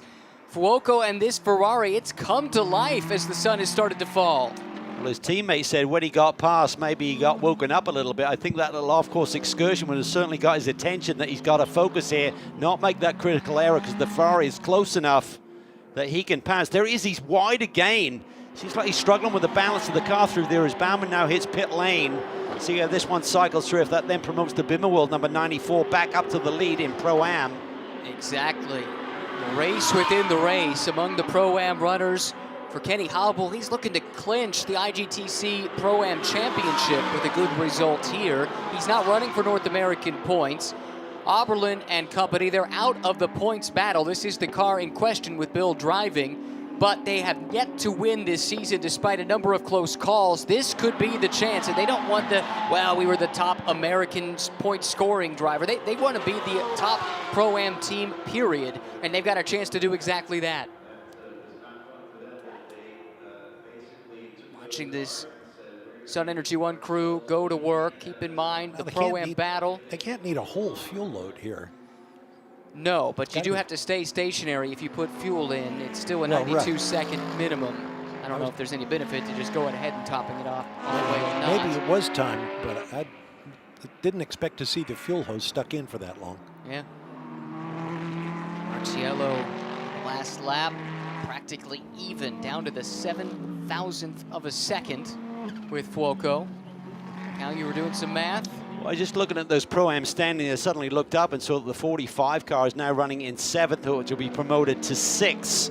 And just making sure that suddenly they're not getting within range. But as they run right now, I think it's still a 5-point advantage for the 93 car. And they've got to be careful here. They can't afford to drop too much, because right now, if they drop one position to P3 from P2, that would be a 6-point swing. It's getting really tight. As it has been all year long. Marciello showing the way here at the Brickyard. The clock has ticked down under 40 minutes to go as the sun has started to creep down below the horizon here in Indianapolis, Indiana, the crossroads of America. And Marciello dropping wheels again. He's done it a couple of times, not quite as dramatically that time, but he was able to get through traffic here recently a little better than Fuoco, and the lead is back to 2.2 seconds. Well, we heard from the Craft Bamboo team in just a moment ago. Let's now hear from the pursuing car with Amanda. Well, that's the second time in the last couple laps that we've seen Raffaella have a little miscue. And Daniel, can you guys put yourself in a position to take advantage if Raffaella keeps making mistakes? I think like both are pushing a lot. It's quite difficult to follow them when we get really close. We lose a lot of downforce in the front, so it's quite difficult to follow them. But anyway, it's still 39 minutes. Let's see if we can fight in the end. I asked Danny Yuncadella the same question. What is your gut telling you right now? I don't know. When the temperatures go down, it's better for us. So we won't give up. Let's see if we can get advantage with the traffic. Thanks, Amanda. Great to hear from Daniel Serra, who was the early star of this race from 18th to 2nd in the opening hour. We say this all the time on television when endurance races go through day into night and vice versa. The TV cameras pick up a lot more light than your eyes would if you were out here. It's a lot darker than it looks. By the way, an update on the Pro-Am situation. After the pit stops have cycled through, Bill Oberlin now with the Bimmer World team is in the Pro-Am lead on the same lap as Baumann. And they've got a lap or two in hand on the third place car. Mario Farnbacher driving it, and Mario trying to stay in touch, trying to stay in the provisional championship lead. And they need to stay exactly where they are with Jan Halen now running in 7th in Pro-Am. That'll be promoted to 6th with the 75 car, not eligible for points. That means that the 93 car has to finish 2nd in this race. They're running 3rd, will be promoted to 2nd. I know it sounds complicated, but if they drop down one more position, they would lose the championship by a single point to the 45. It's that tight right now. Credit to the right team, fixing those power steering issues, getting them back on track, turning what looked like somewhat unnecessary laps, but actually they've been able to recover enough positions where there is some jeopardy still in play for the Pro-Am Championship. It's unlikely they're going to gain anything unless someone has a problem here and doesn't get to the finish line tonight, but just based on pace, they're not going to move any further forward. It's really about the 93 not dropping back with any little issues, a cut tire, any little bobble here could drop them out of the championship picture in terms of the win. So in summary, as long as they score second-placed points, and they're in position to do that, and nothing changes with the position of the 45, and they are several laps behind the next closest car in their class, then this car and its full-season duo of Ashton Harrison and Mario Farnbacher would be the Pro-Am champions. As they run, just to update the IGTC points, Mercedes, I think, would clinch the manufacturer's title, and it should be a swap of the points lead for the drivers with Junkadea over Gunan, but you have to factor in there's a chance for a dropped result and still one round to go for IGTC, unlike the North American Championship. Yeah, it's going to be awfully tight going down to that final round amongst the drivers there. Good luck to whoever has to calculate the I was just thinking scenarios with dropped races and what happens if this happens. It'll all sum up at the Gulf 12 Hours later this year. Oh, I think Fuoco really lost a lot of ground there getting on the front straightaway. He did. Caught Jason Harward, M-class leading car, at the wrong time coming onto the front stretch. And that's a shame because he actually looked like he cut into Marciello's lead. He didn't have a great lap either. In fact, Fuoco's lap was quicker, but that was with the balk, so he could have really been in great shape and maybe down to within a second and a half of the leader without that. Well, the balk likely will affect this lap too because of not being able to put the power down at the time he normally would coming onto that long front straightaway. Momentum is everything in this sport. This is about the time in the last end that Marciello really had the advantage over the Ferrari, had the tables turned here a little bit. Have the AF Corsa team found any magic for this final stint for Fuoco to go on the attack here in the second half of this stint? Love those drone shots.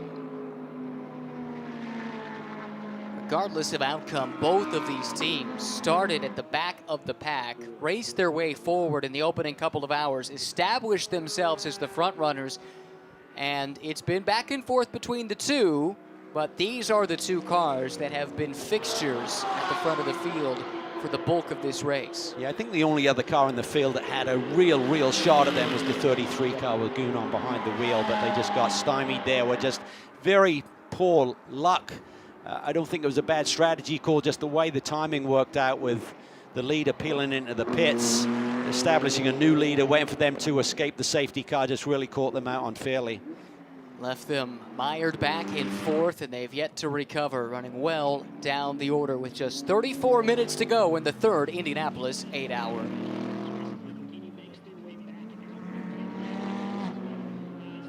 You can see the moon rising over the Indianapolis Motor Speedway, and the fight is on for the Pro-Am lead. If I'm not mistaken, that is Oberlin and Baumann. The last time by, they were separated by 0.3 of a second, and I don't think it's even that much this time. And Bill Oberlin is going to have to fight for this if they're going to win for the third straight year in class, 2 years in GT4. Bimmerworld now looking to add a GT3 class crown to that list of accolades. Well, let's think about this. Baumann doesn't have points. He's not in the American Championship, so Bill can afford to let him go and still claim the victory in Fanatec GT. Yes, in Fanatec GT, that's true.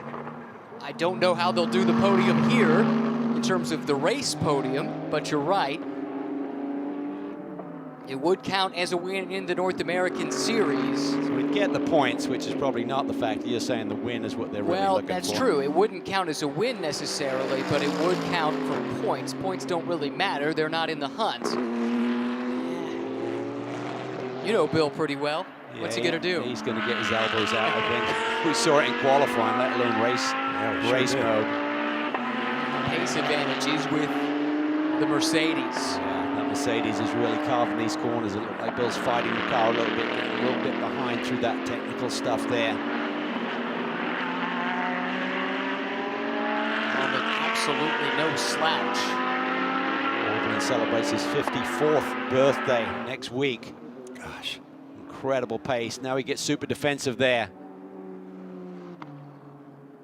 Just closing the door. There's a lot of time on the clock to keep doing that, however. It's one thing if there's a lap or two to go. Going to be a long 32 minutes running those sort of lines. You're probably going to drop about 2 seconds in terms of your pace. 7.5 hours into this race. First and second overall separated by 2.5 seconds. First and second in Pro-Am separated by 0.3 of a second. Remarkable parity throughout this field. So much still to be decided in the final half hour of this third Indianapolis 8-hour. Marciello Fuoco 1-2 overall. It's Oberlin and Baumann in Pro-Am.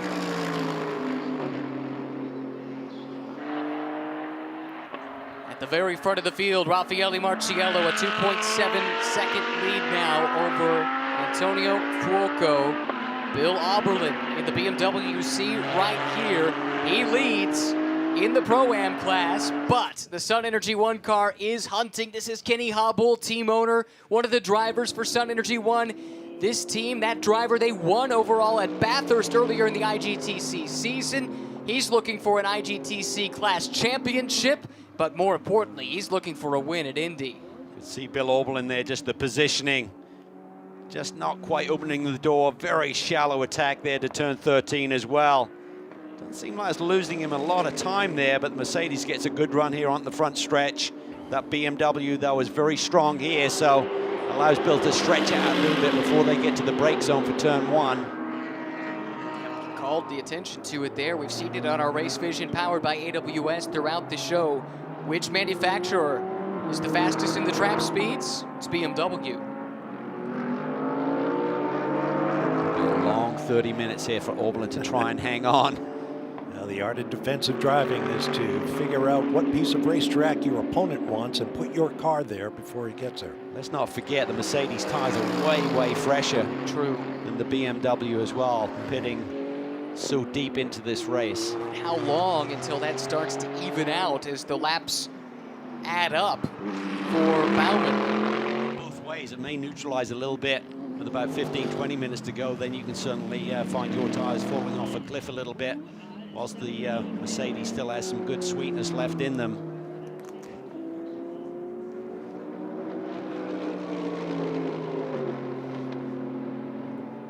I remember when Bill Oberlin won his first race way back when in the Atlantic Series. I think it was his first pro win. Anyway, he sent me a bottle of Dom Perignon to celebrate his victory. That's my kind of young racer.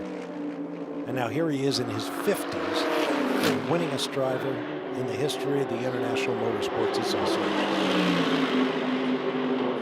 Just incredible. Celebrated 500 races with BMW at the Sebring 12 Hours earlier this year. And continues with that brand as a racer, obviously, as we're seeing today, and a brand ambassador. So much history together.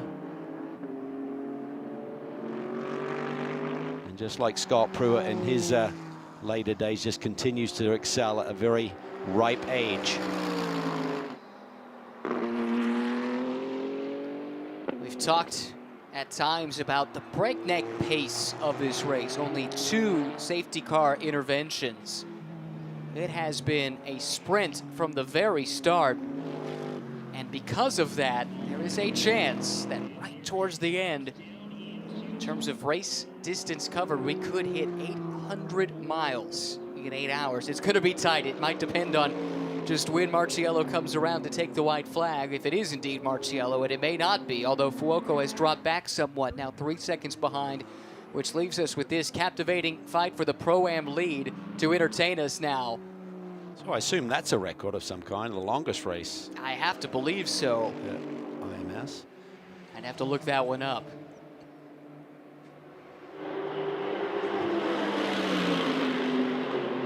Told that it would take 28 minutes to get us to 800 miles. Well, look at the clock. Who figures these things? Mike Scott. Just let Marciello know. He's probably got a little left in the tank.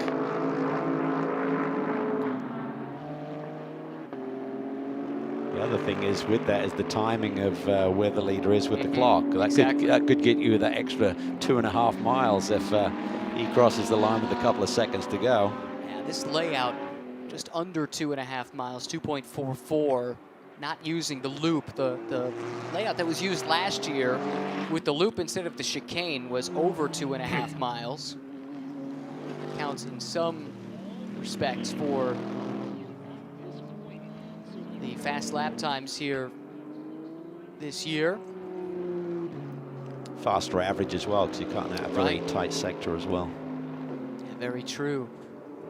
Might have cut out the chance, though, for Baumann to attack. A lot of drivers saying they kind of liked that tight loop because the corner then that led onto the straightaway was a low-speed corner, and putting power down was a challenge. Hitting the curb right was a challenge, and it was a differentiator potentially. That shallow approach that Oberlin is employing between turn 12 and 13 seems to be working out pretty well. He doesn't seem to be losing a lot of ground by doing that. We've seen no one do that all day long unless they're in a dice with someone where the cars are side by side. And Baumann's had half dozen laps now to try and figure it out. Hasn't found a way by. He's trying to surprise him. He knows where he's going to do it, but doesn't want to show his hand. It is possible. Cielo, 3.1 second lead now over Fuoco. These two cars nearly identical in their lap times here over the past few laps.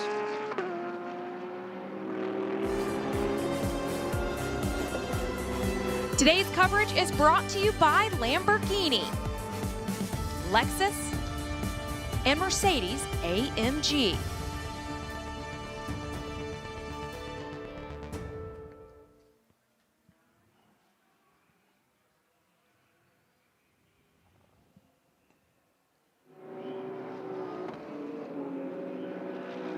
It is the witching hour into the final 30 minutes of the Indianapolis 8-hour. Sunset officially has hit Speedway, Indiana, the little enclave of the city of Indianapolis. Racing capital of the world. And Raffaele Marciello ruling the roost right now for Craft Bamboo Racing. 3.1 second lead over AF Corsa's Antonio Fuoco. These two have been in an epic duel. Not just these two drivers, but these two teams effectively since the very start of this race. This car here, Craft Bamboo Racing out of Hong Kong. The car started by Daniel Morad. Did an impressive triple stint to get the race started. Slowly but surely made his way up through the field. From there, Danny Juncadella took over for a pair of stints, and then Raffaele Marciello to the end for the 71. Daniel Serra knifed through the field decisively in the opening hour. From 18th to 2nd, took the lead in the second hour. And that car towards the front, but Ulysse DePaul, a crucial error, contact, a drive-through penalty, put them on the back foot. They've not been able to fully overcome that despite running up towards the front at various times, but it was a great duel between Fuoco and Marciello. See the exhaust on the left-hand side of the car glowing red in the darkness. You can even see the skid block sometimes, like as they go through turn one, you see a little spark suddenly in the nighttime here with the car running as low as it is. You don't normally see it during daylight, but that little spark as the car is hitting that skid plate underneath the chassis. If we get a good angle, you'll see the brakes, particularly the discs at the front, glowing red as well. There's something magical about race cars at night. The look, the sound, the smell, sensory overload. And for the first time ever, we get that at the Indianapolis Motor Speedway. 23 minutes to go. Marciello has egged out an advantage. This is about the part of the stint before where Fuoco started to fall off. That's happened again. It's back to 4 seconds between the Mercedes and the Ferrari that continues to fight on gamely, giving chase. And now 4 seconds adrift of the leading Mercedes-Benz. Marciello extending that gap, 4.1 seconds over Fuoco. Foley remains in podium contention, the top place North American team.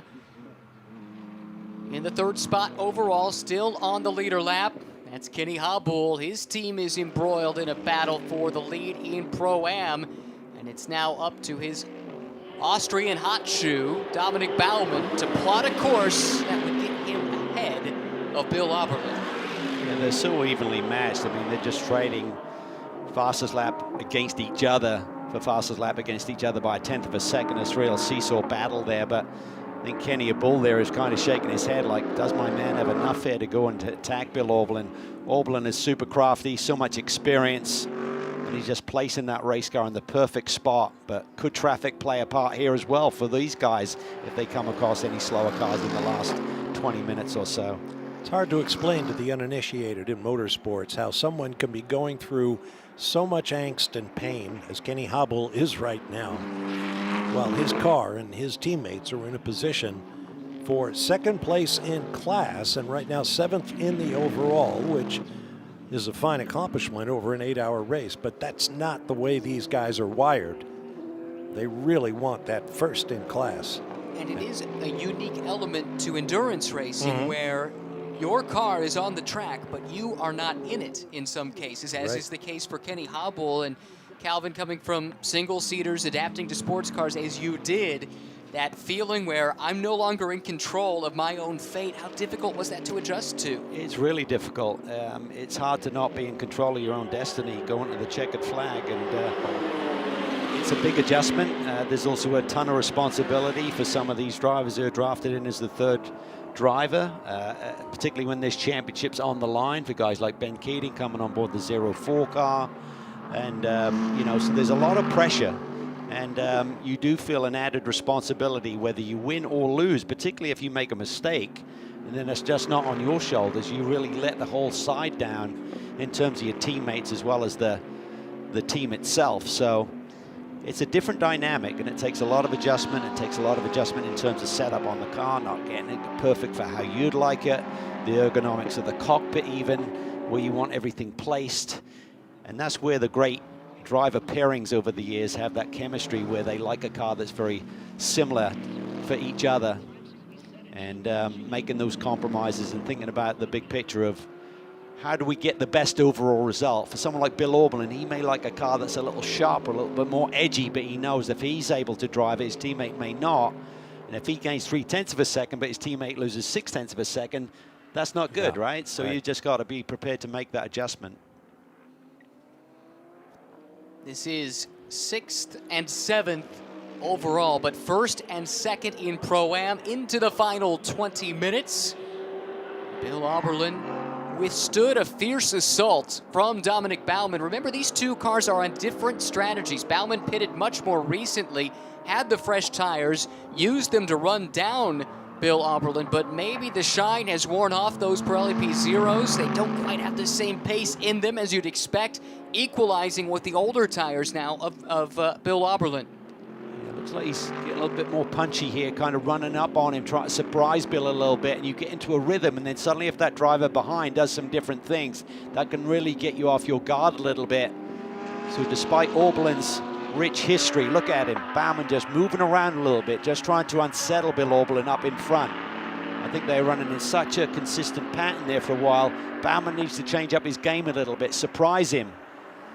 Even if he's not going to go for the gap, just make Bill Oberlin think about it, make him be more compromising with his lines, slow down his lap time a little bit, allow you to get a little bit closer, and then you may be able to pounce. And when that bright spectrum of headlights flashes in Oberlin's side view mirrors, maybe it'll distract him for just that fraction of a second. That'll throw him off his game into a corner. When you're moving around, Bob, to your point with the headlights, it really catches you off, because particularly with these fast transitions, you're going through this twisty stuff, and where is he? And you suddenly see it flash across. You can't quite put it all together. That's what Baumann needs to somehow discover, how he can put him off his game. Somewhere Teddy Yip has to be smiling to see the Theodore Racing logo on a car that leads at the Indianapolis Motor Speedway. Longtime entrant in the Indy 500. Craft Bamboo Racing running this tribute livery to the Theodore Racing team. And Raffaele Marciello giving it a ride, but the gap has come down. It was back over 4 seconds. Now that he's hit traffic, it's 2.8. It'd be fun to have an endurance race with throwback liveries required. Pick your favorite, you know, Martini and Rossi, Rothmans, Marlboro, whatever it is. Put it on the cars, and let's have some fun. Drinks and cigarettes involved in those suggestions that you had there, Bob? You know, it's a gift. Not telling us something? It's a gift. Into the final 17 minutes. Marciello stuck behind lap traffic. Will that allow Fuoco to close in? We'll find out.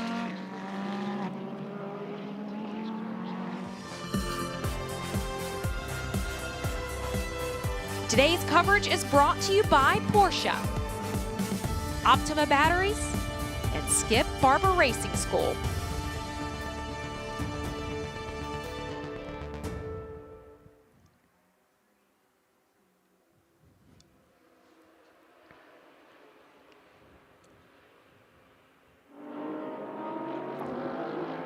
Headlights glaring into the camera lenses as the battle continues to rage. 7 hours and 44 minutes after we started this thing at high noon here at Indianapolis. It continues to be a dogfight. Marciello by 2.3 seconds over Fuoco. That's coming at down the front. It is coming down, and not much to come down from in this battle for the Pro-Am lead, where Bill Auberlen continues to keep Dominic Baumann at bay. He's done it for 15 minutes. He's got to do it for 15 more. Yeah, he's looking comfortable. It's like that gap really isn't shrinking, and he really hasn't come a cropper in terms of getting around any traffic to suddenly compress that lead that he has right now, so he's managing it well.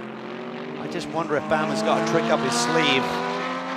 Does Fuoco have a trick up his sleeve in terms of getting closer to Marciello and putting the pressure back on and surprising him once again? You know, Marciello is going to be certainly more alert this go-around if he does get tight to him.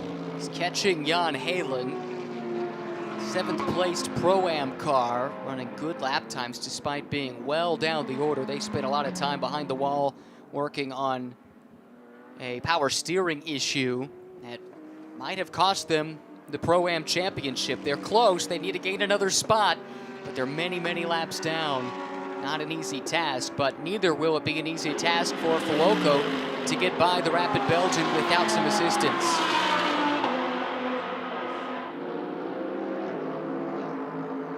This is Marciello doing what he has so often done. The year he had this season, winning overall the Fanatec GT World Challenge Europe overall title, which takes into account both Sprint Cup and Endurance Cup. He won the Endurance Cup title last week, came up a little bit shy of winning in Sprint Cup alongside longtime teammate Timur Boguslavski. Ended up 2nd in points there, but becoming the overall champion this year, became just the first driver actually to ever win the overall championship multiple times, the first one coming back in 2018. Oh, he's still dropping wheels left and right. He knows he's got to push. There's no let up from Fuoco behind. You can almost feel your way around the racetrack, though, when you eat up these curves. It kind of gives you the confidence, if you don't quite have the same sight available to you at this stage of the race, to know that you're on your marks.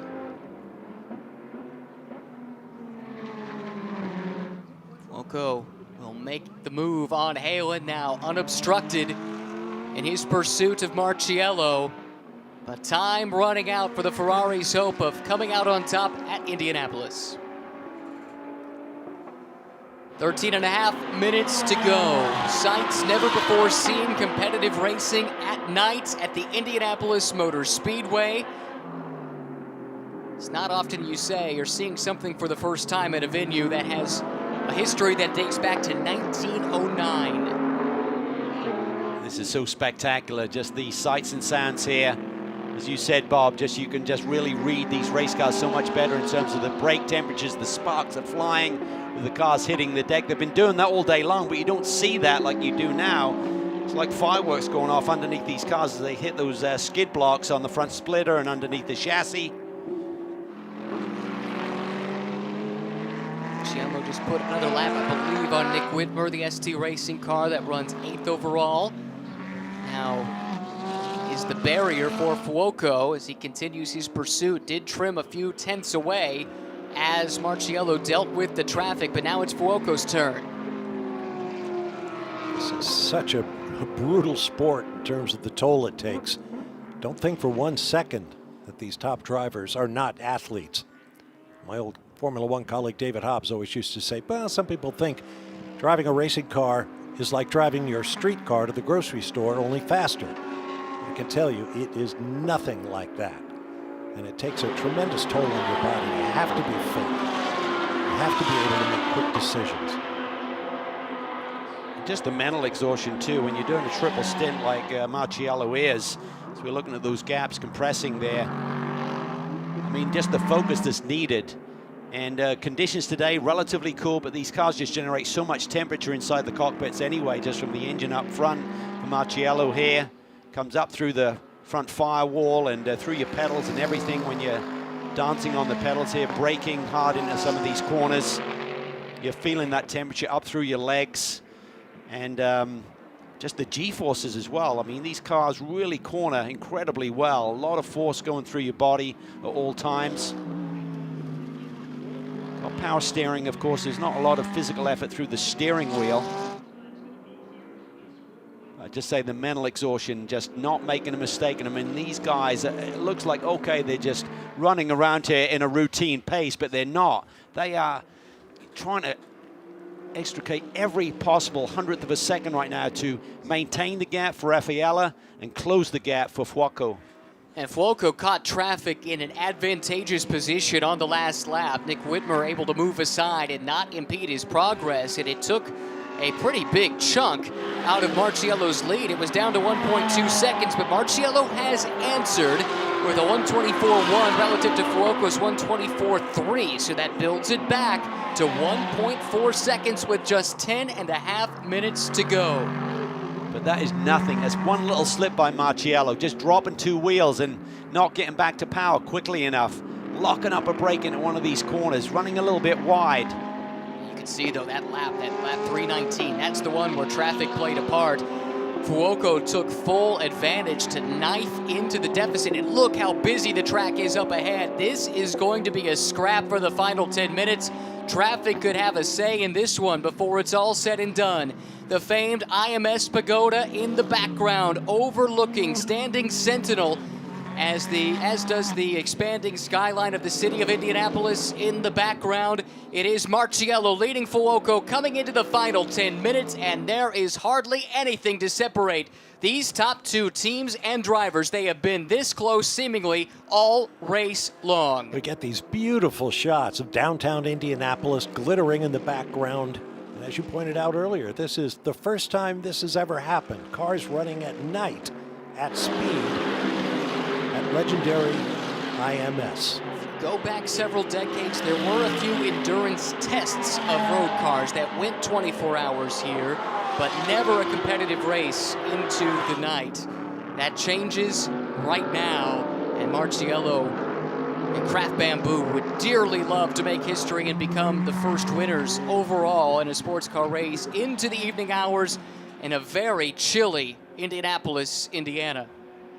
Of course, a team looking on, willing on their teammate here to just try and find those few tenths. What he needs to do is somehow just be a little bit closer to Marciello, put the pressure on where he's got to force his way and make quick decisions rather than being patient in this traffic that he should encounter before the checkered flag here. Remember, it was traffic in this part of the track that gave Fuoco a chance to pass for the lead. Oh, I don't know how long ago that was, a couple hours, maybe less? Well, Marciello repaid the favor some 20 minutes later. Fuoco's been behind ever since.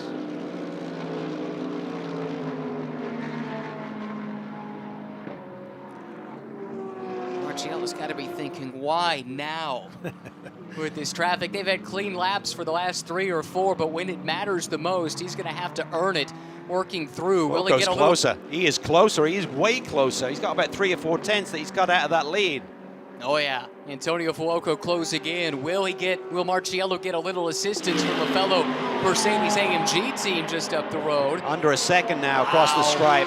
Closest it has been in a long time. Let's put it that way. Whoa, Mercedes off. Marciello undistracted. That's the good news there. That's a car well down the order. Valentin Pierberg finding a way back on track with 7.5 minutes left. The lead is up for grabs between Marciello and Fuoco.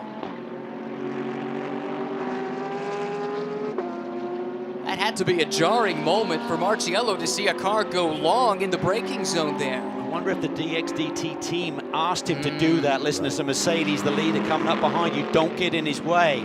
Just take to the escape route. Make it easy for these leaders right here. And if they came to that agreement to tell Marciello, okay, he's going to go straight, do not follow him. You'd hope that would be communicated, because that could be just a distraction. Yeah, sure. That's one of the things they teach you in race driving school. Don't let the car ahead drive your car. Look how close Fuoco is. Really close. This is what he needed to do. We talked about narrowing that gap by the time they got to the traffic. This is going to put immense pressure on Marciello, making the right moves here in this traffic.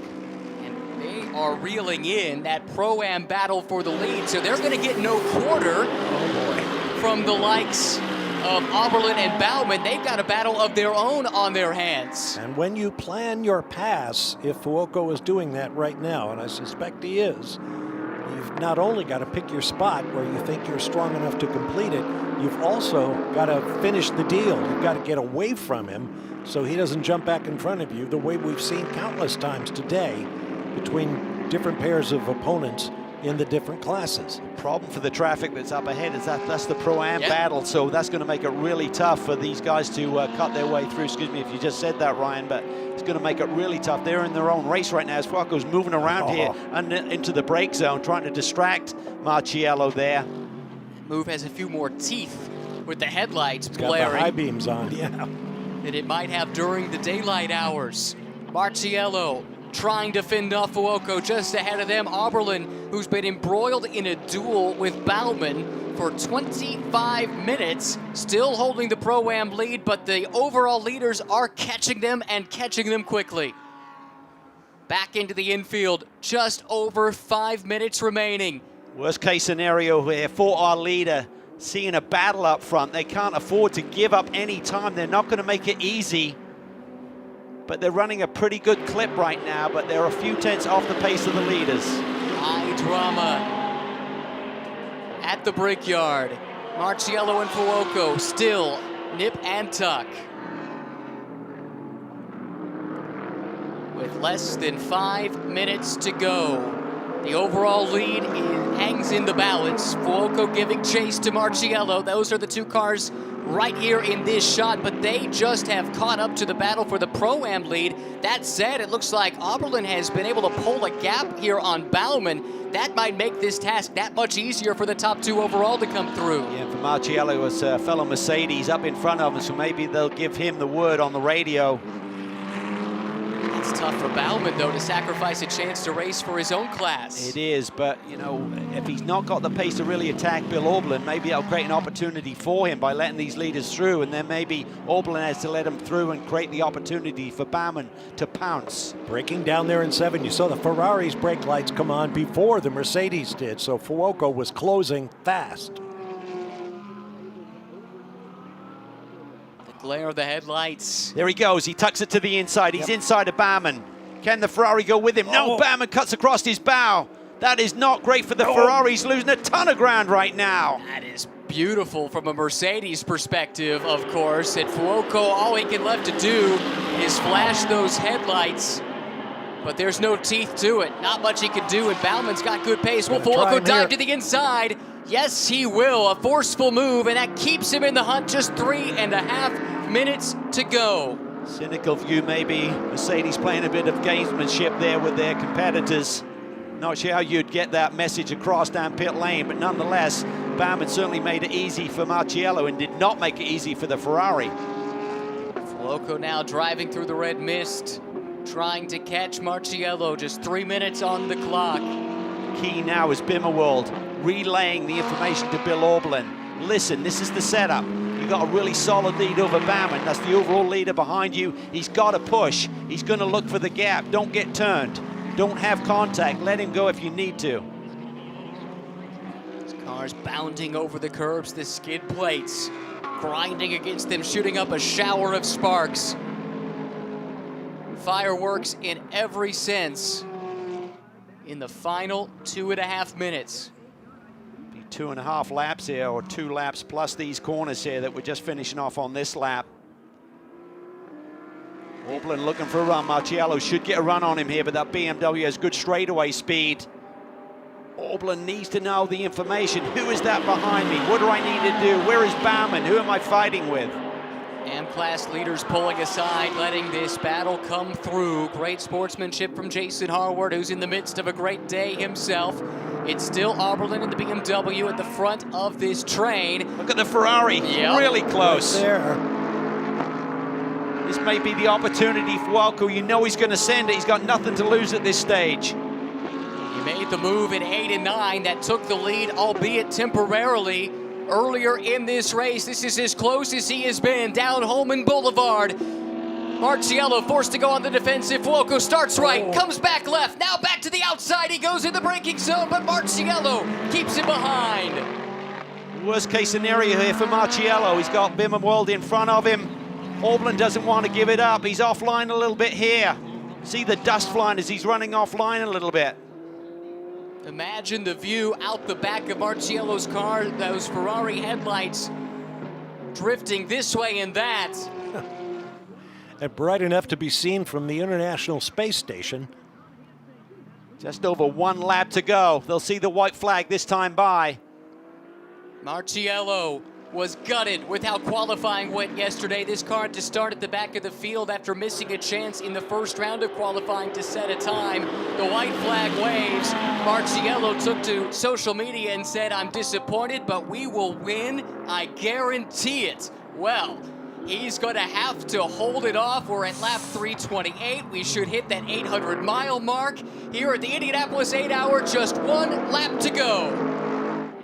Orblin there in front of this pack, the Pro-Am leader. There's the overall leader right behind him.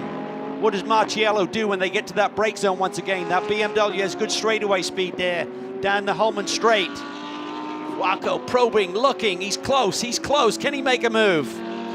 Craft Bamboo Racing, the team from Hong Kong. Raffaele Marciello from Italy and Switzerland, the driver. Mercedes, the manufacturer from Germany. Fuoco closes in, though, in the Mercedes. Traffic won't play a role. Marciello looking inside of Alvaro, but he gets balked. Fuoco, he's got to run.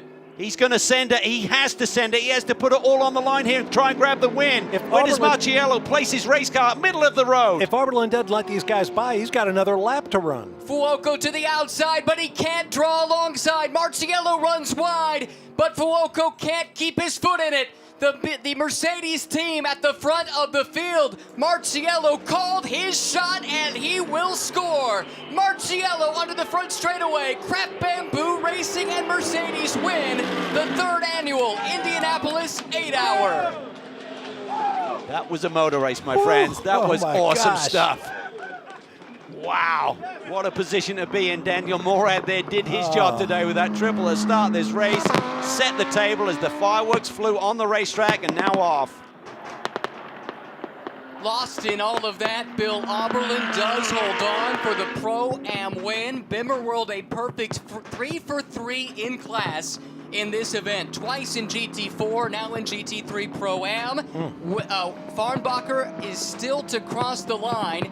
He runs 3rd in the Pro-Am class. That would be enough to clinch a Pro-Am championship. He does take the checkered flag. Mario Farnbacher, Ashton Harrison, and Racer's Edge come from 3rd to win the Pro-Am title in 2022. It was so close, and they'll be promoted to 2nd place point, so that's the significant factor there with Bauman not being eligible as a late season entry in the Fanatec GT Championship. So close though with Jan Halen. He'll finish 7th on the road, be promoted to 6th. Not quite enough for the 45 team from Wright Motorsports. That did not disappoint.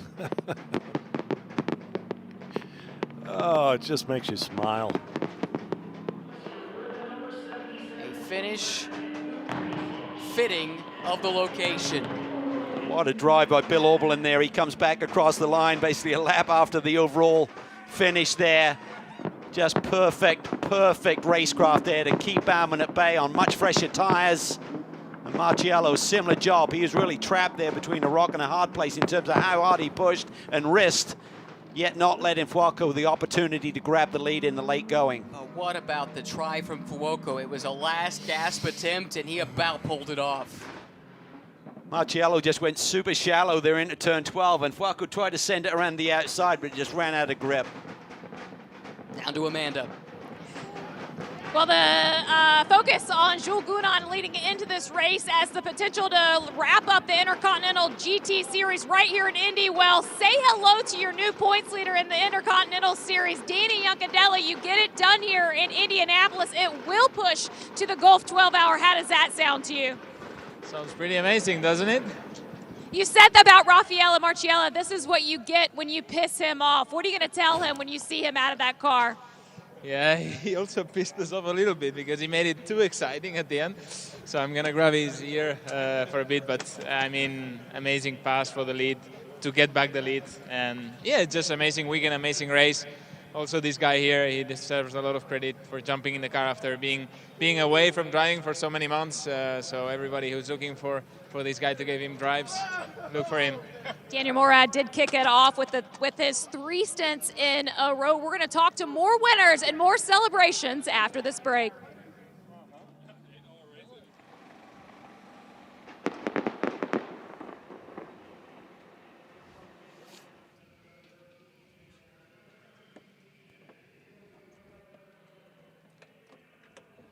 There he is, and there's the reaction. Marciello atop his chariot that took him to victory. You can see what victory at Indianapolis means. He promised it. He promised it. And he delivered. Oh, boy. He can be a stoic character. To see an outburst of emotion, a positive outburst of emotion like that one, speaks volumes. That was just an outstanding drive. Oh, just a triple stint to the max, right? To the absolute max, every single lap, just trying to execute the perfect lap time. Oh, and remember, when he got plugged in, it was his first laps. He did a triple to end. He didn't do anything in the first 5 hours. And they were on a different strategy than the 71, and he had to go quali lap right away to get the track position on the pit stop shuffles. And within his second or third lap, he was right there. Right on the game, yep. Right, just a few tenths away from what at the time was the race's fastest lap. Tremendous stint, just adding to the legacy, the legend that is Raffaele Marciello. That's what it takes. He was able to showcase what he's all about, just the special guys who have that little edge. They can make the difference and just bring it from almost the win to the win on a consistent basis. Think of all the single-seater teams that are kicking themselves now. Oh, boy, yeah. For not locking him up when they could. Well, Open Wheel Racing's loss is GT Racing's gain. Raffaele Marciello put on a show. Final margin of victory, 0.8 of a second. And now somewhere Teddy Yip is really smiling.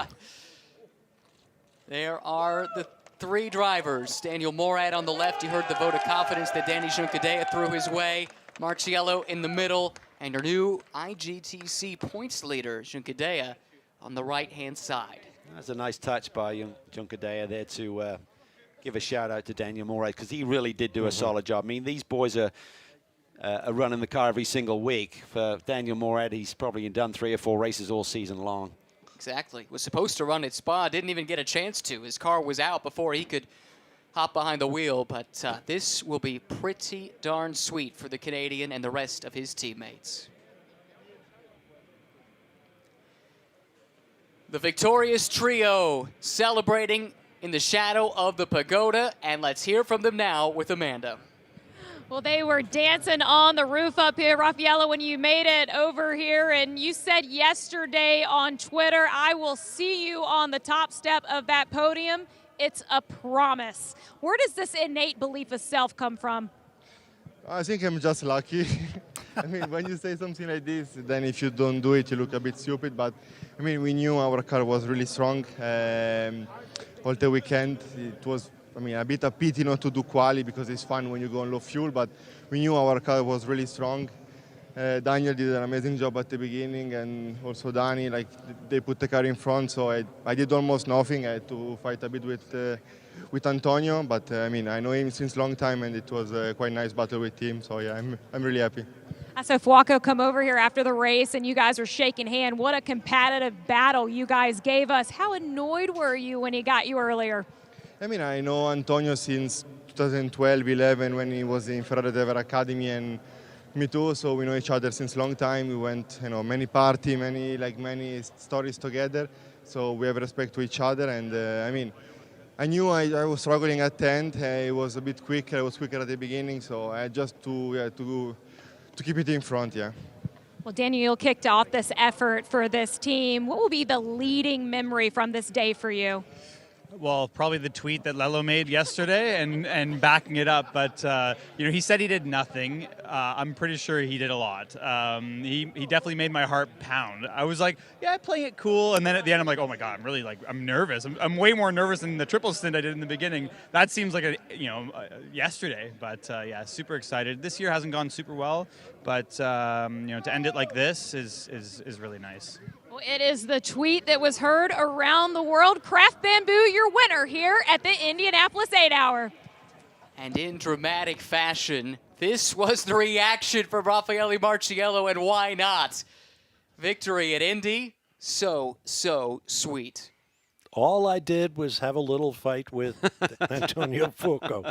Yeah, you could look at it that way. He's a cool cat. Go to all lit up here at the Speedway. Full moon overhead. Full moon usually means something crazy's about to unfold. Yeah, that wives' tale proved prophetic. Results provisionally from the third annual Indianapolis 8-hour. Raffaele Marciello, Daniel Moret, and Danny Juncadella share the spoils for Craft Bamboo, just barely ahead of the of course, number 71, Antonio Fuoco gave it quite a run. How about it for Turner Motorsport, though? A nice, solid run to third. Top points result for them in the American Championship, however. Yeah, really solid day. All three drivers did an excellent job. Great execution by the team in terms of the strategy and everything else, but didn't quite have that edge in terms of pace there at the end to really chase after the leaders, it seemed.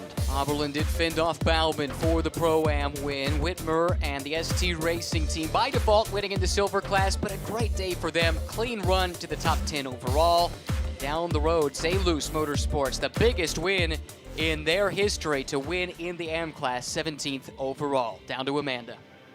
Well, I talked to James Clay when you got in the car, and he said that he might forgive you depending on how this one would end up. And, man, you held on for that battle with the 75 Mercedes. And, Bill, starting from pit lane from an incident in qualifying, how does this resettle that circumstance for you? This is as good as we could have done. I got to thank Bimmer World for everything they've done. James Clay, my guys here, Richard Heidstand, and oh my God, these are, Chandler's parents, his family, it's an incredible group. And this victory is unbelievable. That was more stress than I could handle. I'm 53. I can't take this anymore. He was right behind me, and this BMW M4 GT3 ran absolutely flawless all day long. The crew was perfect, and that's what it takes to win this place. Thank you, guys. Congratulations. Congratulations, well deserved for that trio. Richard Heistand joining Bill Oberlin and Chandler Hall. They are the Pro-Am class winners of the Indy 8-hour. They were embroiled in several battles throughout the course of this race. Start to finish, it seemed like they were in the thick of things. I didn't think they were going to pull it off with Bauman on such fresher tyres and right behind Oberlin with over 30 minutes to go, Bob. That was a tall order to hang on there, but it seemed at the end Oberlin got stronger and kept the leaders at bay, who had a little bit more pace as well. So great execution by the team, as he said. Really strong finish to the season for them on their debut in GT3. Yeah, great drive by Bill. And as he said, he's an old guy. Said he's 53, not for much longer. A chance here to recognize the safety workers, the volunteers, the flag marshals all around this facility that make this possible. Long day for them, too, in whatever the role may be. But happy to report a clean day. Just 2 full course yellows, no major incidents, barring Marco Mappelli into the wall. An apparent failure due to some damage that car incurred and a pretty heavy hit to the wall. But Marco was fine, if a bit disgruntled, understandably so. Every time I look up, I see a new screensaver that I want. The pagoda, downtown Indy, or this parade of workers.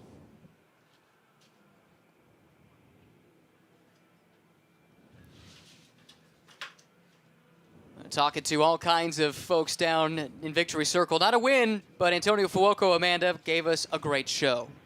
And boy, were we spoiled to the last minutes of this race. And Antonio, I saw you come over and shake hands with Raffaele Marciello, but I want you to take us through those last couple laps here at IMS. Yeah, I mean, we try our best, but it was not enough. I think it was a good battle until the end, really fair between each other, with respect. So we did a good move through the race. It was a funny race. At the end, they won the race, so we need to congratulate with them because they were a bit faster than us today. But I think it was nice to watch. But yeah, it's like this. I mean, we are quite happy with our position. We want a bit more, but we try everything today. They might have been a bit faster, but what is the distance? 0.8 of a second after 800 miles of racing? Yeah, it wasn't much. These are the fine margins that separate first and second. It'll be a bitter pill to swallow, but still a solid effort from the AF Corsa guys. It was a great display of driving by both of them. As he said, total respect. I didn't understand they were pretty good friends, it seems. So good respect on the racetrack. I mean, he really surprised Marciello, and Danny Yucadea said it. He said, maybe Lello was a little bit asleep there, so he had to recover and get the lead back. Mob, your impressions of the duel we had over the final several hours? Well, another historic moment for a racetrack that has seen 100+ years of historic moments, and it just seems appropriate that the track should host the kind of battles we saw with international implications, great mix of personalities, 16 different nations represented. I mean, this was such a spectacular race, and it ended on such a high note with two brilliant duels right to the checkered flag. Just great stuff. It all came down to this. Fuoco in the Ferrari, knowing he needed to go. A last gasp attempt to pull alongside of Marciello. Couldn't quite make it stick. That's the relief on the face of Daryl O'Young and the Kraft Bamboo team. They prevail along with Mercedes-AMG in the third running of the Indianapolis 8-hour. Congratulations to Raffaele Marciello, Danny Juncadella, and Daniel Morad for their victory at the Indianapolis Motor Speedway. That's the end of the season for Fanatec GT World Challenge America. IGTC heads to the Gulf 12 Hours, where they will conclude their championship for 2022.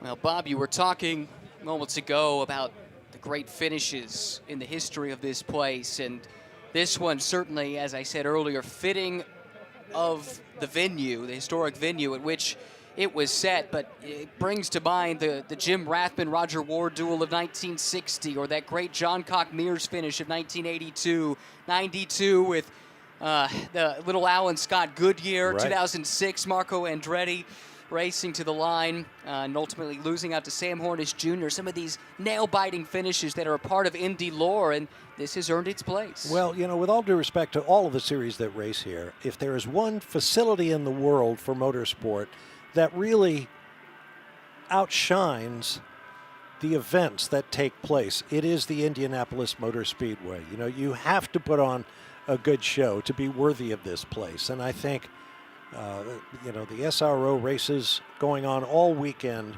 led by this 8-hour tangle, have done that in spades. They have produced a race worthy of IMS. Stefan Rottel has been seeking a North American home for Intercontinental GT Challenge powered by Pirelli. He views the North American market as a crucial cog in what he has built in his global GT racing empire. 3 years at Laguna Seca, a wonderful venue, some really interesting races there. It just didn't feel like home.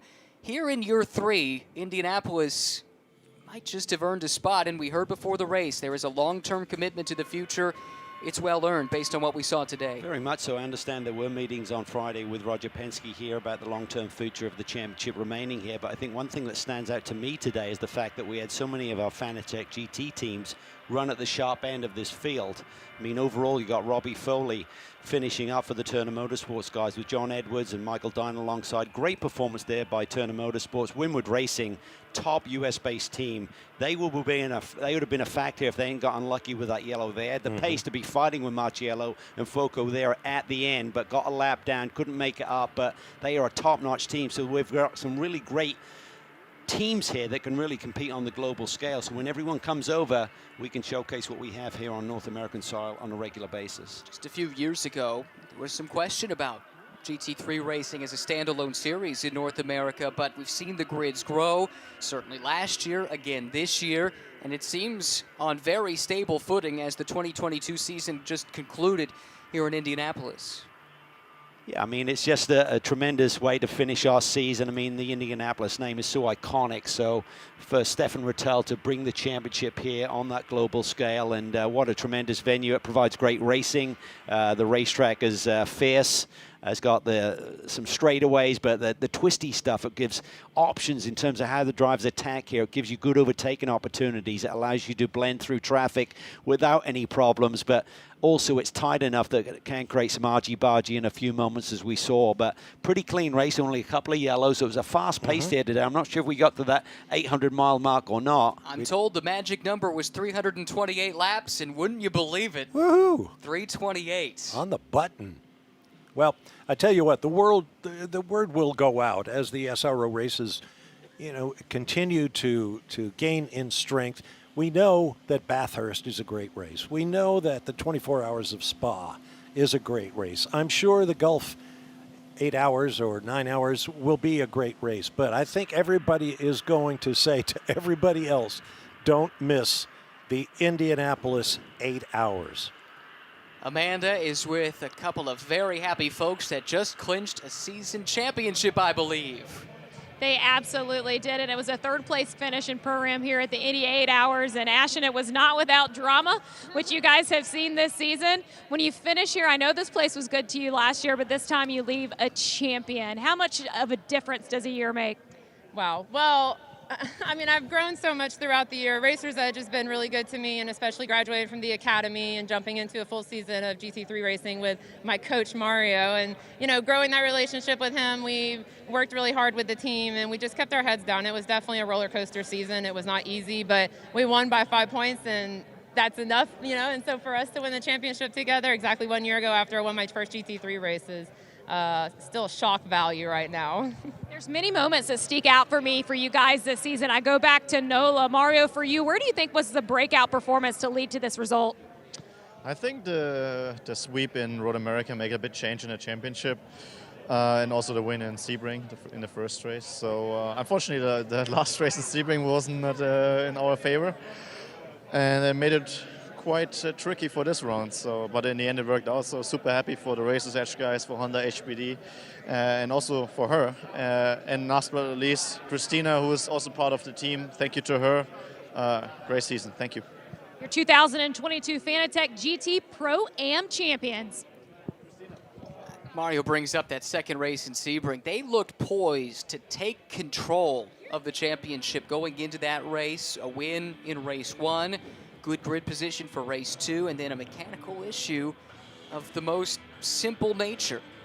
And they came into this round with a 15-point deficit, so even by winning, it would not have been enough if the Wright Motorsports team had finished second. So it wasn't in their own destiny, but with the 45 car and the 04, the CrowdStrike entry having issues today, it really took them off the table in terms of big point scoring opportunities. And for them, they still had to execute. If they had finished 4th instead of 3rd on the road, that would have changed it. So they had to finish exactly where they did. It was just enough. And Mario brought it up. He's spot on. Christina Nielsen deserves a ton of credit to come in as the 3rd driver in that lineup. Just her 2nd competitive start all year to jump in with the stakes of a championship on the line, and she fit right into the team, did exactly what she needed to do, and let them finish the job. She was rock solid. You would expect that, but as you said, a little bit rusty in terms of not any recent races, but she did a really great job. She has great heritage in GT3, two-time champion, so she did her work and knocked out the hours, and Murray is able to bring it home at the end of the day. I was worried a little bit when he got wrapped up with the overall leaders there in terms of getting too racy and feisty. He had nothing to win by trying to race with those guys, but finally the word came down and he moved aside and made it easy. As was the prudent choice, given the circumstances. Mario Farnbacher and Ashton Harrison cinching up the last remaining championship that was up for grabs coming into this weekend. Andrea Caldarelli, another congratulations is due to him. It was a brutal day for the whole K-Pax team, but they'll take some solace in the fact that they do win the team's championship. Caldarelli is the driver's champion for the second straight year, despite the disappointment here at the Indianapolis Motor Speedway. And then an AM on the season, Charlie Scardina and Onofrio Triarsi, they look like they might be in for a great result here today, possibly a Pro-Am podium. Nevertheless, an AM Class championship for that trio, well deserved. As we look at the AM Class podium, Scott Smithson, David Askew, and the very tall Valentin Pierberg. Scott Smithson said he's something like 6'7", and that was causing them to make some adjustments in the cockpit. Jason Harwood's about the same. Yeah, you're right. But they finished second. Jason Harwood on the left, Jason Daskalos on the right, and how about the smile on 16-year-old Seth Lucas's face? Not many rookies win at Indy. True that. What a memory he's going to take away from this race, no matter where his career goes from here. Give that boy a cream soda. That's right. He doesn't get to open a bottle of champagne, does he? No, that would be grape juice of some description. Well, this has always been the nature of multi-class sports car racing. There's always something going on. And tonight we were privileged to have something special going on in two of the classes. The fun part was they were mixed together there at the end. What are the odds of that? They all finished in a chorus line, more or less. But as I pointed out on that last lap, Bill Auberlet's going to have to do another one if he finishes ahead of the overall race leaders, and that's exactly what he wound up doing. Right. High drama in the closing minutes of the race that will not soon be forgotten. AM celebration concluding, and soon it will be the Pro-Am podium coming up, topped, of course, by the Bimmer World team, Bill Auberlen, Chandler Hall, and then Richard Highstand. Again, we talk about what these third drivers contribute and the pressure that's on their shoulders. Richard had some excellent stints in the middle of this race, great pace, and kept them right there where Bill could go on the attack late and seal the deal. Yeah, really impressive driver, certainly intense, but he can get the job done. And a great choice by that team to draft him, one of the fastest, either silver or, bronze-rated drivers that he remains. He's going to get bumped up to silver next year, so he wouldn't have the same opportunity. But nonetheless, really strong group with Bimmer World. They'll be excited to finish off the season on a high, grabbing their first win of the year. Skipped ahead of the silver class, should mention. ST Racing, the lone representative in the silver class. But don't hold that against them. A 9th overall result.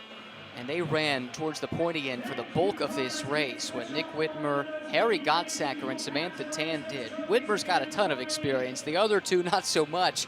And they were mixing it up with the big boys. Yeah, they ran a bold race for sure. They made a statement here this weekend. I think Whitmer was top 3 in one of the practice sessions, and Gottsacker super pace in the third qualifying session here yesterday, which really then promoted them by grabbing that 11th spot. Auberlen got pushed out of the pole shootout because of the contact during that session itself and allowed Whitmer to qualify in the 10th position. So really strong weekend for that group. A team with plenty of endurance racing experience in recent years. They sought out some of those long distance races in the Middle East or in Europe to hone their craft, learn the GT3 platform in some instances. Some of it was done in a GT4, but got the miles. And the experience running a long-distance race, that experience can pay dividends. I think it did today. Yeah, they weren't phased by it, were they? Certainly there's a lot of strong cars out here, probably at a different level to what they're experienced other than at Spa before. Podium getting reset. Quickly back to the Bimmer World story. We were talking about Richard Highstand. Brings to mind when I bumped into Chandler Hull at Sebring a couple of weeks ago before the weekend got started and asked, well, what do you have planned for the 8 hour? And in very hushed tones. It was told to me in no uncertain terms, this is not for publication, but we've got Richard Heistand in our car. And that's how highly they thought of him. They sought him out. They made sure he was a part of this. And, boy, that was a good choice. Yeah, he's got the pace. I mean, he's shown the pace over a number of years now, dating back to his times with the Lexus team. Returned with the Lexus team, actually, this year as well. So he's always been there, has a ton more experience now, and just the perfect partner for this group to grab that first win of the year. Been knocking on the door. Many, many podiums. I think they've had 7 or 8 podiums to this point, but couldn't quite squeak through and grab the win, and they get it in fine fashion here at Indy in the finale. It's a storyline we've paid lip service to, but you're right, it bears repeating how close they've been, the disappointment they've suffered. And the crazy thing is, if they hadn't had that issue at Sebring with a 50-pointer here today, they would have been right in the mix for the championship on reflection. Don't tell them that. No. Let them savor this moment. Yeah. Right now, 3rd on the podium, but your champions in Pro-Am for the season, Ashton Harrison and Mario Farnbacher, joined by the Dane, Christina Nielsen. That 3rd place will be awfully sweet, given everything that was at stake and how unlikely the championship looked at the time. It's like a lone representative here from Sun Energy One. I think Kenny there they will go. Yeah. Kenny's not going to miss a bottle of champagne. Nor should he. I worked 8 hours for this. Martin Conrad, Dominic Bauman, and Kenny Habul, winners at Bathurst earlier this year. And the winners, finally, in 2022, Bimmer World, Chandler Hull on the left, Bill Oberlin in the center, and Richard Heistand on the right, taking a rightful spot atop the victory podium here at Indianapolis. What is it with white driver suits this year? It's a fair question. This is a grimy business. You see the medals around the neck of the Sun Energy One crew. That is to recognize what they did in IGTC competitions. So 2nd in the Pro-Am class. They're a full season IGTC entrant. Not sure if this is enough for Kenny to clinch. I am getting word that Mercedes is the manufacturer's champion in the Intercontinental GT Challenge, powered by Pirelli, with 1 round to go. Winners of all 3 races in the IGTC so far this season. That's remarkable in and of itself. And on a 4-race win streak, as you pointed out, Bob, with Kyle Lamy just preceding the start of the 2022 campaign, wrapping up the 2021 season, albeit in a different calendar year, thanks. Oh, well. Yeah, thanks for nothing, COVID. That 4-race win streak, by the way, thanks to the folks with Intercontinental for passing these stats along. Appreciate it, Tom. That apparently equals a record that has been held by Audi. And interesting that it should be equaled in an event that for the first time does not have the 4 rings represented. First IGTC race without an Audi since the series formation. These are the Pro-Am points. All of this, of course, pending any kind of post-race inspections and things like that. But based on the provisional results, Harrison and Farnbacher by 5 points over Luck and Halen. Father-in-law and son-in-law, respectively. Oberlin and Hull, you pointed it out, Cal. With that win, they vault up into 3rd, displacing Colin Brown and George Kurtz, who had an awful day today. Not what the Spa winner in class, George Kurtz, drew up when this day began. Oh, they looked strong early in the weekend and just all started to unravel pretty early. Unfortunately for George, he got wrapped up with Charlie Luck having that spin on the formation lap on the back foot immediately. Didn't like the car, was suffering with a lot of pickup, didn't have the grip. And then unfortunately for Ben Keating, just got wrapped up in someone else's incident and radiator damage, back in the garage for many laps, and no way to fight back from there. Must be said, the day started in an inauspicious manner for Ben Keating. He took part in the Viper reunion race that happened bright and early this morning. He had the field covered, had a rare off on the final lap with something like a 20-second lead, suffered a puncture, and lost coming to the line. So not the best of days for Tomball, Texas's Ben Keating. A rough night at Petit Le Mans as well. That's true.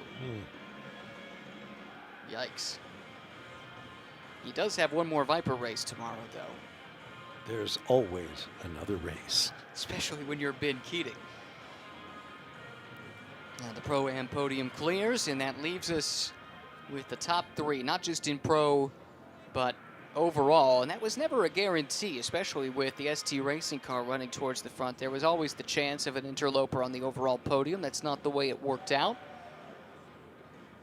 Turner, AF Corsa, and Craft Bamboo, the 3 teams that will be represented here on the rostrum for the final set of podium celebrations.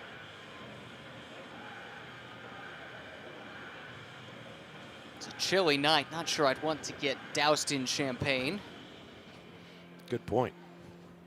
But given the circumstances, Yeah, I think I wouldn't mind. I'd muddle through. Yeah. Unofficially, 48 degrees at the moment here at Indianapolis Motor Speedway. As the resident local here, apologies to everyone for what Mother Nature threw our way. It was much colder this weekend than it has been over the past several weeks. It's been chilly, but not quite like this. At least it did not rain like it did the first running of this race, which I mean, had its moments. There was certainly some excitement due to the precipitation, but I think we all enjoyed what we had today, which was a rapid race, full throttle from start to finish, and it ended in dramatic fashion. Just 0.8 of a second separating first and second after 8 hours. Had some tall drivers on the podium here tonight, right? You got Foley and Edwards there. DePaul is a tall boy as well. We had Jason Harwood and Valentin Pierberg, Kenny Hobbull. He's not a Lilliputian by any stretch. Should start a basketball team. And here we go. The overall winners make their way to the podium. What a drive it was. And each of these 3 drivers contributed. It's not always true to this extent, but you can point at each of their stints and say, yes, this was crucial to the ultimate outcome. yeah, they had to. They had to be on all day long, all 8 hours. Just really extreme conditions in terms of the pace. I mean, every one of those drivers was digging deep every single lap of every single stint. And that's what got them the victory. Trophies held up high. Look at the smiles. At least on 2 groups of 3. Still a bitter pill for AF Corsa after coming so close. Really, I mean, it's hard to say if it truly did affect the ultimate outcome, but that drive-through penalty that they got for hitting their teammate, of all things. Yeah, I think it was reset. They had the lead after that, so they could only had the lead even if they didn't get the drive-through with the reset with the yellow. So I don't think that really turned their day. It made it a lot harder in terms of the middle part of the race trying to claw back. But I don't think it had an effect on the result. You can't be disappointed. I know you want to win, right? But that was just a sensational battle, and 2 guys going hard at it there for the last couple of hours. There on the right-hand side, big old smile for Marciello. Credit where credit is due. And he admitted he had a chance to look very silly, but he took to social media and called this win.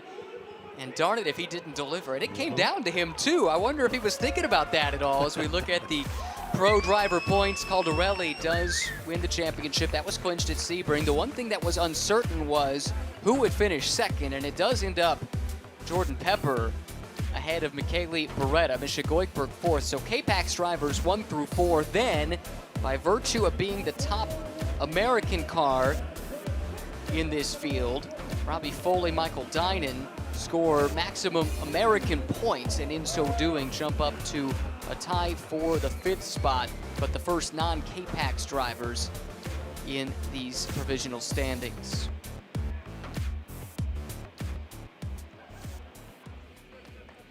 CrowdStrike fastest lap of the race to Marciello, a 1:22.439, which is 0.2 of a second off the track record. That was done early in a stint with relatively full fuel tanks. Oh, totally. It was like his first flying lap on that last set of tires. Unbelievable.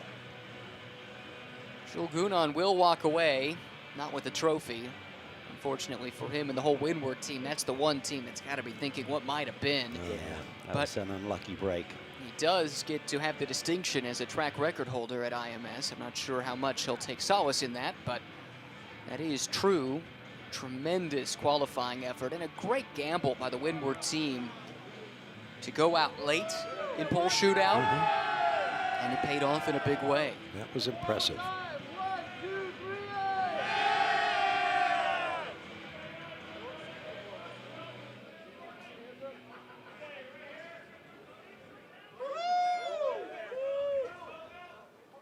I didn't ask Daniel Morad if that Formula BMW race was the only race he had done here at Indy. I got the impression it was, and if that's true, he's 2 for 2 now. Separated by 15 years. Which is probably another record. Well, it would be close. I think it's Montoya who has that record. He won in 2000 and again in 15, so that's 15 years right there. Yeah. Might come down to the months. Yeah, I think it was. A few more days. Highlights of a memorable third running of the Indianapolis 8-hour was Windward on pole. Gunan actually turned it over to Russell Ward to start the race, but Daniel Serra was the star of the show in the first couple of hours, 18th to second, and he didn't waste much time in doing it. He didn't. Then Balzan was struggling a little bit with his ABS out of order. Daniel Moore had mega triple stint there to really set the stage for this Craft Bamboo entry. And this is a moment.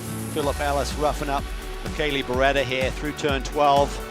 No penalty called on that one, but a little bit of argy-bargy nonetheless. Then this was a big one for the AF Corsa team. Yes, it was. At the time, at least, it turned the race on its head because Jules DePaul was forced to serve a drive-through penalty.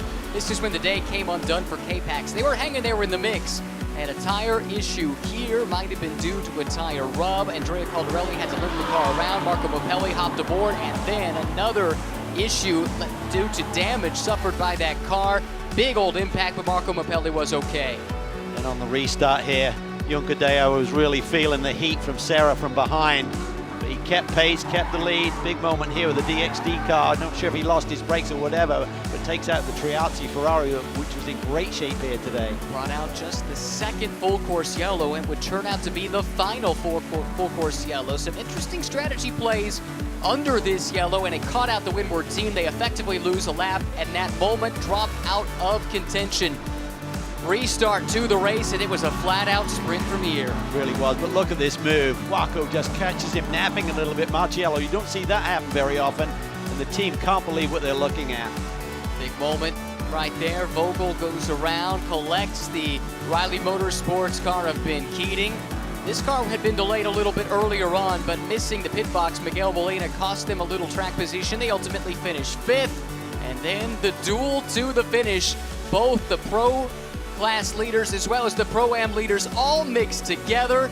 Fuoco makes this lunge on the final lap, coming to the line. It comes up just that little bit short, 0.8 of a second. The distance after 8 hours, 800 miles, the longest race distance in Indianapolis Motor Speedway history.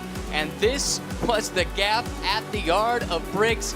Pro-Am win to Bill Auberlin and company, but Raffaele Marciello called his shot, picked up the victory overall for the Craft Bamboo Racing team. And in the AM class, St. Louis Motorsports celebrated under the fireworks.